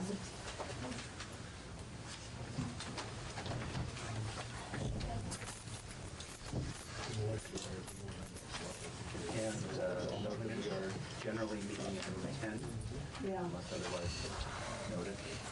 Schedule. We discussed that before you arrived. Here you go back and I'm getting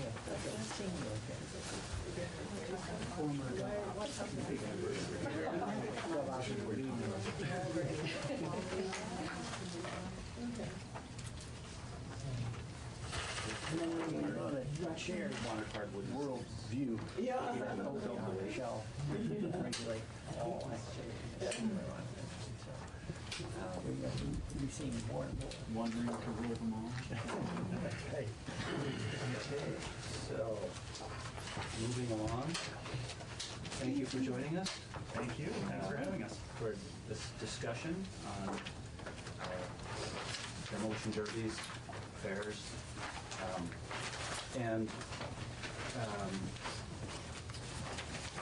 so I guess in turn, we would like to, if you also have people representing the fairs here. So how would the committee like to do this? Hear from Secretary of State's office and then hear from Fair Association? Or a more squeeze people in a roundtable discussion?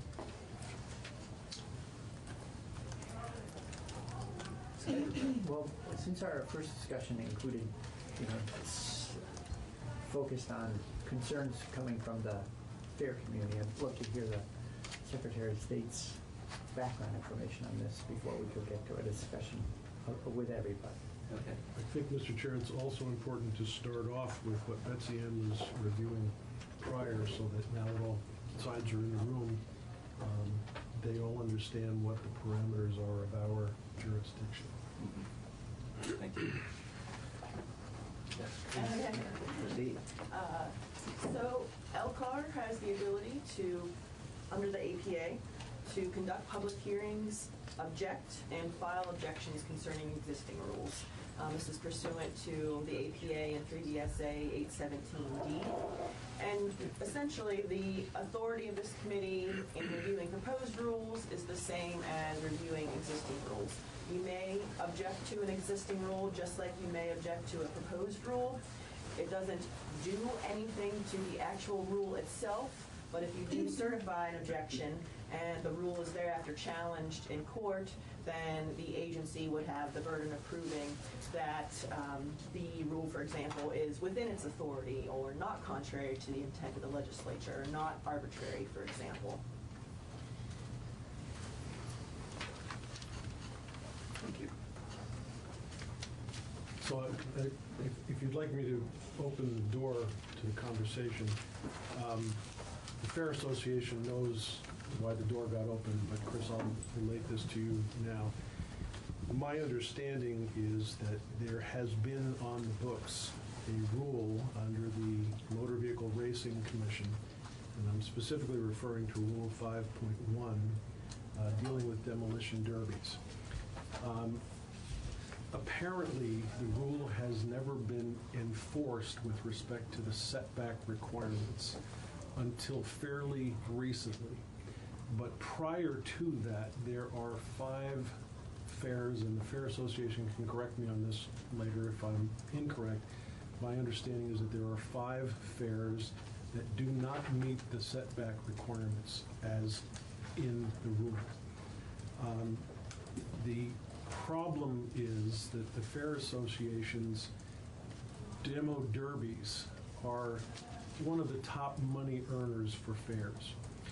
And in the event they are forced to meet the setback requirements, the situation is they will either have to literally pick up their grandstands and move them back, or place the affairs in a different location.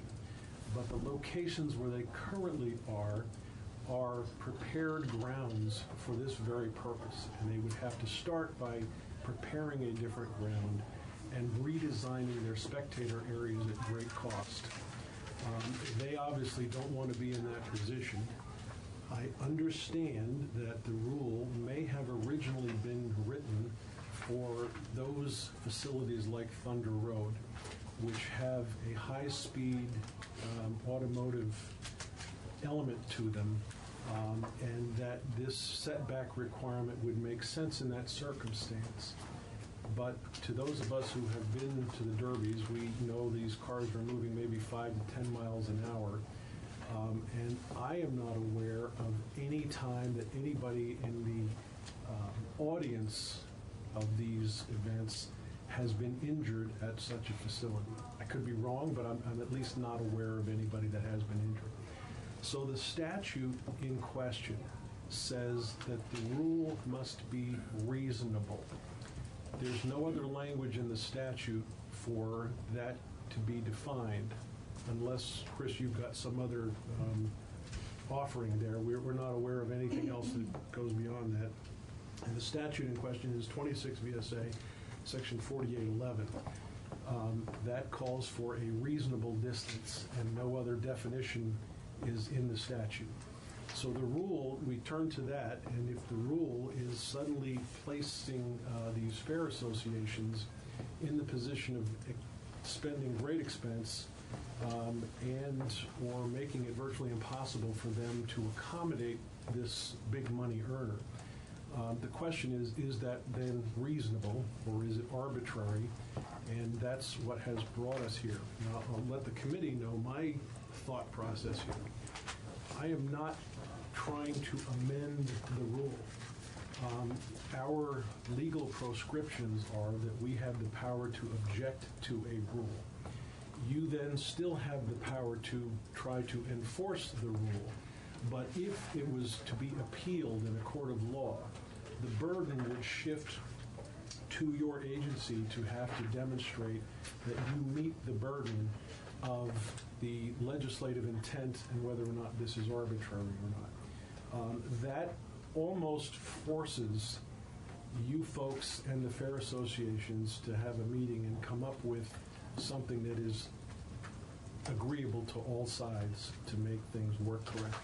And the second part of that, of my intent that is is to have us write a letter of jurisdiction, to the committees of jurisdiction, advising them of the problem and asking them to have witnesses come in and provide testimony as to whether this is reasonable or not, what kinds of accommodations can be met. My own personal feeling is I look at the rule of 30-foot setback requirement. It doesn't even take into account elevation as I see it. So it may be that some of these fairs meet the 30-foot requirement if they are elevated to such an extent, but that's a conversation that should be had in the committees of jurisdiction, not with us. So my intent, Mr. Chair, at the end of this discussion is to move to simply say we object to that portion of the rule which has the 30-foot restriction, leave it at that, and then write a letter to the committees of jurisdiction saying we'd like you to take a look at this and take testimony on this subject to try to reach some consensus. That's my introduction. I'm sure the Fair Association, who brought it to my attention, would like to be able to flesh that out a little bit more as to why it's impacting them. But I don't care who proceeds first. That's since you're at the table. Very good. Deputy Secretary. Thank you. Thank you, Mr. Chairman. My name is Chris Winters. I'm the Deputy Secretary of State. Before I was a deputy, I was the Director of the Office of Professional Regulation. And before that, a staff attorney for the Office of Professional Regulation. So I'm very familiar with motor vehicle racing. I won't say very familiar, but it's been a part of my regulatory world for quite a while. I'll just say up front that it's not our intent to put anyone out of business. It's not our intent to create an undue hardship for any of these fairs. And we're very much open to having the conversation that Senator Benning has discussed and has intends to prompt from his motion at the end of this. I'll give you a little bit of background to hopefully help flesh out why I think we're here now and we haven't been here before on this 30-foot rule. Last year, at some point, we made a decision to bring our race inspections in-house. They've been outsourced to our motor vehicle racing commissioners for a long time. These were great guys that I worked with over many years who knew a lot about racing. Most of them were race car drivers themselves. They did a wonderful job for us and brought a lot of knowledge to the table. They were dedicated, they were honest, they were doing a very good job for us, but they really didn't have regulatory experience around inspections, enforcement, due process.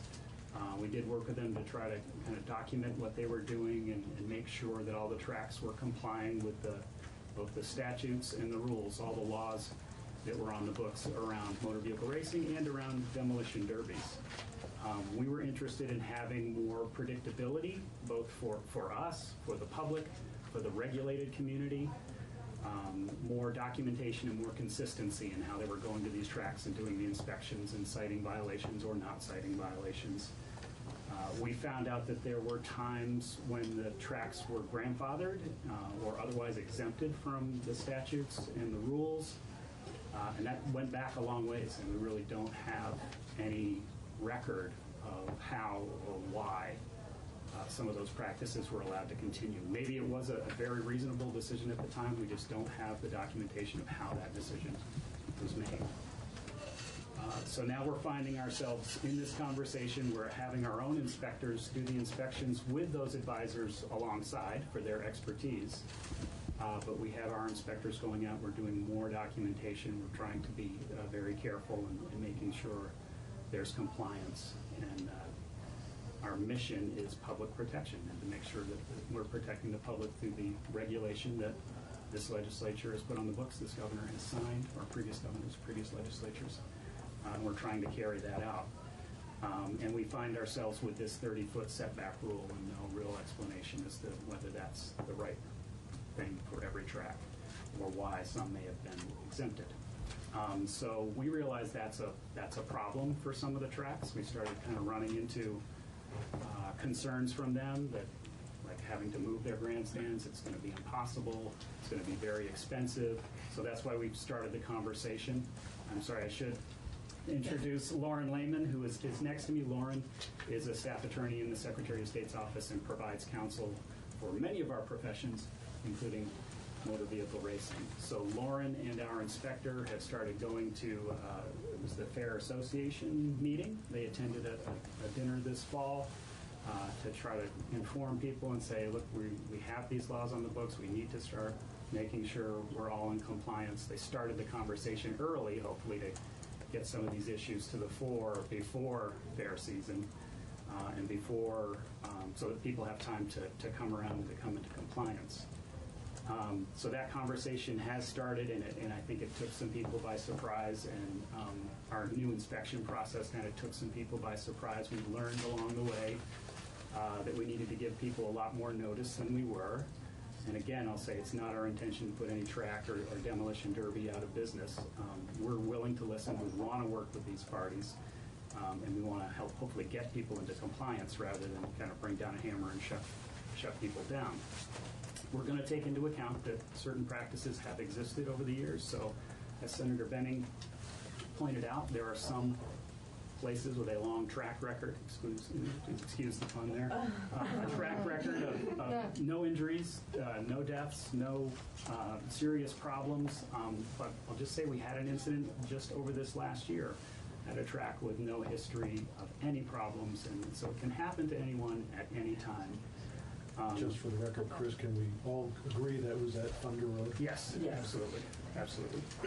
So I'm just saying that the long history of no injury is not the sole factor that we would use in determining whether the current setbacks are the right setbacks. We are not experts. We are not engineers. We are not physicists. We don't, we don't know whether that 30 feet is a reasonable distance or not. That was what was put on the books at the time. Lauren's done some research into other states. Maybe you could speak to that a little bit. So in kind of taking it back, I think the standard our office works from is there's one in statute in Chapter 57 about any rules that our office issues need to be the minimum necessary to protect the public safety. And so while we don't have the legislative or regulatory history off the top of our head about why this 30-foot setback is in place, we have to assume that at the time these rules were developed, they were established as the minimum necessary to protect public safety. And so if we were to deviate from that 30 feet, which, if you look at the rules as they are set up, there's a motor vehicle section which addresses motor vehicles and doesn't have this 30-foot setback. They have other rules and requirements Thunder Road did for barriers between spectators and the tracks. These rules were developed specifically for demolition derbies and very specific as to the 30-foot setback from the grandstand. And so our office has to make an assumption, especially given the summer, that if these are the minimum for public safety, if that was what was developed at the time, and we're being asked to make an exemption from that, but we don't have any evidence that making an exemption won't increase the risk to the public safety. We've looked at, not a lot of other states alternatively regulate motor vehicle racing and demolition derbies the way our state does. They leave it to insurers, they leave it to third-party accreditors like NASCAR, the National Hot Rod Association. So, but the states that do, New Jersey has a 45-foot setback specifically, or a 50-foot setback specific to demolition derbies. And one insurance policy that I could find was 45 feet setback. Those are current rules drafted in the last, since 2014. And so, well, that's not those are kind of anecdotal pieces of evidence. That is something that kind of says 30 feet is not outside of the ballpark, or outside of the racetrack, if you will. And then also back to anecdotal, we do have videos. There are things online. There are incidents every year in demo derbies where there's a fire, there's some part of the car, which even though the cars are very stripped down, there's mud flying, there's debris flying. So those are things that, from our office's perspective, when we look at the rules, they're the minimum to protect public safety. If we create a waiver, if we change the rule, I personally would feel uncomfortable doing that without evidence that we're not putting public safety at risk. Does the office have the authority to create a waiver at this point? We do. The rules specifically create an opportunity if there's a topographic reason, Perhaps the height that Senator elevation. was talking about. I know Caledonia County Fair, their stands are set back and higher up, so that's a possibility. Again, though, it comes down to how we don't have the expertise to evaluate what is why we grant the waiver. Right. And so what we have to work from are these rules, which we assume were developed with that standard in mind, that they are the minimum necessary to protect the public safety. Senator Bennett. Lauren, could I first ask, do you know of anybody that is currently running a demo derby that has been denied insurance for that? In Vermont, no. I think we've seen some images from vendor events held at some fairgrounds that were very out of compliance with the rules and did not even seek a permit. So I think there's some of that going on in the state. Okay, but as far as insurance companies are concerned, are you aware of any fair that was denied coverage? The only way no, I'm not, so that's direct. But the only way our office would become aware of that is if somebody applied for a permit or a license where we require insurance documentation at that time. So if an event took place without seeking a permit or under another venues or tracks permit, we would not receive the insurance information. But the fairs themselves, as far as I know, and the tracks have all submitted documentation of insurance. With respect to this rule, Rule 5, that covers demo derbies, you indicated that racetracks, Thunder Road type racetracks, are covered under a separate rule. Do you know what the setback requirement is for racetracks like Thunder Road? I'm going to ballpark this a little bit with the numbers. I know it's Rule 3. They have to have a 4-foot minimum concrete barrier around the track. They also need a tire fence, a minimum of 8 feet right up the track, and there's different depth requirements as well. And then they need a separate 4-foot spectator fence. It's 25 feet back from the railing fence, and then the actual sitting needs to be 50 feet back. So they have 3 or 4 barriers plus a 50-foot setback. Okay. And to not conflate this with racetracks in general, I think we all understand and agree that the incident that happened at Thunder Road, the injuries happened despite that rule requirement. Is that correct? That is not correct. So I think what Chris was speaking about, the grandfathering and inconsistent inspections, that track we had worked with in July because they too had not been, they had been told 20 years, we've been grandfathered, why do we need to be in compliance now?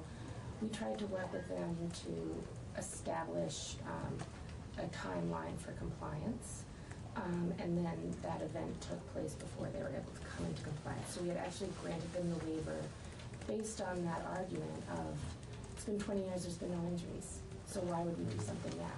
So that's why I think we come here being a little bit more reluctant to do a waiver, even though there's been no incident in 20 years. And the demo rules were developed specifically for the demos.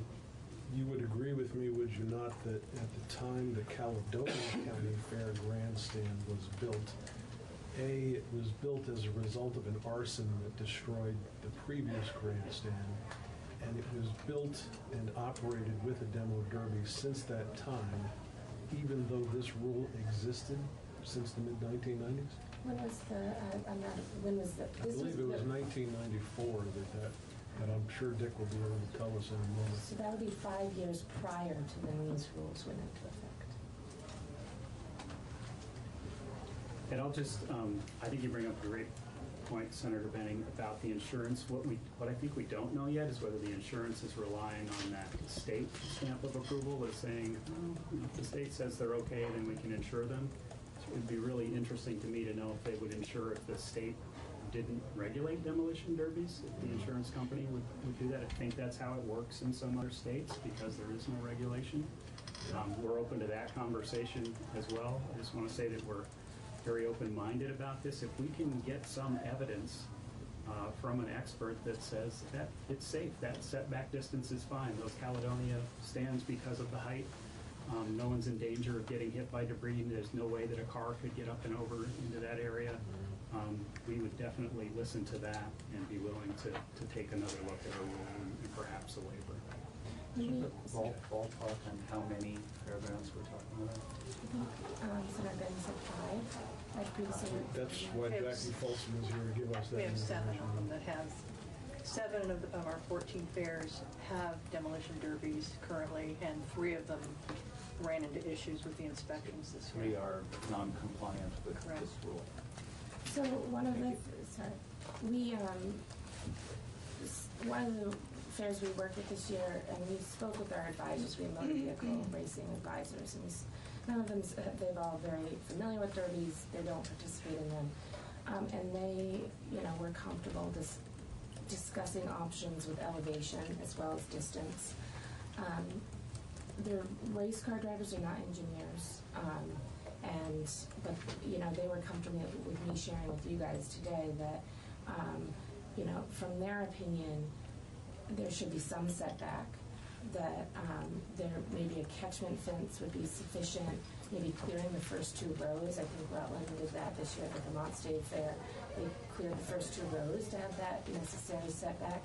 We're willing as an office to look at a lot of options to make this work and to accommodate. We don't want to shut things down, but again, looking at that public safety, what can be done with the system, the infrastructure that's in place. I take it we all agree that this is a conversation that should be held in front of the committee of jurisdiction to take all this kind of evidence. I don't know how familiar you are with the LCAR process, but our jurisdiction is very limited. Absolutely. We could even have this conversation, and we plan to have this conversation with the Fair Association, with the the fair owners, and we might make changes outside of any need for legislative intervention. Senator Bratt? Well, yeah, topography has come up a couple times, but also then sometimes the word elevation gets used. So in here, I'm looking at 517 sub D, and it just says topography of the land outside the event area. So I'm not sure where elevation is in anything that we're talking about. And it sounds like topography, it's a shall require deviation. So not so much that people were talking about something that would get you up and higher, but just reading it like an editor saying, we're saying 2 things that are related, but only one of them's in black and white on the page.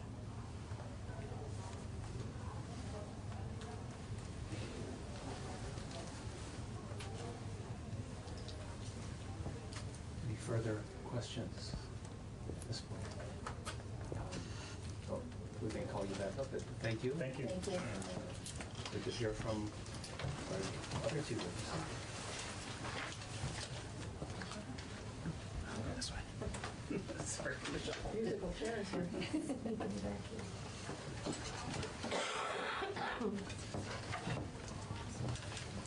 Good morning. Thank you for the opportunity to talk about Rule 5.1.7. My name is Jackie Folsom. I'm the lobbyist for the Vermont Fairs and Field Days Association. This is Mr. Lawrence, who is on the schedule. He will be speaking, and this is Jason Sicard, who is president of the Orleans County Fair. Mr. Lawrence is president of Caledonia County. We have 14 fairs in our association. Out of them, 7 fairs currently hold demolition derbies: Caledonia, Orleans, Vermont State Fair, Addison, Champlain Valley, Franklin, and Deerfield. Each of these fairs has been under the impression for the past several years their events were in compliance with rules. They had all been visited and inspected, and everyone signed off on allowing the events to occur. This all changed, as you heard from Mr. Winters, this past year when more strict interpretation and new inspectors visited the fairs and required sometimes significant changes to be made, and sometimes on very short notice. Fairs deemed in compliance were Addison, Champlain Valley, Franklin, and Deerfield, although there were some minor deficiencies noted and easily to be corrected for 2020. Our association requested members of the Secretary of State's office attend our meeting last month, which they did, and we had a great conversation with them. Several issues were addressed, including a visit which resulted in a late start for the event and loss of some income for the Vermont State Fair in Rutland. I've spoken with Chris and with Lauren, and we've agreed to work together and try to resolve many of these issues. But unfortunately, there are 3 fairs directly affected by Rule 5.1.7b, which dictates a fence shall be placed not closer than 30 feet to the barrier required and must refrain spectators. Spectator fences must be properly policed to ensure that spectators do not come inside the fence or come within 30 feet of the barriers at any time.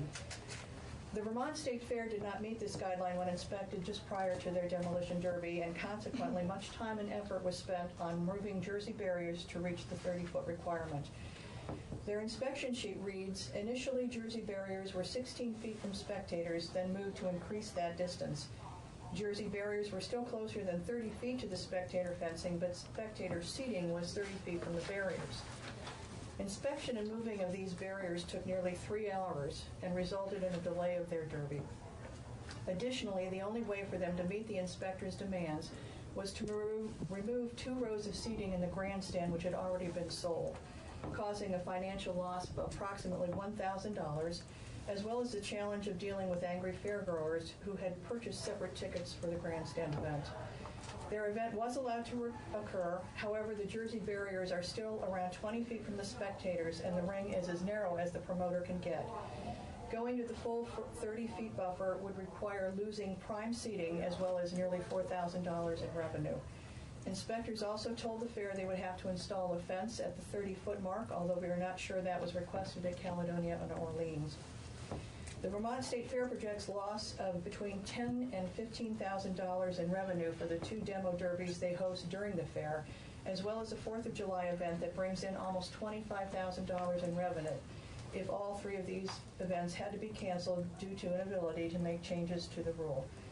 The loss of revenue from the fair events alone is estimated to be 25% on a total annual revenue of $402,000. They were given the go-ahead to hold their event, and their form currently shows no deficiencies. However, estimates for installing the fence at the 30-foot buffer area is between $15,000 and $20,000. Orleans County Fair in Barton is one of 2 fairs which will have significant issues in attempting to comply with the 30-foot distance required in the rules.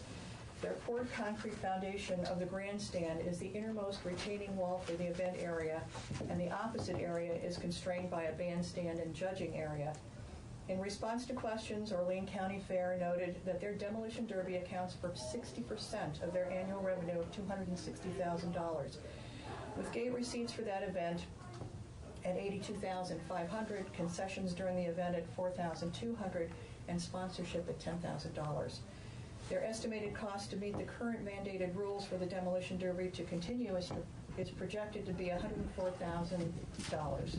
This amount includes loading out the gravel on the old racetrack bed and purchasing and laying down clay, buying more Jersey barriers, moving the stage and the judging stand, and permitting costs.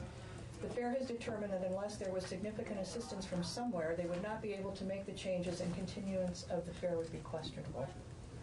Caledonia County Fair has some of the same issues with Rule 5.1.7b. Dick Lawrence, president of the fair, will give you a report about the challenges for them, and then we'll continue. Okay, if I may I just be sure you all have copies of this, the violation? I'm sure you do. The highlighted items are the items that the Office of Professional Regulation have indicated, this is their highlighting, were the problems or the concerns that they had by our whole organization by not meeting those highlighted conditions. Secondly, if I may, Mr. Chair, I have prepared pictures just to try to help you understand our problem. May I pass those around? Yes. Okay. And each law is by itself, so take one and pass them on if you'd be so kind. I'd like one for myself. And I have other pictures as well, but I think the important part is you need to understand before we get into much. And I understand your authority, but I think before you make that decision as to what role you might want to take in making a recommendation, you understand what our concern is. So once you all get copies of what I have, and I had 10 copies. Did I miss some somewhere? Maybe there we go. Okay. So the first picture shows our grandstand, which was rebuilt in 1995 as a result of arson in 1993. And before we built that grandstand, we talked with the Vermont Racing Commission and asked them, at our present location, which was an old wooden grandstand, what setbacks do we have to have? The answer was, you give us what you can do and we'll see what we can accommodate you to. We set the existing grandstand, the new one, back 8 feet further than the wooden one was. Obviously, it still does not meet the setbacks. I won't get into details, but I did have conversations with the Vermont Racing Commission at that point. The information that I got from that was destroyed in a fire that I had at the Agway store because I kept the records there, and that was in 2005. But if you look at that first picture, you can see the barriers by the grandstand. You can see the barriers by the stage. Now, the second picture is exactly the same as the first, but it did not show in good detail, I thought, so I lightened the photograph up so you can see there is some distance between the so-called stage area and the barriers, but it doesn't meet the requirements.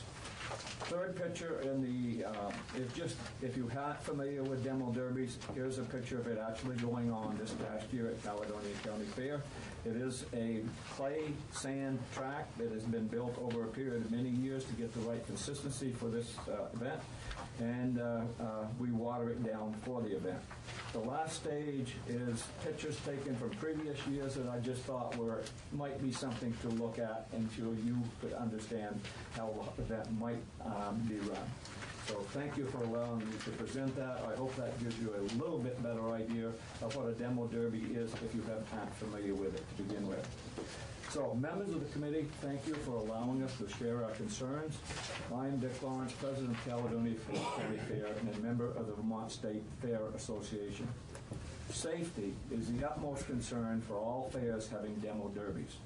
Derby drivers must meet safety standards by removing all glass in their cars, repositioning fuel tanks, reinforcing the driver's door, and ensuring the car has not lost strength due to rust. Pits are monitored, emergency vehicles must be on site during the event, and fire department personnel must be in attendance. Fair security is a priority to ensure spectator safety.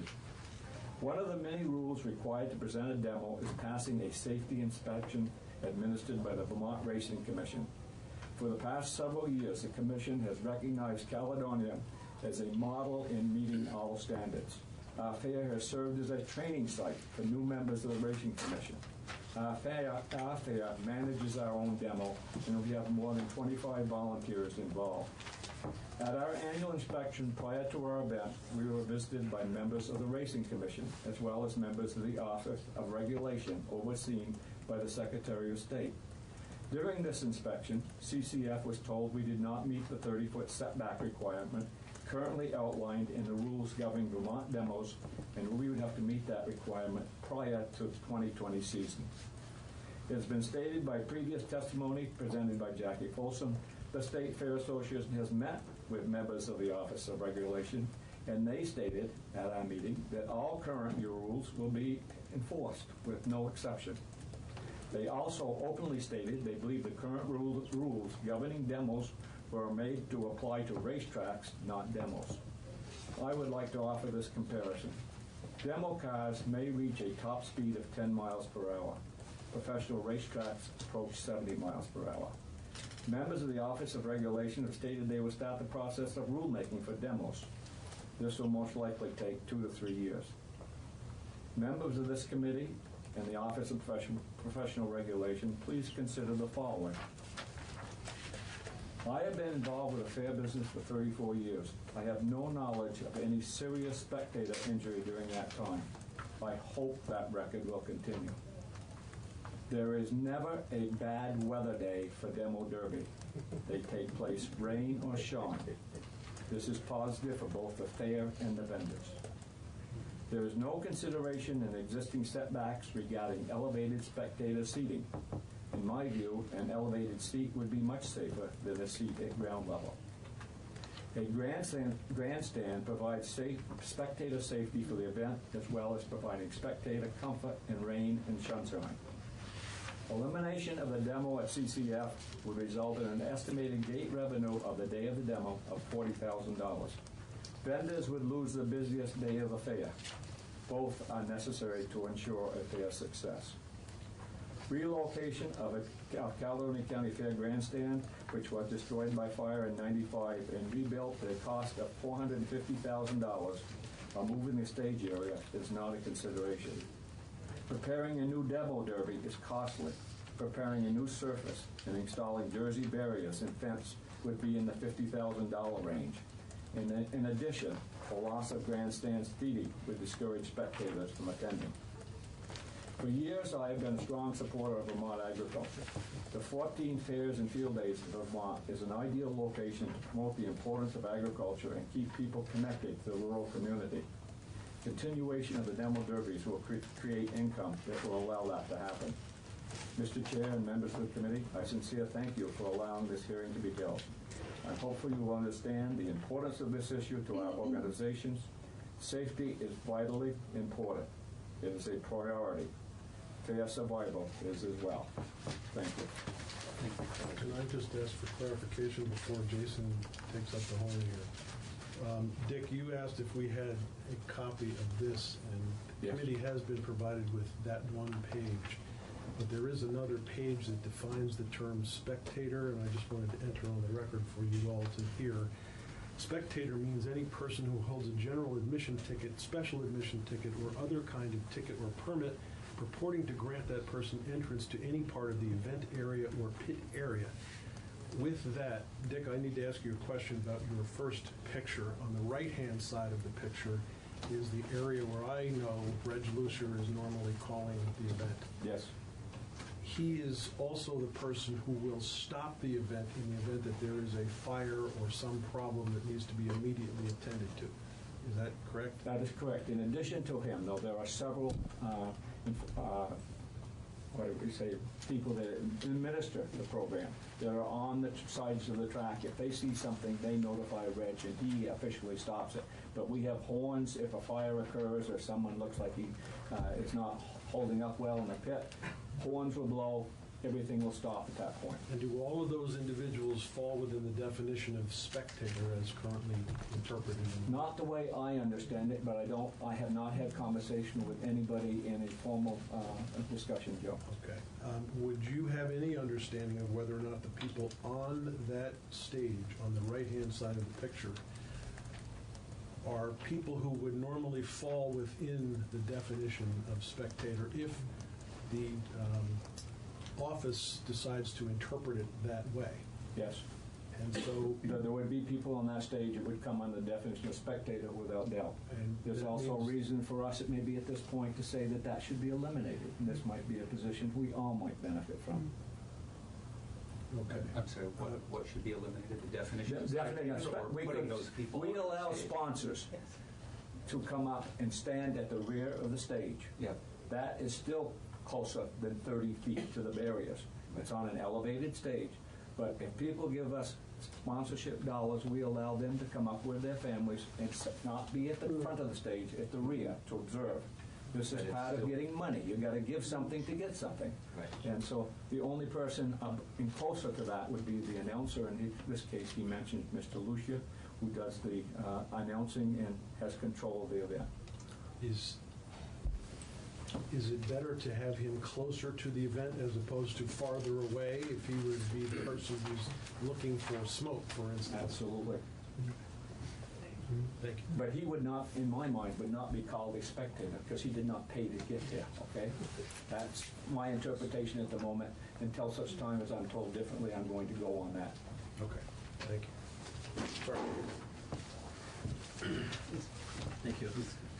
My name is Jason Seacard. I'm president of Orleans County Fair, and I appreciate the opportunity that's been presented to us and all the other fairs to speak on behalf of this issue as it concerns all of us. The discussions thus far are good to see. Economics are absolutely our survival instinct in this. The true issue here is about safety. None of us want an incident. So we have reviewed our safety record. Research dating back to 2009, OCF has had no record injuries of spectators. Demo derbies at Orleans County Fair date back to 1974. My first attendance to a derby was in 1977, but as yet I've never been a contestant.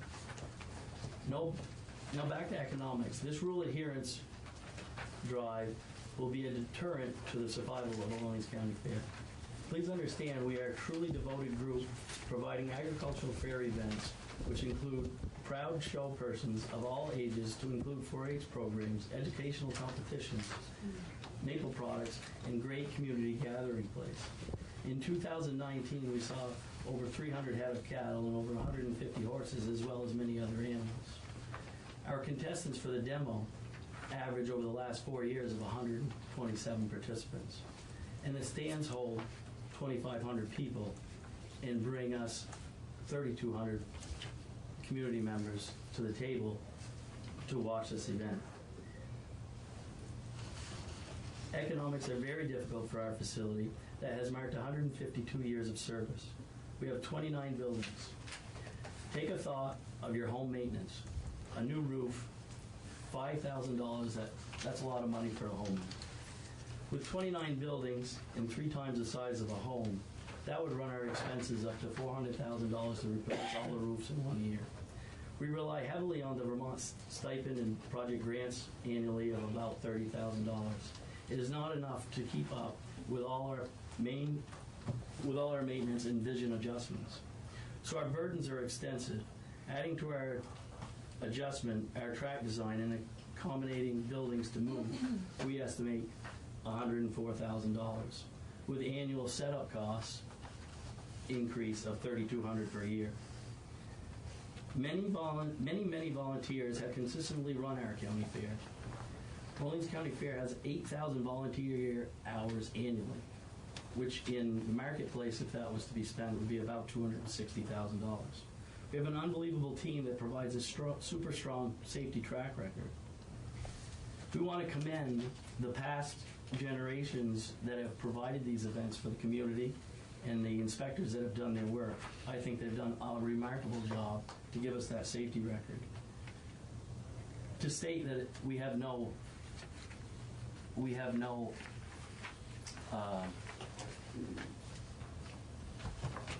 validation of is it really safe or not safe is frustrating when we can show proof of our record. This adherence to a 30-foot spectator requirement could be a regulation enforcement without justification. I remind all the demo at our facility has operated for 45 years. Again, no spectator injury for at least 10 years from our research. If you take the opportunity to provide us a waiver, it will be greatly appreciated. But know that if we take that into account and say we're going to remove seating, our seating removal will amount to 990 persons out of a 2,500 seat facility. That's an income of $14,850 just on gate admission, and nothing that would be spent towards the vendors. So we respectfully request an adjustment on paper so we may continue to operate our safely maintained event. We also request to a party of all the process about these matters. We thank you for your time and consideration. Thank you. I just want to note that we have a minute and a half left of scheduled meeting time. I'm sure committee members will be willing to stay and a little longer to resolve this, but I just want to note that. Can I just ask a quick question? Jason, you've provided an aerial view, but not a ground level view, and I'm looking at Dick's example of the height requirement, the height of the stands. Are your stands similar to that? Do you have any idea what your... Yes, so our stands are actually, I think, higher, but are closer to the track. Our track and our grandstand, when you look at that aerial view, that's the edge line. So when I go up into the grandstand, I have to stand on top of the Jersey barrier and reach the floor to get up in. So what would that be? That would be 3, 8, about 9 feet, 10 feet off the ground. And maybe that is similar to yours. Very close. So our 30-foot setback works in all other areas except for the grandstand. So, your timer that you were worried about.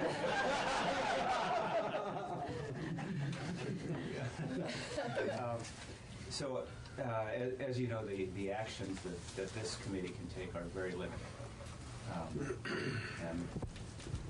And I'm sorry to interrupt, Mr. Chair, but I did spend some time speaking with motorsports companies that do promote derbies, and I won't read through everything, but what all three of them said, and it was JMM Motorsports, Skyfire Productions, and Sarge Demo Derbies, some of which have accounts here in Vermont.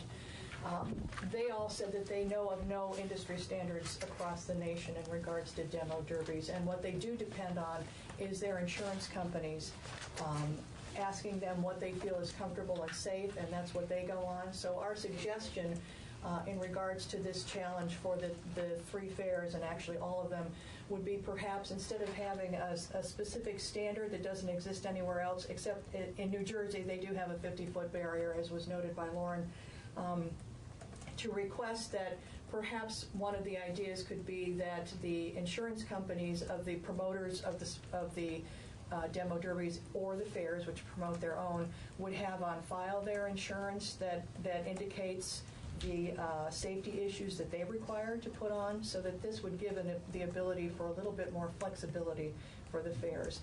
Barring that, we would ask for waivers, and I know that isn't probably under your purview, and we would have to go back to the committees of jurisdiction, but that's what we're looking for. We do know that the Secretary of State, as Mr. Lawrence mentioned, plans on holding some rule revision discussions over the next 2 or 3 years. Unfortunately, as you've listened to the economic issues that 3 of the fairs will have, that's not going to work for them in 2020. Thank you for your time. The political remedies, rulemaking, committees of jurisdiction are all drawn out processes. We understand. Unfortunately. Just another quick question, Jackie. Do you have any information of any fair in Vermont that has been denied coverage for their demo derbies? No, I do not. Thank you. Our insurance company inspects our grounds and know the events that we have. We have to provide them with numbers of people and attendance, and they're full aware of what they're supporting and their risk. So, in the interest of time, just to state the actions available to our committee, one would be to do nothing. Another would be to send letters to the committees of jurisdiction, urging them to promptly take up this issue and provide remedy, get testimony, provide remedy if they see fit. Third option would be to object to the rule, changing the legal status of the defense of the rule. And I think that those are our remedies. You have ongoing discussions with the Secretary of State's office, which is we would encourage as well, but outside our jurisdiction. Sure. So within our limited palette of action, I'd like to make a motion. I'm sorry, Senator Bennett. I want to clarify one issue in regard to objection, that under statute and your rules, objection is a two-step process, essentially. There is if you are considering objection, the first step is to object. The next thing that happens is that LCAR alerts the agency of the objection, and the agency is given a chance to respond. And then you consider that response and then determine whether to certify your objection to the Secretary of State's office.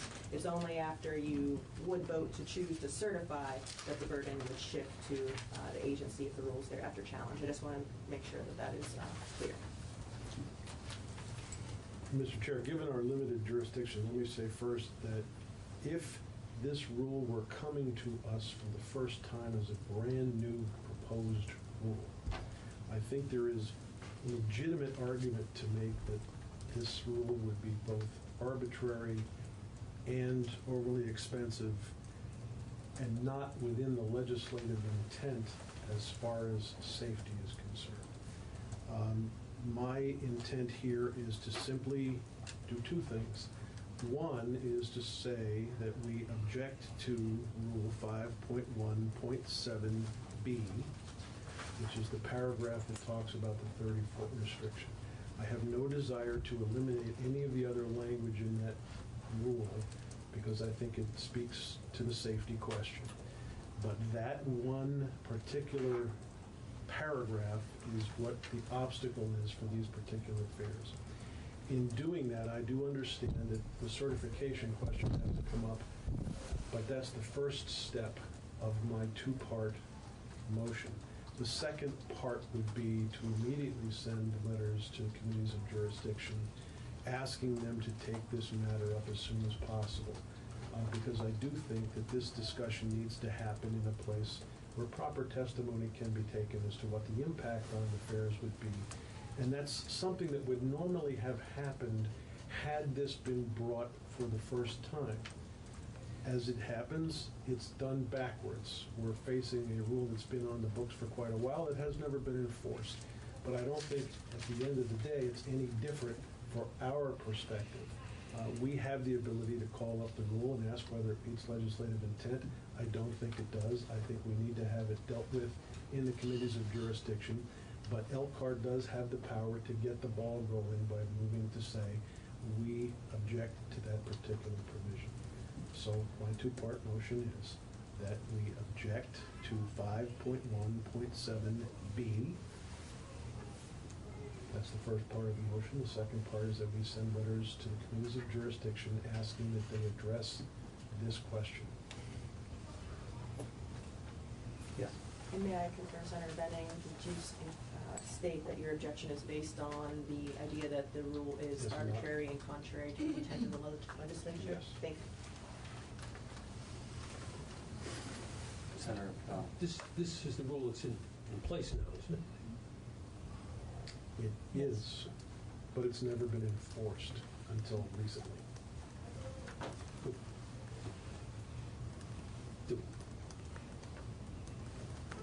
Council? Yes, sir. Do we object to rules that have been put in place? You may. 3 VSA, Section 817, subsection D of the APA says that in addition to LCAR's powers under 842, which is your standard objection authority to proposed rules, LCAR may, quote, in similar manner, conduct public hearings, object, and file objections concerning existing rules, and that a rule reviewed under this subsection remains in effect until amended or repealed. But the objection, if certified, would have the same effect of shifting the burden to the agency if the rule is thereafter challenged. So I am in complete agreement with the second part of your motion. The first part makes me very uncomfortable because I don't feel like we have the background information to determine whether the rule is arbitrary or contrary to legislative intent. I feel like we're jumping into the middle of it and there's I'm happy to divide the question, Mr. Chair, and if I may address your first concern. If this had been brought to us as a brand spanking new rule, we have evidence before us that demonstrates at least 3 fairs would be immediately impacted to a substantial degree, to a great expense. We would normally be looking at a rule and asking ourselves, if the statute says reasonable rules shall be adopted, and that rule that has now been adopted is unreasonable given the history of the conduct of these fairs, I don't think we would hesitate to decide we have a problem with that and want to have it sent back for further conversation. That's the intent of my motion.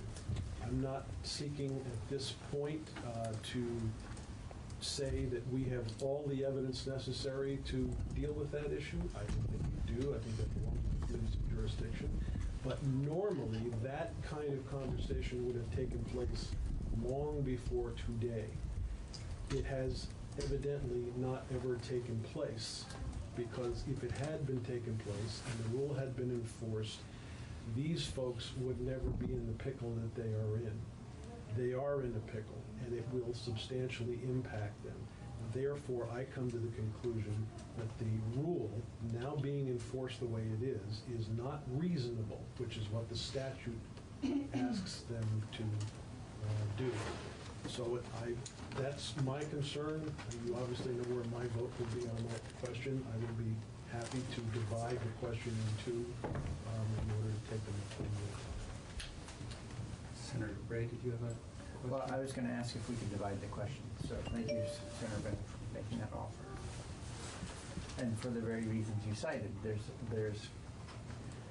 seems hard to judge after the fact, especially for a rule in operation for many years, that it's unreasonable when we don't know the prior conversations. We've heard some testimony to the fact that other states have greater setbacks. We haven't heard anything about smaller setbacks. So I'm entirely sympathetic.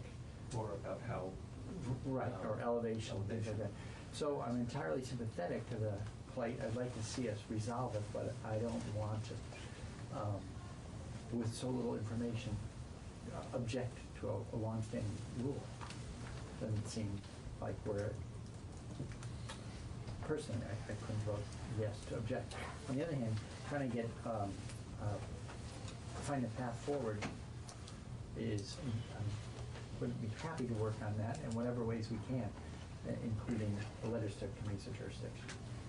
I'd just like to respond, Chris, that I know the rule has been long-standing, yep. But as you heard from the Secretary of State's office, it has only recently been enforced, which is why we find ourselves in the pickle that we're in. So I'm looking at this not as something that's been long-standing and is there for a given reason, because it's never been enforced until recently. And that is what really has me falling down to say, this is not reasonable. Can I, well, so one quick response would just be that there's been enforcement. The degree to which things are enforced and how they've been interpreted, or exemptions, or, I mean, it seems like there's been some shades of gray and exemptions, waivers, grandfathering.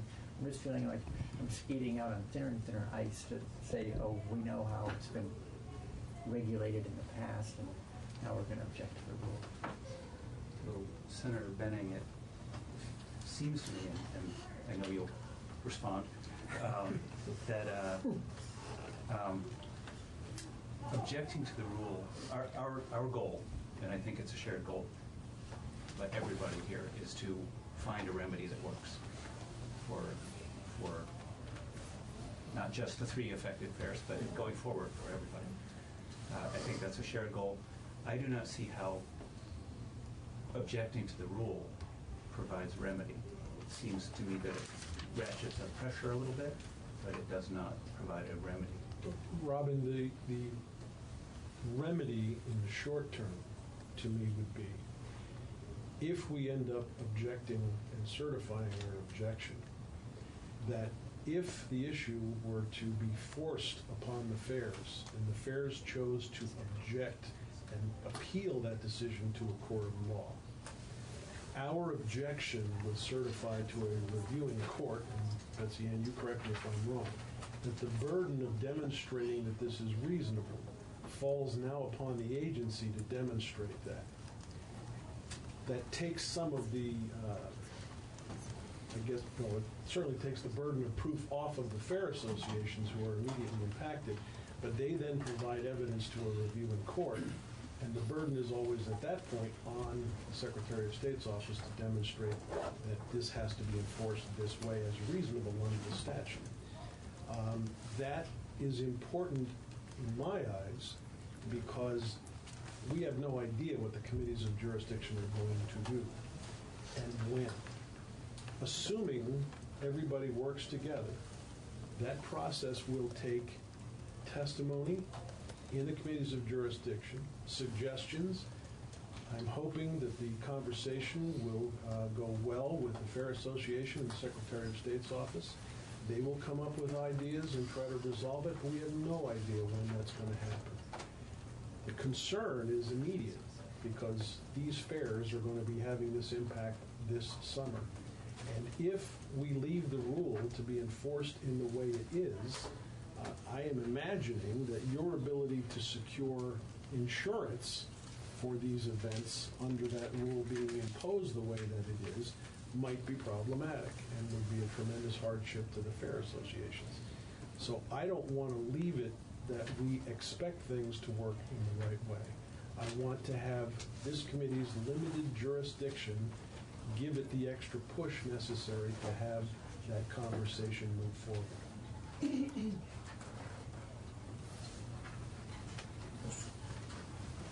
Mr. Chair. Senator McDonald. I appreciate the Senator's concerns and the goals he's trying to resolve.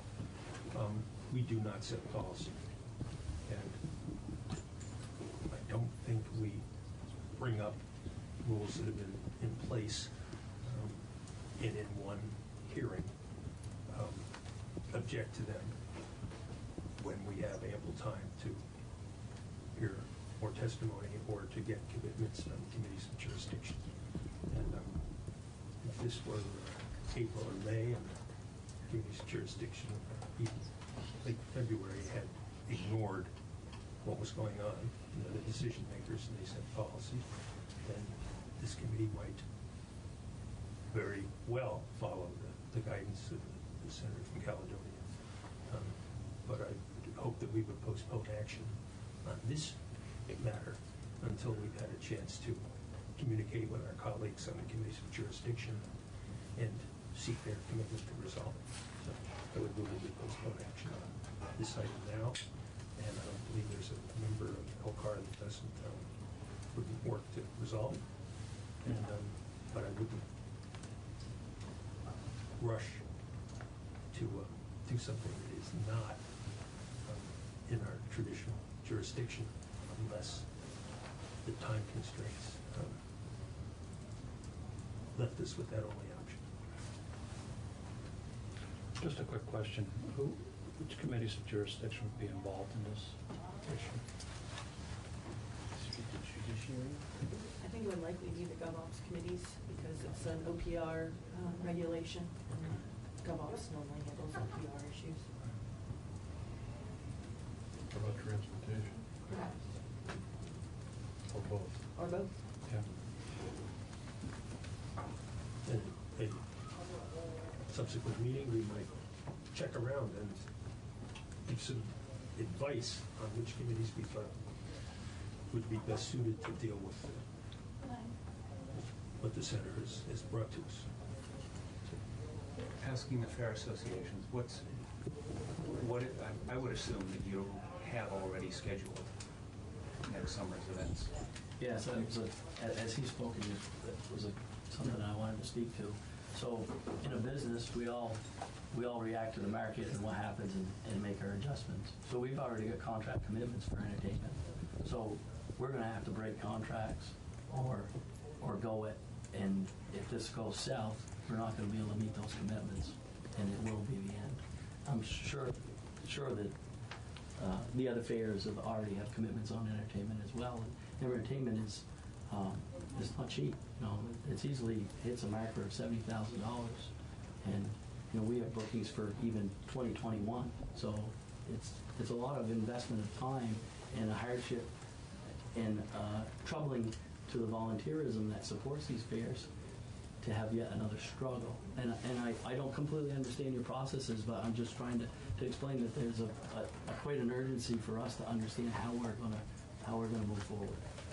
So I'm sorry, I'm just trying to clarify. So in terms of legislative action or the remedy, to be blunt, I mean you're screwed now. And that's why I came. And in that respect, it doesn't whether relief comes in February or May is kind of a matter of degree. You still have to act as though it's coming in order to pull off a successful event. So does it change your actions at all? I request funding. I'm sorry? Funding. You would request funding. It's the only way we can do it. You mean for infrastructure changes? Yeah, we have to make the infrastructure changes. And we don't have a checking account that supports that. Our community does phenomenal at sponsoring the fair, and I can't see that they're going to provide us enough continued funding to make those adjustments.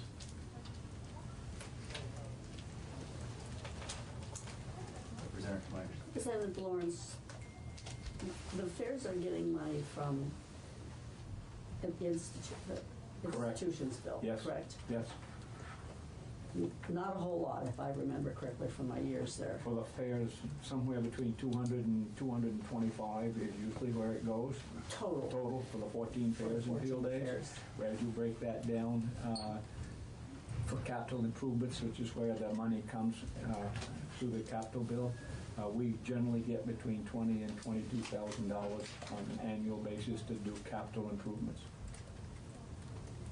And that's the only portion of funding from the state legislature that the fairs are getting? No, we also get a stipend fund, which is Okay. in the agricultural budget. And that fund, again, has a formula how it's divided. And again, this last year, we got $10,000 from that. I assume Jason got a similar figure. And so there's about $100,000 divided by the 14 fairs and field days on a formula that is already set. So nowhere near what you're anticipating. The stipend money, though, has to be used in support of premiums and that type of thing. It is not meant to go to capital improvements. Thank you. Senator McDonald.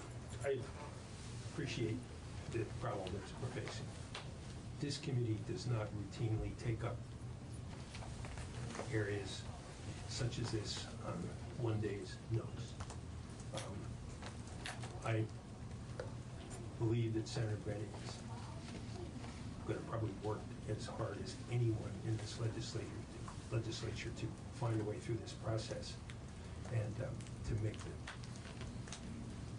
give the fairs the opportunity to know what they're dealing with instead of setting up a possible lawsuit over a rule that we may object to.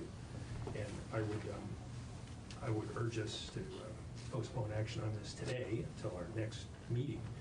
And at that time, after consulting with Senator Benning, come up with a date by which this should be resolved.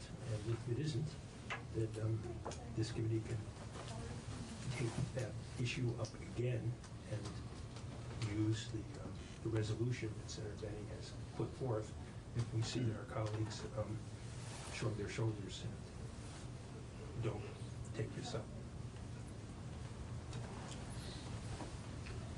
If I clarify, is your motion to postpone all action or to send letters of jurisdiction to the committees of jurisdiction of postponing? And tell them that we have been asked to consider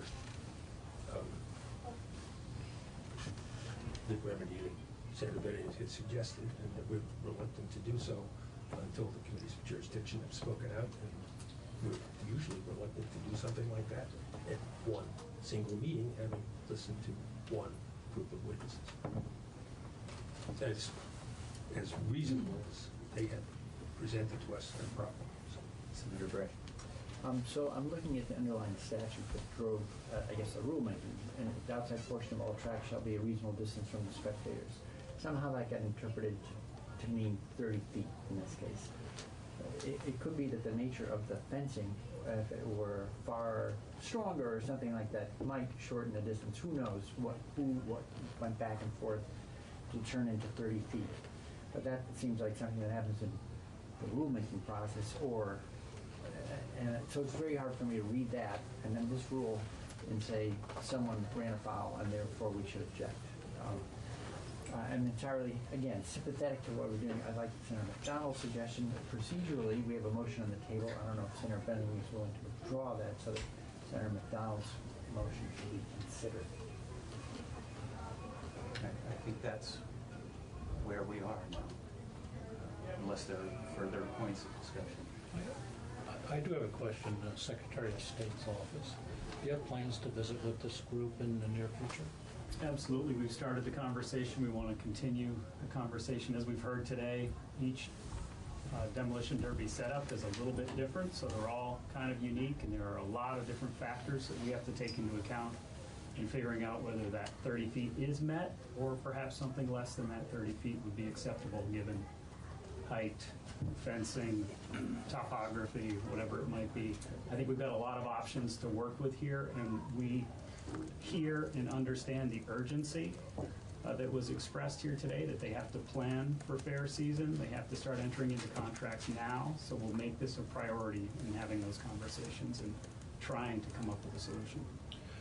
And if I may follow along, relative to Senator Donald's comment about time frame here, you're going to be scheduling something sooner rather than later in terms of, and can we ask for a report back from that conversation, or ask you to submit some? I will. We certainly will. Or you could do the same. We've had a conversation already. It was, I understand yeah. that, but I think Oh, there's no, more to be had. ongoing, absolutely. Senator McDonald. One of the timeframe issues I think many of us are thinking of is the length of rulemaking to change the rule. And this is a health and safety issue. And should the legislature direct, and the committees of jurisdiction direct new rules for new outcome, they would be permitted by emergency rule, which are quick and immediate and would not hold up this process. It would be an emergency rule which can be implemented immediately, quickly, in a timely fashion. So I would hope that if we're going to we're going to discuss this with the committees of jurisdiction, we will make it clear that it's a time frame issue here, that the emergency rules would apply if our council would verify that aspect, and to do it in a way that is that we are our colleagues expect us to do business here, not to make policy, but to conform to statute. And I'm wholeheartedly in support of Senator Benning's goals, and think that this committee should achieve those goals in a less hurried fashion. Representative Gordon. I had a question about process, and I believe Senator McDonald has answered that question for me. Yes. Also a process question. If this committee votes to send letters to the committees of jurisdiction, is it possible for the Fairs Association to get a copy of those so that we may also send letters to those same committees with some of our background information and perhaps with some of the discussion that Mr. Winters and I will be having on behalf of this issue, so that we can give them a sense of urgency on this and let them know that this is a top priority for all of us if that's the way that this vote goes? A letter to committees of jurisdiction is CC'd to the Fair Association and the Secretary of State's office.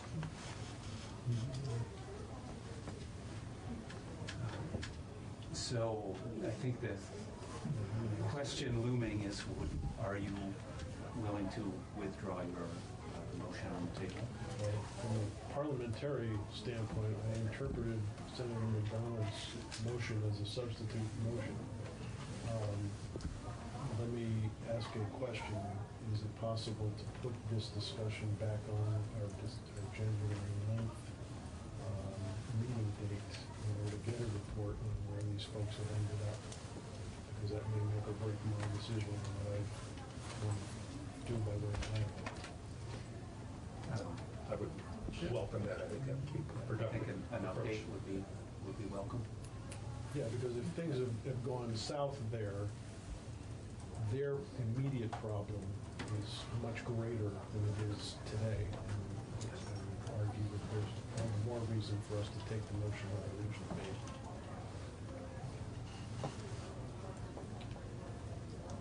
So I think would all like an update January 9th meeting? So could council state then the motion that's before us? A couple different motions. There was Senator Benning's original motion to object.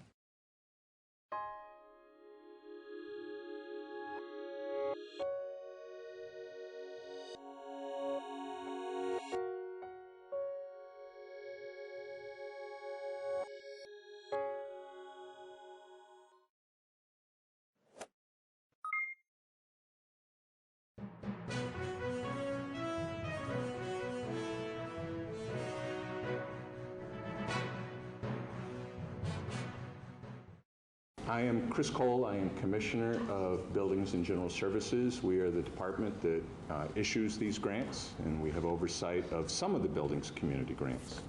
I want to welcome you to this celebration. Each and every one of you is the best of the best. You were selected to receive a grant from this program. Each year, $600,000 is appropriated by the Vermont legislature for distribution through the Building Communities Grant Program. This program supports infrastructure investments in the state of Vermont that supports community program goals. There are 3 annual grant programs administered by the Department of Buildings and General Services. They are economic development grants, recreational facility grants, and then human service and education grants. These programs are intended to stimulate job creation, help with new design or upgrades of facilities for nonprofits and municipalities, as well as the private sector. All nonprofit agencies that serve Vermonters are eligible to apply for these grants in any amount up to $25,000. The application process was created to be simple so anyone can complete it. The grants require a 1-to-1 match and are designed to be last gap funding to support your projects.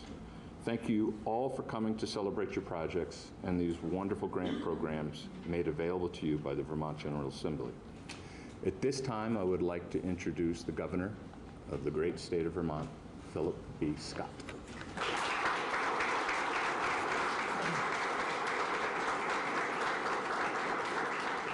Well, thank you very much, everyone, for coming. And if you haven't had an opportunity, please get out to visit the Vermont History Center. It's a wonderful area. This is because we've had some construction at the State House, but we've had a number of events here in the Snelling Room, and it's a great venue. So if you have an opportunity, get out there and see that. I look forward to this ceremony every year because it's worthwhile. It's putting money back into communities. And I'd like to thank each and every one of you first for your dedication to make a difference in the lives of others in your communities as well.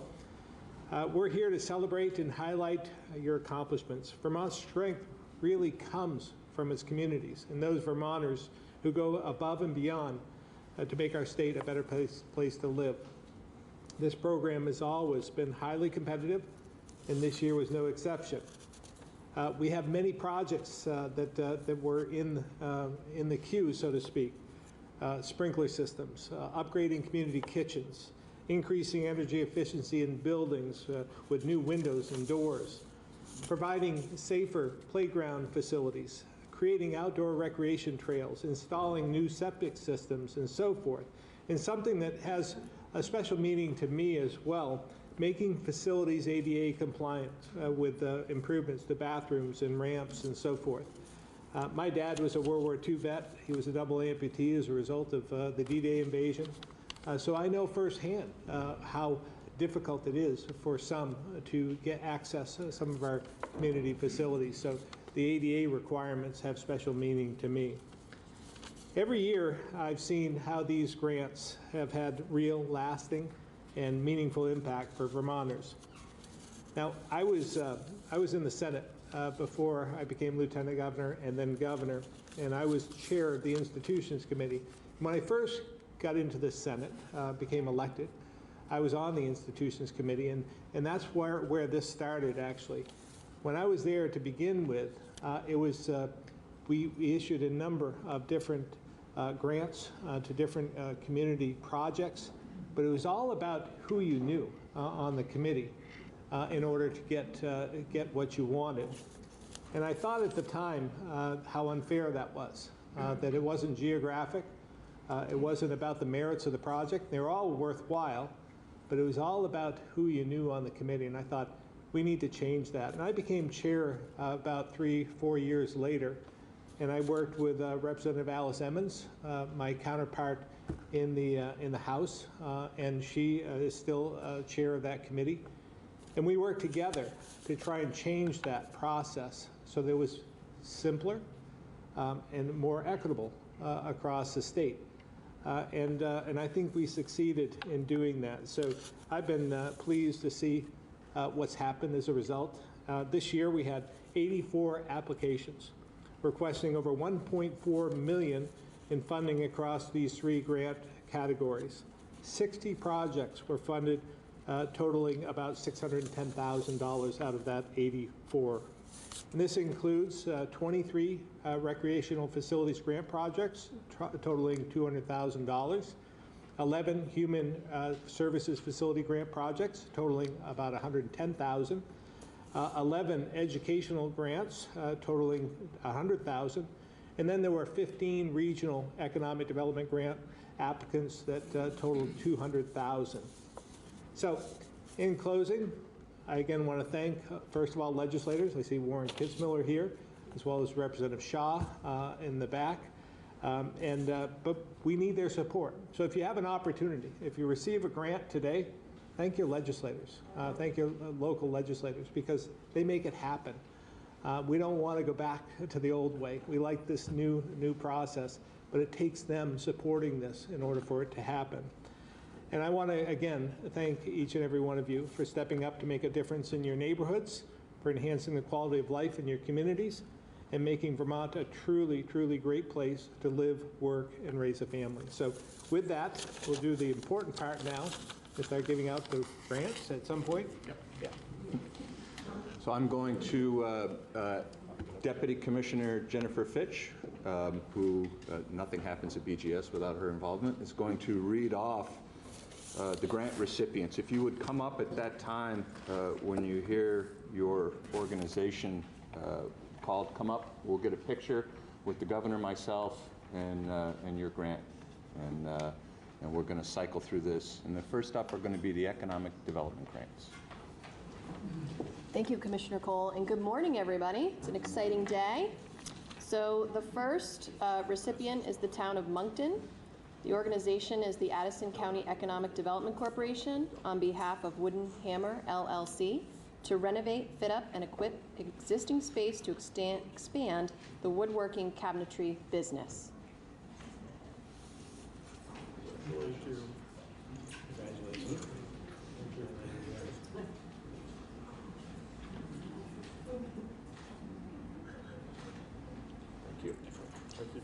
You keep that.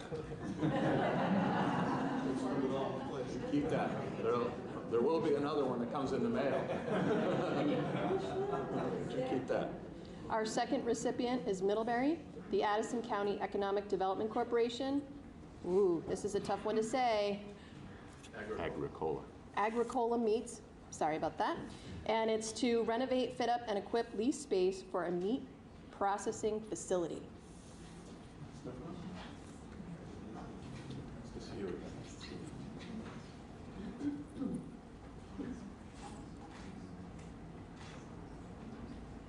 Thank you. The next grant goes to the town of Bristol, Addison County Economic Development Corporation, Bristol Bakery and Cafe Wholesale, LLC, to invest in new equipment for packing and automated roll making and to add additional ovens.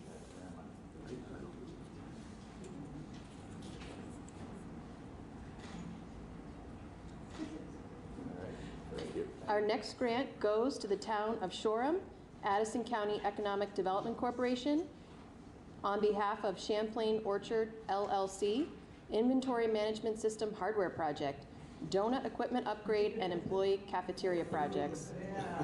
All right. Oh, yeah. Thank you. Nice job this year. The next grant recipient goes to the town of Dorset, Bennington County Industrial Corporation, H.N. Williams Store, for retail expansion and construction of fueling station and canopy. Move on to the next. Our next grant recipient is the town of Bennington, Bennington County Industrial Corporation, Polar Composite LLC, asbestos remediation and fire sprinkler system upgrades for renovation and fit up. We'll divvy up the money later. That's right. The next recipient is the town of Hardwick, the Northeastern Vermont Development Association, Vermont Soy LLC, for steam boiler and system build-out project. Congratulations.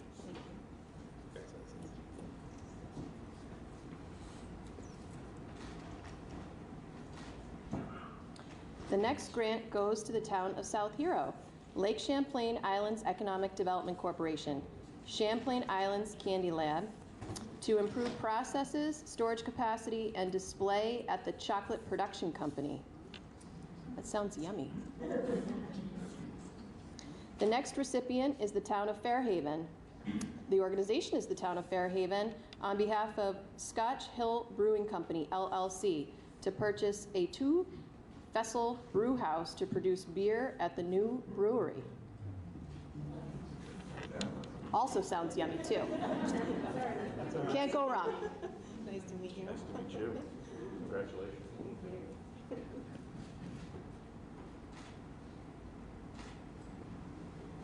Good luck with the brewery. Thank you.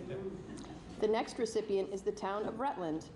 The organization is the Rutland Economic Development Corporation on behalf of True Yoga Vermont for construction of a new yoga room at their new location. Thank you.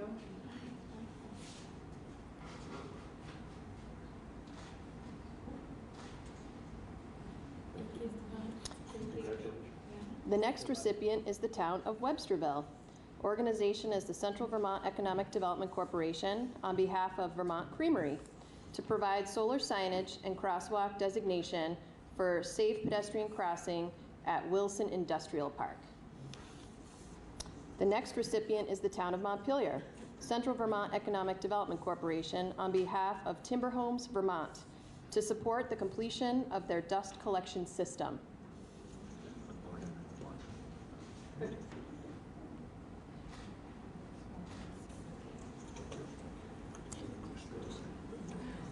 The next recipient is the town of Brattleboro, Brattleboro Development Credit Corporation, Backroads Food Company, LLC, the Granola Deposter Project, and the Granola Tray Scraping Project. No.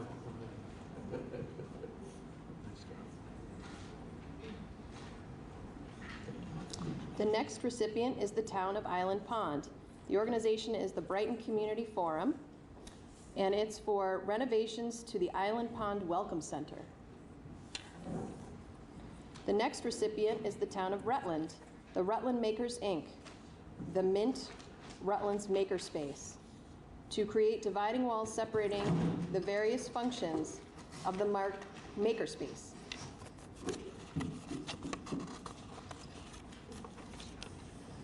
So that completes the recreational economic development grants, and we are now moving on to the human services facilities grants. So the next recipient is the town of Goshen. The organization is Camp Thorpe. The project description is installation of new accessible doorways and new energy efficient windows in 14 cabins. Yeah, come up. So nice to meet you.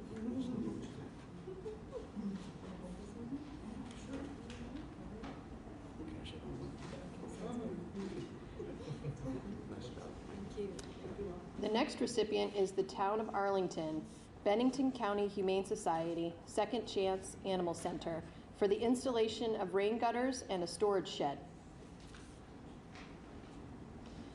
The next recipient is the town of Burlington, Burlington Dismas House to improve drainage and to decrease water infiltration to the foundation.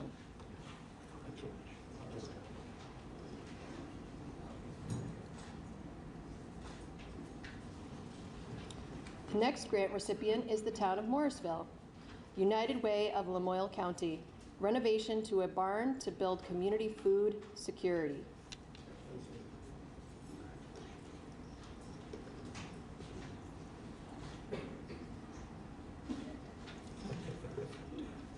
The next recipient is the town of Randolph, Randolph Area Community Development Corporation, to purchase, move, and rehabilitate an older mobile home.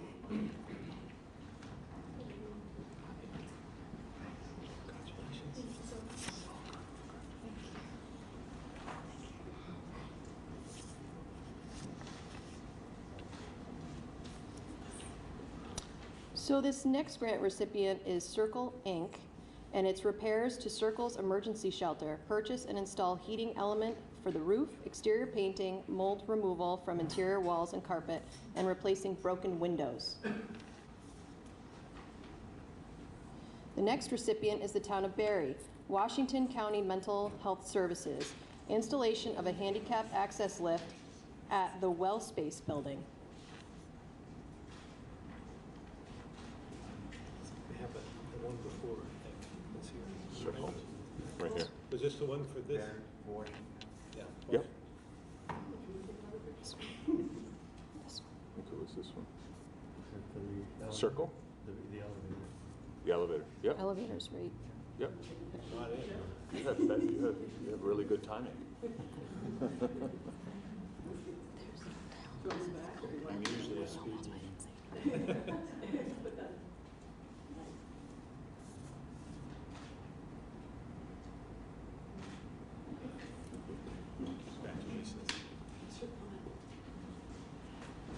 The next recipient is the town of Barry, Highgate Nonprofit, to install a sprinkler system in the community building.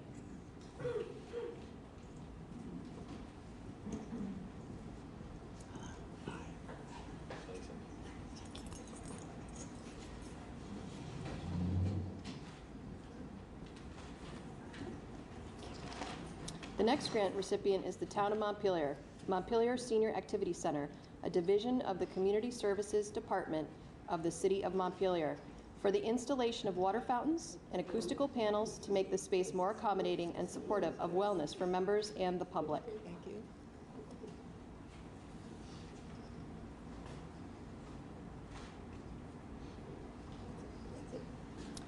The next grant recipient is the town of Brattleboro, United Way of Windham County, to purchase and install LED operatory lights at the Windham County Dental Center.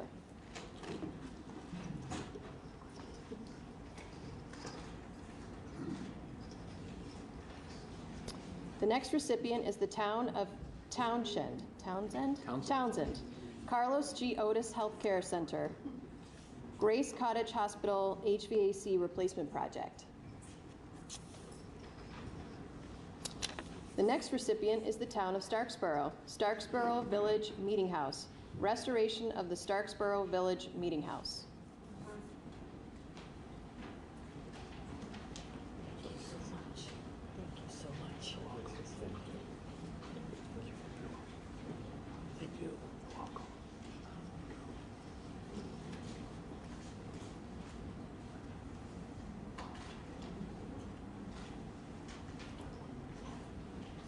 The next grant goes to Bennington, Sunrise Family Resource Center, to make safety enhancements and improvements to early childhood playground.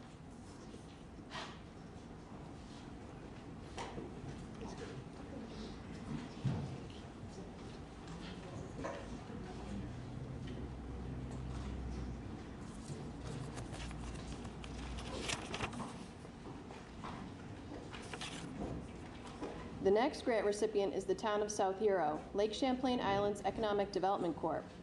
Turn to Joy Early Care and Learning to renovate existing building for a newly created child care facility. Next grant recipient is South Burlington. Oh. They're different South Hero grant. Okay. Lund Family Center, safety improvements to their kitchen.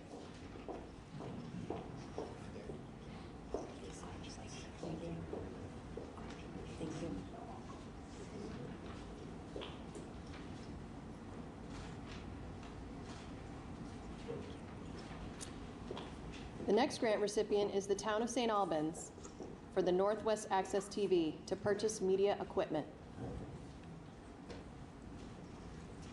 The next grant recipient is the town of Morrisville, River Arts of Morrisville, Inc., to purchase and install a commercial dishwasher. The next grant recipient is the town of Rutland, the Rutland County Parent Child Center, replacement of the heating, cooling, and ventilation system.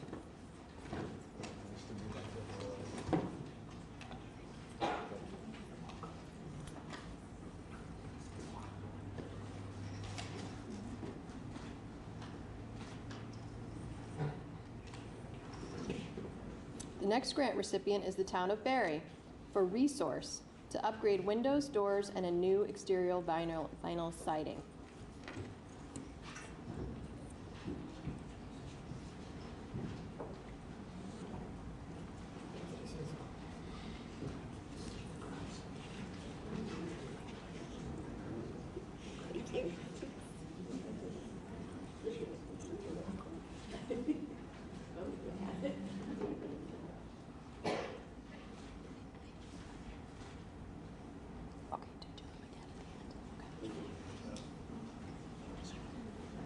The next grant recipient is the town of Brattleboro for the Winston Prouty Center for Child and Family Development to replace an inefficient hot water heater. The next grant recipient is the town of Proctorsville. Stepping Stones Preschool, renovating, expanding the attached garage space, including a new heating system and handicapped accessibility ramp. The next grant recipient is the town of Woodstock. Woodstock Community Play School, the school's relocation project.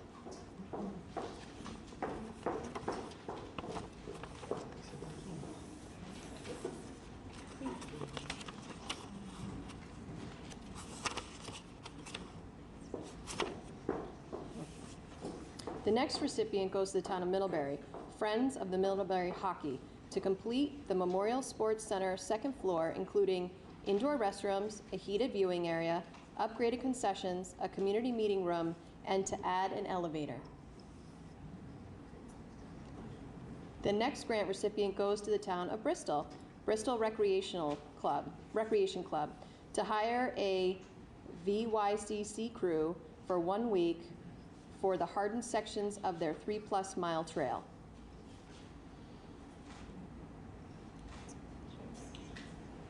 The next grant recipient goes to the town of Ripton, Vermont Elks Charities, Silver Towers Camp for People with Disabilities, replacement of the camp kitchen floor, bottom cabinets, and countertops. Grab the check. Grab the check, boy. Thank you so much. Thank you.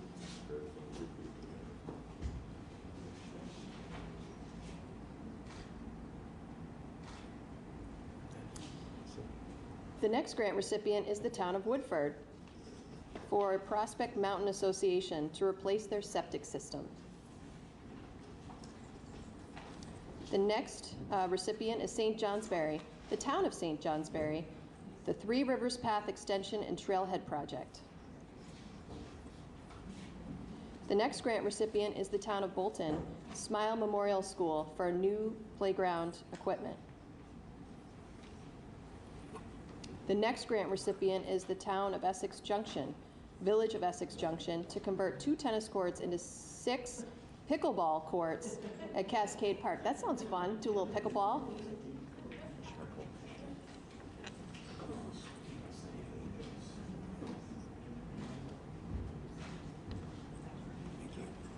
The next recipient is the town of St. Albans, Collins Purley Campus, Maple Run United School District for a new playground.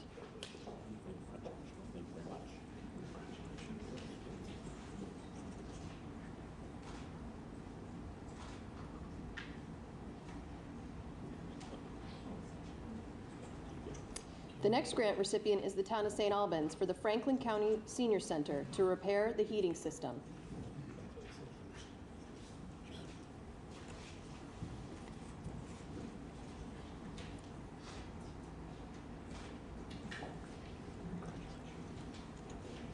The next grant recipient goes to the town of Montgomery, Montgomery Recreational Department, to construct additional mileage of the multi-use path. I was waiting for this little cutie pie to get up. Commissioner, thank you, Governor. Want to hold it? Oh, it's adorable. Thanks. So cute. It's okay. It happens frequently. Wouldn't want to fall apart. The next grant recipient is Isle Lamont. Isle Lamont Preservation Trust, upgrades to the educational recreational trail signs. The next grant recipient goes to the town of Cambridge for the Cambridge Recreation Board to purchase multi-use storage shed concession stand.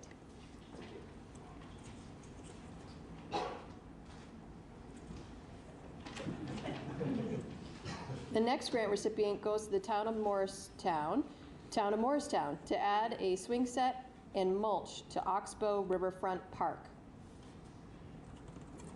The next grant recipient is the town of Greensboro, Greensboro Community Child Care Center, 4 Seasons of Early Learning, to purchase new playground equipment and resurface the back playground area. The next grant recipient goes to the town of Wells, to build a pavilion at Lakeside Park. The next grant recipient goes to the Town of Brandon. Town of Brandon Recreation Department, removal and replacement of border fencing and creation of a parking area.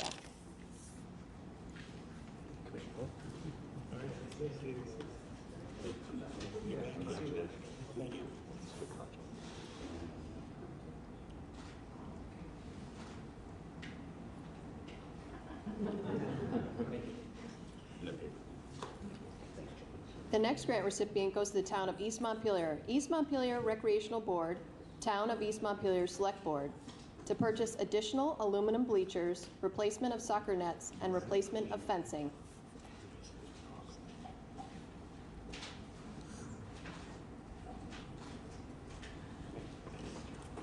The next grant recipient is the Town of Vernon. For the Town of Vernon, improvements to recreation area bathrooms, including replacement of a double door and to construct privacy access to the public bathrooms facility in the pavilion.